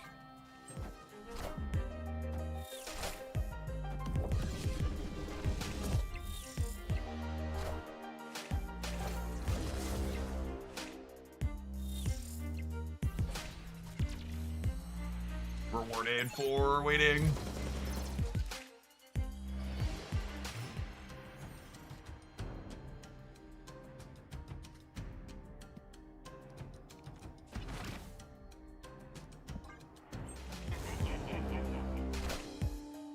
Unfortunately, this means I'm not going to get to Technovirus the Martyr, but hopefully we're just going to draw enough cards that doesn't matter.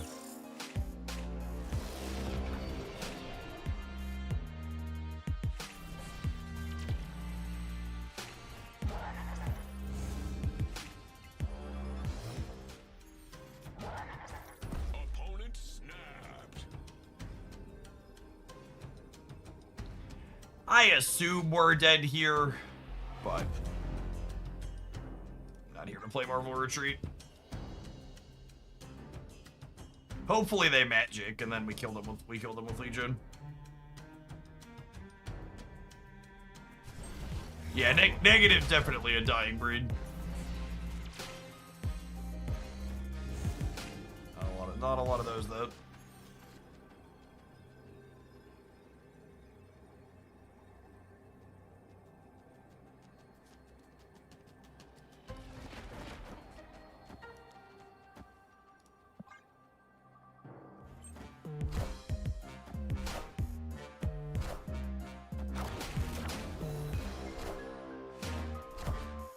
Power must be controlled.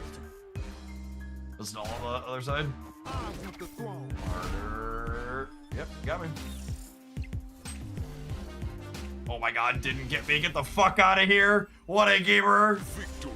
Ooh, I played Mr. Negative. I'm gonna snap. Tech cards. Tech cards. Tech cards. Tech cards. Oof, oof. Oof, oof. Never doubted us for a minute.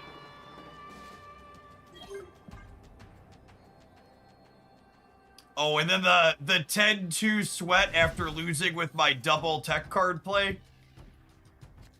Man, they should really do some type of study on these kind of people. Just the most Shang brain shit you've ever seen in your life.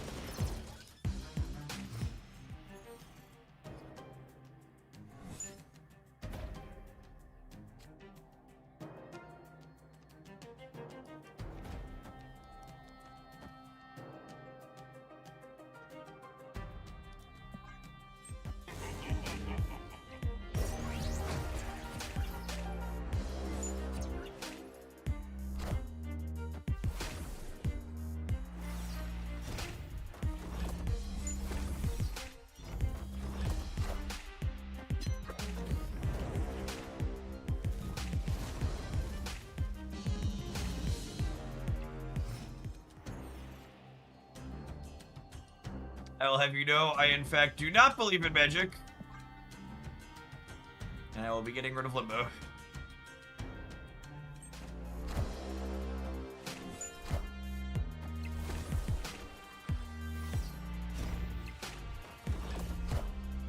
Power must be controlled. Power must be controlled. Oh no! You've controlled my power. Shit.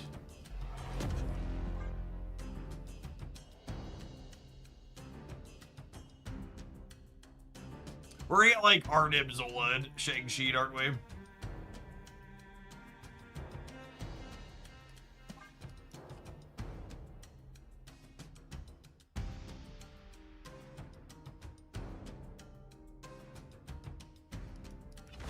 Yeah, I guess Nola's bad for us. Fine.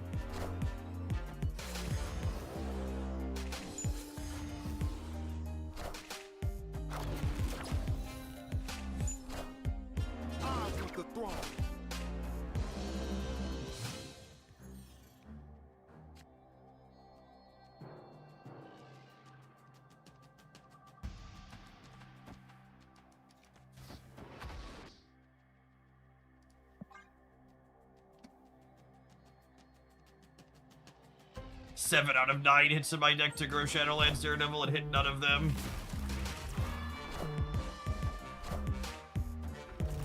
Cool.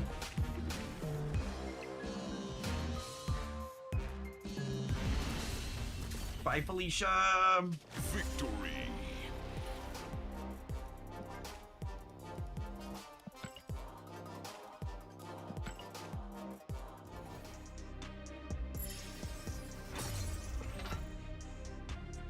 Every time a sweater goes down 10-0, an angel gets its wings. In the arms of the angel. Do do do do do do.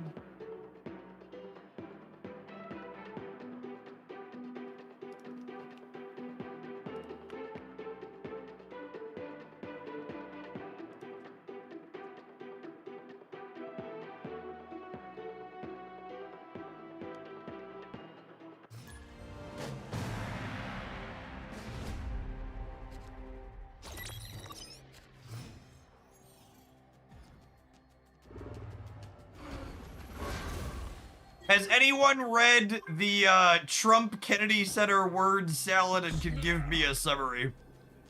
I see it on my timeline, but I refuse to read all of that. I'm confident someone in chat hates themselves enough to have read it by now.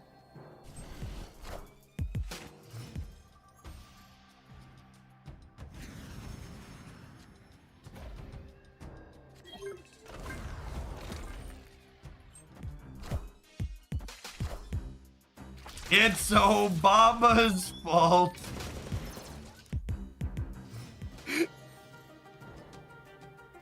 That can't be real.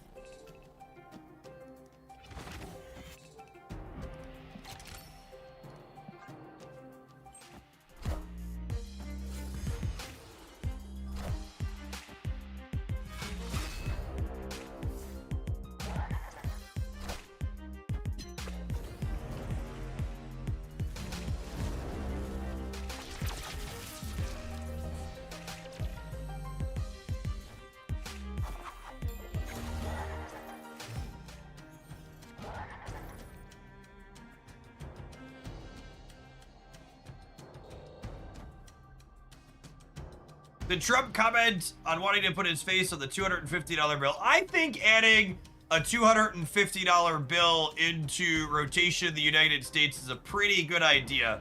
Because the way we're heading with inflation, that's probably going to be like the cost of a pack of gum at the gas station before long. So it's good to expand the currency before we get to that point and really need it.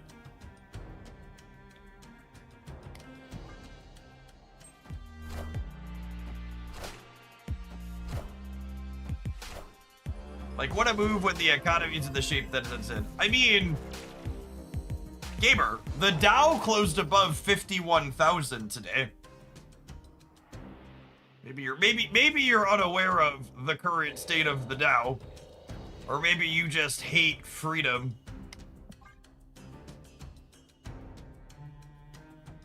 Trump doesn't even think about your finances. End quote.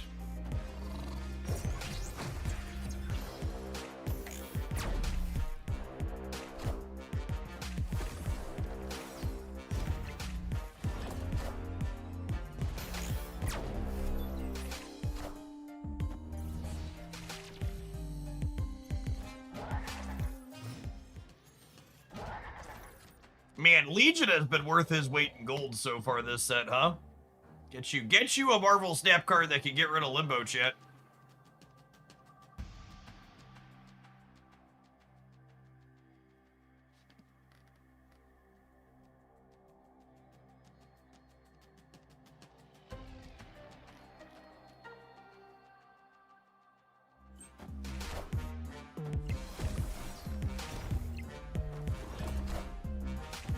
Very dangerous, dangerous business, chat.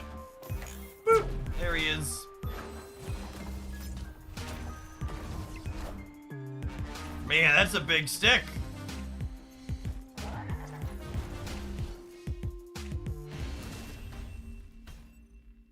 Victory. That's a big big stick. Shame they ain't got nothing to do with it. Yeah, damn shame if a rug were tugged.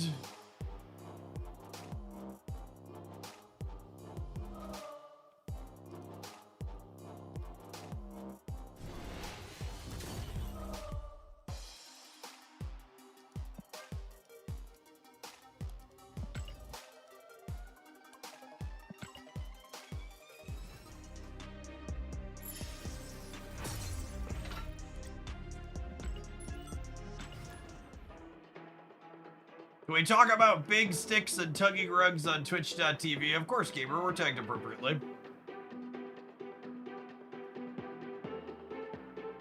Oh man, it's 5:30 already? No wonder I'm starting to feel hungry again. Have to run back upstairs into the fridge and get the hummus back out. What are the stats like on Shadowlands Daredevil? Do you think he'll get a haircut? Yeah, I wouldn't be surprised if he gets a little off the top. I also haven't really heard anyone complaining about it though.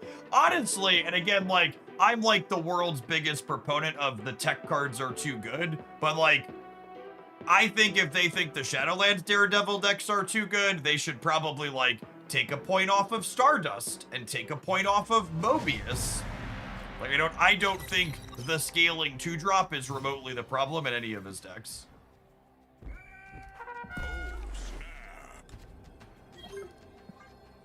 Buff Killmonger, got it. Yep. Very, very much team take 1 point off of every tech card.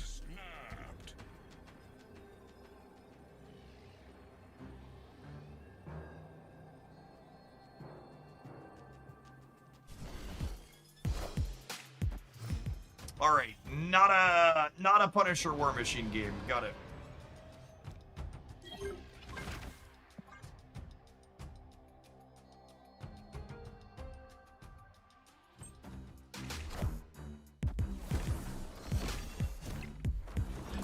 Alright, I want to draw one of my 1-drops so I can go 1-drop into Mr. Warlock in the middle.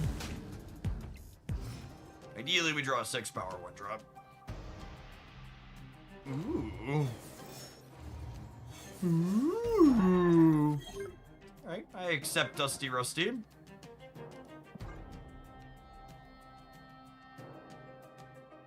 Let him soak up that Madripoor juice.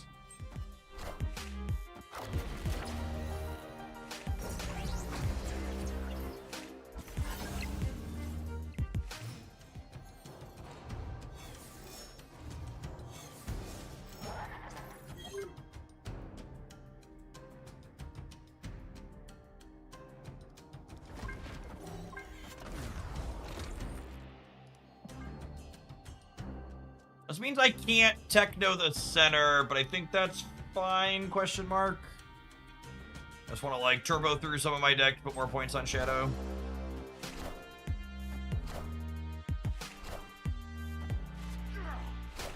Gladiator in this pseudo mirror is bold. They're lucky I filled.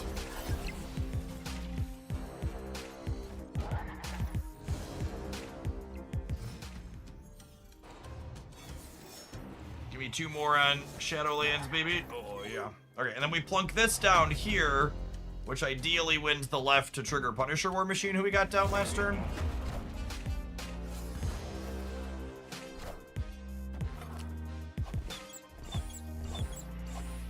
Excuse me, Karen who? I'm sorry, what?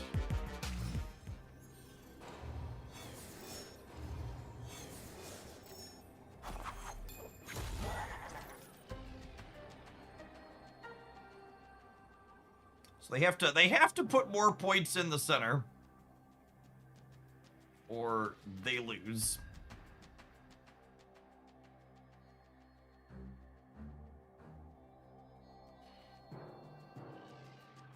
We're playing these 4 cards on the right.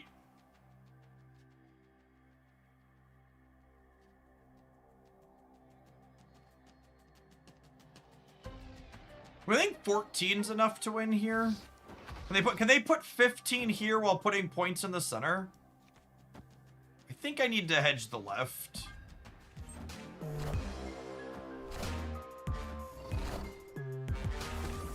I like Page a lot in the Wicked deck. Yeah, the Wicked Page deck was fine. Not nuts, but fine.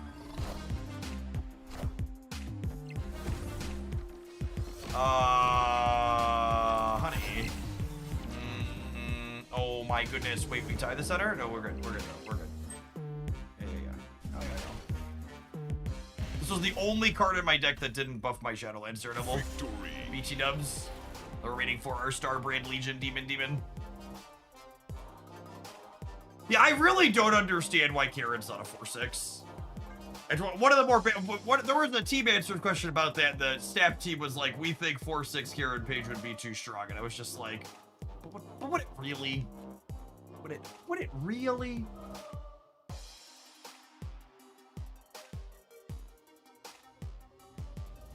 Yeah, someone suggested we cut Punisher War Machine before this set start. I really like Punisher in this particular build. Pretty good at playing for it early, makes Galactus a little bit less clunky. Page gives +3 with Venus. That's true. That's true. Maybe they were testing the future meta. She was too good in the future meta. With Venus, she's what, 14 points, something below? Is Punisher worth it? I mean, he's very playable in this deck. Victory. Should you if you are someone who has to ask the question, should I spend resources on Punisher War Machine, the answer is absolutely not. I think that's the best way I could put it.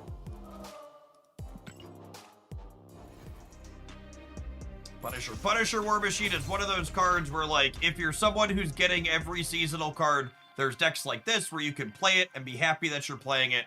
But if you're someone who has limited resources and you're not getting every new card as it comes out, it's a pretty easy skip.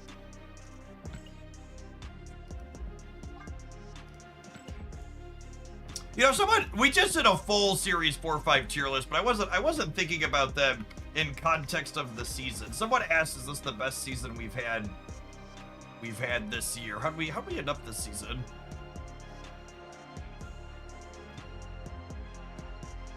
Yeah, I think by a lot, this is probably the best season we've had this year.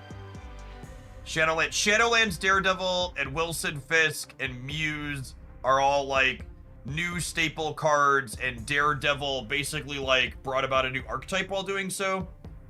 And then Stick is very playable. Karen Page, I think, is better than implied. And even these other three have niches. There's no Kraglins this season, right? Yeah, even the lackluster cards are playable. There's no I can't play this literally anywhere, it's useless. Yeah, I think we got three just like cards. These are all three cards that you're gonna see them consistently after the season. And Stick 2, honestly. I would wager 2. Keg tier now, Kraglin tier. He's definitely one of the most recent, like, fat bricks. All right, it is almost 5:30 here. I need to run and grab some food so I can stay gassed up to keep going. We're gonna play some more of this pile when we get back, 'cause it's been good to us. We're up to Gold Conquest. Thanks for hanging out. Don't go anywhere. If you're watching on the YouTube side, don't forget to hit the like button, gamers. Be right.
This weekend, we're going to test the theory, can a man subsist on hummus alone? You have yet to find a home for Kraglin. You're not alone. He's okay in Galactus.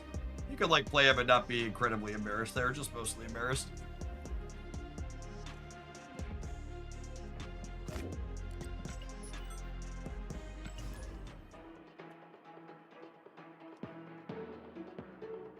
Which kind of hummus? It's just classic plain. The old bean paste.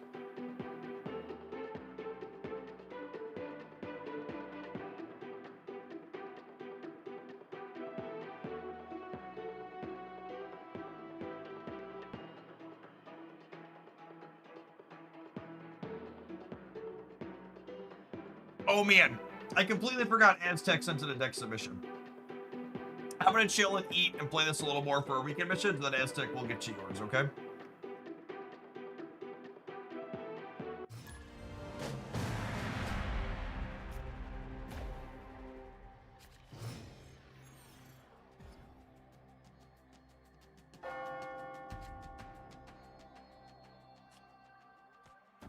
Oh, snap.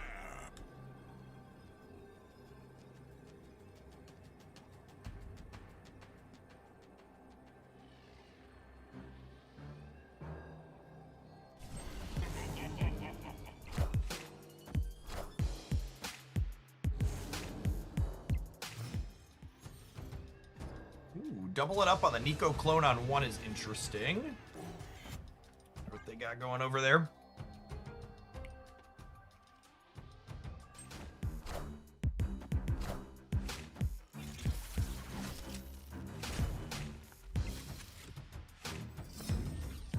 Probably destroy that slot though.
All right, so they're probably Man Spider then, question mark? Which is probably a bad matchup for us. I guess we have Stardust.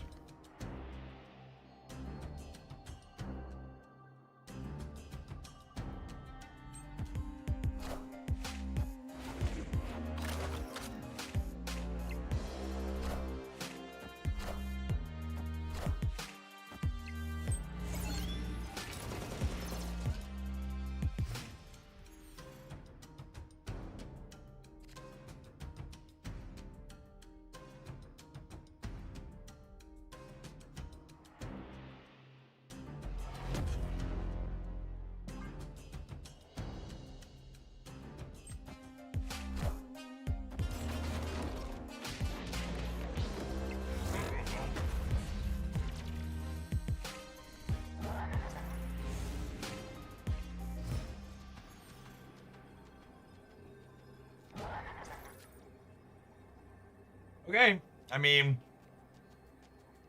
that's Dusty Rusty, yeah? Right on time, tech card. Because we're beating Taskmaster, and then this beats Zola.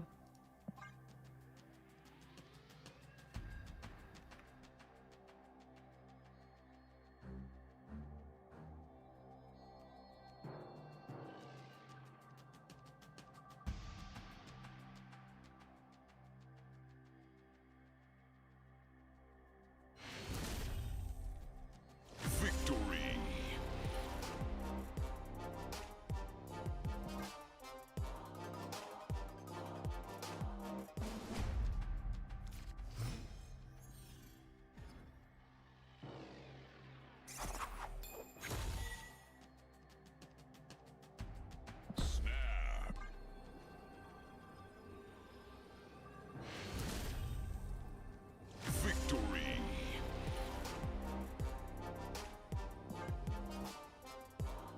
Scrolls are bad for Penny, Hulkbuster, and Symbiote Spider-Man after playing it.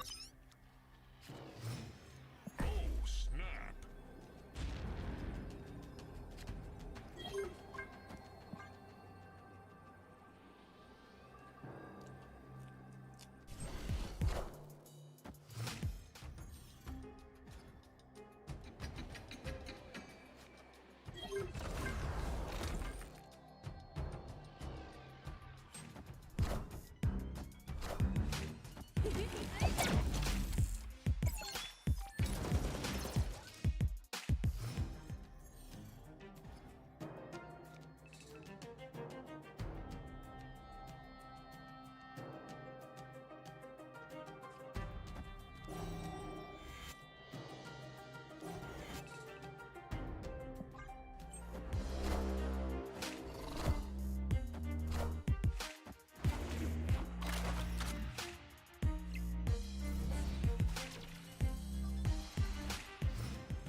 Do we let the Legion Braid in, chat?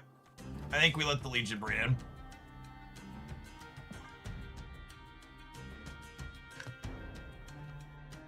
It's giving me dark thoughts, the Legion Braid.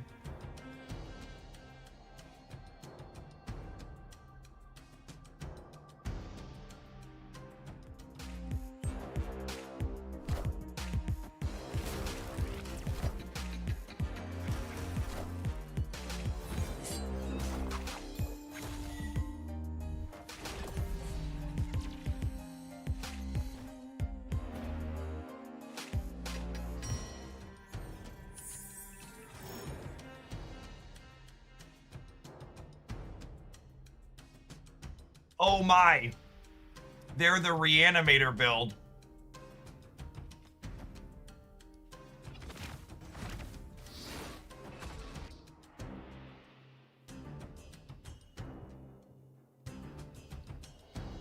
Oh, they could be a Galactus build. That's a good call. I should probably hedge that.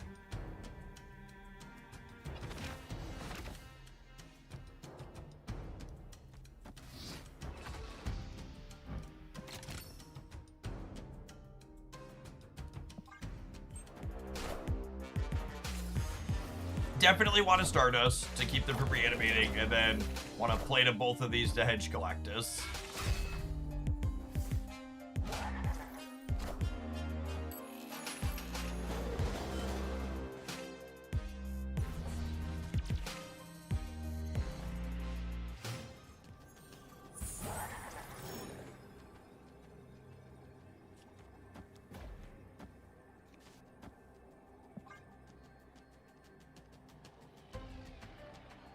Yeah, Phoenix Force probably means Zoji Man. That's accurate. Not 100%, but less likely.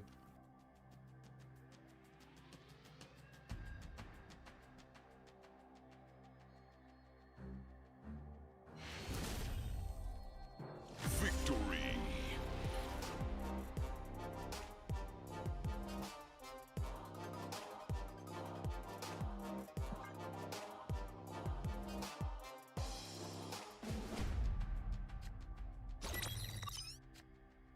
Venus and Jeff both look awesome for next season.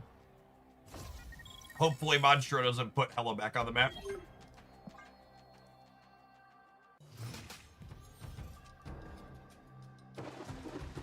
What's up, dude? The black ones? Yeah, good. Enjoy.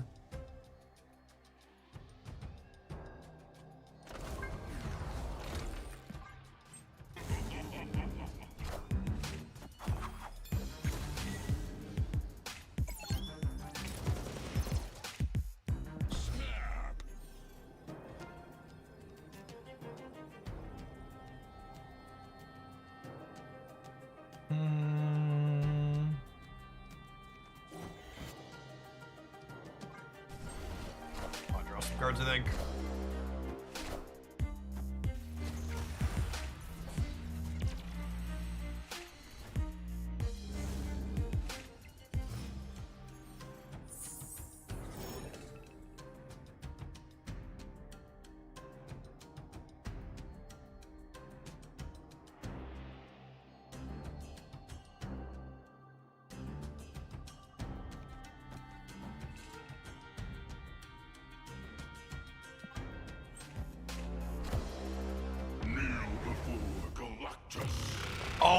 man.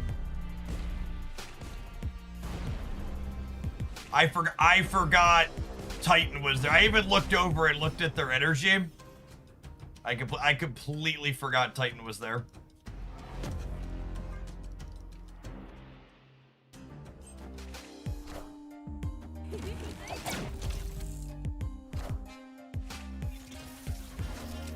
I think there's a chance we're still fine here. So I get to go this. Or this is even better. This is only +3.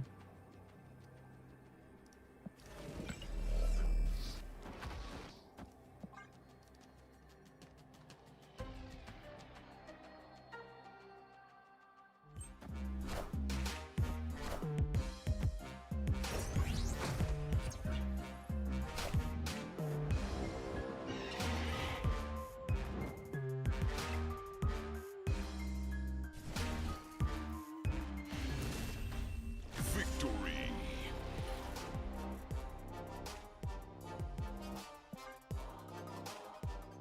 Galactus mitigating Martyr and Starbrand's downsides there for us.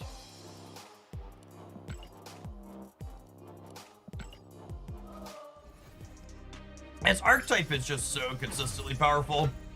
Few different pretty distinct variations of these Daredevil decks. They're all pretty good.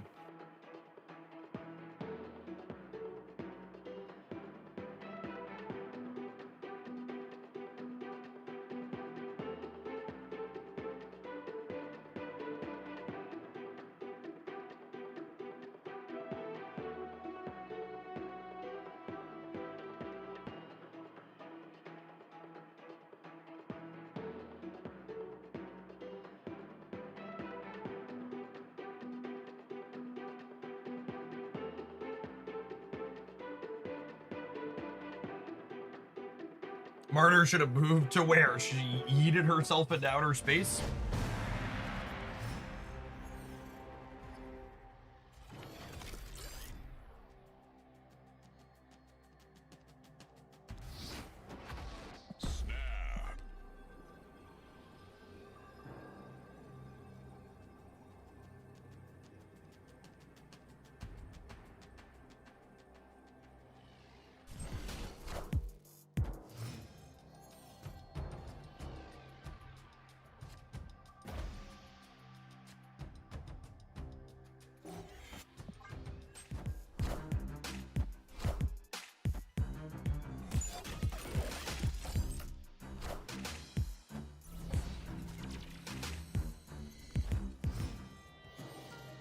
Can we all take a second to appreciate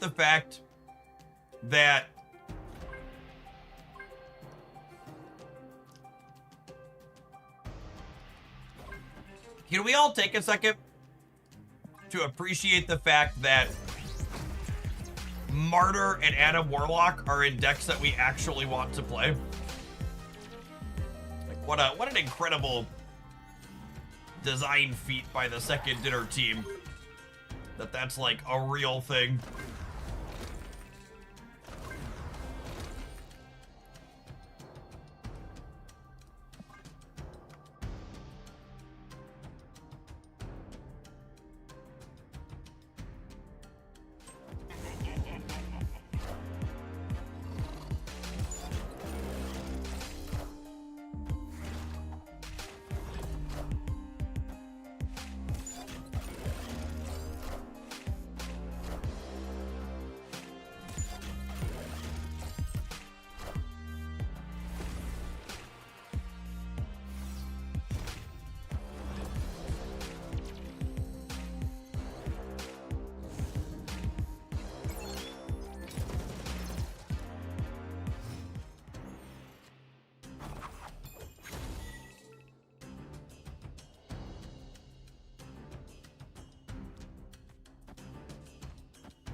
Martyr's going on a space trip here.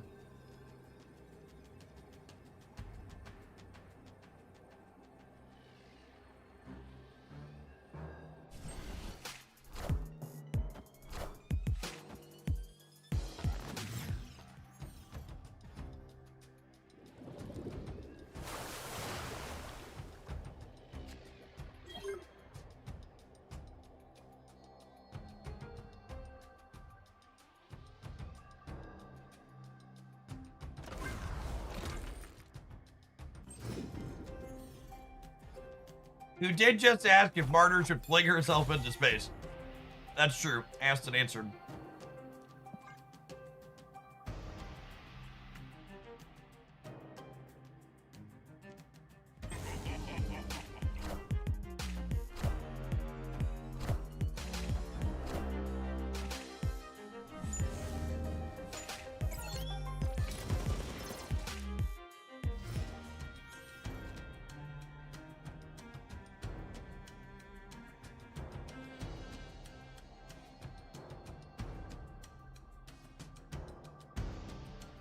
Do we think Stardust has text in this matchup? Well, I guess if I play it center, Zor yeets it somewhere else anyways, right? So we just play it here.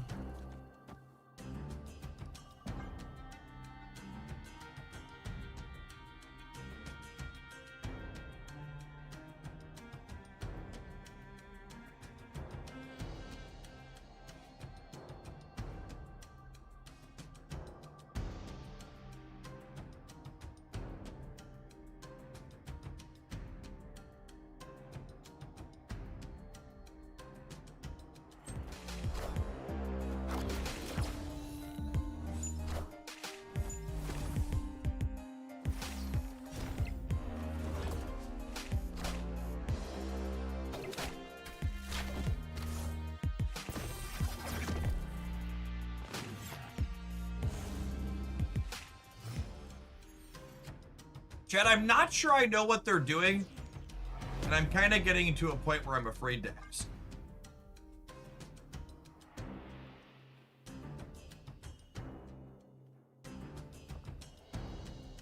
Hey Jeff, what have you been playing today? I played a lot of Mina the Hollower. Is that a game? Hey, but we've been on all snap today, so we got drops going on. A solid audience kicking off the weekend with us, dropping like it's hot. We're gonna be live Saturday as well tomorrow. Aim to go live at like 9 a.m. or so, Cornfield time. You're putting completing their move missions. Maybe this is Gold Conquest, but sometimes people are still just doing missions up in here.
There's a chance they realistically beat us here. I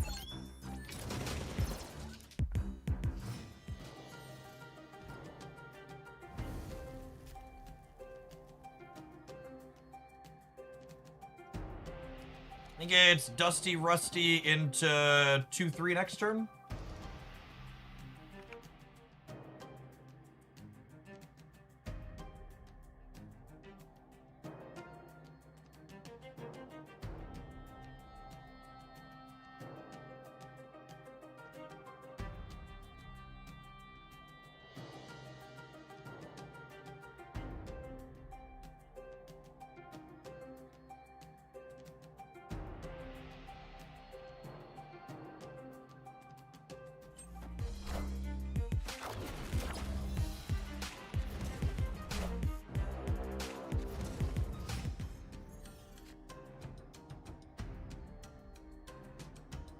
going on, Glorious? Yeah, I mean, we did like... We were live for like 13 hours yesterday or 12 hours or something. We'll do at least that today, probably more. My plan on these drops days is to be live until we fall below like 1,000 concurrents or so. We're peaking up around 2,000 for a little bit today, and we're still about 1,600 between Twitch and YouTube. My wife's actually going out of town with the kids this weekend, so it's just gonna be me and you all. Here to game.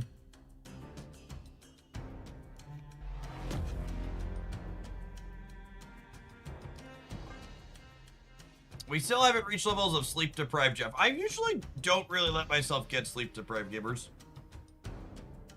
I take care of myself. I'm an adult.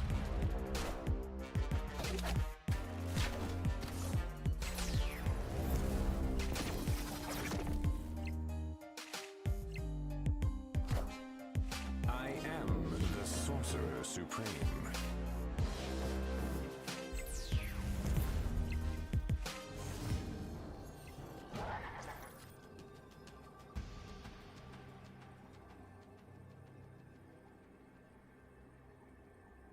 Opponent snapped.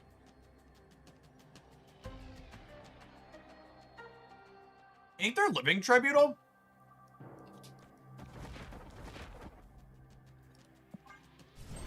Gotta be, yeah. Let's get rid of hospice, then they don't win anymore. Such is my judgment. Cool, good shit. Okay, Boober. Yeah, I think what they were actually doing is their living tribunal, and they shoved Daredevil into the deck for their weekend missions. I think is what was occurring there on our screen. The whole I don't really understand what you're doing was that.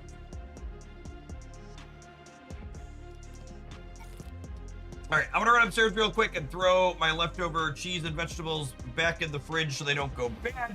I think I'm gonna let this deck run down this conquest as far as it can go. We started from the proving grounds. We're on the last round of gold, and if it makes it to infinite, I'm gonna see how many in a row we can hit before we jump to our next thing today. Thanks everybody for hanging out. Don't go anywhere. If you're watching on the YouTube side, don't forget to tap the like button to make sure you go over to Twitch at some point for the drops.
I'm just being energy efficient in doing this here. I'm obviously sad if I draw exactly Shadowlands Daredevil, but pretty happy otherwise.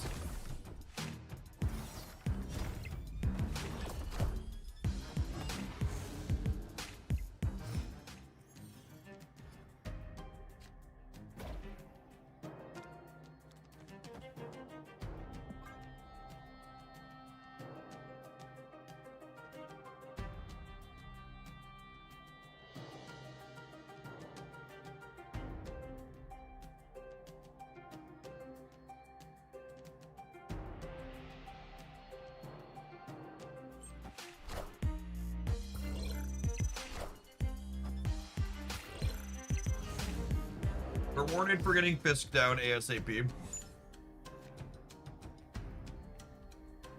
Man, it's just an exceptionally bad time to be a Mr. Negative player, huh?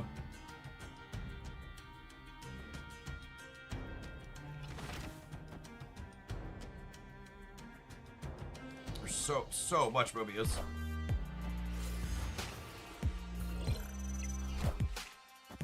Yeah, I'm supposed to play Starbrand this turn.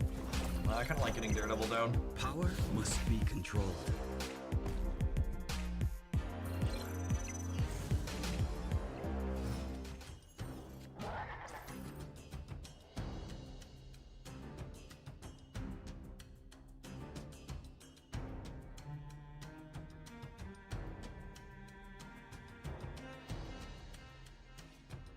Feel like I want to put myself in a position to play for all three. I think it's like this, and then I just like play the big one over here next turn.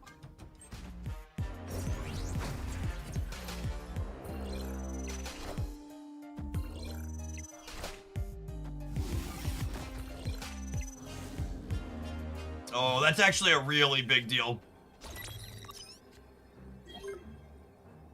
That hit there means that means they're more likely to be able to play 2 cards. That sucks.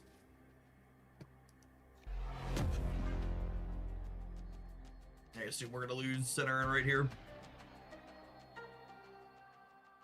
Laufey means their what's it called deck? Abomination. High Evo, just one of those consistently top performing decks. Very, very good despite minimal higher series cards. A lot of them don't even play Mobius. Obviously, Mobius is a little bit of a oof there for us.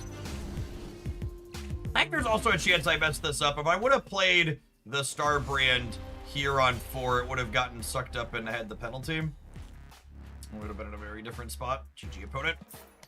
Still a really, really solid run for us there, yeah?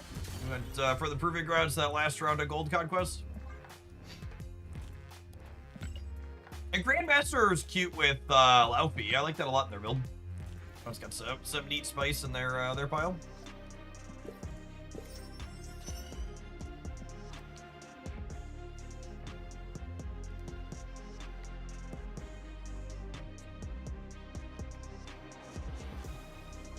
I really like this build. You know, we put together something really close to this deck when Punisher War Machine came out, because obviously, like, Daredevil stuff was really hype at the start of the season, and I really think it's a pretty natural fit. Like, the extra energy, one, your deck plays to the board early really nicely with Eitri, Martyr, and Starbrand all making it really easy for you to win your War Machine path.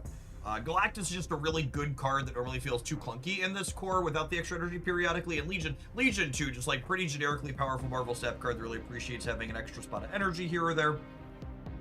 And yeah, feels really good and clean. Obviously, if you're someone with limited resources, I would not recommend you get Punisher War Machine to play this deck. Like, play a different, there's plenty of good Daredevil builds that like aren't playing this top end and him, and it's a little bit lower to the ground. But if you have him in your collection, you like the look of this, like, this is really solid.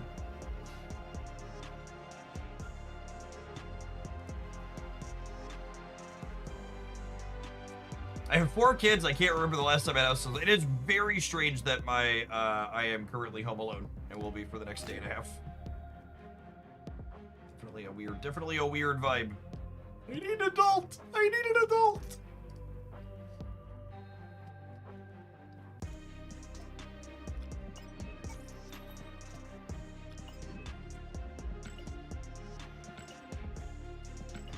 I'll have to just hang out with chat. That's the plan.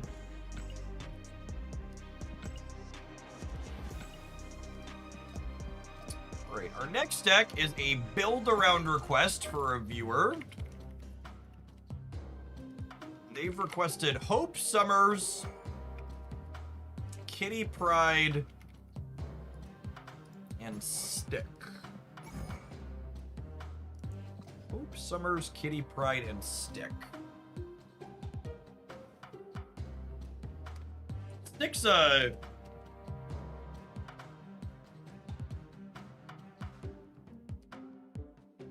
Is it Weekly Bobby? I was like, what's our Stick payoff is the first question. Obviously, Stick is good with Mother. That's obviously an easy in. How cope is Kitty Shuri? Pretty cope, I think. Wingbeat's good with Hope Summers. And then Wingbeat with Mommy especially leads us in the direction of, okay, I probably want a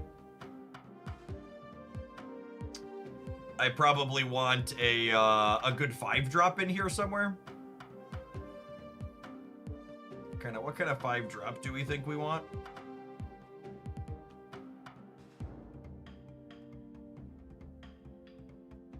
Who could that look like in terms of payoff?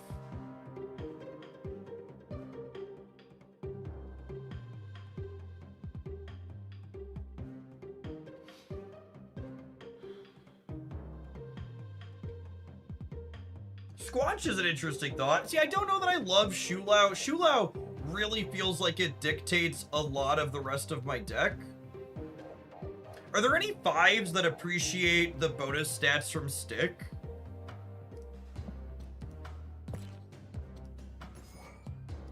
The black border looks so good. It's my favorite for sure. Panther's a cute thought. Panther likes Mommy's boost too. How big is Panther organically these days? 5 to start? So you wing beat plus Mommy Panther, and that's what, 3/9, 3/18 on its own?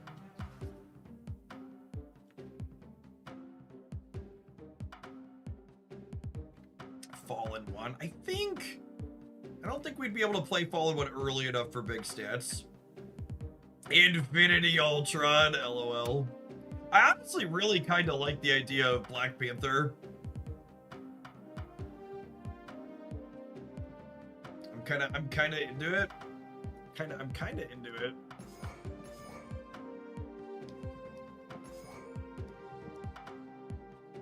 Big old fatty stat stick we can play on the last turn. Squanch might also be okay. Not necessarily stellar with Stick, but another big one. The kids are away. Let's go crazy. It's true. If we hit Squanch with even a singular cost reduction, suddenly she costs 3 when we play 2 cards. So I don't hate that. No explicit Stick synergy, but pretty good. And then this gives us Stick is kind of a payoff for Mother and Wingbeat as well. Not a cost discount on Wingbeat, but still extra points are appreciated. Probably some other lower cost stuff here to help get my hand empty and play multiple cards out in a turn. How do we feel about Crawler? Crawler could be okay. Grandmaster is fun, yeah. He's good with Mother and Stick, really. Could be cute with Panther on occasion too.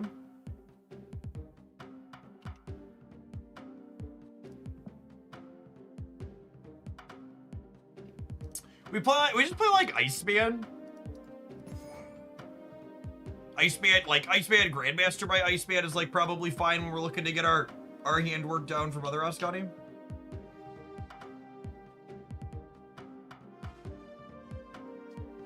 And then do we like round out a little bit of interactive cards from here probably?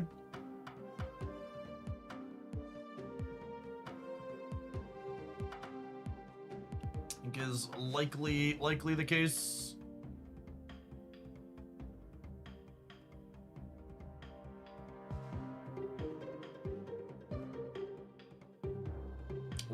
is necessary. I like that call out. I think getting rid of Limbo is pretty important right now. There's a lot of big combo decks. I think she absolutely counts as a tech card at the moment.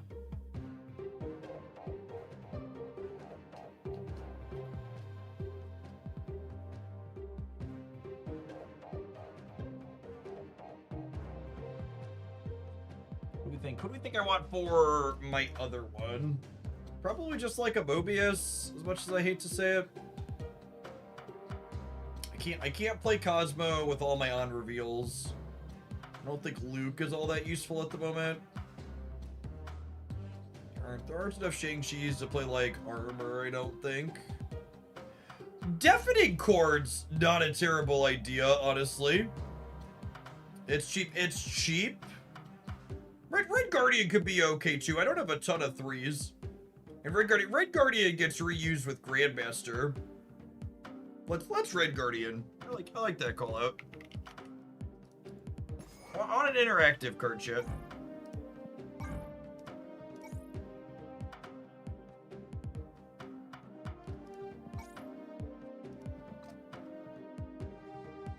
Let's start here. Quake. I really think Scarlet Witch is unfortunately a lot better than Quake at the moment. Howdy, Ant Lion Man.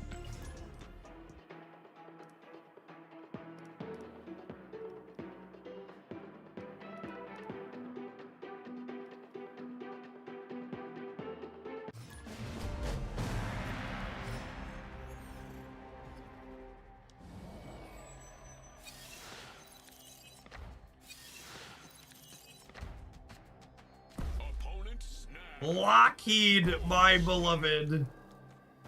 Sorry, I gotta cut the Cope train off when it pulls into the Lockheed station. They're gonna make Lockheed a 2-2 or a 2-3 at some point. Maybe we can cope with it then. But like, man, that card is really understated at the moment.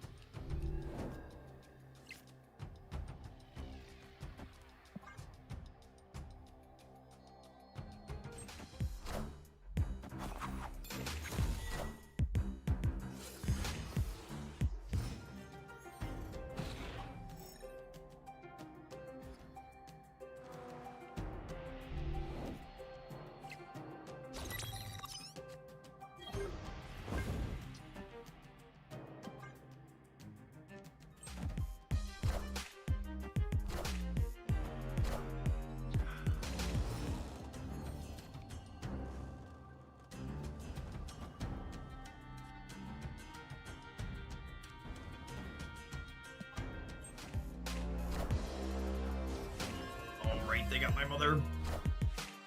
Mother, can you hear me? Do do do do do do do do. Do do do do do do do do do do do do.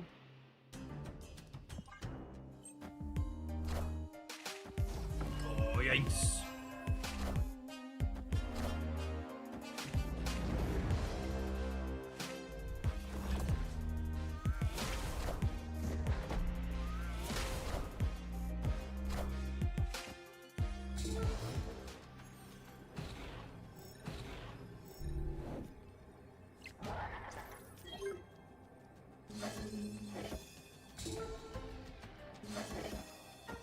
You?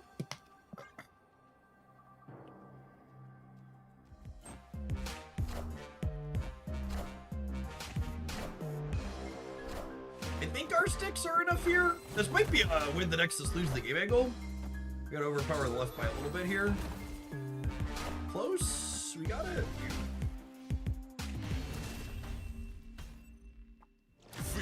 Stick into stick is nasty business.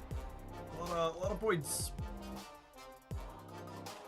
Our opponent, speaking of Lockheed, Gamer of Culture, with their bordered Lockheed avatar. Listen, chat, my opponent's Airship deck wasn't playing 6 tech cards, and they didn't sweat me 10-2, and they didn't take every turn on the timer. I really can't emphasize enough how much of my Airship annoyance in general is based on the fact that the people that seem to play Airship a lot seem to, 1, sweat 10-2, 2, always are playing it as tech slop. They're not just playing it to play weird, interesting, random cards. And 3, they run the timer down while they're sweating 10 to 2 constantly. Once or twice a season, I bring up in my second dinner feedback channels, hey, the timers probably could use some looking at. And they're always just like, the timers are fine, Jeff. And I really think they should get locked in the room with someone running the full timer down in Conquest for 12 hours. And then they can let me know if they think the timers are still fine.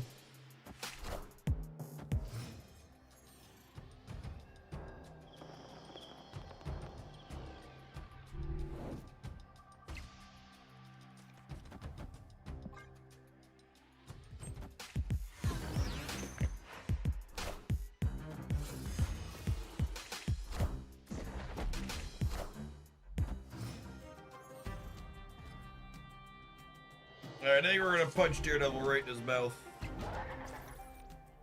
Try and cut him off at the pass here.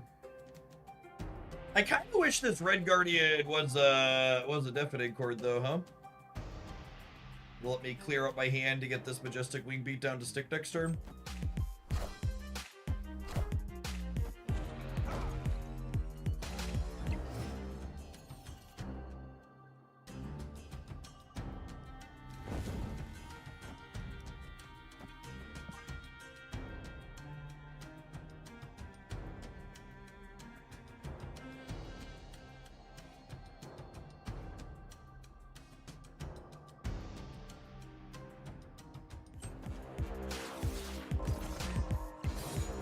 Mary, Mary, quite contrary.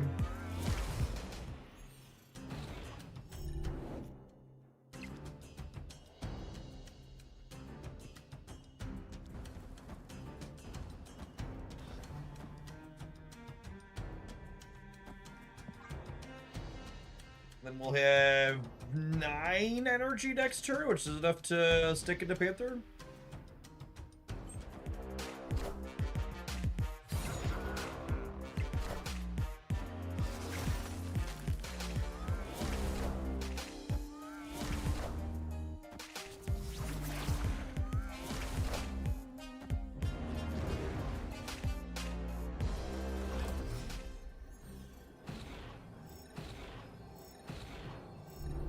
Okay, I mean, the Crimson Cosmos on the left blocks them out of being able to both scar there and use Technovirus on the Martyr, so this is honestly probably good, yeah?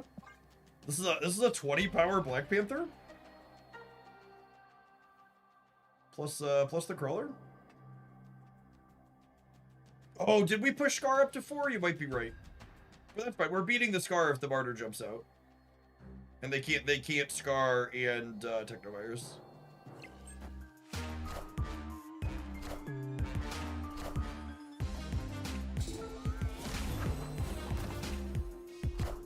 Metagame staple Black Panther taking it down. Meow. Victory. Beep, beep, beep, beep, beep.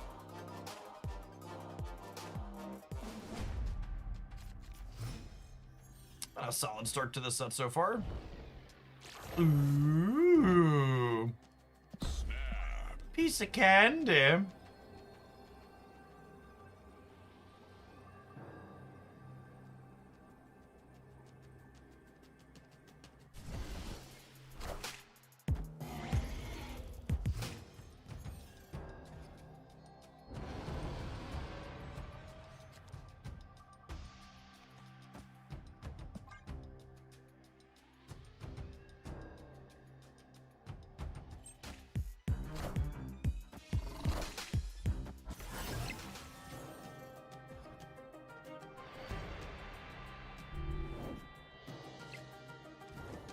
If they have Fisk, we've lost Madripoor.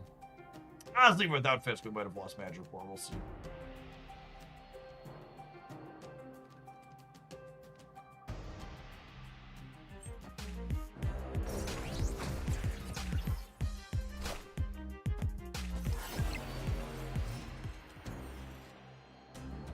And for reference, location resolve left to right, so Madripoor is going to go before Bifrost here.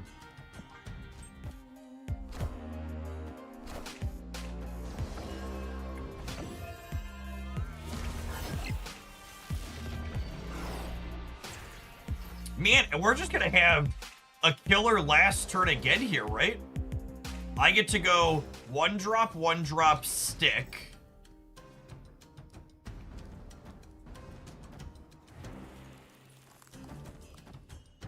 And then next turn, I have 8 energy and can go stick Panther.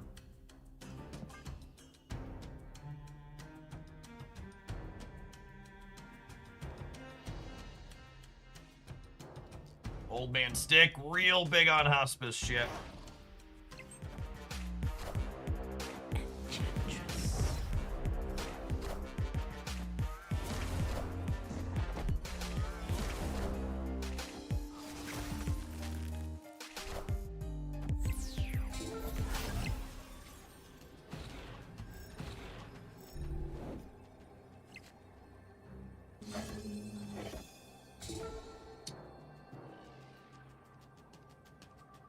It's like 21, yeah?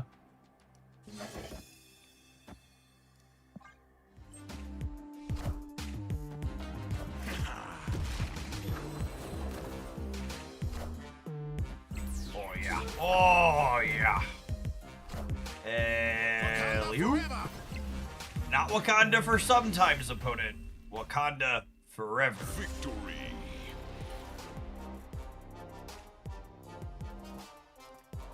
I'm so glad we scrolled through the possible options and arrived at Black Panther. What a kitty clinic so far.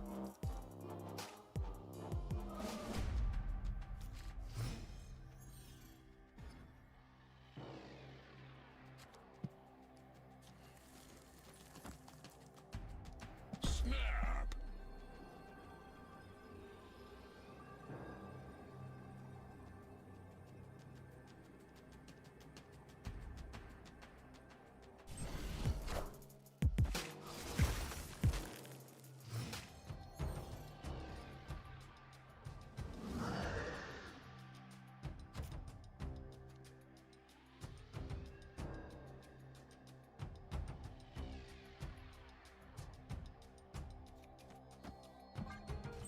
YOLO. Ah, hitting Fisk is sad. He doesn't care about cost changes.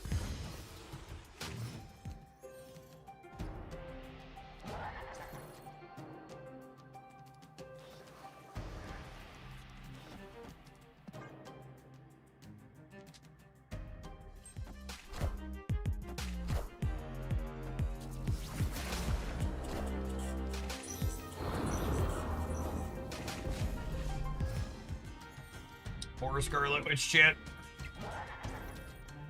She had so much to live for. Alright, ladies. One of you has to die.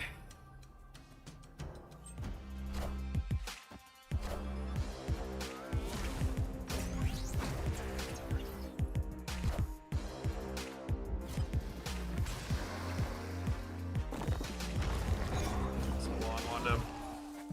So long. Thanks for all the fish.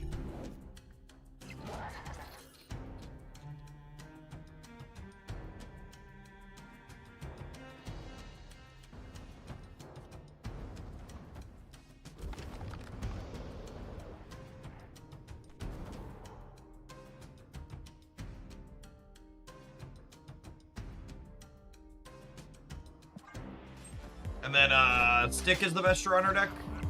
By a lot.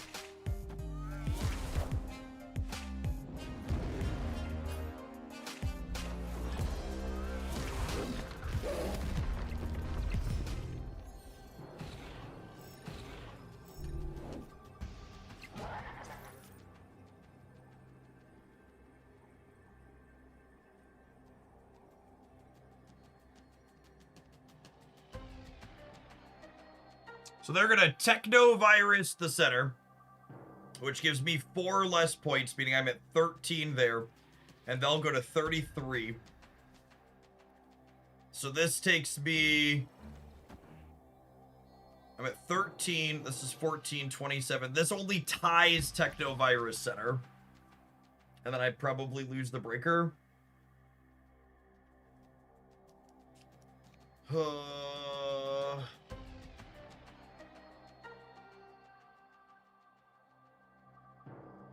I think it's play to beat, Scar on the left, put the rest of my points here.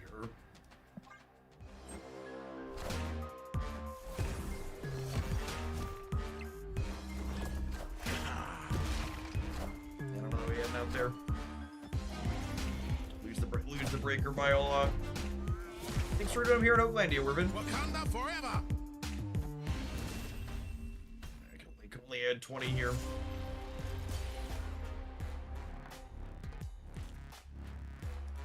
All right, buddy, you gotta do that 4 more times.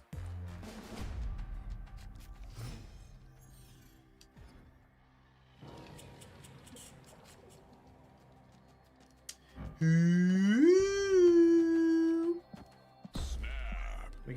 we get a copy of Majestic Wingbeat so we can mommy plus Wingbeat this Black Panther? Although I guess the ordering of it only be able to Wingbeat one of them.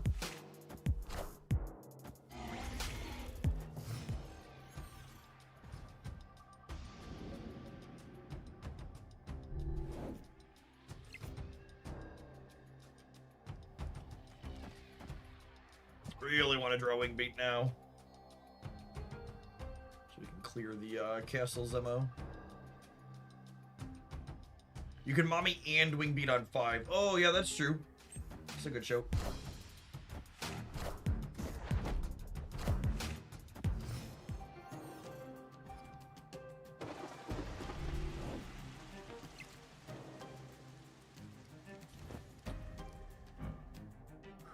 So hot. So hot.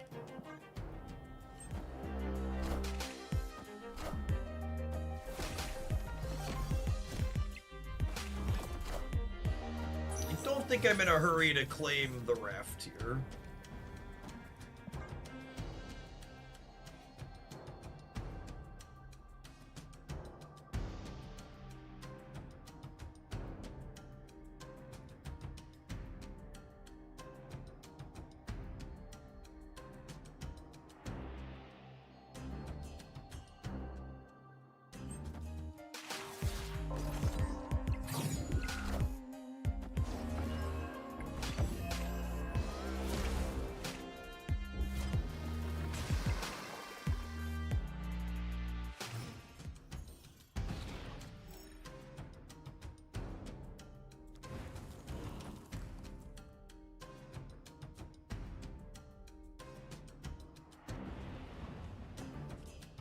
I think it's just this, yeah?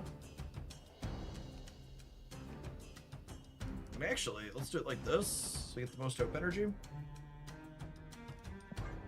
It gives away what I'm copying with what's her name, but I think that's fine.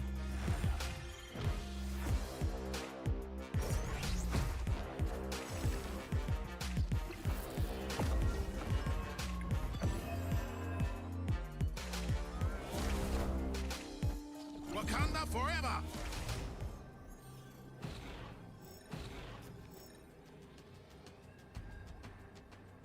This deck is just like, yet again, what a wonderful, fun example of all the deck building Marvel Snap has to offer.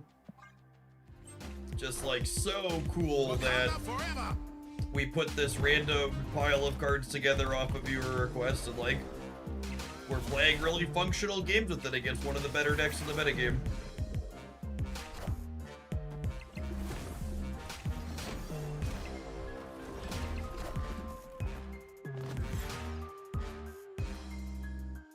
Well, Marvel Snap just, it really is truly one of the best deck building games of all time. Like it's just so great.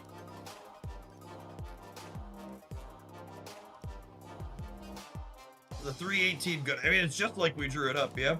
I will say, okay, so we need to take an ad roll, but I absolutely want to play some more with this because it's been sweet. I think I want to swap the Red Guardian.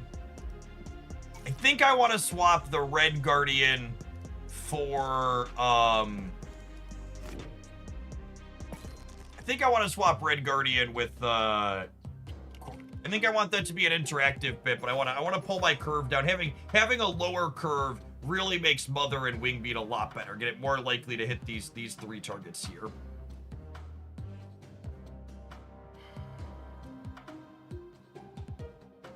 Am I happy with the rest of this? I kind of want another way to generate extra energy.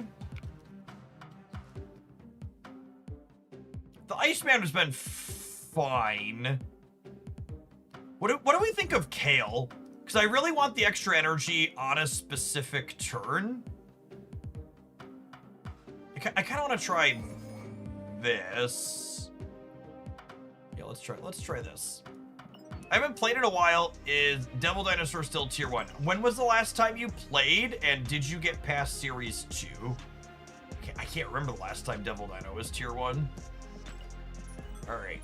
Epic. You know what is tier 1 though, chat? Whatever these adverts are trying to sell you, I'm sure. See you in 120 seconds. We're gonna play some more of this sweet kitty brew when we get back. You're watching all the YouTube side. Don't forget to hit the like button. Yeah, I was gonna say to the beta. Like, I think the only time I ever remember Dinosaur being tier 1 was when it wasn't a 5 drop, right? It was like a 3 drop and then a 4 drop. And people went straight to Galactus with the stick. That's because most people aren't very clever deck builders.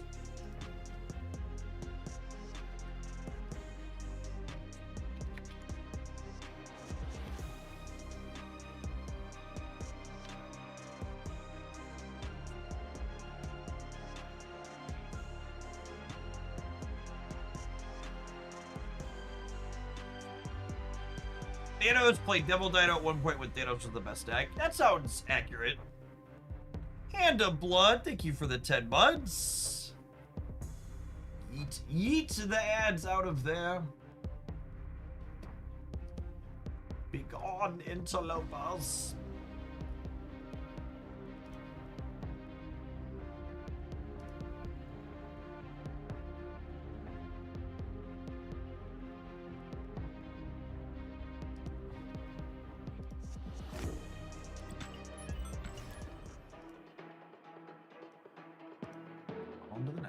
On to the next.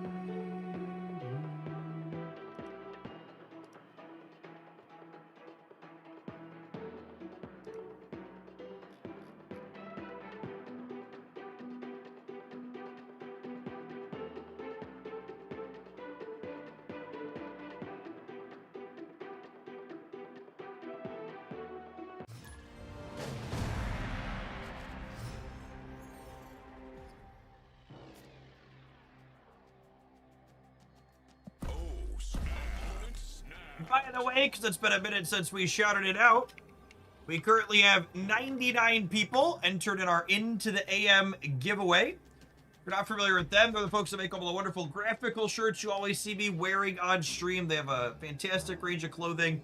I've got 8 $25 gift cards I'm giving away for free, 99. You just got to join the Discord, react to the post with the shield emoji in the reactions channel.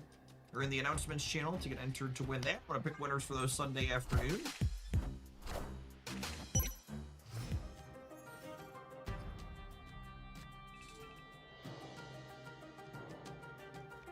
What do we think, gamers? Get rid of him? Get rid of him. Just USA, right? They ship internationally, but I would encourage you to check their website and make sure that shipping isn't prohibitive to wherever you're going to would be shipping it from, so.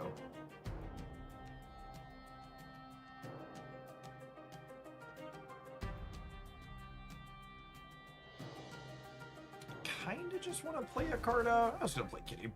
If I have the card I want to Mother or Wingbeat on my left hand already, so I don't have to play my cards too aggressively here, I don't think.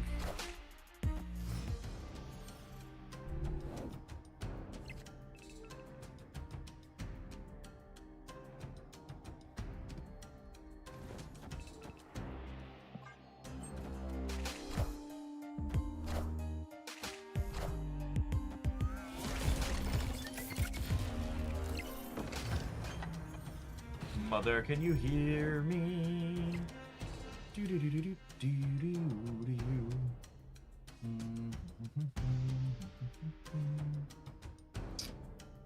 And this works with stick the way I want it to.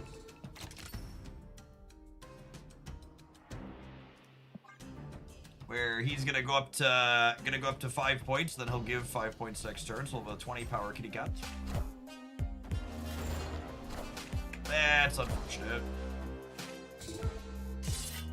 No extra NRG for us. Oh, their bot landing center is... Oh, the bot land center after the... What's it called? That's not bad.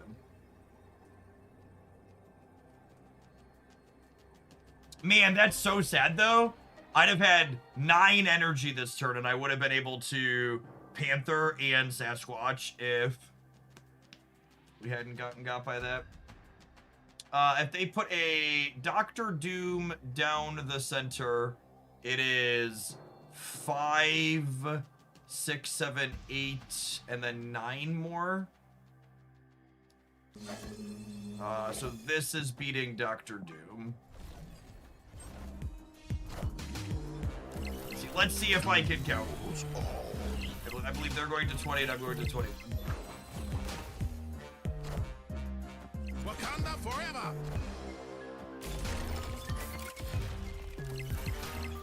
Excellent. When do you think they're gonna nerf math, chat? Do you think that'll be in this upcoming OTA, or maybe they'll let it ride for a little bit? Definitely feels like an unfair advantage.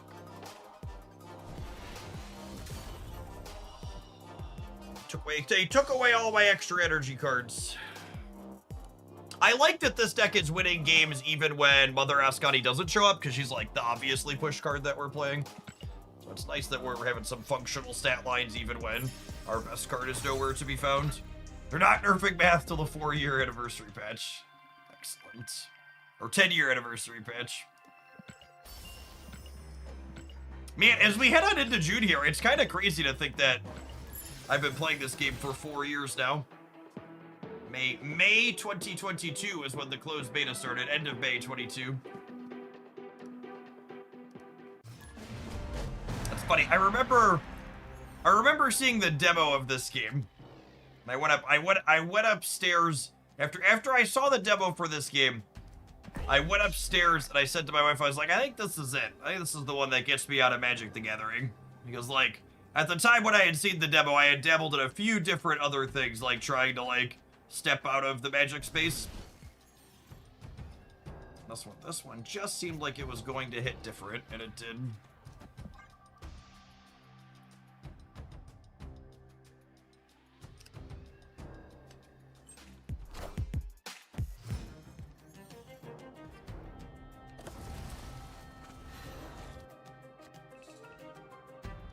Okay, we're cooking. You seen a copy of Mommy?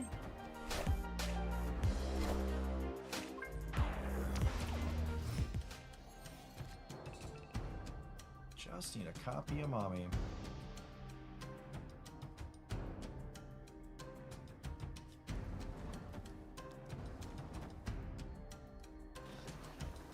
I feel about just like getting Scarlet Witch out of my hand. I'm kind of into it.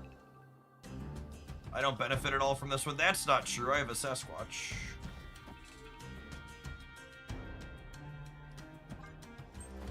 Hey, really? The kill shoot. Opponent snapped.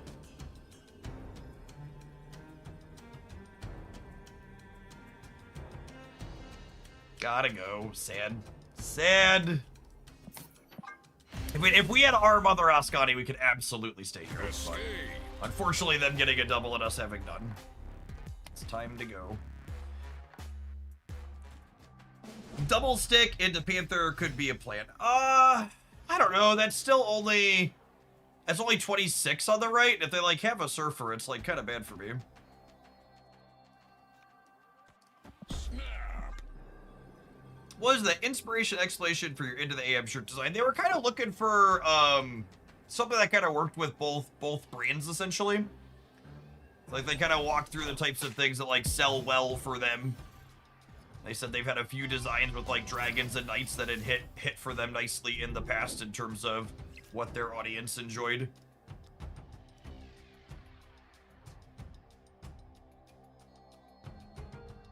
And I was like, knights! We can work with knights.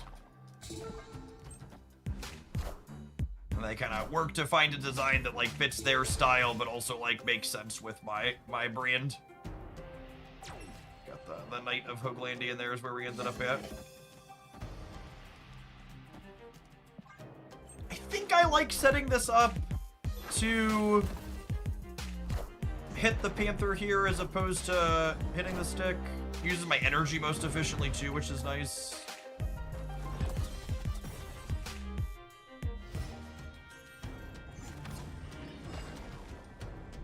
Mother, may I might have messed up by not... I might have messed up the, stick being in the center. I probably should have played him to a side.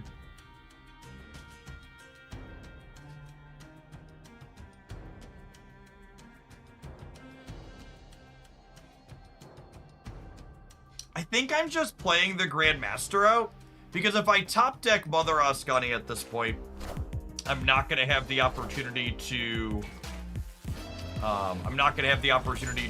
Grandmaster because I don't have any extra energy producers.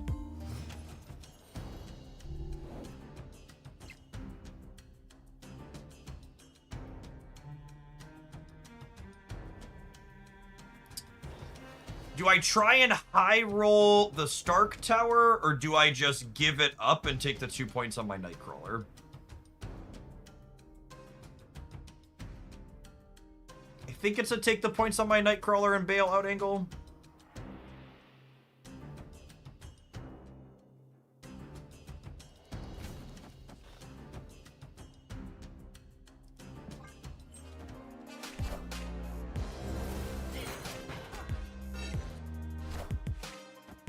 First 2 games were too good, Mother is shit. I mean, we've won plenty of games without her.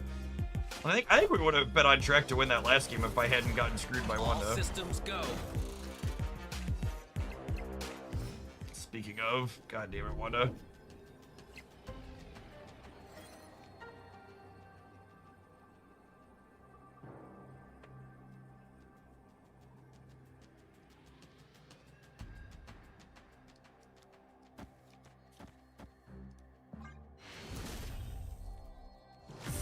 Wow, 4 cards in hand, Sarah, and just like no way to put points on the board, I guess.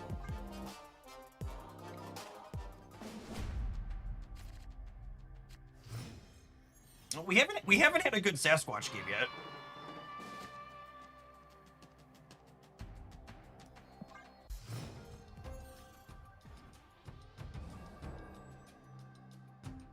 Glad I waited a step.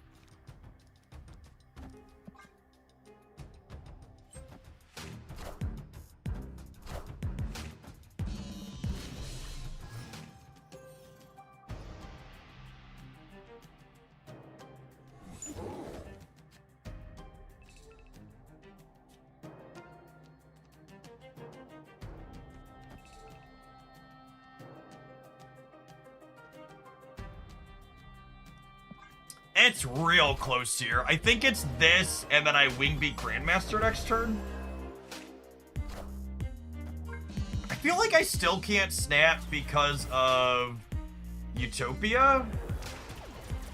But I don't know. I might just be going far enough over the top of them at this point that I can.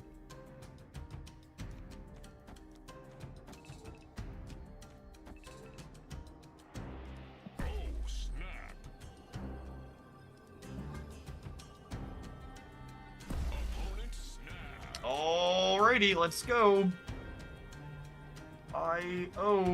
Let's go. I'm gonna get fucking Mobius, aren't I? There's so much of him. Oh, just those 2 deal. Just those 2.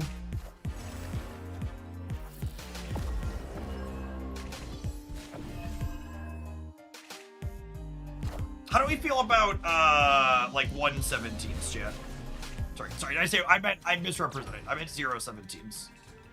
How do we feel about 0/17s?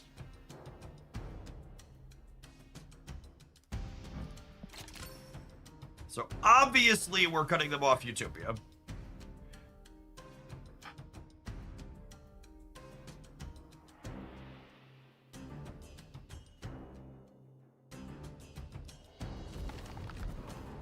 I think I need to just shove both of them on the right, yeah?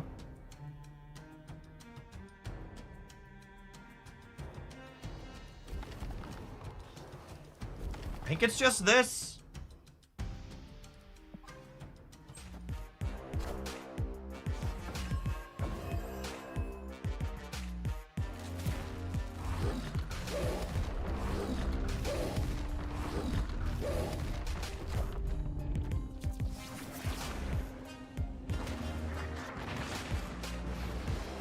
Wanda! You fucking monster, girl! Holy, she is on one for this set. That Sinister London in the first game? She is so violent. Good golly. This could be really good or really bad. She going did it this time for sure. Yeah, I guess our Viv Vision is triggered a few times here as well, right? 36 might not be enough on the right. Where how I split these squanches was relevant. Yeah, I might not be big enough here.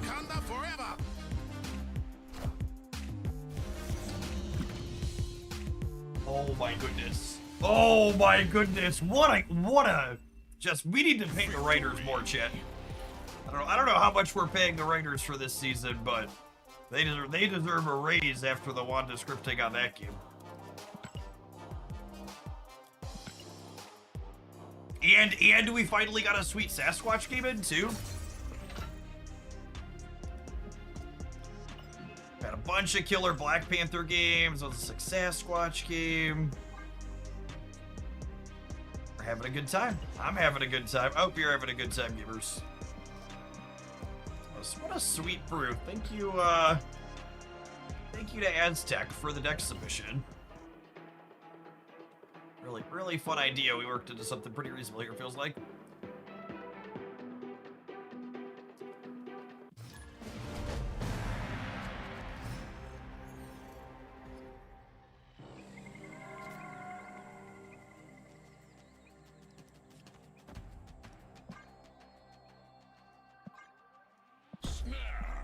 I'll push the button. I've got Black Panther on the left side of my hand. Can't stop, won't stop. Believing. Hold on to that feeling. Do, do, do, do, do, do.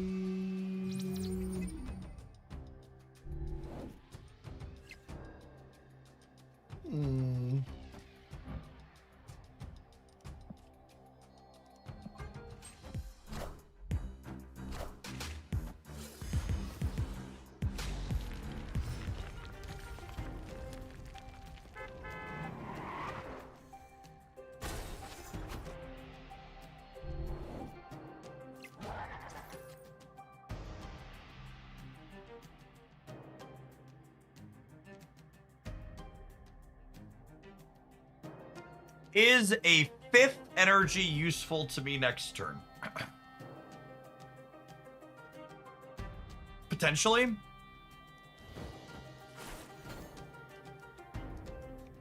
Can I get above 12 points of power in the center on turn 4? I can if I Chimmy her Changa. Yeah, I think I want to Chimmy her Changa. To Icy, thank you for the biddies. It's very generous of you.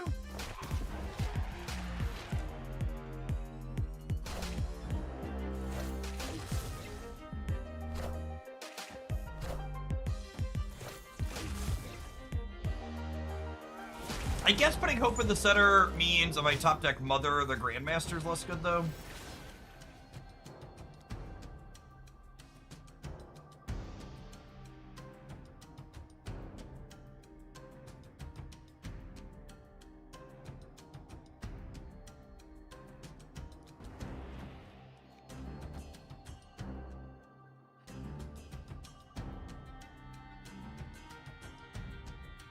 Do I spew the Grandmaster to get the Celestial Circuit? I think so.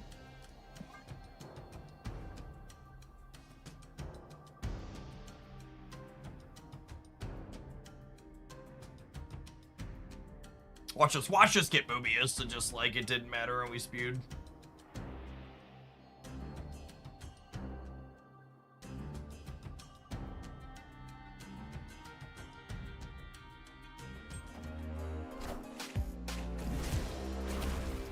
because they have 2 demons in their hand at a minimum. They could have more with the Shadow Lancer. Oh.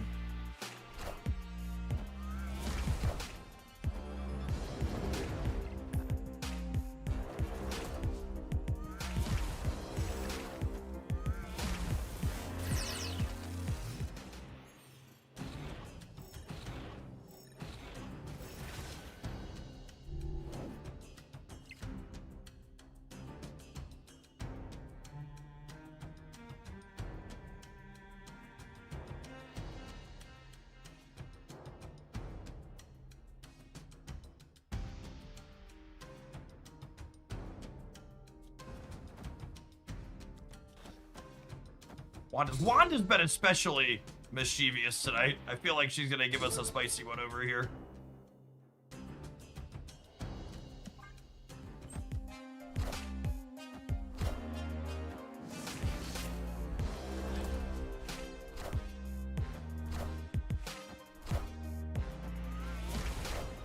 Did they just polymorph their 8-power thing? Well, I wasn't wrong when I said Wanda's been feeling spicy tonight.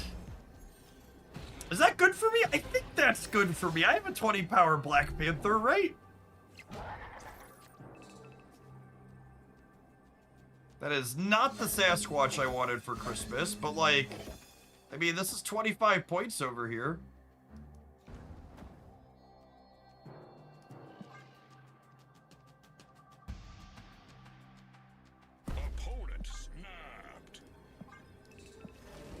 They could remove it with Merlin. They could. They could. That's true. They would never. They would never. They would never, never, ever. Never, ever would they get rid of my Nexus with Merlin.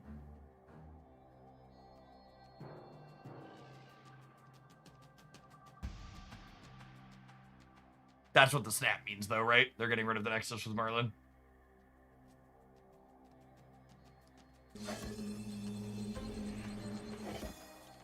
This split means I win this after they get rid of it, and then I win the left. Let's see if I'm leveling myself. They still haven't locked in. Good lord. The snap could just be I have big numbers. That is accurate.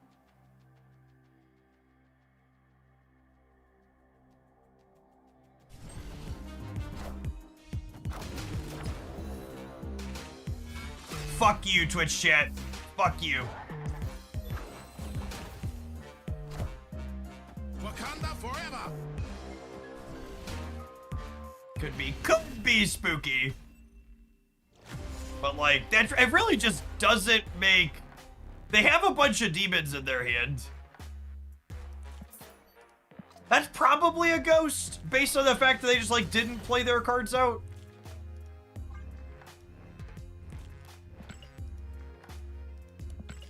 Yeah. Yeah, usually I'm not, but like not playing out the other demons that you have after that snap there. That feels like a I'm watching, I'm snapping to beat your play, you changed your play, oh shit, I need to change mine really quick, I'm running out of time. That's what that felt like. That's what it felt like. I'm snapping and I'm beating you, playing to the Nexus, and oh, I gotta shuffle and I'm out of timer.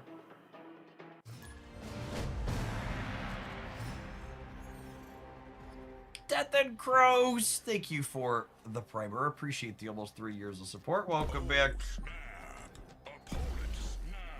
That's fine. We can't let a little spooky ghost keep us down, champ. I'm still having a good time with this one. It's been a really, really fun set so far. I gotta go make their Reddit post that they beat the streamer.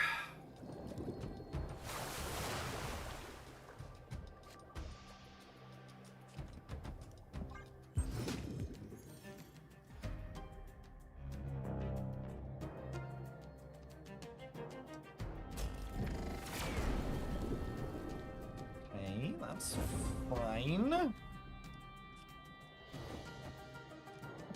Assuredly, World Forge gets rid of the Avengers compound before turn 5, yeah?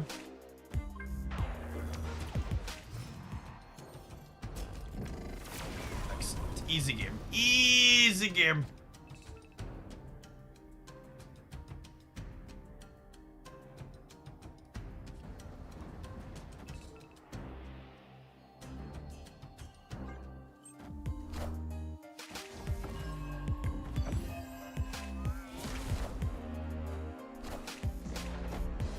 They're also a Hope Summers enjoyer.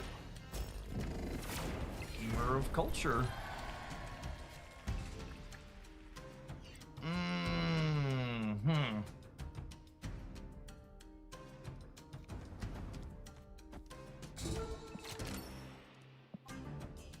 Well, this is excellent.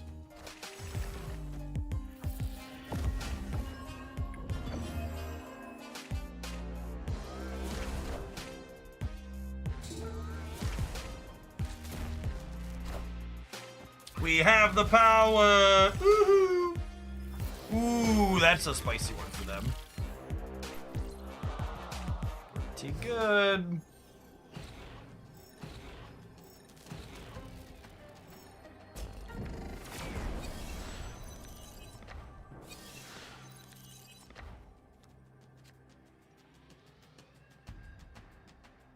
They have my 4/7 kitty cats. And they'll meow, meow, meow, and they'll meow, meow, meow. They don't have extra energy though, right?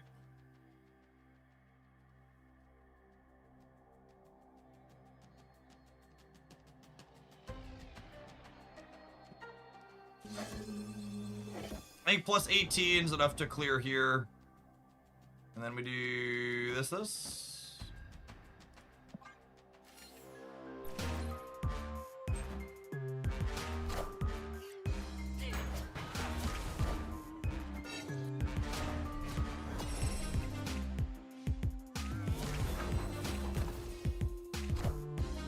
Wakanda forever. Kitty. Meow. Meow.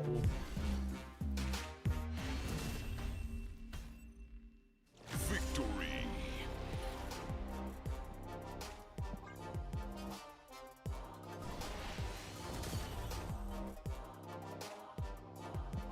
Okay, we need to take an ad break, but I think we're gonna give this one a triple set. It's been a while since Kitty Pryde is just one of my all-time favorite pet cards. I'm super looking forward to Jeff the baby dolphin playing with her next season, and this has been a hoot and a holler in the meantime, in between time. We'll see you in 120 seconds, gamers. We're gonna jam one more session with this one, and then we'll kick along to playing something else, like we always change it up here. Thanks for hanging out here on a Friday night. Don't go anywhere.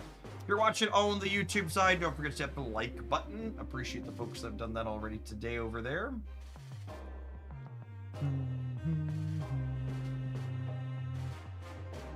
Hey, Ant-Man, thank you for the 39 months. Good to have you around.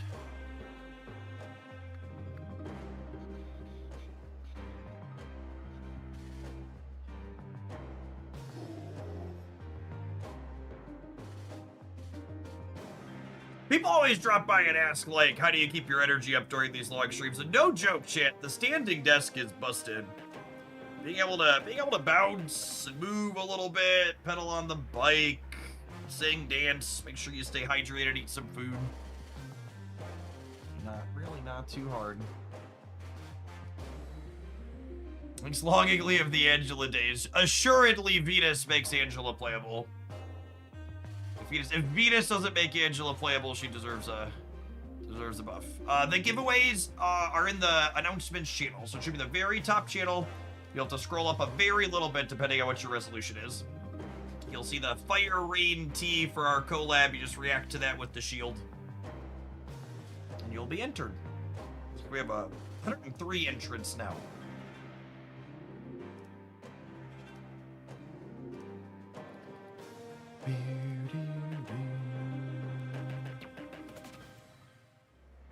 Two, 3 Angela with +2 has to be good enough, right? Well, it's really the game to redraw Venus, right? Yeah, I mean, we nerfed Angela out of +2.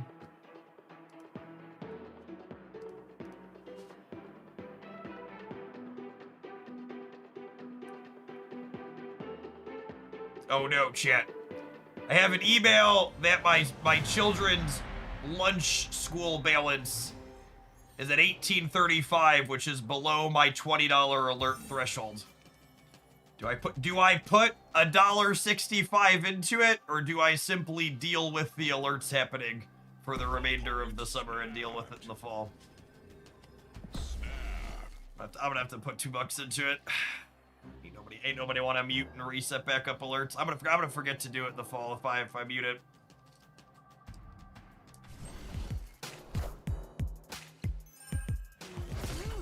It's economic warfare. I think we'll give them the temporary $2 load.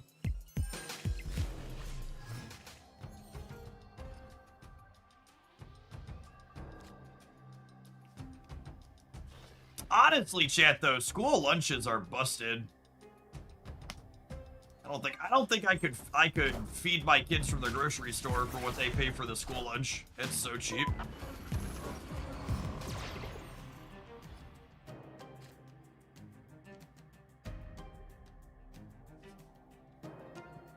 Anner! Hope life's treating you all right. Good evening.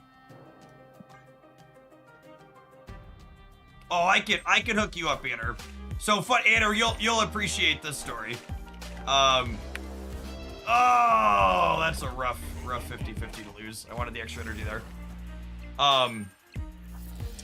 Twitch implemented a 1,000 moderators per channel limit. And over the years, we're now more than that, so.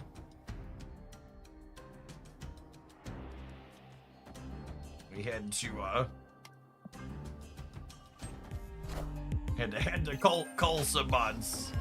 We have all the locations in Marvel Staff. These are 3 of them for sure.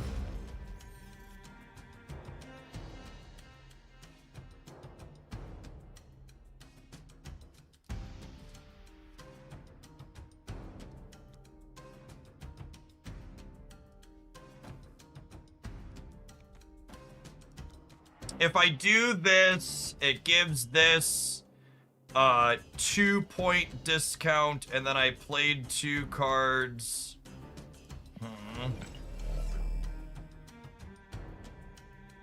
Yeah, I should wing beat first, but it kind of doesn't matter, right? Because of the Crimson Cosmos.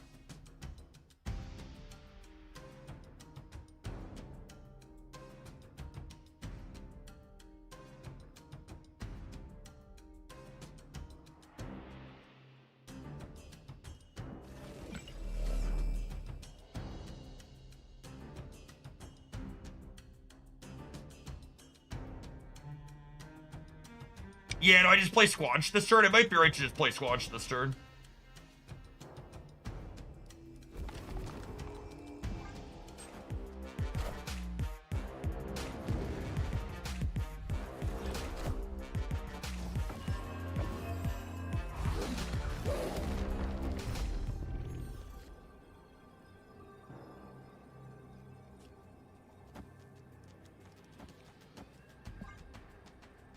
I'm just hoping, like, whatever they mothered, they can't play into Crimson Cosmos here.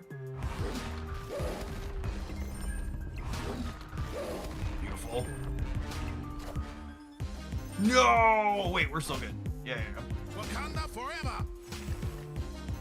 Yes, well, you know, someone else mentioned earlier, we were talking about bad locations and bad beats, and it's like, you know, this is a really good example of that kind. Oh, wait, we lost? No! Oh, I would have won with Nightcrawler on the right. No.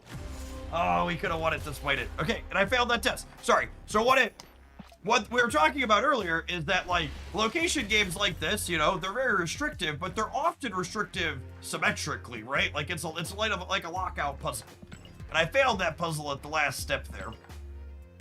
It was neat. I could have accounted for what they did there, and I did not. We deserved to lose. 8 cards in a match, absolutely. All my favorite decks play 8 cards in a match, chat, and I'm enjoying this one a lot. Is Venus an additional effect, or is she a lord? I don't understand what you're asking, Sean.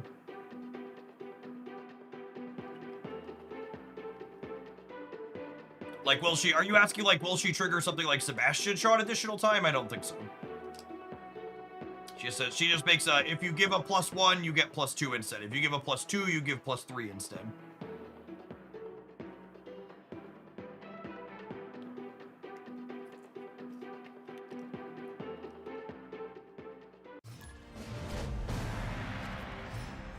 Yeah, she's not an ongoing like Jack Flag is a good distinction. Oh, snap. Opponent snapped.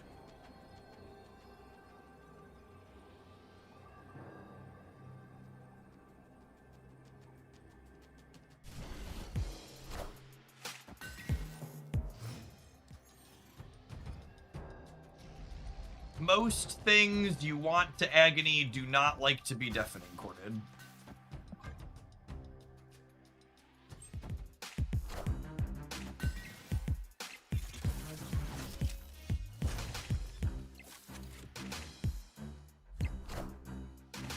Will Quicksand stop Airship from getting extra energy entirely? No, just the first turn. Quicksand stops your opponent from getting additional energy for exactly one turn.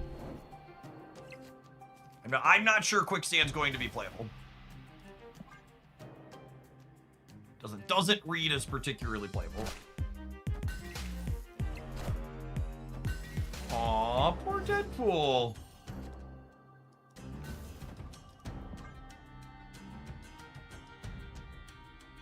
Quicksand has a good stat line. Quicksand has an okay stat line. 2-4 is not good. It's like not it's not terrible.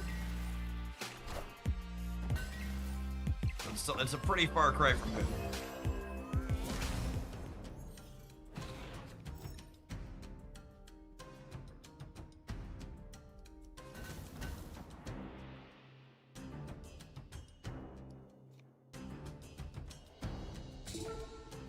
Our endgame sequencing here is getting a little sticky, but I think we can navigate it.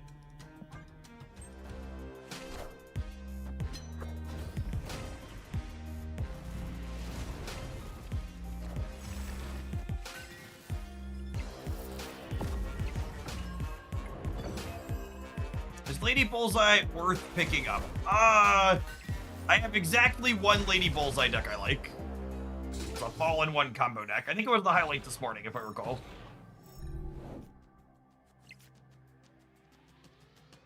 Hey, chat.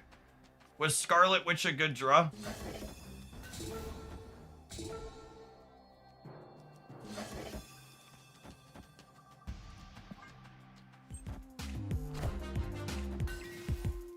I really can't emphasize enough that having a way to rug tug limbo feels important in these small ball decks right now. Small ball. Our sticks are about to be very large.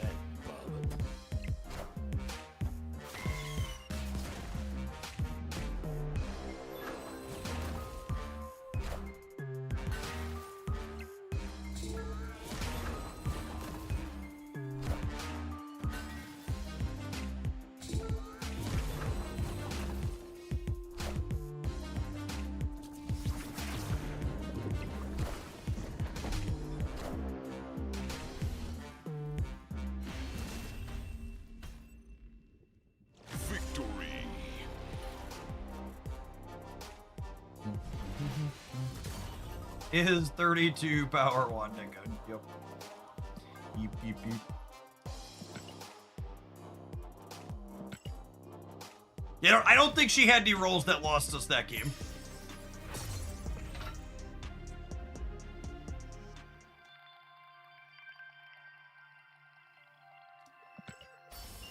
Okay, I know I said we were going to do a whole other set with this deck, but I'm a pretty big proponent of end on a high note, and I think that's a pretty high note. I don't know what our overall record was, but that was just really fun and clean. I really like where we ended up at. The couple of small changes, the extra energy from Jennifer Kale felt good consistently. I like Deafening Chord's efficiency over Red Guardian. Scarlet Witch was definitely super important throughout those matches, like we saw in that last game. And this mix of payoffs at the top was really clean for both Mother Ascani and Deafening Chord, and then Stick being a payoff into Panther was so stellar in so many points. Like the number of 20 power Black Panthers that we slammed down into play for game-winning spots where the opponent just like was not ready for us to be able to put an infinite-sized thing into play, and we just like kerplunked it down. Felt really good. Really neat mix of old stuff and new things that haven't seen play for a little bit.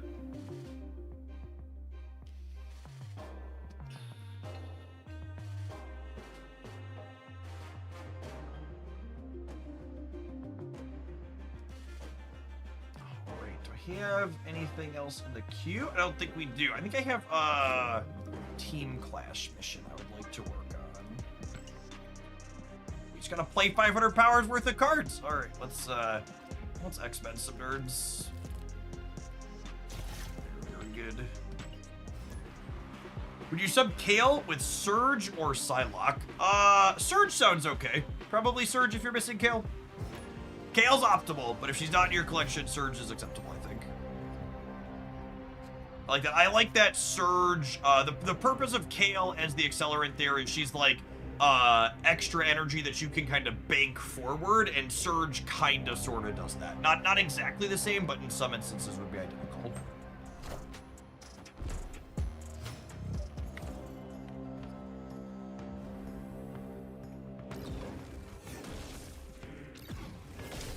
Oh, they took Milady, chat.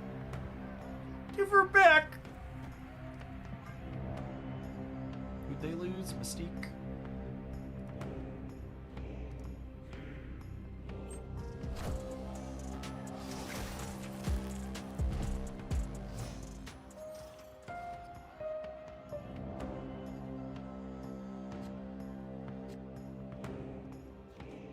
Well, that's excellent. We'll get Lady Bullseye back from here, and then we'll close with her and Bar Sinister. The Bounce Guardian deck has made my last 4 opponents retreat. Thanks for the recommendation. Glad you're having fun with it, Irby Face. Yeah, I like that. I like that one a lot, personally.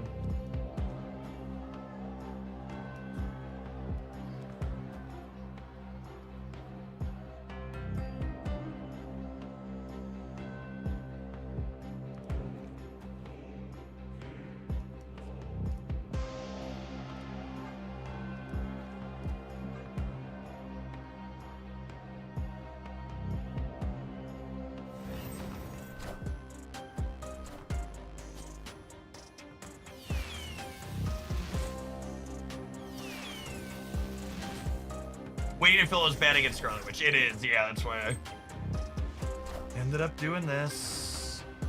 They might be Storm into Witch on the right, though. It should be bad for us. Yeah. Okay, so now I need to top deck Mother.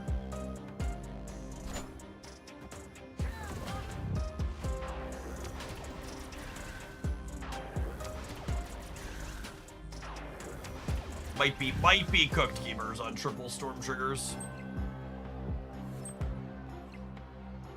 Even if we find Mummy.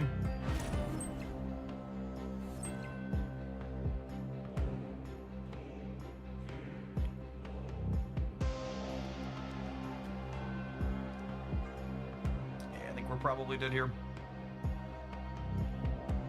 Yep, Maverick, we're absolutely cooked.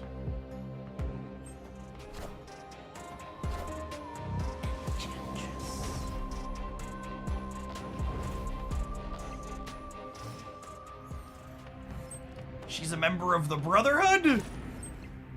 Rip.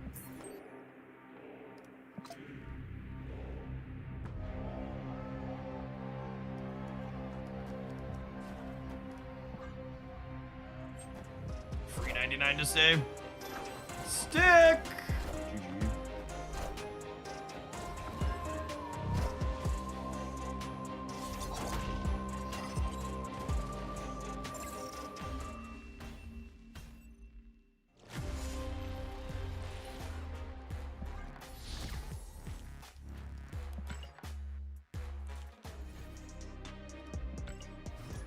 $79 more power worth of stuff.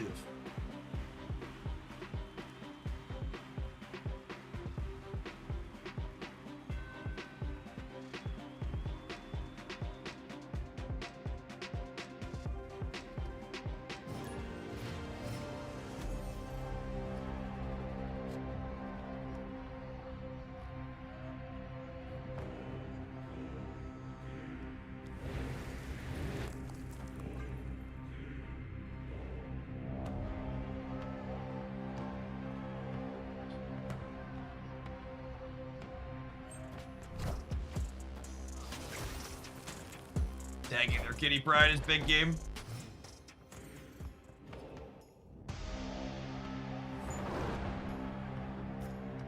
Woo! as is getting my extra energy on turn 3.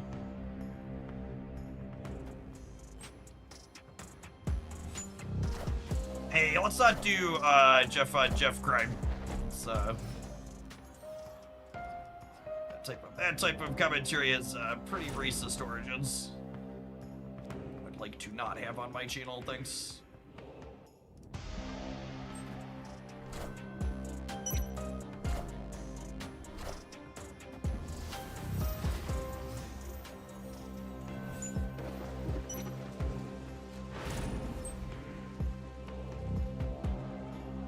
Oh, Ascani's son is an X-Men. I guess that makes sense, because Mother Ascani's an X-Men, and that's her son.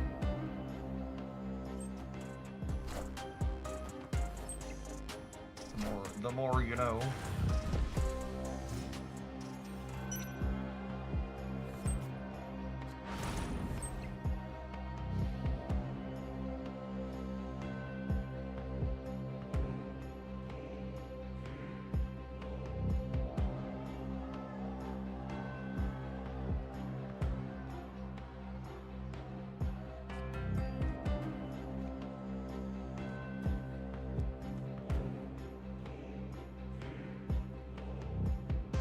You know, I don't think I've copied Cyclops in this deck before, but that seems pretty good still, yeah? He's gonna be worth a lot of points.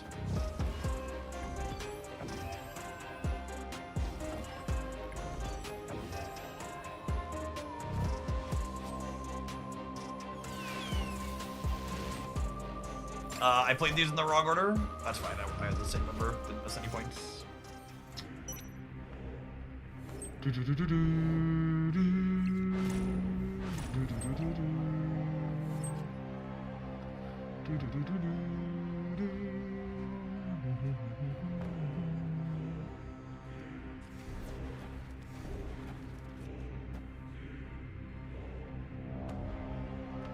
M'lady? M'lady? M'lady, come, m'lady. You're my honey pie, sugar, baby. Poor Cyclops. Getting got by Ascani's son. That's fine, we still got him.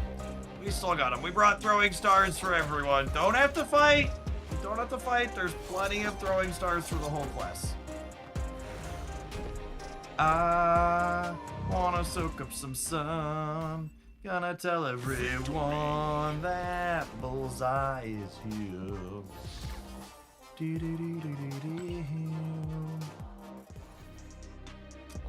11 more points of power. I think we can do that. I think we can do that.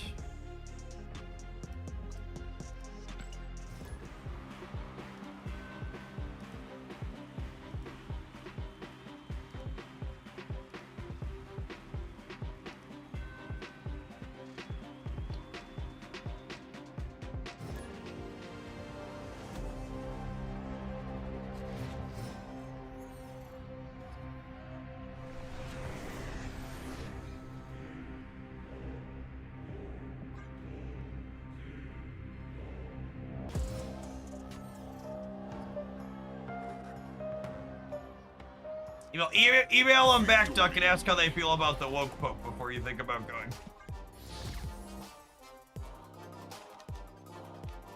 Or just don't, you know, one of the two.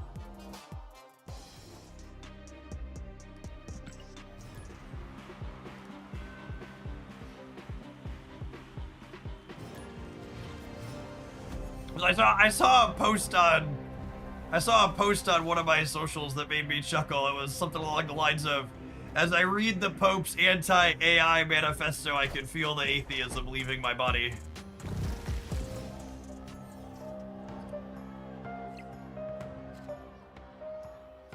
I was like, I don't know that I'm quite there, but I get the feel of it.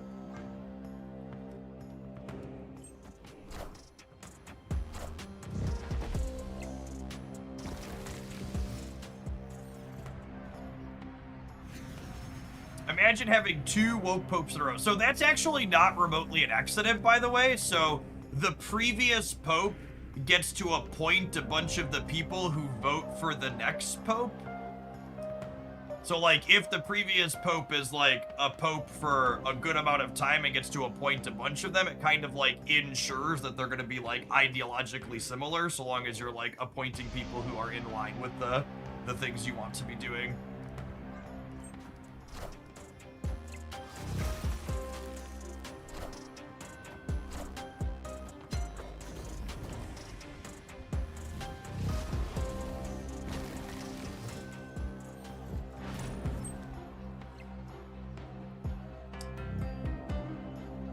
Trickle-down Popenomics works.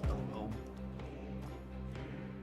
This one's not woke, the previous one was. I don't know, was kind of into the whole appointed an archbishop to West Virginia that arrived there as an undocumented immigrant in a trunk of a car. It's not exactly subtle.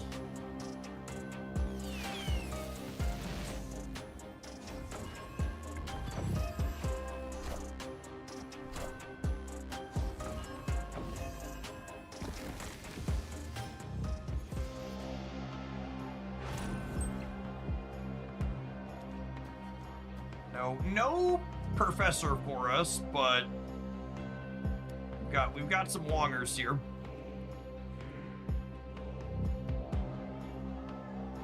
It's trickle down Popenomics. Yep.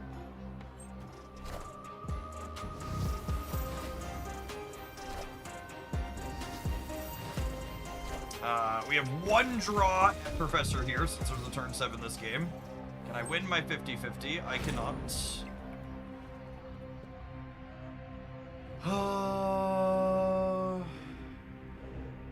I just want to maximize my unspent energy for next turn, so I think I'm just doing this. Then we hope that Lady Bullseye Trips gets us across the finish line.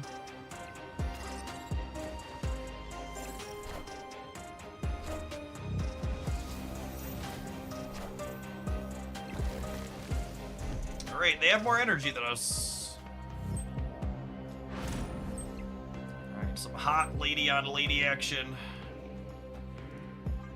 We're giving every single one of their Marvel Snap cards -6. The problem is they might be doing the same to us. They have 15 energy.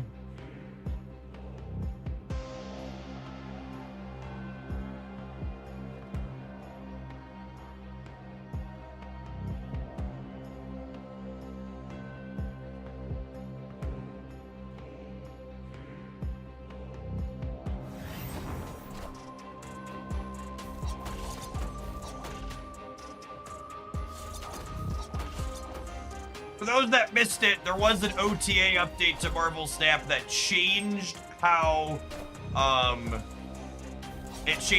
double Wongs work. Each Wong is only one additional use now. So, the Lady Bullseye on the 2 Wongs is only 3 instances of her ability, not 4, like it would have been once upon a time. Victory. In my day, I would have gotten 4 sets of Lady Bullseye triggers.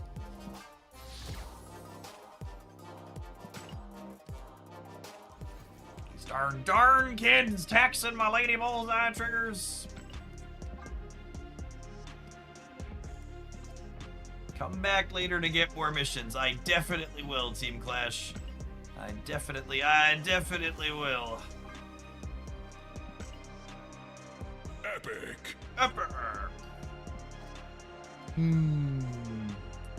Some more Daredevil. We cleared our weekend missions, but it's a pretty fun card. Just showcase some things folks can use. I haven't played this build since the start of this season. I think we'll jump on in with this after the old round of adverts. All right, BRB gamers. Run and fill my water.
Did they explain why we weren't allowed to have fun? What was I gonna say? I would bet the reason for the change to the doubling was related to the Joe Casta and Invisible Woman stuff, the way she scaled up with end of turn cards. I also think, for the record, it's a net positive change that they trigger an additional time instead of doubling. It makes calculating how many times your opponent's effects and your own are going to trigger a lot cleaner and easier, which makes for more tactical counting in key spots. As opposed to the, I don't know, there's a bunch of doubles, throw the noodles at the wall and it'll figure it out. I think it's absolutely for the best that they made that change generically.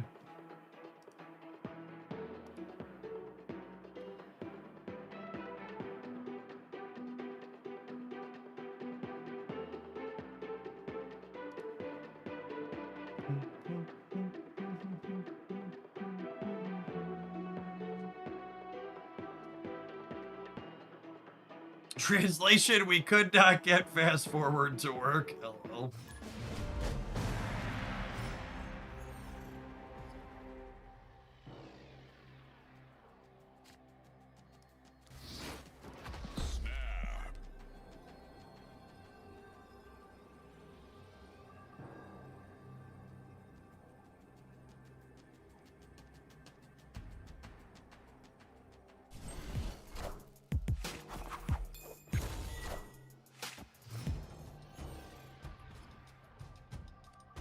Whoa. Here every day.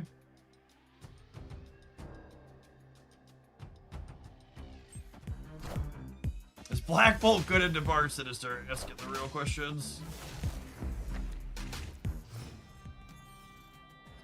Chad, I think they took my demons. That's... Oh, Avengers Compound. Means we can't do this here, though. Which is sad.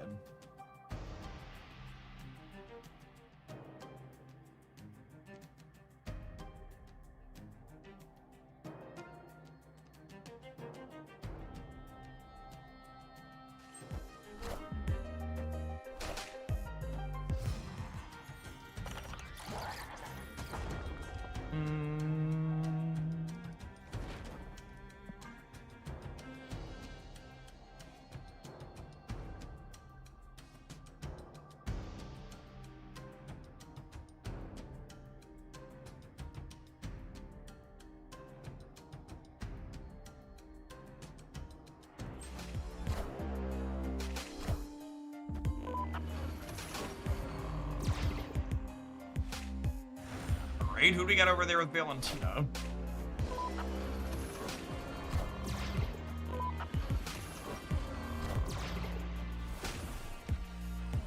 Oh, that's spicy. So it gives them a good range of selection there, and then also leaves them some flexibility.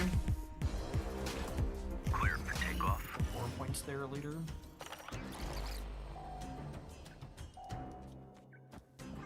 Taking a card out of their hand here, probably not particularly meaningful, but we'll do it anyways to discount our stature.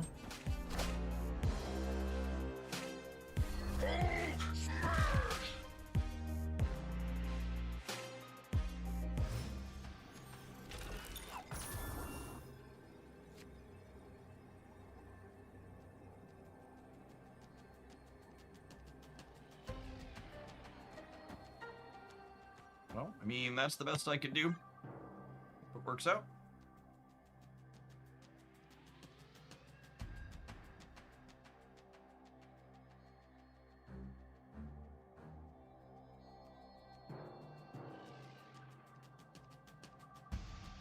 Survey says... Ooh, they didn't play for the right. We did fill Martyr on the right, at least. That is true. Behold my mighty hand. It's pretty funny. Victory.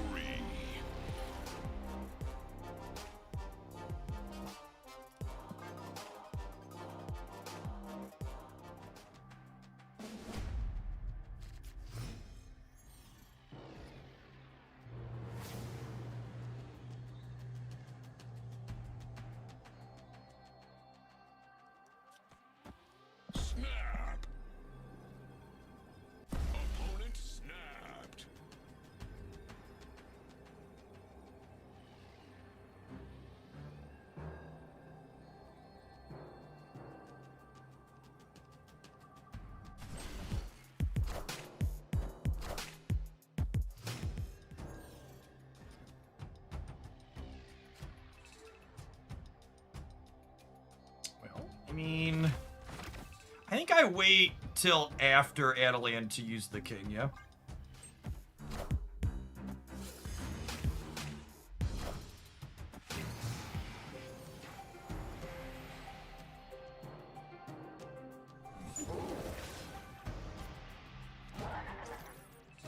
It's a nice pull. Right to turn 2 cards into 3 here is pretty good.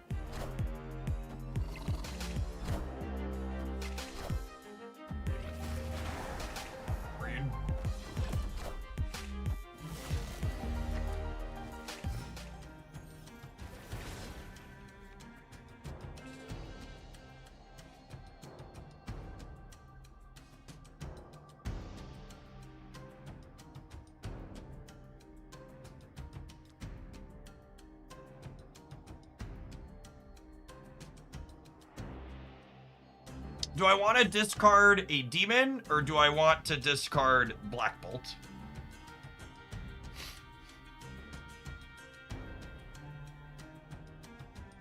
I think I like discarding Black Bolt. Black Bolt's disruption is unlikely to matter against the deck playing Merlin, I think.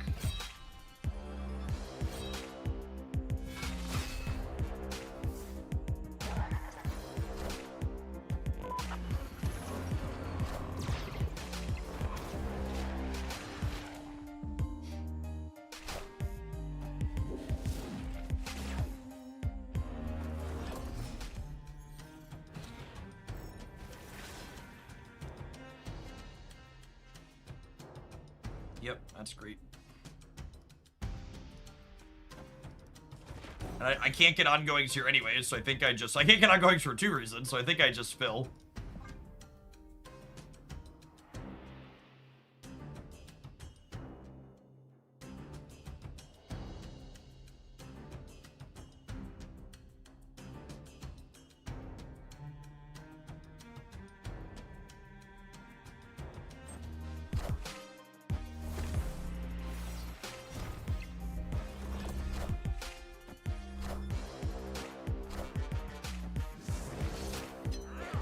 And then we're kind of just hoping to, like, draw a couple of demons here, right? And go, like, demon, techno on the right.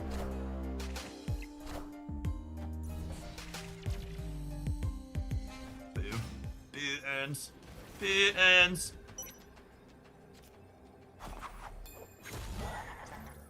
Yeah, that's good enough. So give me 19, 21 or 23 over here. Which beats stacking, discarding his thing. Gives us 3 more in the center.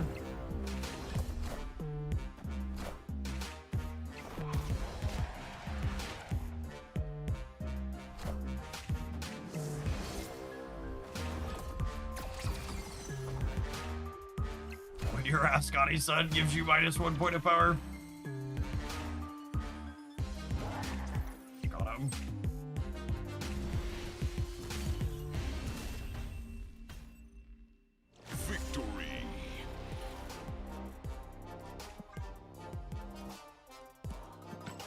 Shadowlands Daredevil really feels like a pretty perfect season pass card. It's like a playable power level, but it's not overbearing. It created a new range of decks. It has a very unique play pattern. I guess I don't frequent a ton of social media places like Reddit, but anybody that does, have you found negativity around Shadowlands Daredevil? I feel like it's the most playable season pass card we've had in a while, where I haven't heard people being like, please nerf it. Like, it's like good enough that people have been like asking the question, do you think they'll nerf it? Because obviously people ask that about every playable card. People are mostly complaining about Mother. Yeah, that's fair. Ascani's is definitely the most individually powerful thing going on right now. Doubling stuff up is good, who'da thunk?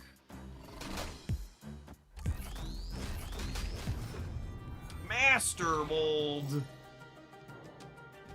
Excuse me? Excuse me?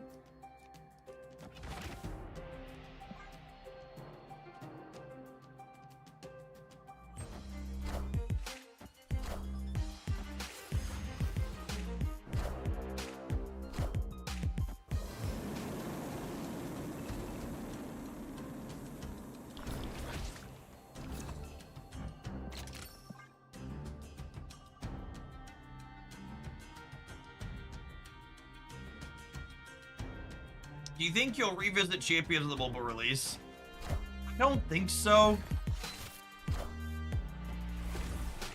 A better platform would alleviate some of the clunkiness of the interfaces, but really I don't think they're going to solve any of the problems that the application has that I have with it.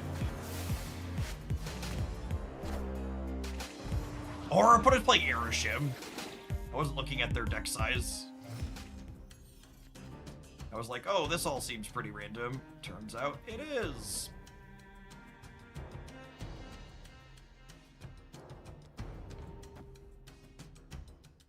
Big deck energy, yep. Player has a 13-pointer over here.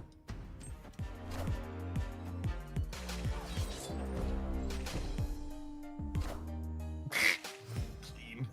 Clean.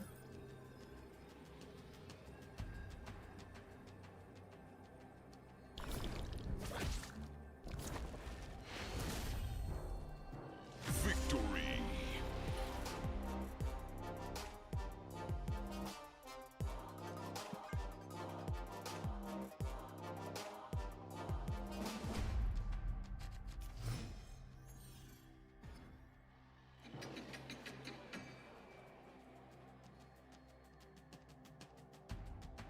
Opponent snapped. Oh, snap.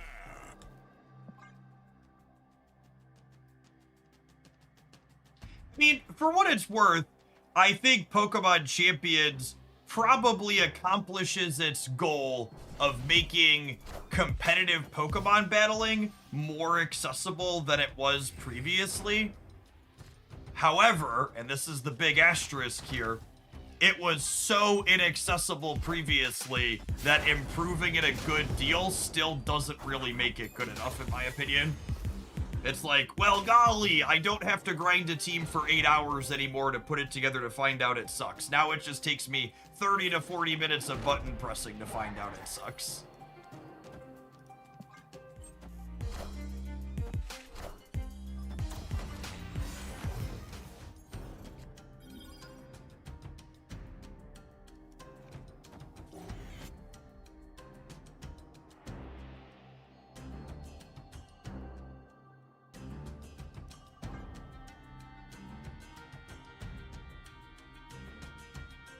For card gamers at home, I think the best way I could describe Pokemon Champions to you and their kind of clunky interfaces. Imagine you know everything you want to put into a deck. And instead of just like clicking through your decks in your deck editor, it takes you literally, again, not exaggerating, 35 to 40 minutes of engaging with the interfaces in order to get the things you actually want put together.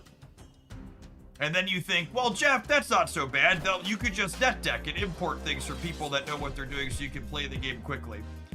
The unique codes for their game to let you import decks from other people aren't unique codes. They're hashed on each individual player's account. And when that player stops sharing that code from the account, you can no longer import the team that that code is associated with.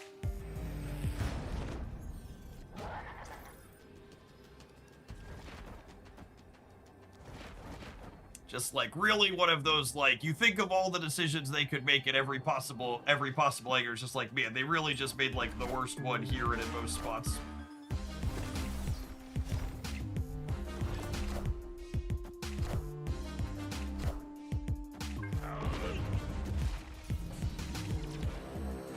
Yeah, I don't think having traditional rental teams would have solved every problem I had with the game, but it would have gone a long way to solving a few of them.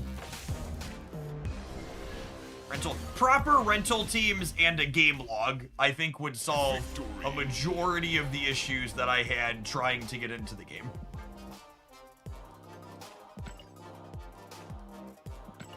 Not all of them, but enough that I would, like, probably still be interested in it.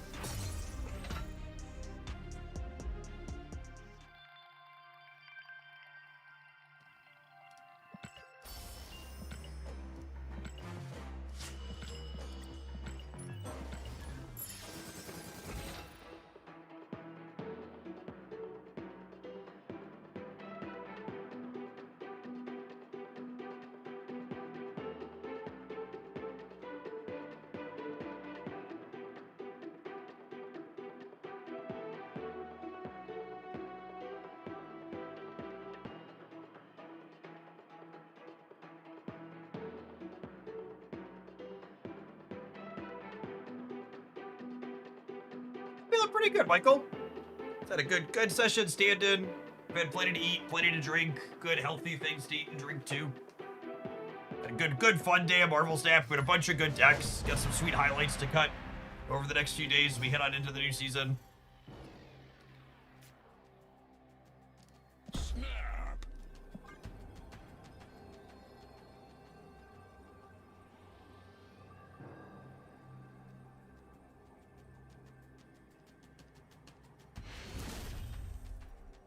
Victory.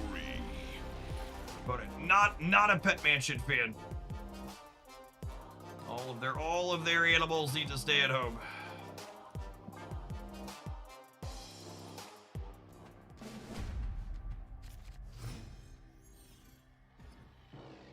There's no money to be made in Champions, it looks like, as it's structured right now. So that's actually one of the other problems I kind of have with Champions.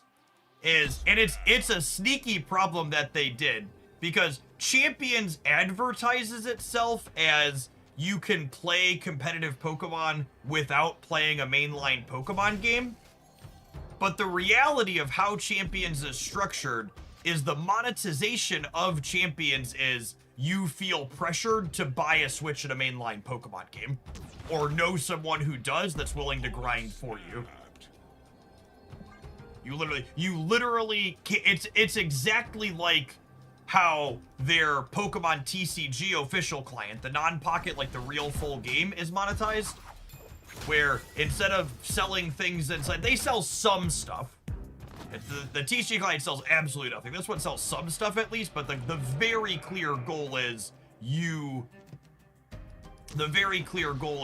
they want you to buy the Switch game.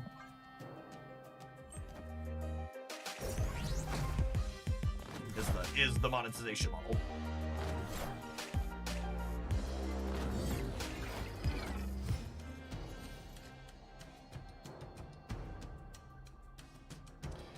I should have put these here. I almost did it too. I should have put all three of them in here and unlocked my my samurai.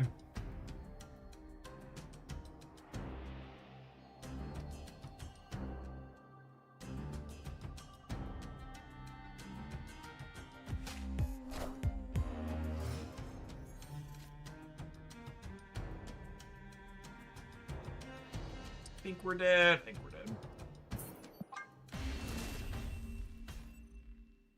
Escaped.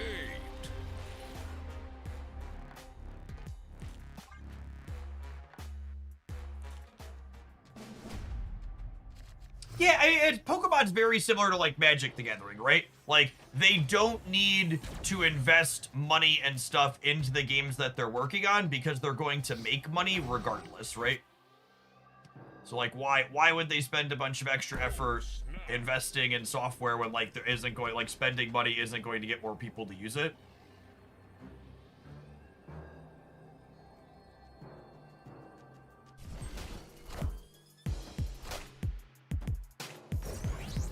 They'd be silly to, honestly.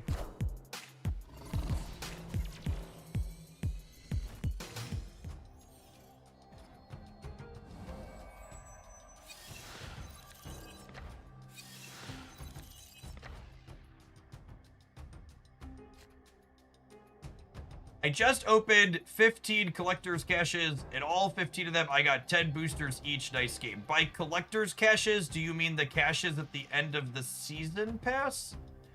Question mark? Because you literally can't do that with the caches off the track. I assume you mean the ones off of the what's it called? Yeah, okay.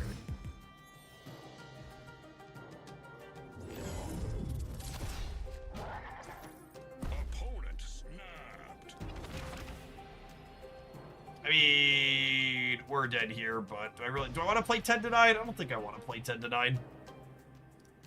They're playing Shang-Chi in their deck too. Yeah, we'll just give it to them. I hate having to play around Galactus and Surfer. Well, if it makes you feel better, the Galactus Surfer deck is not good. And it'll go away once Stick is no longer shiny and new and people have forgotten about the latest content creator special.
KM Best says the stick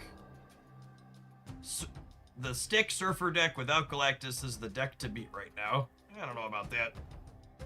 Well, maybe we'll poke out into some data and look at some stats on things after this match.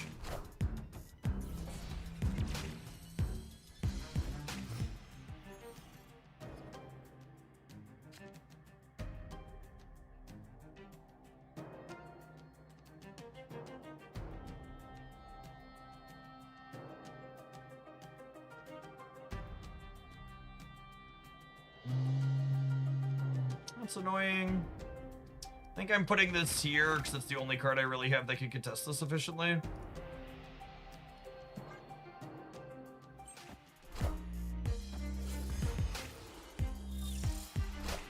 I think that it's a deck that's really good at high infinite, but doesn't have the stats down in the lower range. So, if I could translate that sentence for you, it's really good at high infinite, but doesn't have the stats at the lower ranks. What that actually means is, it's probably not very good, but if you're playing against the same small circle of people or skill diffing those that are worse than you, you can make it work anyways.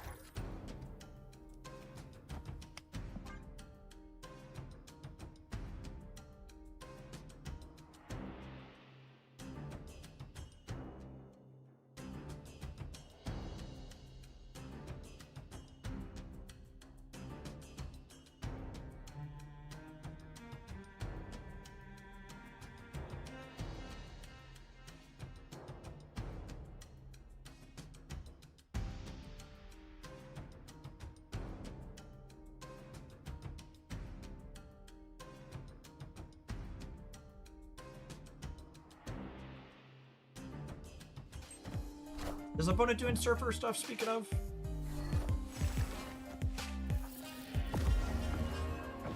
High Infinite's mostly an inbred format. In the game, there's like 50 people who play against each other in a carousel. I don't even think it's 50 people. I think 50 is incredibly generous.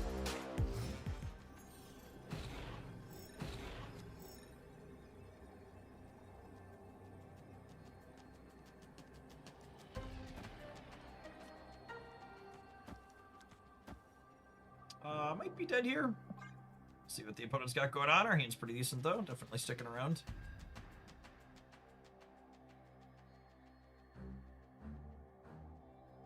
Yeah, I mean, for reference, I understood what you're saying. I just think whenever people are like, oh, it's just a high infinite deck, it always makes me roll my eyes. It's like when people talk about their pocket meta. It's like, okay. By pocket meta, you just mean the last 3 decks that you happen to play into, right?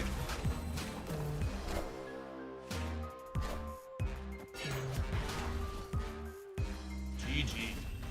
Close, honestly. How sticky that was there? It's real close.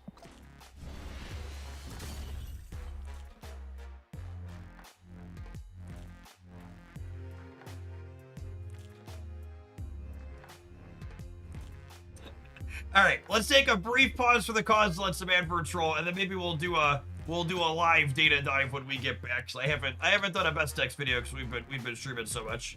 Did Demon win the right? If I played Demon on the right, the Martyr would be able to jump out because she still had text, Michael. We would have won that if there hadn't been a pesky ongoing thing in the center. I got away with it too.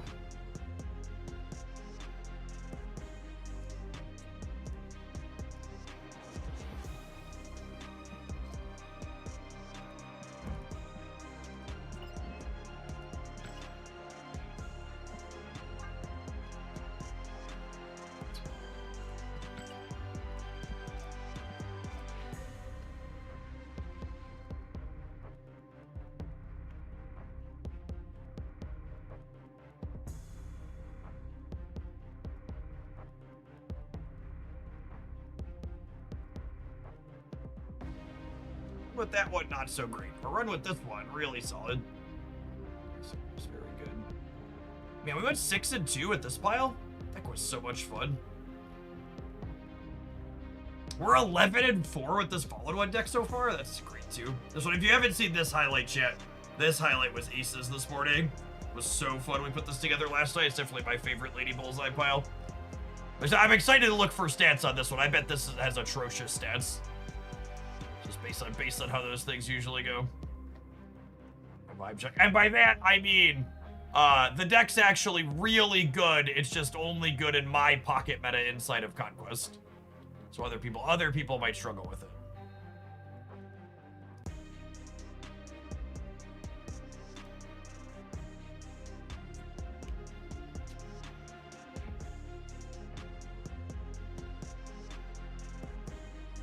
Oh, there's some team clash data in here randomly. That's funny. I guess we'll sort by average cubes then instead of win rate.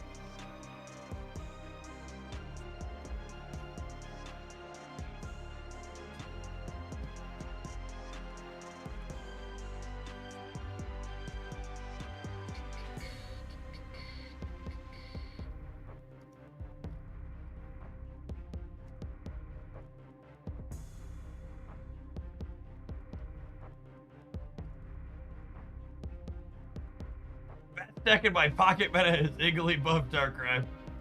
Fair, honestly. Hey, we were just talking about, we just did a tier list, and I was like, would anybody fight me if I put Zombie Galacti in Defining and Strong? And that is,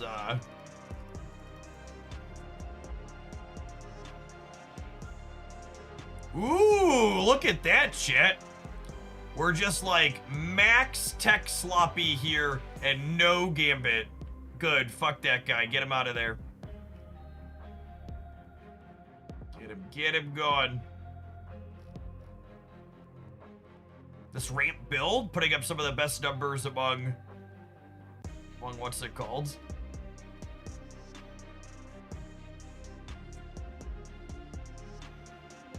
This is kinda cute. It's a Surfer deck that's like got Wong, Ascani, Star-Lord, Lady Bullseye as a backup plan. I kind of dig that. We should play that next.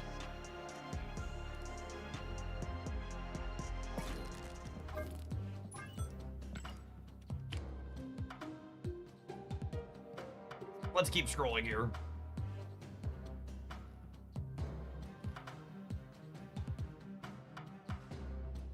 Hey, what about Stick Surfer? Stick Surfer. I was told Stick Surfer is a deck to beat. Stick Surfer without Galactus. Those are not deck to beat kind of numbers for the sample we are looking at. Drops end at rollover on Sunday. So you got about a day and a half. Right? Day and a half? Okay, rollover about a day till rollover tomorrow, and a little more than a day and a half. And I'll be live for a while yet tonight. We'll be live all day tomorrow too. The wife and kids are out of town. They left me to my own devices.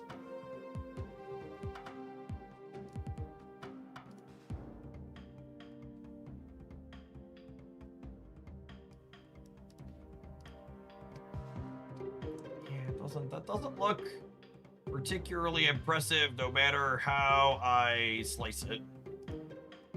Like, it's not terrible, I suppose, but definitely not like best deck in the metagame thing to beat type thing.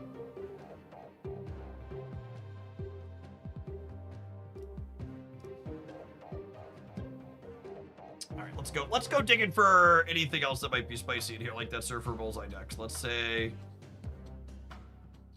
no Super Giant. My stick is bigger if you don't measure it. That's why I tell all the ladies.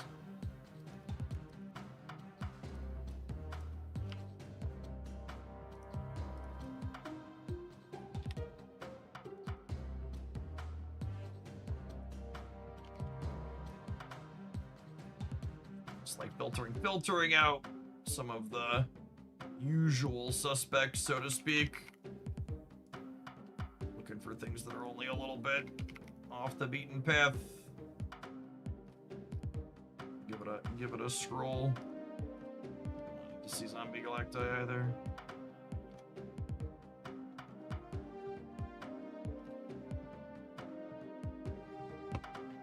Exclude Doom 99.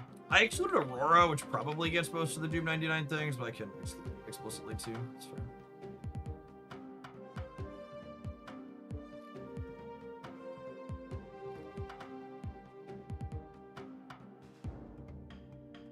Not surprised to see this one trucking along, by the way. We played this Karen Page. We played this Karen Page release week, and it was honestly really solid. Obviously, it's like a Wiccan deck at its core, but Page is doing reasonable things inside of it in terms of giving you numbers.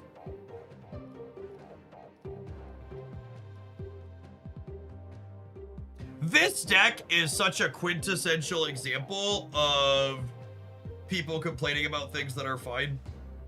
Also, unironically, I want Scarlet Witch to be a 2/4, so Cerebro 3 can't play her anymore. This deck is an annoying mess of tech cards. I would like it to be a bit worse. It's an annoying mess of tech cards, or I'd like someone to hit it with a bat. Get it out. Crack its kneecaps and get it out of here. Man, look at the brave souls playing Mr. Negative and just like dodging all of the Mobius like they're in the Matrix. Boop it on the nose. Just get it out of here. Maybe you just get, hey, I excluded enough stuff. We can scroll for a minute. Dormammu enjoyers, rise up. Rise up. Do. Devil Dinosaur. Nightmare. We live in a simulation. There's the Nightmare deck.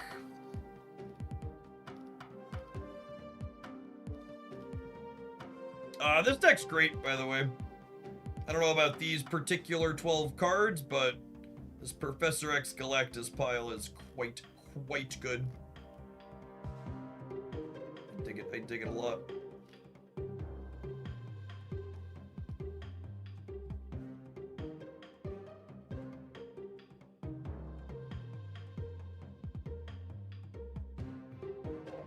Is that a multiple man deck?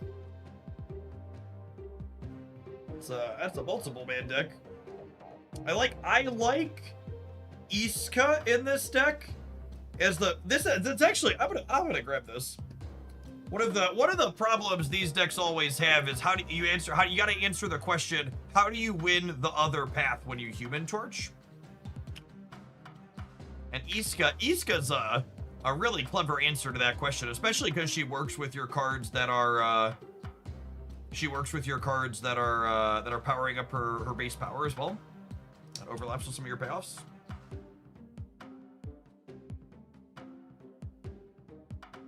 Anner!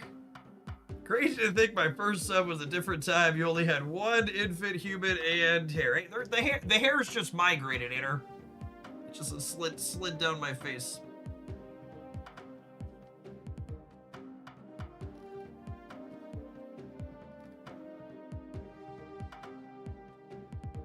Gravity is strong in Cordland, absolutely. Absolutely.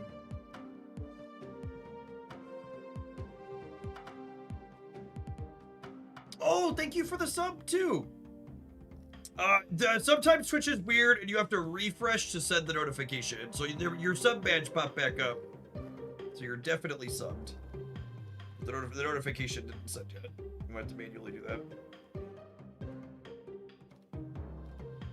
Find a reanimator deck. They're so bad. We could look for the least bad reanimator deck, but they are really not good. The Muse Dormammu. Nice. I like the Muse piles. I don't hate that idea. There it is. Blah blah blah blah.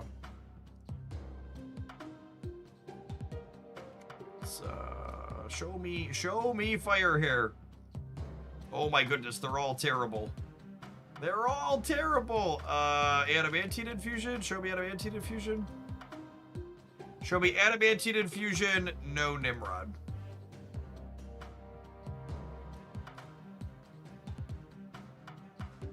No Black Panther.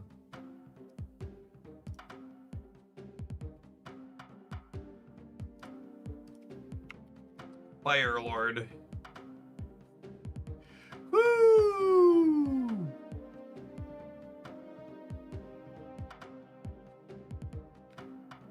This is about the time someone pays off their new car loan. 77 months. That'd be a long loan, huh? A little 6-year. Although I did see something about something no recession and bossing say people doing 10-year auto loans. Which that sounds like about as smart as a 50-year mortgage.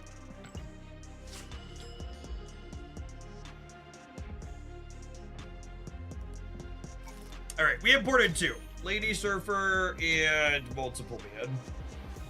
Let's do Lady Surfer first, I think. Let's do Lady Surfer first.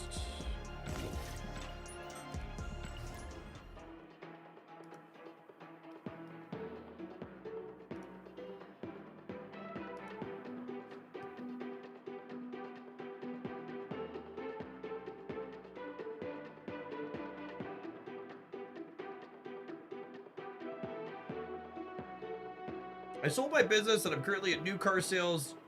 Just wrote a guy at 102 months. That's wild. Gosh, I can't imagine having a car payment that high. So what's the highest car payment I've ever had? Probably less than 600 bucks. I want to say the payment on my 2019 was like just over 5. Yeah, for sure. A lot of buying on credit in current economy. Absolutely. Oh, snap.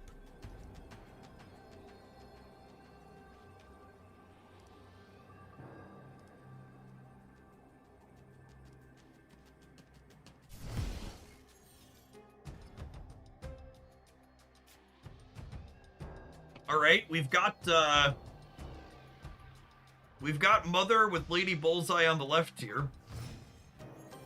I do enjoy these decks that have 2 very distinct plans in them. They tend to be pretty fun. I mean, I'd really like to draw a copy of Magic.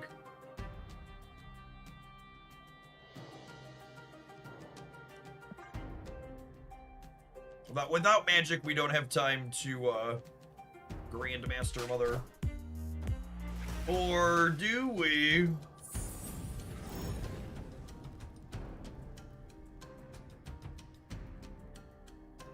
Thank you, Luna.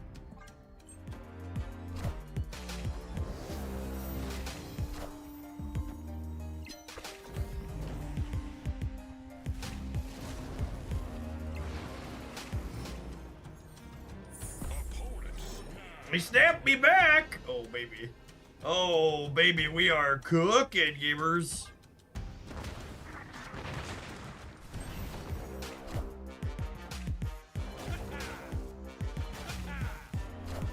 I queued up for our first game with the deck and immediately queued into a mirror. Wake up, sheeple. Wake up! Fred's about to put on a little makeup.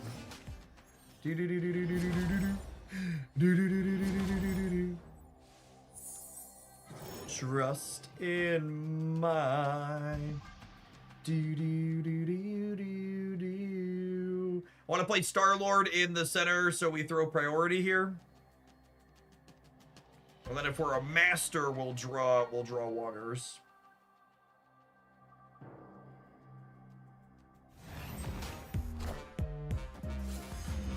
Are you about to tug my rug?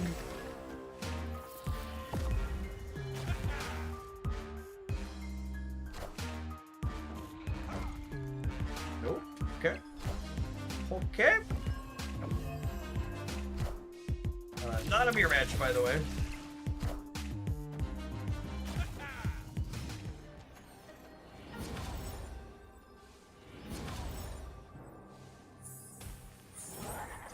Okay. So I hit the Wong. If I don't play the Wong, I guarantee hit everything on their board for 1 trigger. If I play the Wong, I lose 4 hits on all 3 of these, so I lose 12 hits.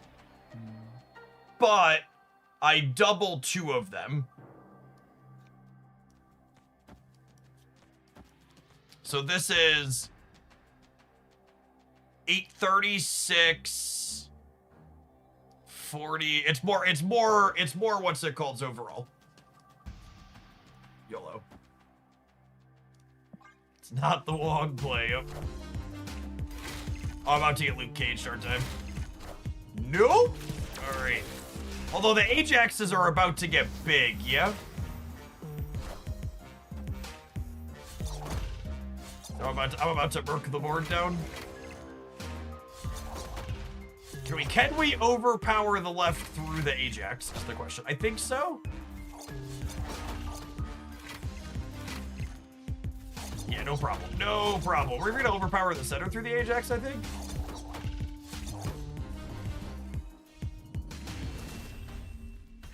Well, that was a stellar first game. I'm sold. Sign me up. Hook, line, and sink me. I'm buying what this deck is selling.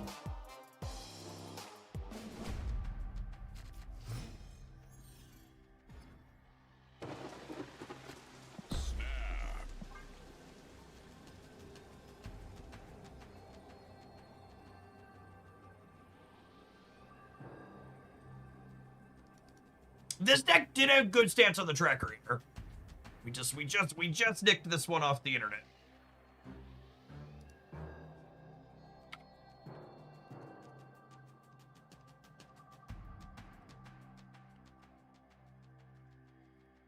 Has our opponent swiped up? Our opponent may have swiped up here.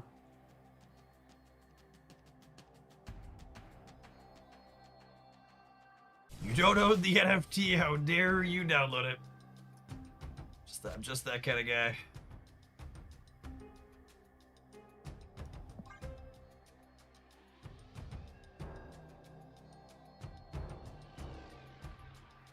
Vicious net decking filth.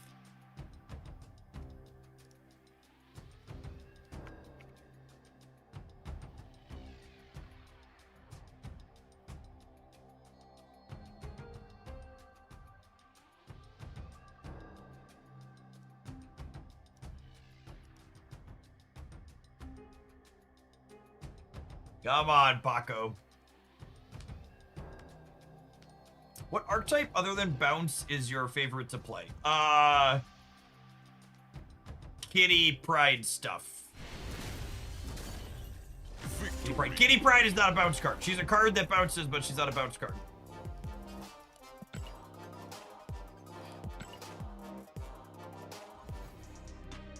Ooh, Moon Girl. Moon Girl stuff's a good call out. Oh, I think it's too generic either.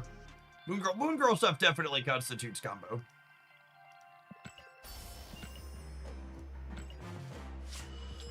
Actually, speaking of, if tomorrow's Saturday stream goes well, there's drops again next weekend also. And I was thinking if I end up streaming next Saturday, they're having the Golden Gauntlet tournament. I might play the Golden Gauntlet with bounce.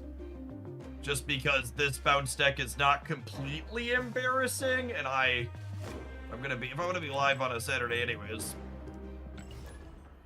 But we'll see. It's gonna be asterisk depend on it'll depend on what numbers are like tomorrow. I haven't streamed for Saturday drops in a long time, since they came back this year.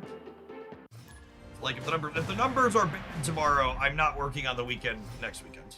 So I skipped going on a family trip this weekend to hang out and work for drops. And if it's worthwhile, I will do that again. But if it's not, I'm going to the camper.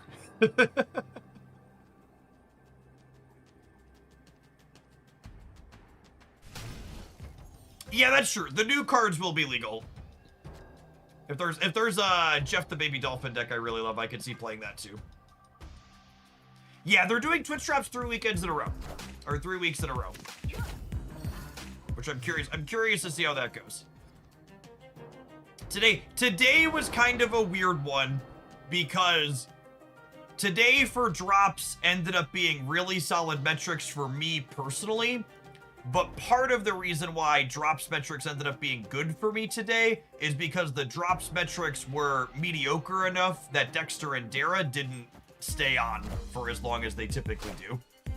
So like it was only good for me because it was worse for them and they signed off earlier than they typically do or faster than they typically do. Or however you want to put it.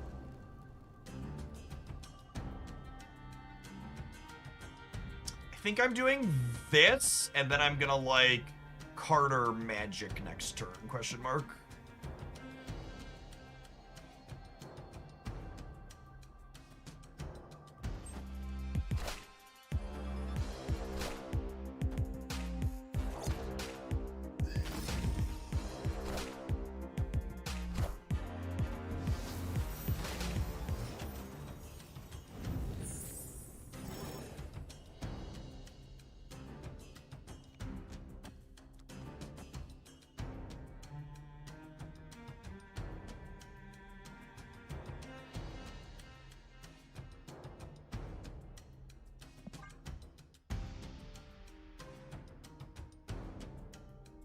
I'm surprised they changed drops. Dara doesn't really stream Snap anymore. I mean, the ad revenue when you're hitting numbers that the bigger people like myself and those two hit during drops is quite solid. Like I mentioned, I've like my Twitch channel for this month so far has made right around 2,000 USD in ad revenue, and like 1,200 of that was from the 5 or 6 days I streamed during drops. All systems go. Yeah, Mobius unfortunately making Mother a lot less exciting here.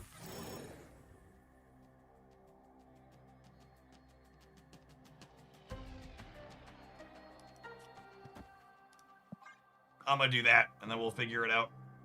When you have 800 energy, the game will figure it out.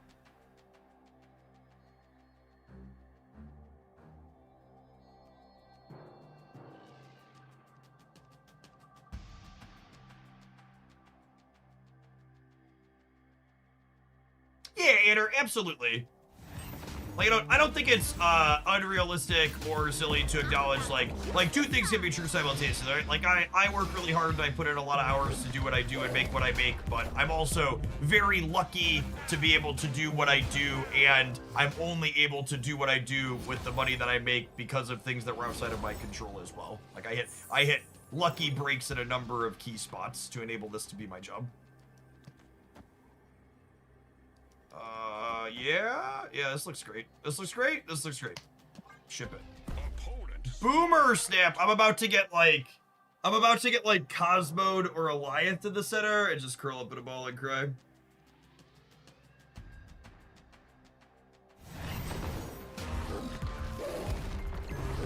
No? Nice, Boomer Snap. Imagine thinking you were beating this. Holy. Alright, m'lady, do your thing. Ain't no thing, Jellybean. That was very nice of Lady Bullseye to let them win one lane. Victory. Did they forget you just doubled Star-Lord? They must have. They must have.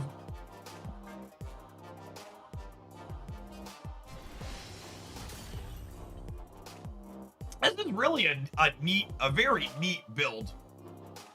Being able to like simultaneously have the like we have the two distinct plans that both work with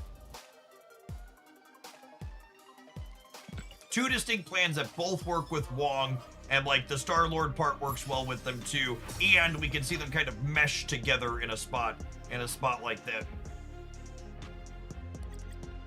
Love it. Speaking of meshing, allow these adverts to mesh with your body and Dollary Dudes. We're absolutely going to play some more of this. It's sweet when we get back. Appreciate everybody kicking off their weekend here with us. Thanks, Anner.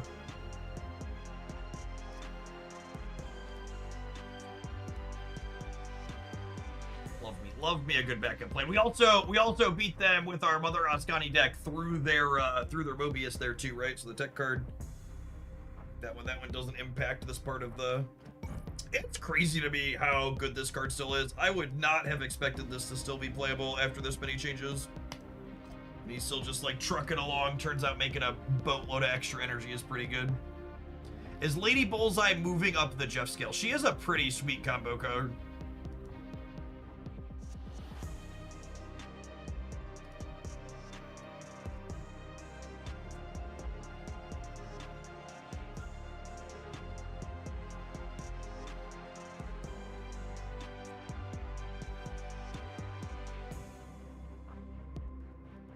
In your opinion, what's the best card in Snap and why is it Mr. Negative? Mr. Negative actually having a little bit of a rough go of it right now, Eater. He, Mobius M. Mobius is probably the most played tech card at the moment. Which is very, very no bueno for our inverted friend.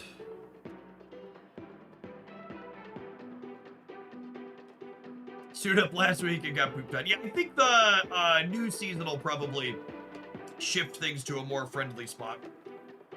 The current season pass card deck, Daredevil with Technovirus, really likes playing Mobius as an enabler for itself. So it just like is incidentally a tech card in the metagame that people are playing. And once that's not the shiny new thing, like next season's cards to start don't want to play with Mobius. So there'll be a little bit of, okay, we're moving on to our next new toy, and it'll push the metagame in a more friendly direction for him, I would wager.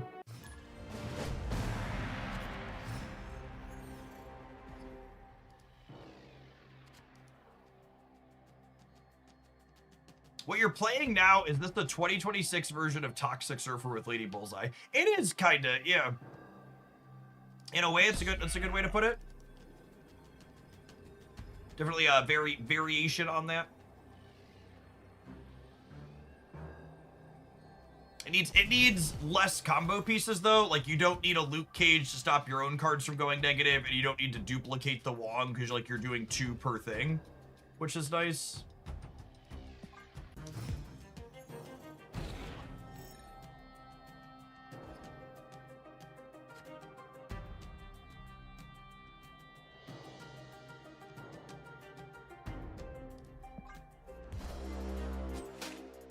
Yeah, Tribunal solid, I think. Unironically, this is why Wasp is in the deck, to help us just clear cards out of our hand and get to Lady Bullseye.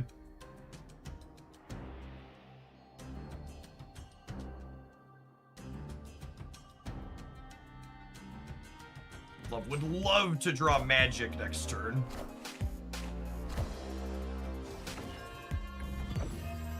So we could Grandmaster Mother and Magic. Would give us time to Star-Lord.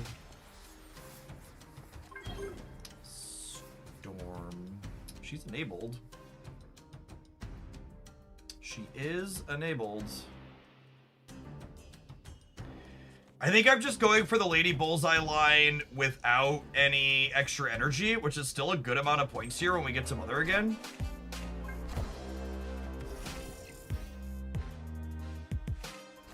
Oh, their gambit is a coin flip to kill my Storm here, which is sad. She'd be a good amount of points if she doesn't die. All systems go.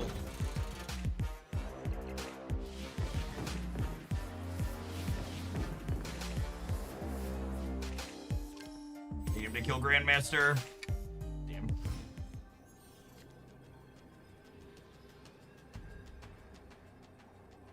Okay, so I'm going to get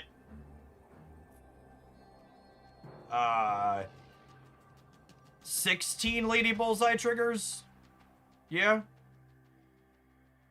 18. I'm gonna get 6x3. We lost like 12 power to that. Yeah, I lost 4 power here on the board and 6 on these. Quite a bit to lose. I think it's just this. I'll put the 4 power one over here.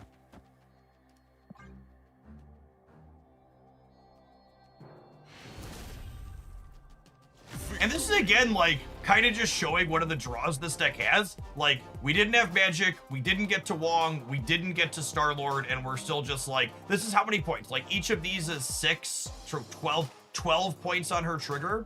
So that's 36, 48, 50, 52 points here on the last turn. Do you want to ship full right to Dodge Alliant? That's an interesting thought. Maybe they are Airshim.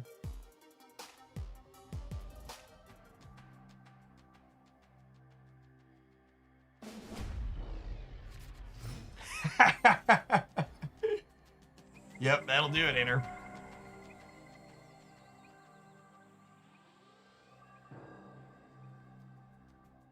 Snap's a pretty cheap game to keep up with these days after their economy rework at the start of last year. Once you're seasonal complete, you can stay seasonal complete just spending $10 a month. I don't really even buy too many regular bundles myself anymore, and I pretty much stay floating at the same amount of tokens.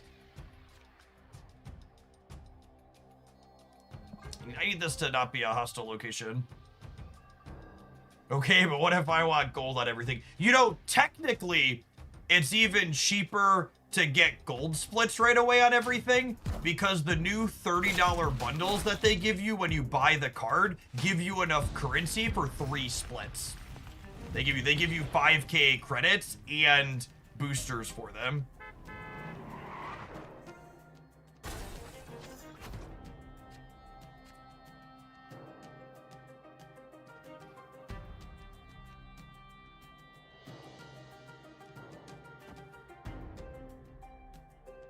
Me and Grandmaster the Brood. Maybe I might not even need to put something that big in here. I think I'm just gonna go ahead and wipe out the Eternity range, and we'll go from there.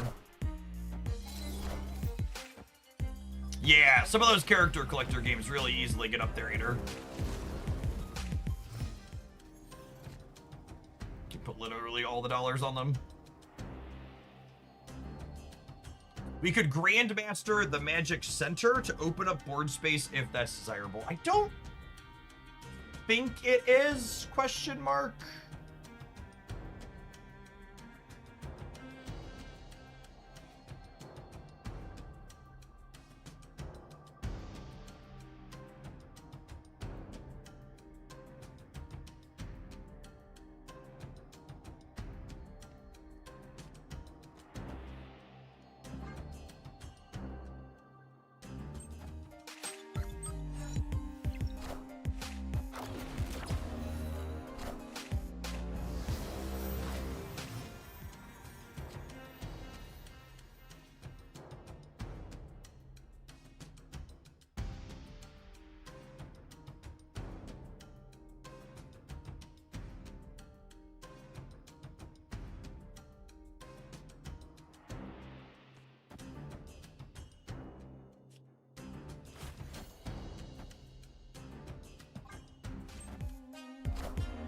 Oh, I don't get an ice cube because there's a Stardust.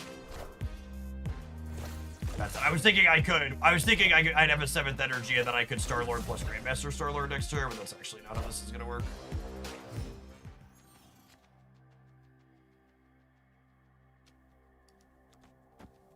That's still fine though, question mark. I do this, so the next turn I go Lady Grandmaster.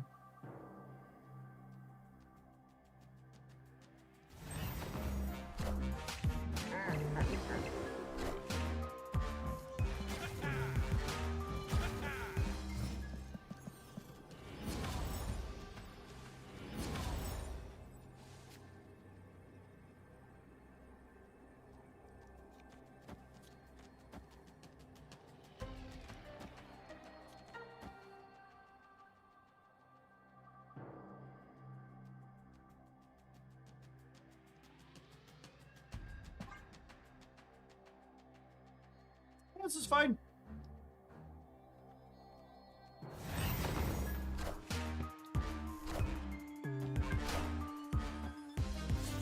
I regret having spent energy on things to the left now. Probably still okay.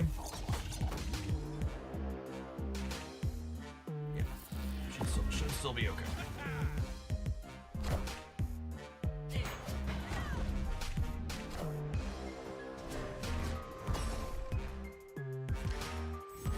Even if they kill Luna, we're still winning. Cool. Victory. I think we also win if I just like full send here, but I kind of like playing here to hedge them like Eliathing or Cosmoing us here. Grandmaster is another one of those cards where I played it more because of Mother Ascani, and it's just like there's so many random situations where you're not mothering, where it's still just like very useful. And it's just like, man, I should have been playing more of this card the entire time. Oh, snap. Just very solid. I really like how big of a final turn this deck has. It's very unassuming. Yeah, agreed. Agreed.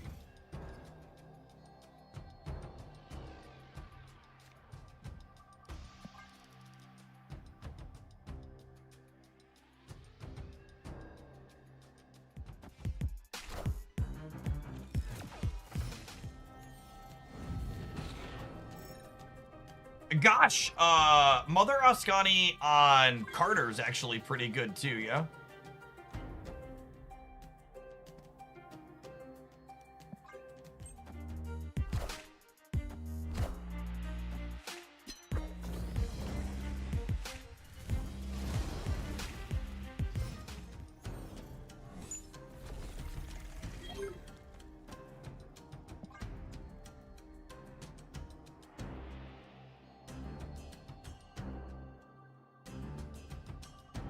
Storm looks pretty sick here as well. They're a tuba randomly getting pulled into the Great Web would be very mediocre for them.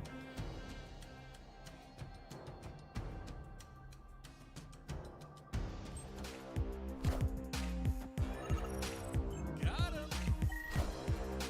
What?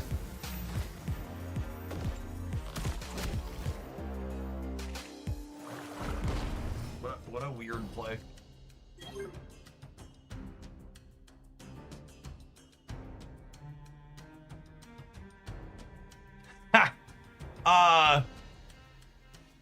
Do I do this here now? And then that sets me up next turn to go Mother plus Grandmaster all together. It also plays around like a Cosmo or an Eliath this turn, which is nice.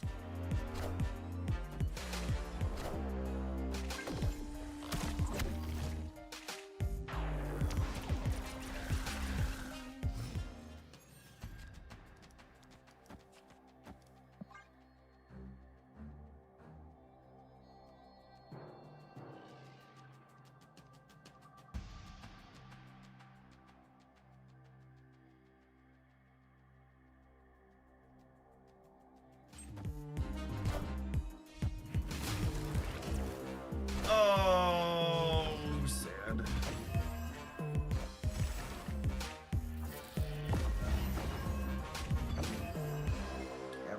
Average era shitter gameplay. Well, we would have had it insane. That's another angle for this deck that we haven't done yet. Like how many points would these Carters have been on the last turn? Like probably close to triple digits, yeah.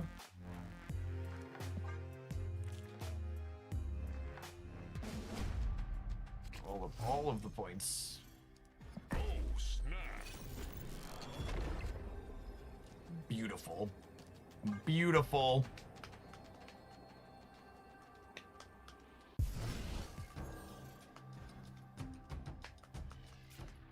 It's like what classic era shitter cards to have showed us already too.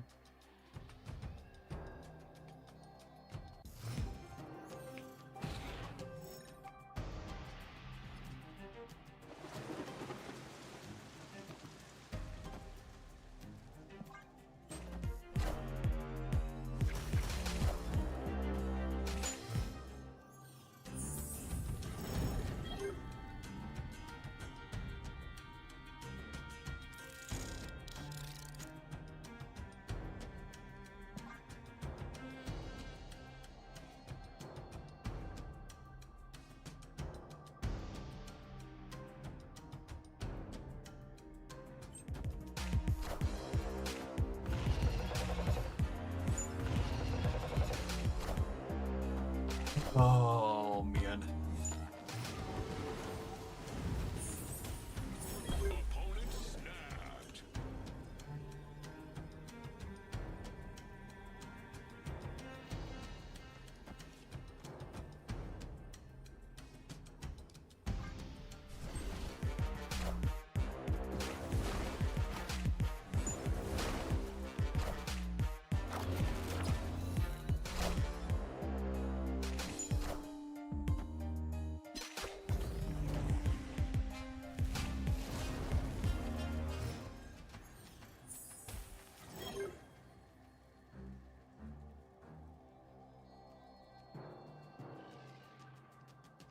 Play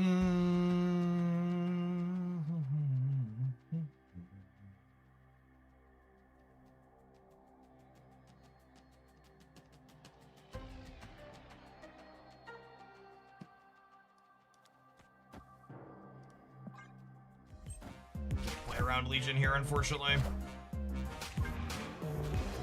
We are the future.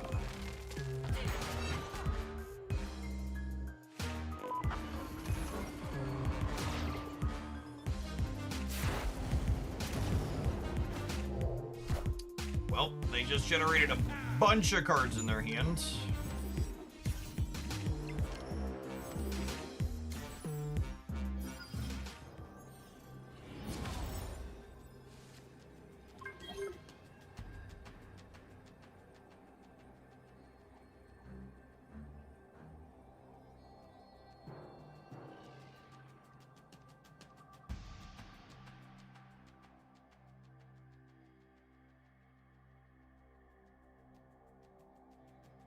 I think you've lost, probably.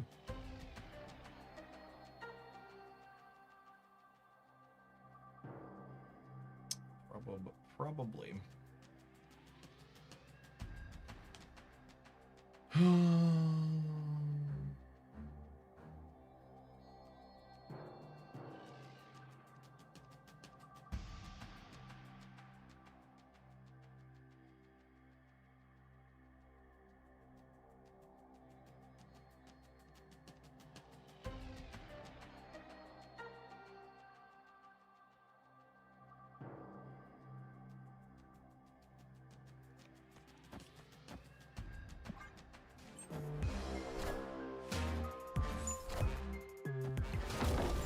I don't think there's a combination of Lady Bullseye hits here that does it.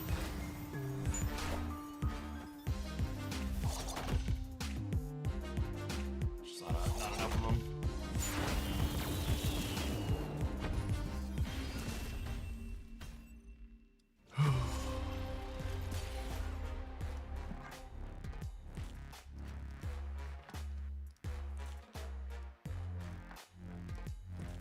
Honestly, this is a good experience for me to see. I was thinking about playing in the Golden Gauntlet tournament next weekend.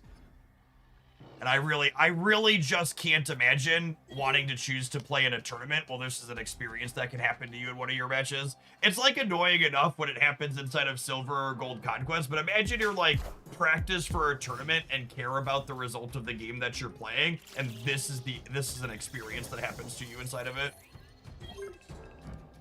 Which is absolute misery incarnate. No one is having fun. I promise you that our opponent is having an absolute ton of fun. And they absolutely thrive on breaking all of their opponent's stuff. There is 100% a reason why Second Dinner / Marvel Snap leaves decks like this legal and competitive. There are a lot of humans that like playing them.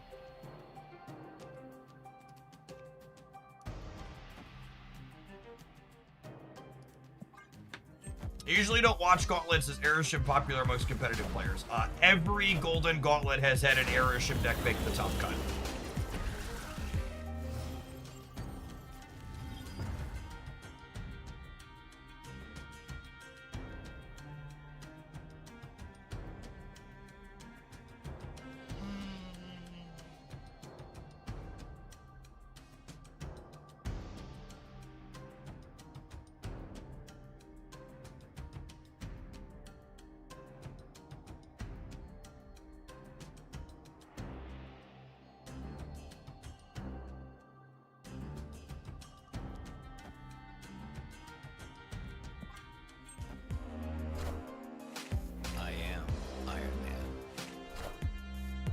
Yeah, it's usually among the top played things as well.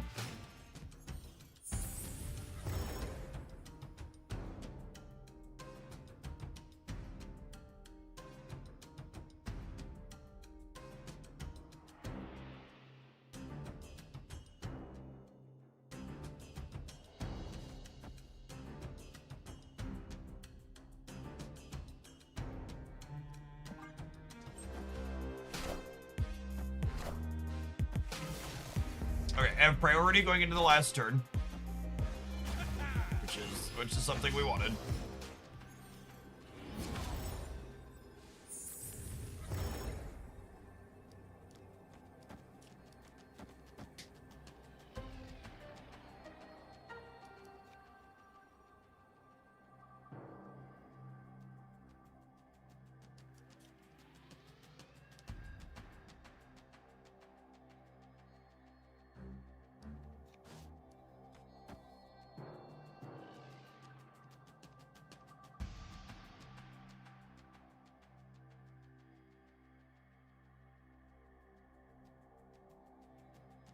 I could Surfer as well. I could give up 4 triggers to get 4 triggers with this also, and it adds 5 points. I think this is the play.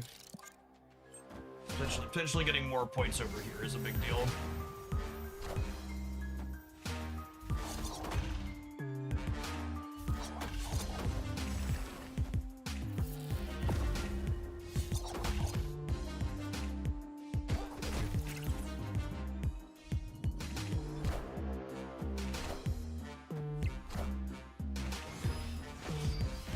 Alright, gotta win one more. We gotta win one more.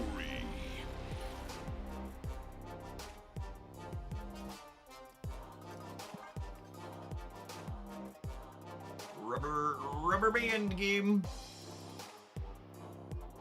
Palms are sweaty, knees weak, arms are heavy. There's tech cards on your sweater already.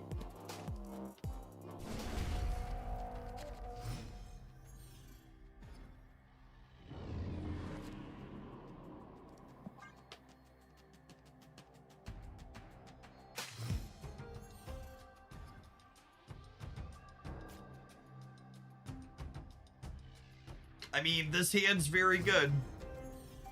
Flying spaghetti. It's a good follow-up there, though. Wrong game, but I like where your heart is at.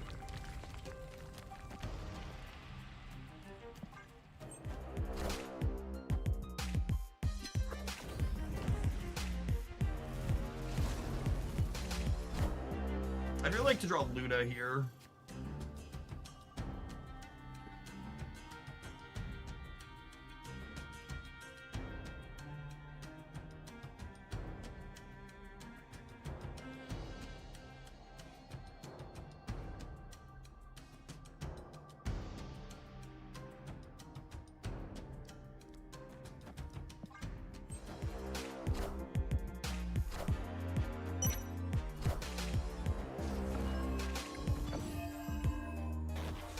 Awkward because I have to play around Legion here too.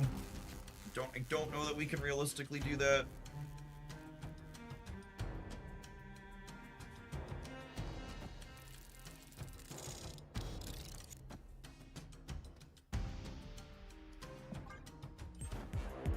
Grandmaster Magic. Unfortunately, Legion still beats Grandmaster Magic. Now, what I can do here is, if they have priority, I can Grandmaster Magic. JK, LOL. JK, LOL. Had a sweet line, got fucking Gambit Horseman of Death out of it.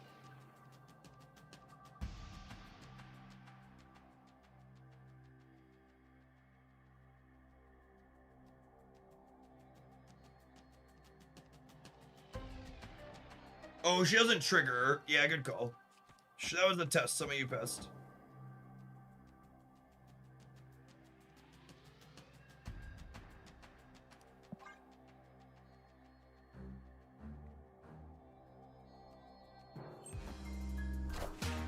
Damn.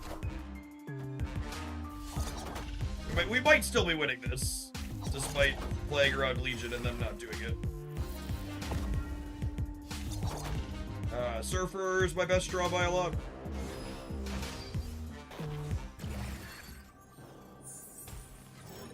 Iska doubling up to a negative number is my kink, chat. It's my fucking happy place.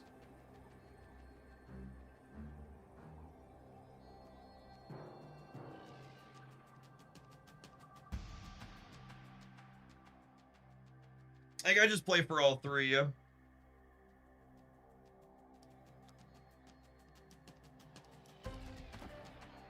This is plus 5, 12 over here, whereas this would be 4, and then 6 is 10.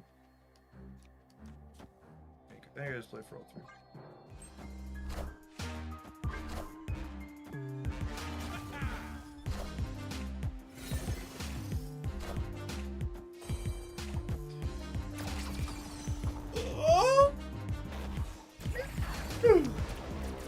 Get out! Leave! I banish thee to the Shadow Realm! The sweet release of no more.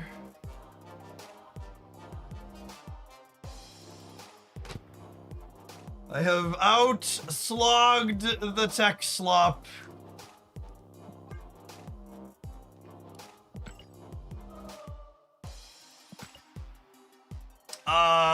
Low key. This deck's kind of awesome. Like that whole very grating experience aside, the person who put this deck together is they kind of cooked. Like this deck is gas. Like this is not a combination. Marvel Snap is the best deck building game I have ever played, and it is not remotely close. It's so much better than it has any right to be. Have an advert, and then we're gonna come back to more of this, absolutely. Jeff, you can't just keep saying that every 2 hours. Stop me. Watch me. I feel like I want to split for Galactic Storm on one of these cards. We gotta be close to a Galactic Storm on one of these, yeah? The 21, yeah, 20 is guaranteed to be that. So I can take 2, roll on Surfer with 2 splits for Surfer. Surfer the one I'm close on. Oh, that's what I'm close on. 2 splits on her. 2 splits on Wong. 1 split on Wasp for a roll at Galactic Storm. I did 2 splits on Luna.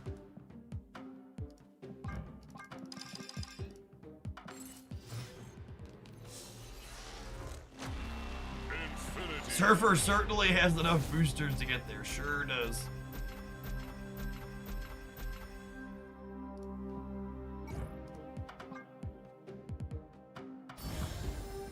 What's Galactic Storm? Galactic Storm is the background that I like. No, I'm not maintaining gold anymore, Inner. I'm using this ice blue background because you're guaranteed to get it in the first 10 levels of mastery, and then on some of these cards I've split more. In the back 10 levels of mastery, there's this the dark blue background is called Galactic Storm.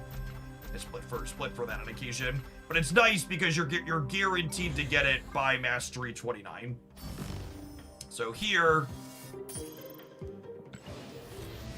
Mastery. We missed.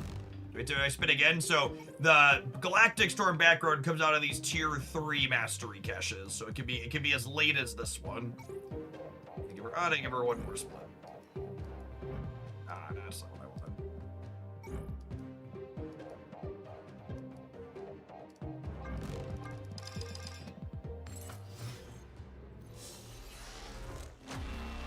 Infinity.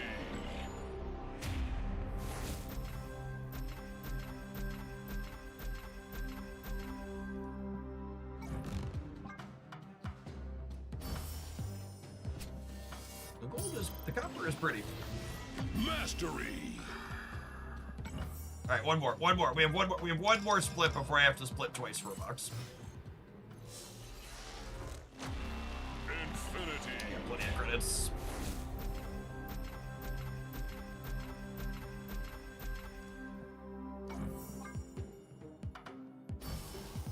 Whoo! Someday they're gonna give us multiple custom cards, and I will have it all inked Crackle deck, and it'll be awesome. Mastery. Ah! That's not the Galactic Storm I'm looking for. That's the Galactic Storm border I'm looking for. This is the one we're looking for reference. The stormy, blue stormy background. I have on her. Is what I have in this deck?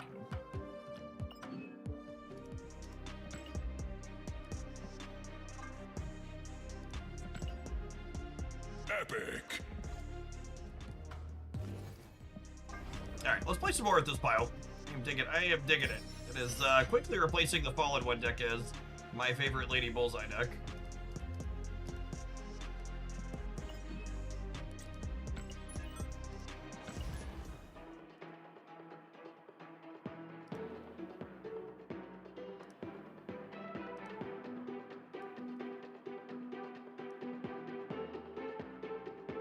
I might have to queue up some double deck highlights over the weekend into the new season before new content drops. We've had so many good games. I'd hate for them to expire and not be relevant content anymore before I post them.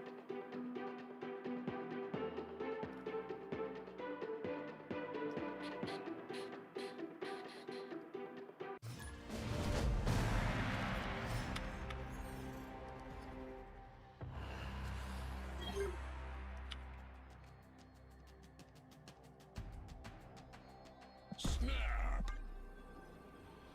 Opponent snapped.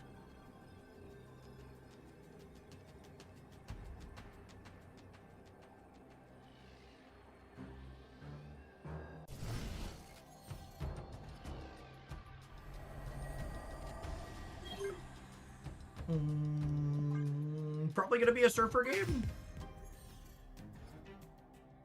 Victor Von Snap. They are living up to their name. I love to see it.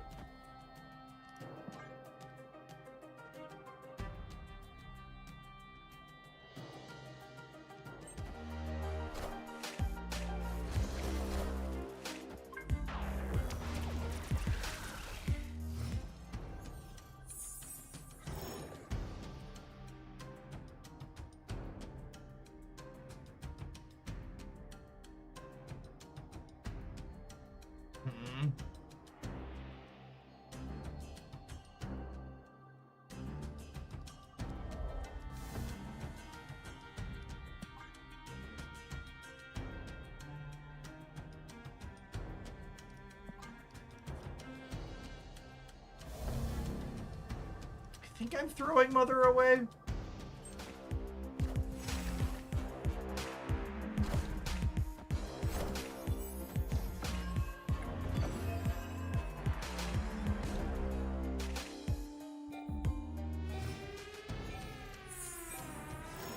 Oh, punished.